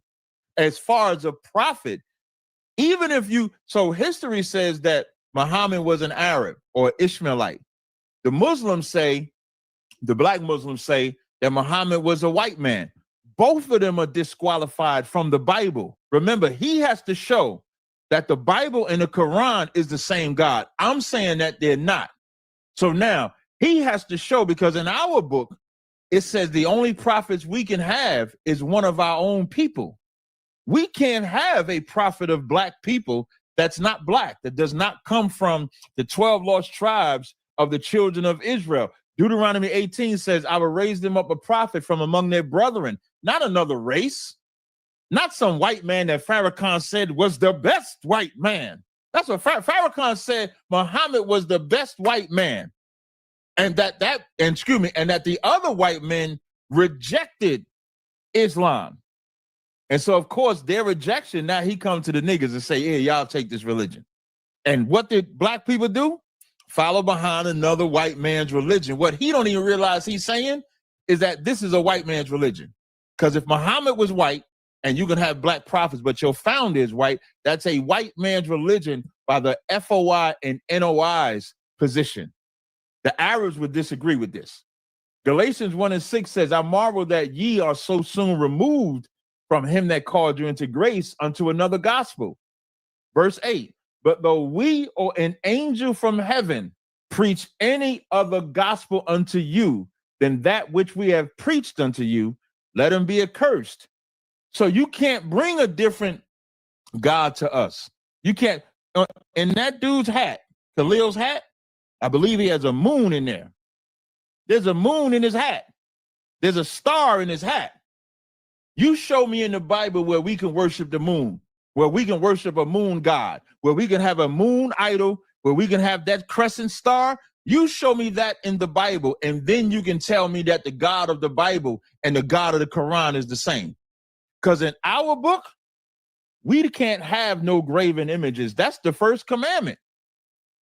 The first commandment, Exodus 20 says, thou shalt have no other gods before me. Verse 4, thou shalt not make unto thee any graven image or any likeness of anything that is the heaven above, or that is the earth beneath, or that is under the water or earth for worship. And that moon is because they worship that moon. They're going to tell you it's a woman. They're going to tell you the star is the kid. They're going to tell you the sun is the man, or whatever nonsense, 5% of nonsense they're going to make up. But that's not in the Bible. He has to show that that's in the Bible. That's the argument here. Even what I'm saying about the white man part, that's cool, but it's only cool for me because the Israelites can't follow white people. Israelites can't follow Arabs. Israelites can only follow Israelites. That's the only criteria that Moses laid out that he loves. You'll notice if I was to pull every single speaker of the Nation of Islam, they always quoted this prophets that he said we believed in that wasn't real. We believe in some spook god. But Malcolm, Ezekiel, Farrakhan, the Bible. He just referenced the Bible. He did more referencing of his leader to a man in my book than he did in his book. He gave Muhammad to a white man. Just think about that. He made his leader subjected to a white man in his own book. Let me see if I go to the next one. How much time I got? Oh, look like Sai stepped away. Then it says, is salvation through Christ? Or 2 minutes. Appreciate it. Is salvation through Christ or salvation through Muhammad? He has to show the change. So in the Bible, it says God's only begotten son is Christ and Israel. Christ in the heavens, Israel on earth. John 3:16 says, for God so loved the world, he gave his only begotten son, that whosoever believeth in him should not perish but have everlasting life. But when you go to the Quran, it says salvation is through Muhammad as Allah's prophet. So we got a conundrum here. Whose God is telling the truth? Either Allah's telling the truth, or the Yahweh's telling the truth, or maybe they're just two different gods with their own prophets. And that's what we have to realize in 2025. We have lived a lie long enough. The lie that we have lived is that the Quran and the Bible are the same God. That is an absolute lie. An absolute lie. Every prophet in the Bible has been the same race, Israelites. By his and his father's belief system, that race has changed. It's been white, it's been Arab, and now it's black. That's not in that's not in the Bible. Then it says, in the Quran, they say that Christ wasn't crucified. Surah 4:157 says that, but they neither killed nor crucified him. It was only made to appear so. Even those who argue for this crucifixion are in doubt. That's not in the Bible. Luke 24:4-6 says, he is not here, but is risen. Remember how he spake unto you when you was in Galilee, saying, the Son of Man must be delivered into the hands of sinful men, crucified, and the third day rise again. The Bible and the Quran do not agree with each other at all. And he has to prove that they do. Time. All right. We have completed the first round. Powerful round from both of you brothers. Powerful round. All right. My brother Khalil Shabazz. Time will start when you are ready. I see your PowerPoint is up. You can continue from wherever you want to start at, my brother. So just to touch on. You ready? Yeah, I'm ready. Time starts. Noah was not an Israelite. Allah sent Noah to his people with the language of his people. Enoch was not an Israelite. Even to show how just Allah is, Allah sent Jonah to Nineveh. Nineveh was the enemies to the Israelites, and Jonah was an Israelite. He didn't want to go to Nineveh, but Allah still sent him to Nineveh. Then Nineveh accepted Allah. So Allah sends prophets and messengers to all the people. When we talking about Allah, because we want to show, since he said that we don't use our book, because the Honorable Elijah Muhammad is prophesied in both books, Bible and Holy Quran. And an actual fact that I want to make, we the ones who really showed Tazaryach now about the Bible. Just a quick point. When you look at Abba Bivens, because today Tazaryach telling us about Yahweh. Abba Bivens used to worship or practice Judaism no different than a white Jew. You see, he got a Torah. He didn't believe in the God of the Bible until they heard the Muslims. That's just a quick point. But the Honorable Elijah Muhammad is prophesied in both Bible and Holy Quran. Now let's look at the Holy Quran and see where the Honorable Elijah Muhammad is prophesied. First, we gonna go to Malcolm X. This is Malcolm X in a university teaching how the Honorable Elijah Muhammad is prophesied from both Bible and Quran. This is how the Israelites learned the Bible. They wasn't nowhere around in the 60s, the 50s, the 30s, and the 40s. So it says in the Holy Quran, it says, he it is who raised from among the illiterates a messenger from among themselves, who recites to them the book and the wisdom, although they were before in manifest error. This is Holy Quran 62, verse 2. Then the second prophecy of the Honorable Elijah Muhammad. He says also, those who follow the messenger prophet, the illiterate one, whom they find in the Torah and gospel, he enjoins them good, forbids them evil, and makes lawful to them good things, and profits for them impure things, and remove from them their burdens and shackles which were once on them. So those who believe in him and help him, those will be the successful. So let's go on, because we want to just skip straight to the point to show how this is a prophecy of the Honorable Elijah Muhammad. So we want to look at how the white man saw the messenger. They said when they saw the messenger, they said Elijah Muhammad, builder of a nation. Because Allah did not have us look at Prophet Muhammad, who lived 1400 years ago. He sent us a messenger from among ourselves. Just like Allah sent Moses to his people, Allah sent the messenger to us. And he said in the Holy Quran, those who follow the messenger would be successful. So this is the Honorable Elijah Muhammad. It says Elijah Muhammad, builder of a nation. Then we can go to an individual city of the messenger. It says Muslims build own nation. It says sparkling clean Muslim shops, markets, restaurants, and bakeries are scattered throughout Detroit, but the largest single cluster is on Linwood between Calvin and Monterey. That's where you'll find Shabazz restaurant, where the only ribs offered for sale are lamb, the rice is brown, and even Mr. Clean couldn't find dirt. Now this is the Honorable Elijah Muhammad cleaning up the black man, because Allah raised him up for us. He spoke our language. Allah said he gonna give us his message is clear, and that's what the messenger did. He took winos, he took drunks, he took alcoholics, he took prostitutes, and look how many times they say sparkling clean in a ghetto like Detroit. The Honorable Elijah Muhammad, who, because Wallace D. Muhammad didn't see Allah, Farrakhan didn't see Allah, Allah raised up the Honorable Elijah Muhammad. So you never hear Tazaryach or the Israelites talk about who Allah raised, because they can't. He was successful.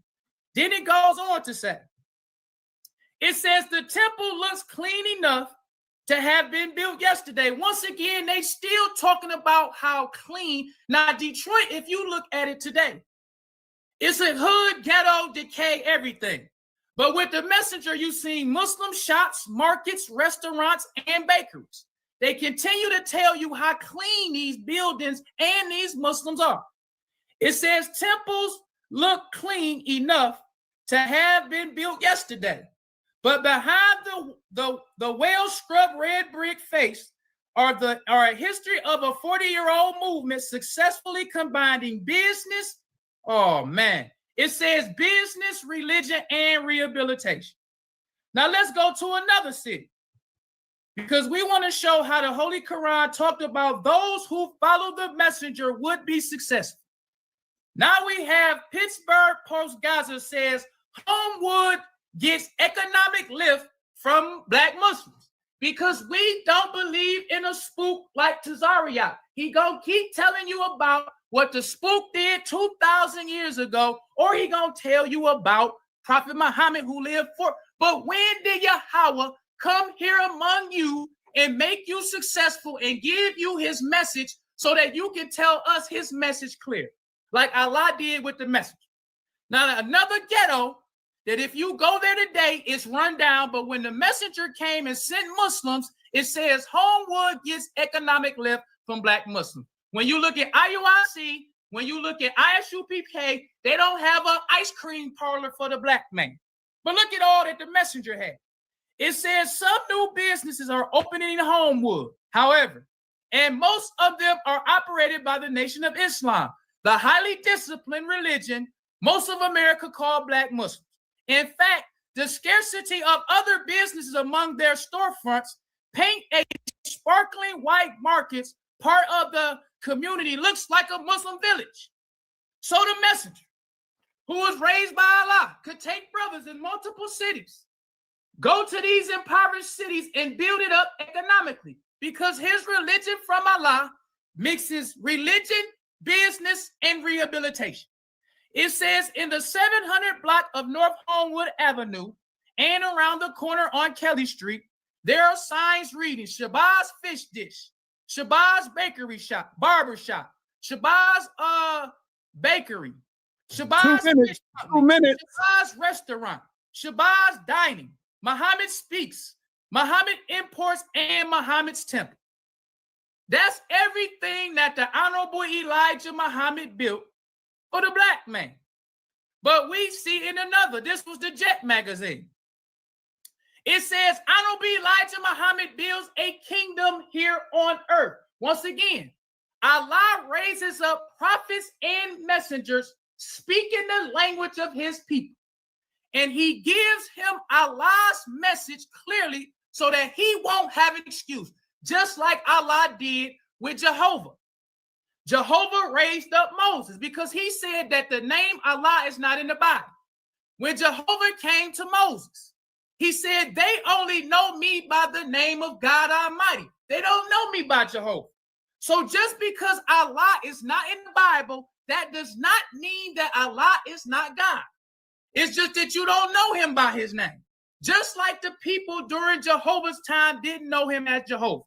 But when you take out all the lies and the spookism that the white man wrote in the Bible to hide the truth from the Black man, you will see that Allah is the God of all the prophets.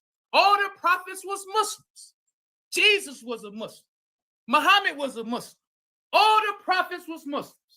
But the white man wrote the Bible to hide the truth from Tazaryach. So Tazaryach will see all its success from the messenger, but he's still gonna believe in a spook named Yahweh. Because in my last final times, Abba Bivens wasn't telling us about Yahweh. Wentworth Matthews wasn't telling us about Yahweh. Then you have Rudolph Windsor. Let's go to him in my final time. Rudolph Windsor was Time. You got to do it in the next one, brother. Time. Captain Tazaryach, you are up next to complete this second round, brother.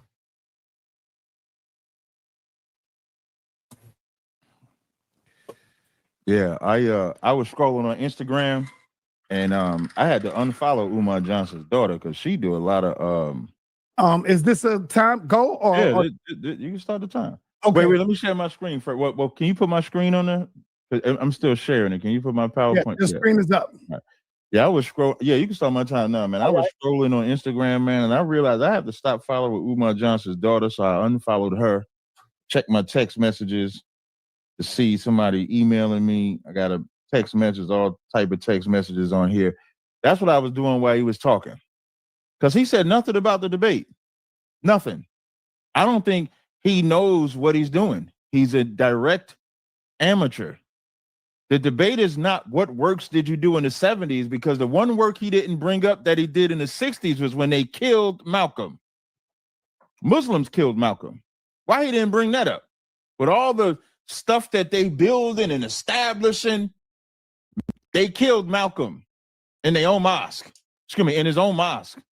Separated him. Then Farrakhan's jealous of Khalid. Now Khalid's not here. If you're going to talk about what you did or didn't do, because anybody can make the statement you make it, the Christian church can make that same argument. My organization can make that same argument. This argument ain't to show what works we do in the community, because I can start showing works that we do in the community, businesses that we have in the community, things that is not what this debate is about. This debate is Yahweh and Allah the same? And when you make the stupid statement to say that Abba Bivens didn't say Yahweh, when you brought that history up about him following after the Jewish man, the part of history that you don't follow, because that Bible ain't tampered with, when we start reading about our captivity, when we start reading about our slavery, Deuteronomy 28 and 68, and we see that we was the ones on slave ships, Abba Bivens left them and then established what would become ISUBK. Do you know it was Muslims that killed him too? Because they told him not to teach the Bible? So if you're going to talk about Abba Bivens, talk about how your people murdered him too. You should say that also, because that's history as well. But now the Bible seems to only be tampered with when it goes against your belief. But the Bible is not tampered with when it's for your belief. So what you working on is, okay, they said he looked like Moses. That must be right about Moses. They say that this is wrong about Moses, so this is wrong about Moses. You don't even know the book yourself, or you would have at least shown something in here that says the Allah of the Quran is the same as the God of the Bible. What I would demonstrate and show you is how you pick a subject, agree to a subject, and stick to the subject. Now, in my third round, though, I'm going to make fun of y'all in my third round. I'm going to just tell you up front. So now the Bible says to pray towards Jerusalem. The Quran says to pray towards Mecca. Is that the same God or a different God? In 1 Kings, the 8th chapter, when Solomon made the decree, he said, if there's a servant or Israelite that's scattered and they pray facing Jerusalem for God to hear their prayers. You can see Daniel do that. Daniel, now when Daniel knew that the writing was signed, he went up to his house, and his windows being opened in his chamber towards Jerusalem, he kneeled upon his knees 3 times a day and prayed. But the Quran going to tell you that you have to pray. Matter of fact, let me see if I can read a little bit of this. The Quran says, this is Ibn al-Bukhari reported that al-Bara narrated Allah's messenger offered his prayers facing Jerusalem for 16 or 17 months, but he wished that he could pray facing the Kaaba. And we're going to get into that stinking Kaaba. The first prayer which he offered was in the afternoon. Those who had offered that prayer went with him and went out and passed by. So initially, they was praying towards Jerusalem, trying to mimic the Bible, trying to mimic the real God. And then he switched it and said, we're going to pray facing the Kaaba. We're going to pray facing Mecca. So how can this be the same God? Every prophet in the Bible followed the same transition. Isaiah, Ezekiel, even when you talk about Jonah, oh, I'm glad I got my whole screen shared. Let me see if this pops up. Even when you talk about Jonah, Jonah didn't go to no non-Israelites. Jonah went to Israelites. When you read 2 Kings 14 and 25, it says, he restored the coast of Israel from the entering of Hamath unto the sea of the plain, according to the word, Lord of God of Israel, which he spake by the hand of his servant Jonah, the son of Amittai, the prophet, which was at Gaphatha. For the Lord saw the affliction of Israel, that it was very bitter. He didn't go to non-Israelites in Nineveh. That's like saying God went to non-Israelites in America. You don't know the Bible. You don't know it. So I'm going to go back. I'm going to go to the next slide. It says, the Bible says that Yahushua, or Jesus Christ, is the way, the truth, and the life. This is Matthew 17:5. Well, he yet spoke. Behold, a bright cloud overshadowed them and said, behold, a voice out of the cloud which said, this is my beloved son, in whom I'm well pleased. Hear ye him. Where is that in the Quran? Because if it switches from Christ to Muhammad, you have to show where it's prophesied to do that, because Muhammad is not the same race. For those not keeping up, the Bible says only a prophet of your people can be a prophet. Muhammad is not the same race of Jesus Christ. Muhammad is not the same race of Moses. Muhammad is not the same race of Elijah, the real Elijah from the Old Testament. He's not. So that disqualifies him. Muhammad said he's the last messenger in the Quran. That's not in the Bible. When we think about the way that we worship God, the Bible has 7 high holy days. We have a couple feast days. So one of them is the 7-day Sabbath. Are you going to find a 7-day Sabbath in the Quran? No. What you're going to find is a birthday of Muhammad. They have Ramadan. They got 2 official holidays called Eid al-Fitr and Eid al-Adha. The former is celebrated at the end of the month of Ramadan. Even the worship of the gods are different. So how are you going to say that it's the same God? This is the debate title that he took. How are you going to say that these are the same gods and you don't present no information that shows they're the same gods? That's what we're waiting to see. The name is different. The worship is different. The prophets is different. Then I've shown all of that thus far to this point. And their version of Islam says that a white man was the man that brought them the Quran. So now a white man, the same white man that they say plagiarized the Bible, is the same white man who was the best white man that gave them their version of Islam. You have to make that make sense to me. And you can't use the argument of you got to talk black to him, because even their Fard Muhammad is a white man. I just played the content. Just played it. We have a Day of Atonement. They have intermittent fasting that they call Ramadan. One of the easiest things to do. All you're doing is not eating from sun up to sundown. And then what do? Scarf all the food when the sun go down and eat some more food before the sun come up, and then just fast for the rest of the day. We don't have the same worships at all. We don't have none of that. How much time I got, Si? I want to make sure. Before I was going to let you know you got 2 minutes and 5 seconds. I always let you know when you got 2 minutes. Got you. So I'm going to get into the Kaaba in the 3rd round and my disrespect to the Nation of Islam. And when I'm saying disrespect, because I talk a little bit more aggressively,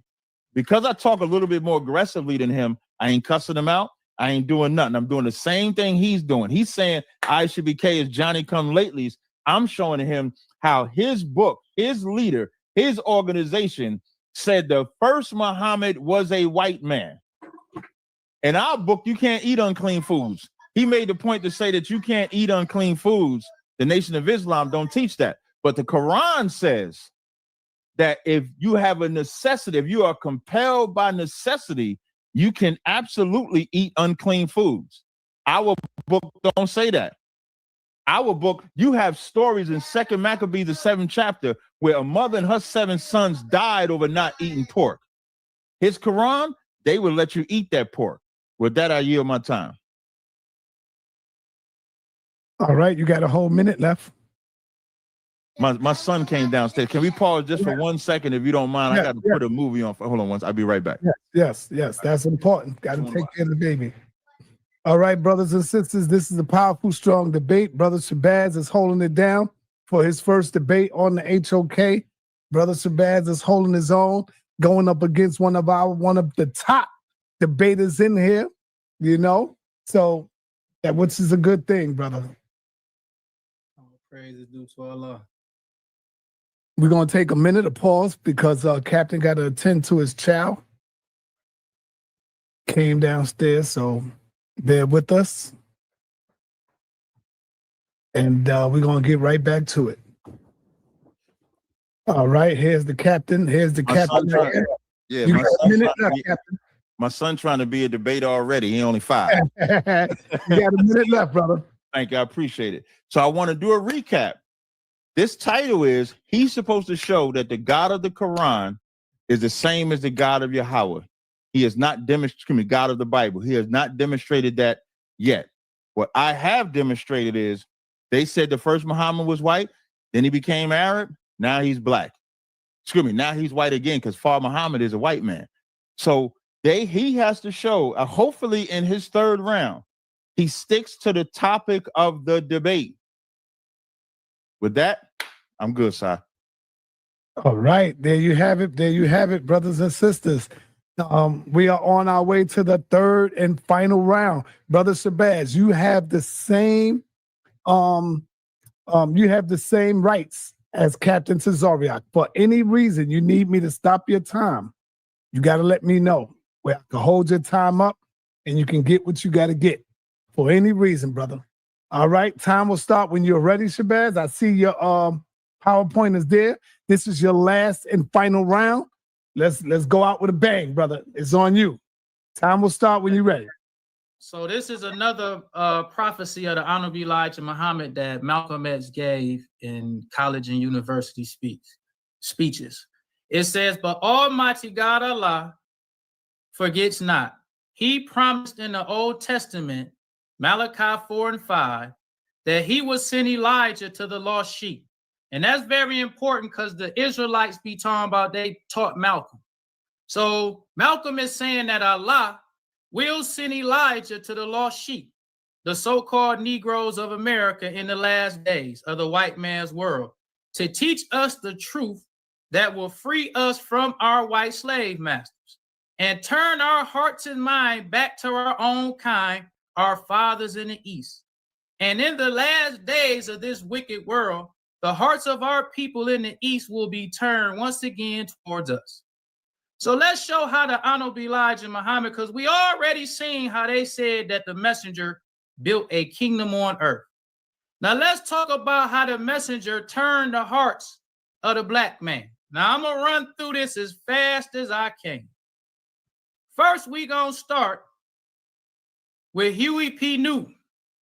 They asked Huey P. Newton, how did he get his 10-point program? He said, I came in contact with the black Muslims. I was very impressed with Malcolm X and Malcolm X's program, or the Honorable Elijah Muhammad that Malcolm X followed program was like a 10-point program.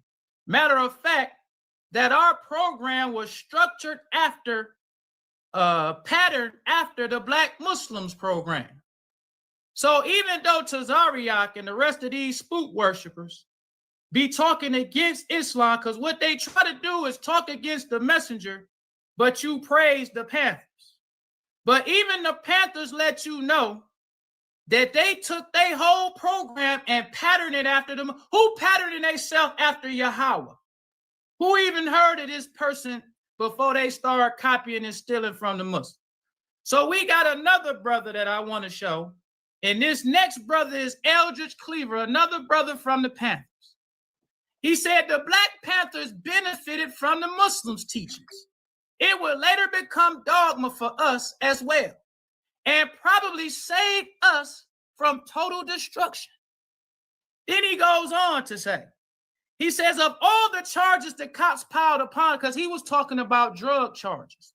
He said, of all the charges the cops piled upon us, that was once the ones that never stuck, because we were absolutely out of it. We ultimately got to the point where in many urban ghetto neighborhoods, we shoved the drug syndicate clean out of the community. The hoods were looking straight down the barrel of a gun. When they trucked that material into our towns, we said, show up once more with that stuff and you are a zero. He says they got the message, and so did the people in prison. The drug-free life for many prisoners began inside the slammer. And it was a powerful witness to the Muslim faith. So once again, we don't believe in a spook. Messenger wasn't sitting around reading the Bible, talking about Yahweh, or reading the Holy Quran, looking for Allah. Allah came himself, and he made himself known. And just like the Holy Quran says, those who follow the messenger would be successful. So Eldridge Cleaver said that the brothers, even in prison, was cleaning themselves up, even in prison. So the messenger, his message from Allah, who came in the person of Master Farad Muhammad, was cleaning up the Black Panther Party, who wasn't Muslims, cleaning up the brothers in prison, and he said, and it was a powerful witness to the Muslim faith. Now let's go on even further than that, because we want to see, what did the white man say about the messenger and his message? Because the Bible says, behold, I will send you Elijah, and he will turn the hearts of the children to the fathers and the hearts of the fathers to the children. So this is the Los Angeles Times, May 5th, 1963. It's called Muhammad and the Muslims. This is what the white man said when he heard the messenger teaching, and he saw the effect on the black man. He said, Elijah Muhammad speaks, and 20 million Negroes in America listen. So we know that in 1963, it was 20 million black people. He didn't say when they listen or hear Elijah Muhammad, they join the Nation of Islam. But he said when Elijah Muhammad speaks, all 20 million Negroes in America, even Abba Bivens, who wasn't in the street. He didn't believe in the Bible. He didn't believe in Jesus. Neither did Rudolph Windsor. Neither did Matthew Wentworth. But they was listening to the message. They heard him when he came on the radio. Let's get out the synagogue, y'all. Elijah Muhammad coming on the radio. So then the white man says more. He says his black Muslim propaganda is forcing all civil rights organizations and even Negro politicians to take another step towards harder, more extreme positions. Because we know the Black Panther Party started out with Dr. King and the civil rights movement. But they was listening to Elijah Muhammad's Muslim propaganda, and he didn't say they was willingly. He said the truth of Muhammad was forcing them to take more harder, more extreme positions. So instead of saying, I'm gonna turn the other cheek, the Panthers say, we gonna fight with guns. We're gonna defend ourselves because of that Muslim propaganda that the Honorable Elijah Muhammad was teaching. Now let's go on even further than that. Because the Honorable Elijah Muhammad taught us the difference between the Holy Quran and the Bible. Because the Israelites say there are no prophecies. And then there's another thing that I want to say while I got time. This is a white Jew. You see the white Jew out in front with his Torah scrolls. We saw Abba Bivens with Torah, but we don't see Abba Bivens out teaching the black man. You even have white Jews who was out because the Abba Bivens and them hadn't doctored up and updated their Jewish belief to become the Jewish Nation of Islam. But even the white Jews have a history of shedding blood for the black man. This is two more Jews who was out front as freedom riders. Shed. Where was the Israelites? Where was Yahweh? Where was this God that then we could go to the Pittsburgh here, because I'm just jumping now. This is the message. In the 50s, he writes articles called The White Race's Claim to Divinity. He has calling out a white man. He says, the white people claim the Bible prophecies, which are really referring to the American so-called Negroes, to be for the white race. The symbolic lost sheep of the Bible, which must be found and searched for and restored, are the Negroes and not white Israel. So the messenger, he the one who taught us the Bible and Holy Quran. In the 50s, the messenger, God's messenger, was battling the black preacher. He said, if the so-called Negroes and their slave masters are not the answer to Jesus' parable of 2 minutes and 30 seconds. The rich man, poor Lazarus, then where is the answer to such parables? Because the white man wrote the Bible to hide the truth from the black man. It says the King James Version. Because when the white man wrote the Bible, he put serpent, he put dragon, he put beast. All these things the black man didn't know what it meant. But in the Holy Quran, it said, I will send you a messenger from among the illiterates, and he will teach you the book and the wisdom. Because when the white man wrote the Bible, he wrote it to hide the truth. So we had the book, but we didn't have the wisdom. We didn't know what the serpent was. We didn't know what the lost sheep was. We didn't know none of that. So Elijah Muhammad is the one who taught us. Abba Bivens didn't. The black Jews didn't. Now they trying to take what we taught. Let's go to that real quick if I got some time. Because this comes from, what's his name? Bus Stop Bishop in IUIC. This is what he gonna say. This how they steal from us. He talking about Elijah Muhammad didn't teach Malcolm X. My elder Yaquab did. They don't show us no lectures from like Yaquab. They don't show us no newspaper articles, no interviews. So there's no named person supposed to have taught Malcolm. So why don't you share Yaquab's lectures and video? Why you sharing Malcolm? This is how the Israelites steal from us. Time. Captain Tazaryach, this is your last and final round. I want to let y'all brothers know when we get into the question and answers, you got 2 minutes to answer the question. And if you answer the question on a good enough time, you can go ahead and respond to anything that you didn't get out. You can continue to use your time wisely. Captain, the time will start when you are ready, my brother. Your screen is up. Hold on, you see my screen already? Yeah, your screen is up, Captain. Oh, let me just slide something over right here. Okay, I'm ready. You can start my time. There's gonna be a part where I'm gonna play a video. I'm gonna just let you know if you could just pause my time when I get to playing the video. I didn't start the time yet. I'm waiting on you. Yes. Okay, no, I'm saying yeah. So all right, so you can start my time now.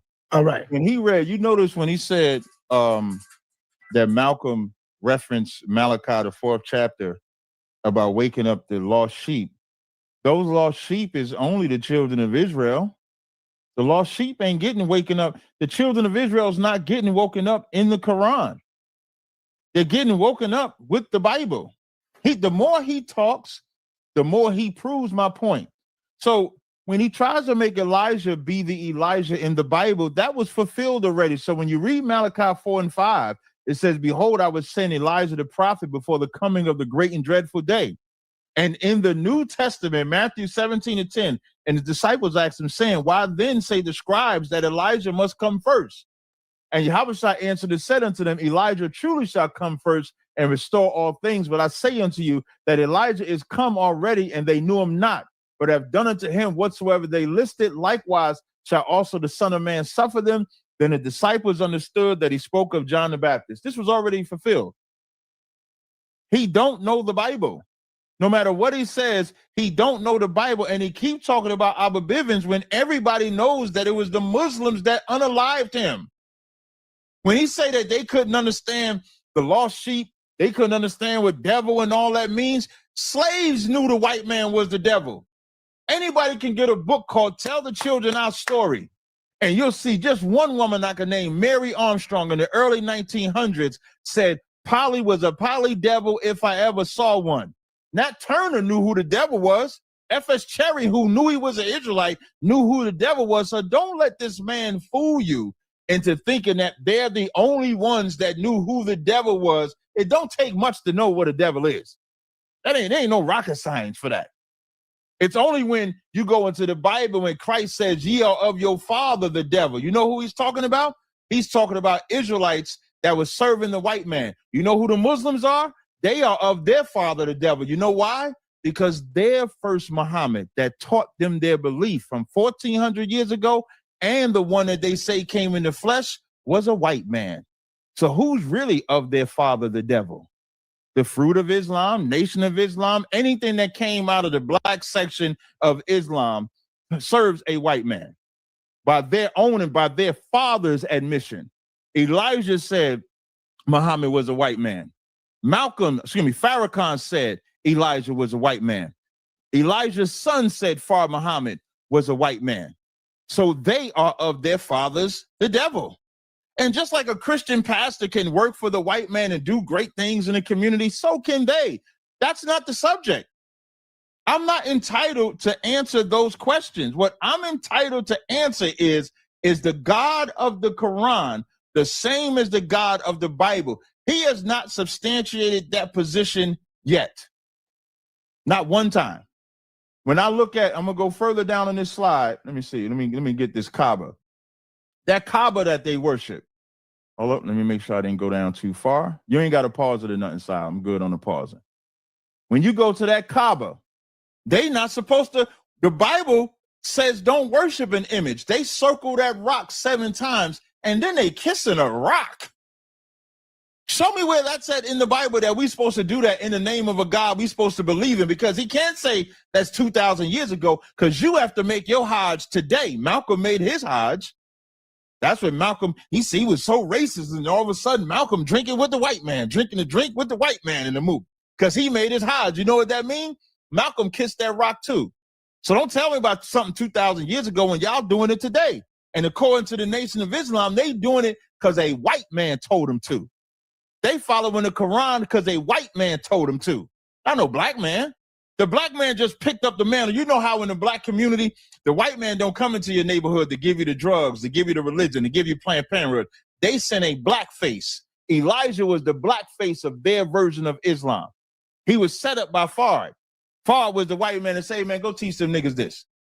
So building something is not what this debate is about. Otherwise, I would have information of them building. Even when he makes a statement, talk about Abba Bivens, where's the teachings? We have the tapes of them.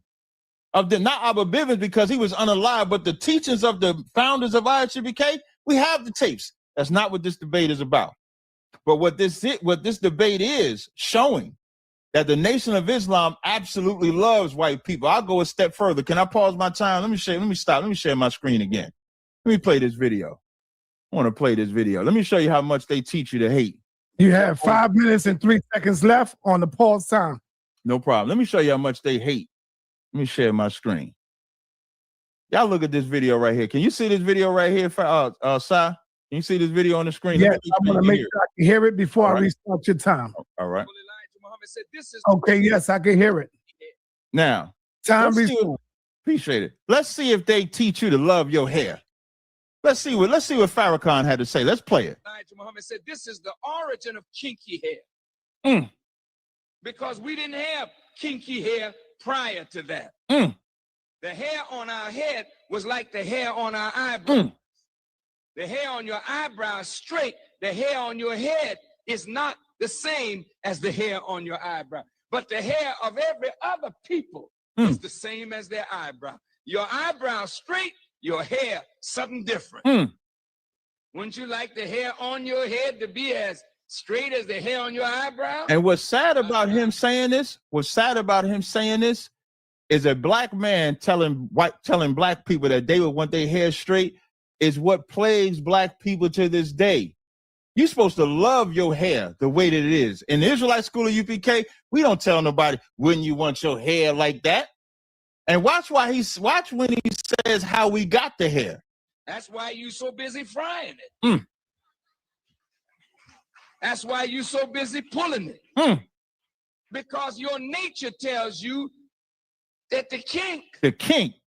Now, you know why he laughing? Because he know he crossing boundaries right here. Watch this.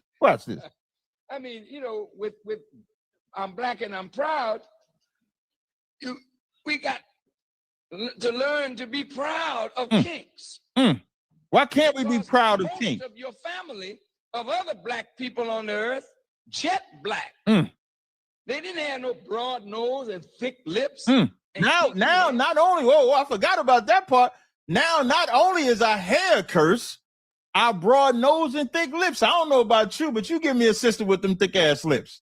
You know how many? I ain't gonna talk about myself, but you get your sister with some thick lips. That is not a curse to the black women. Your hair is not a curse, but Farrakhan saying it's a curse. Why? Because if you go even deeper, he got a white father. Jet black. Farrakhan got a white father. Let that sizzle in your spirit. A thinner lip. He said we had a thin. Wait, hold up. A thinner nose. Wait. A thinner lip. Watch this. But they had straight skinned people. Watch this. They were dark skinned people. Jet black. But they had straight hair. Straight hair.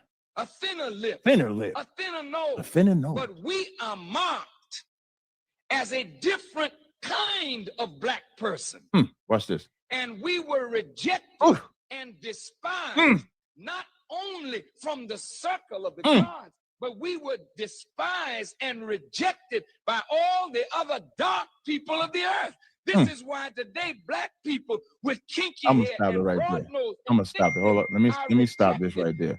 Now, this is the Nation of Islam that they want you to serve, where your hair is a curse, your lips is a curse, your nose is a curse. Why? Farrakhan got a white father too. So let's just think about that. So Elijah Muhammad said the first Muhammad is white.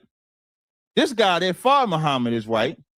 Farrakhan got a white daddy. It's a 1 minute and 40 seconds. So there's a bunch of people with white people in their genes, white people as their teachers, and mad at the Israelites because we say the Bible is all black. It's only for the children of Israel. We only got prophets in there.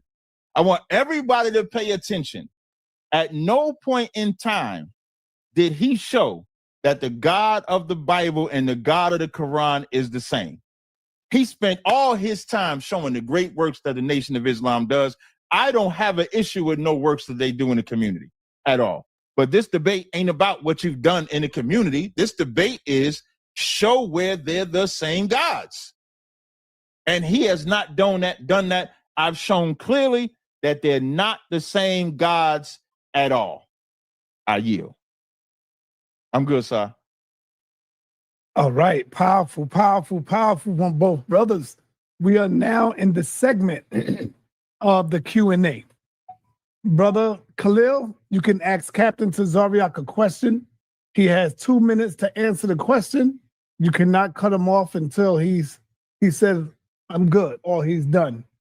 So you the first runner-up.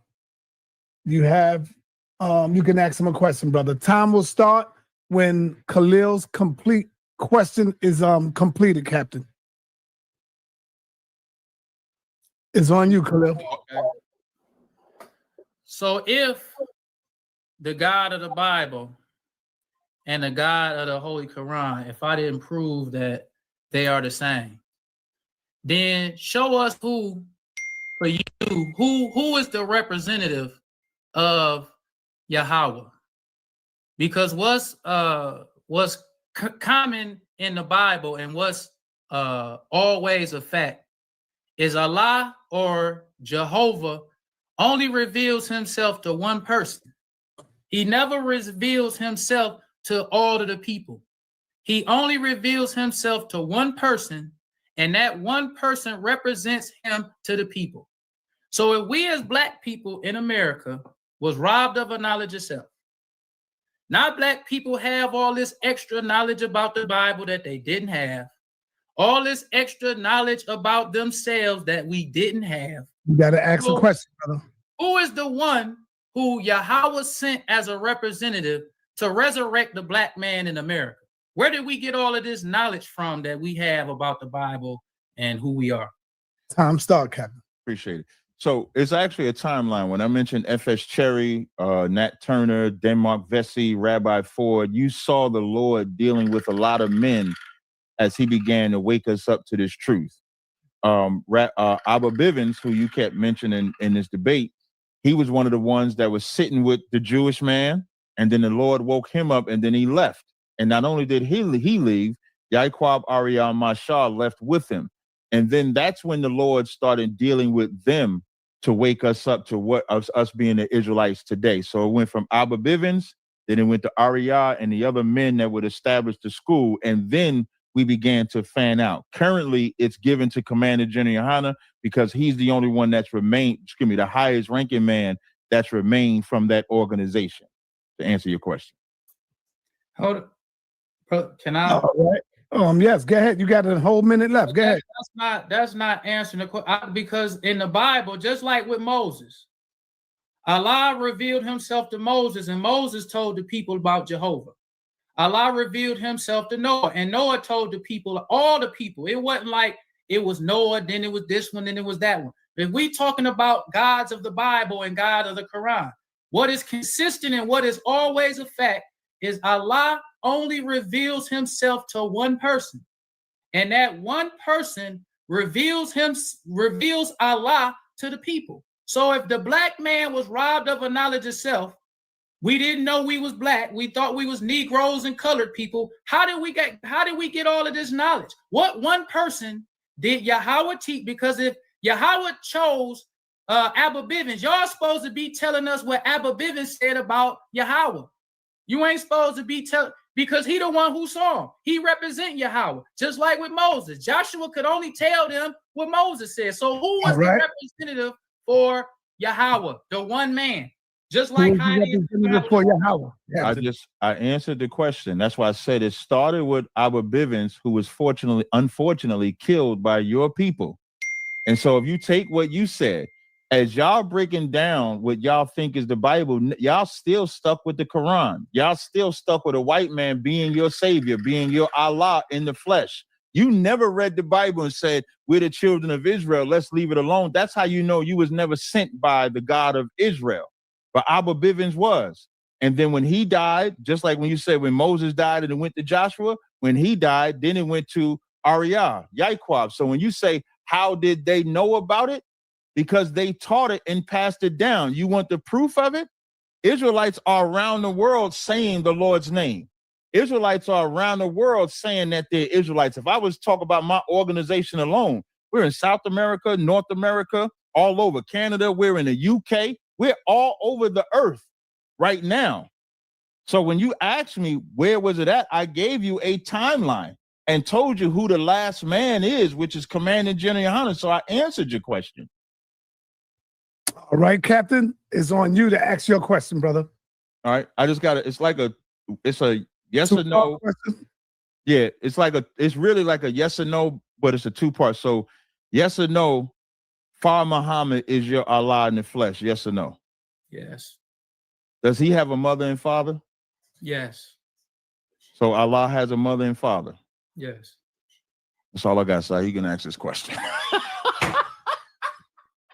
Okay. Khalil Shabazz is on you. You can ask your second question. So I'm still, he didn't answer the other question. Because what knowledge that we have today that black people have, that we can point to any one of them to say because when the Honorable Elijah Muhammad came on the scene, we was Negroes, niggas, and colored people. We could connect him to black. We can connect him to how to eat to live. We was eating hog, they was calling it soul food. But the Honorable Elijah Muhammad taught us about the pork worm. He taught us that it was divinely prohibited. He taught us it was grafted between rat, cat, and dog. He did that. Cleaning up the black man, uniting. All of that leads back to Elijah Muhammad because the Panthers, Dick Gray, all those who saw the messenger could tell that what he was teaching was changing black people. So if you saying that Yahweh chose Abba Bivens and the Yaquabs and all them, what knowledge do we have today that you can put that black people have that we didn't have? That you could point to them and say that's what they taught us. 50 million black people in America. No problem. So again, I don't mind you asking the same question over and over and over again. But everybody had their hands on the Bible. So even when you try to take credit for being the one to call a white man a devil, that's not true. You're just taking credit for something. To take credit for knowing that we Israel, F.S. Cherry existed before you. So as I gave the timeline, because you said I didn't answer your question, I gave you the timeline. F.S. Cherry predates Muhammad. And F.S. Cherry is the first recorded man that knew, taught, went to camp, and was an Israelite. So when you say where can we pinpoint somebody teaching black people, he would be one. When Abba Bivens comes along and separates from the Jewish man, why did he separate? Because unlike your organization that loves white people, you stayed with the white man. When Abba Bivens goes into the Jewish synagogue, reads those records, and then realizes these records is not about them, it's about me. And he had a greater heart than Elijah, because he said, I'm not going to follow a white man. This is for my people. This is stolen from my people, and I'm going to establish that. The proof of that, if I expound it, when they went to Dimona, you know why they went to Dimona? Because they knew that they were Israelites. So the question that you're asking, it just doesn't, I'm answering your question.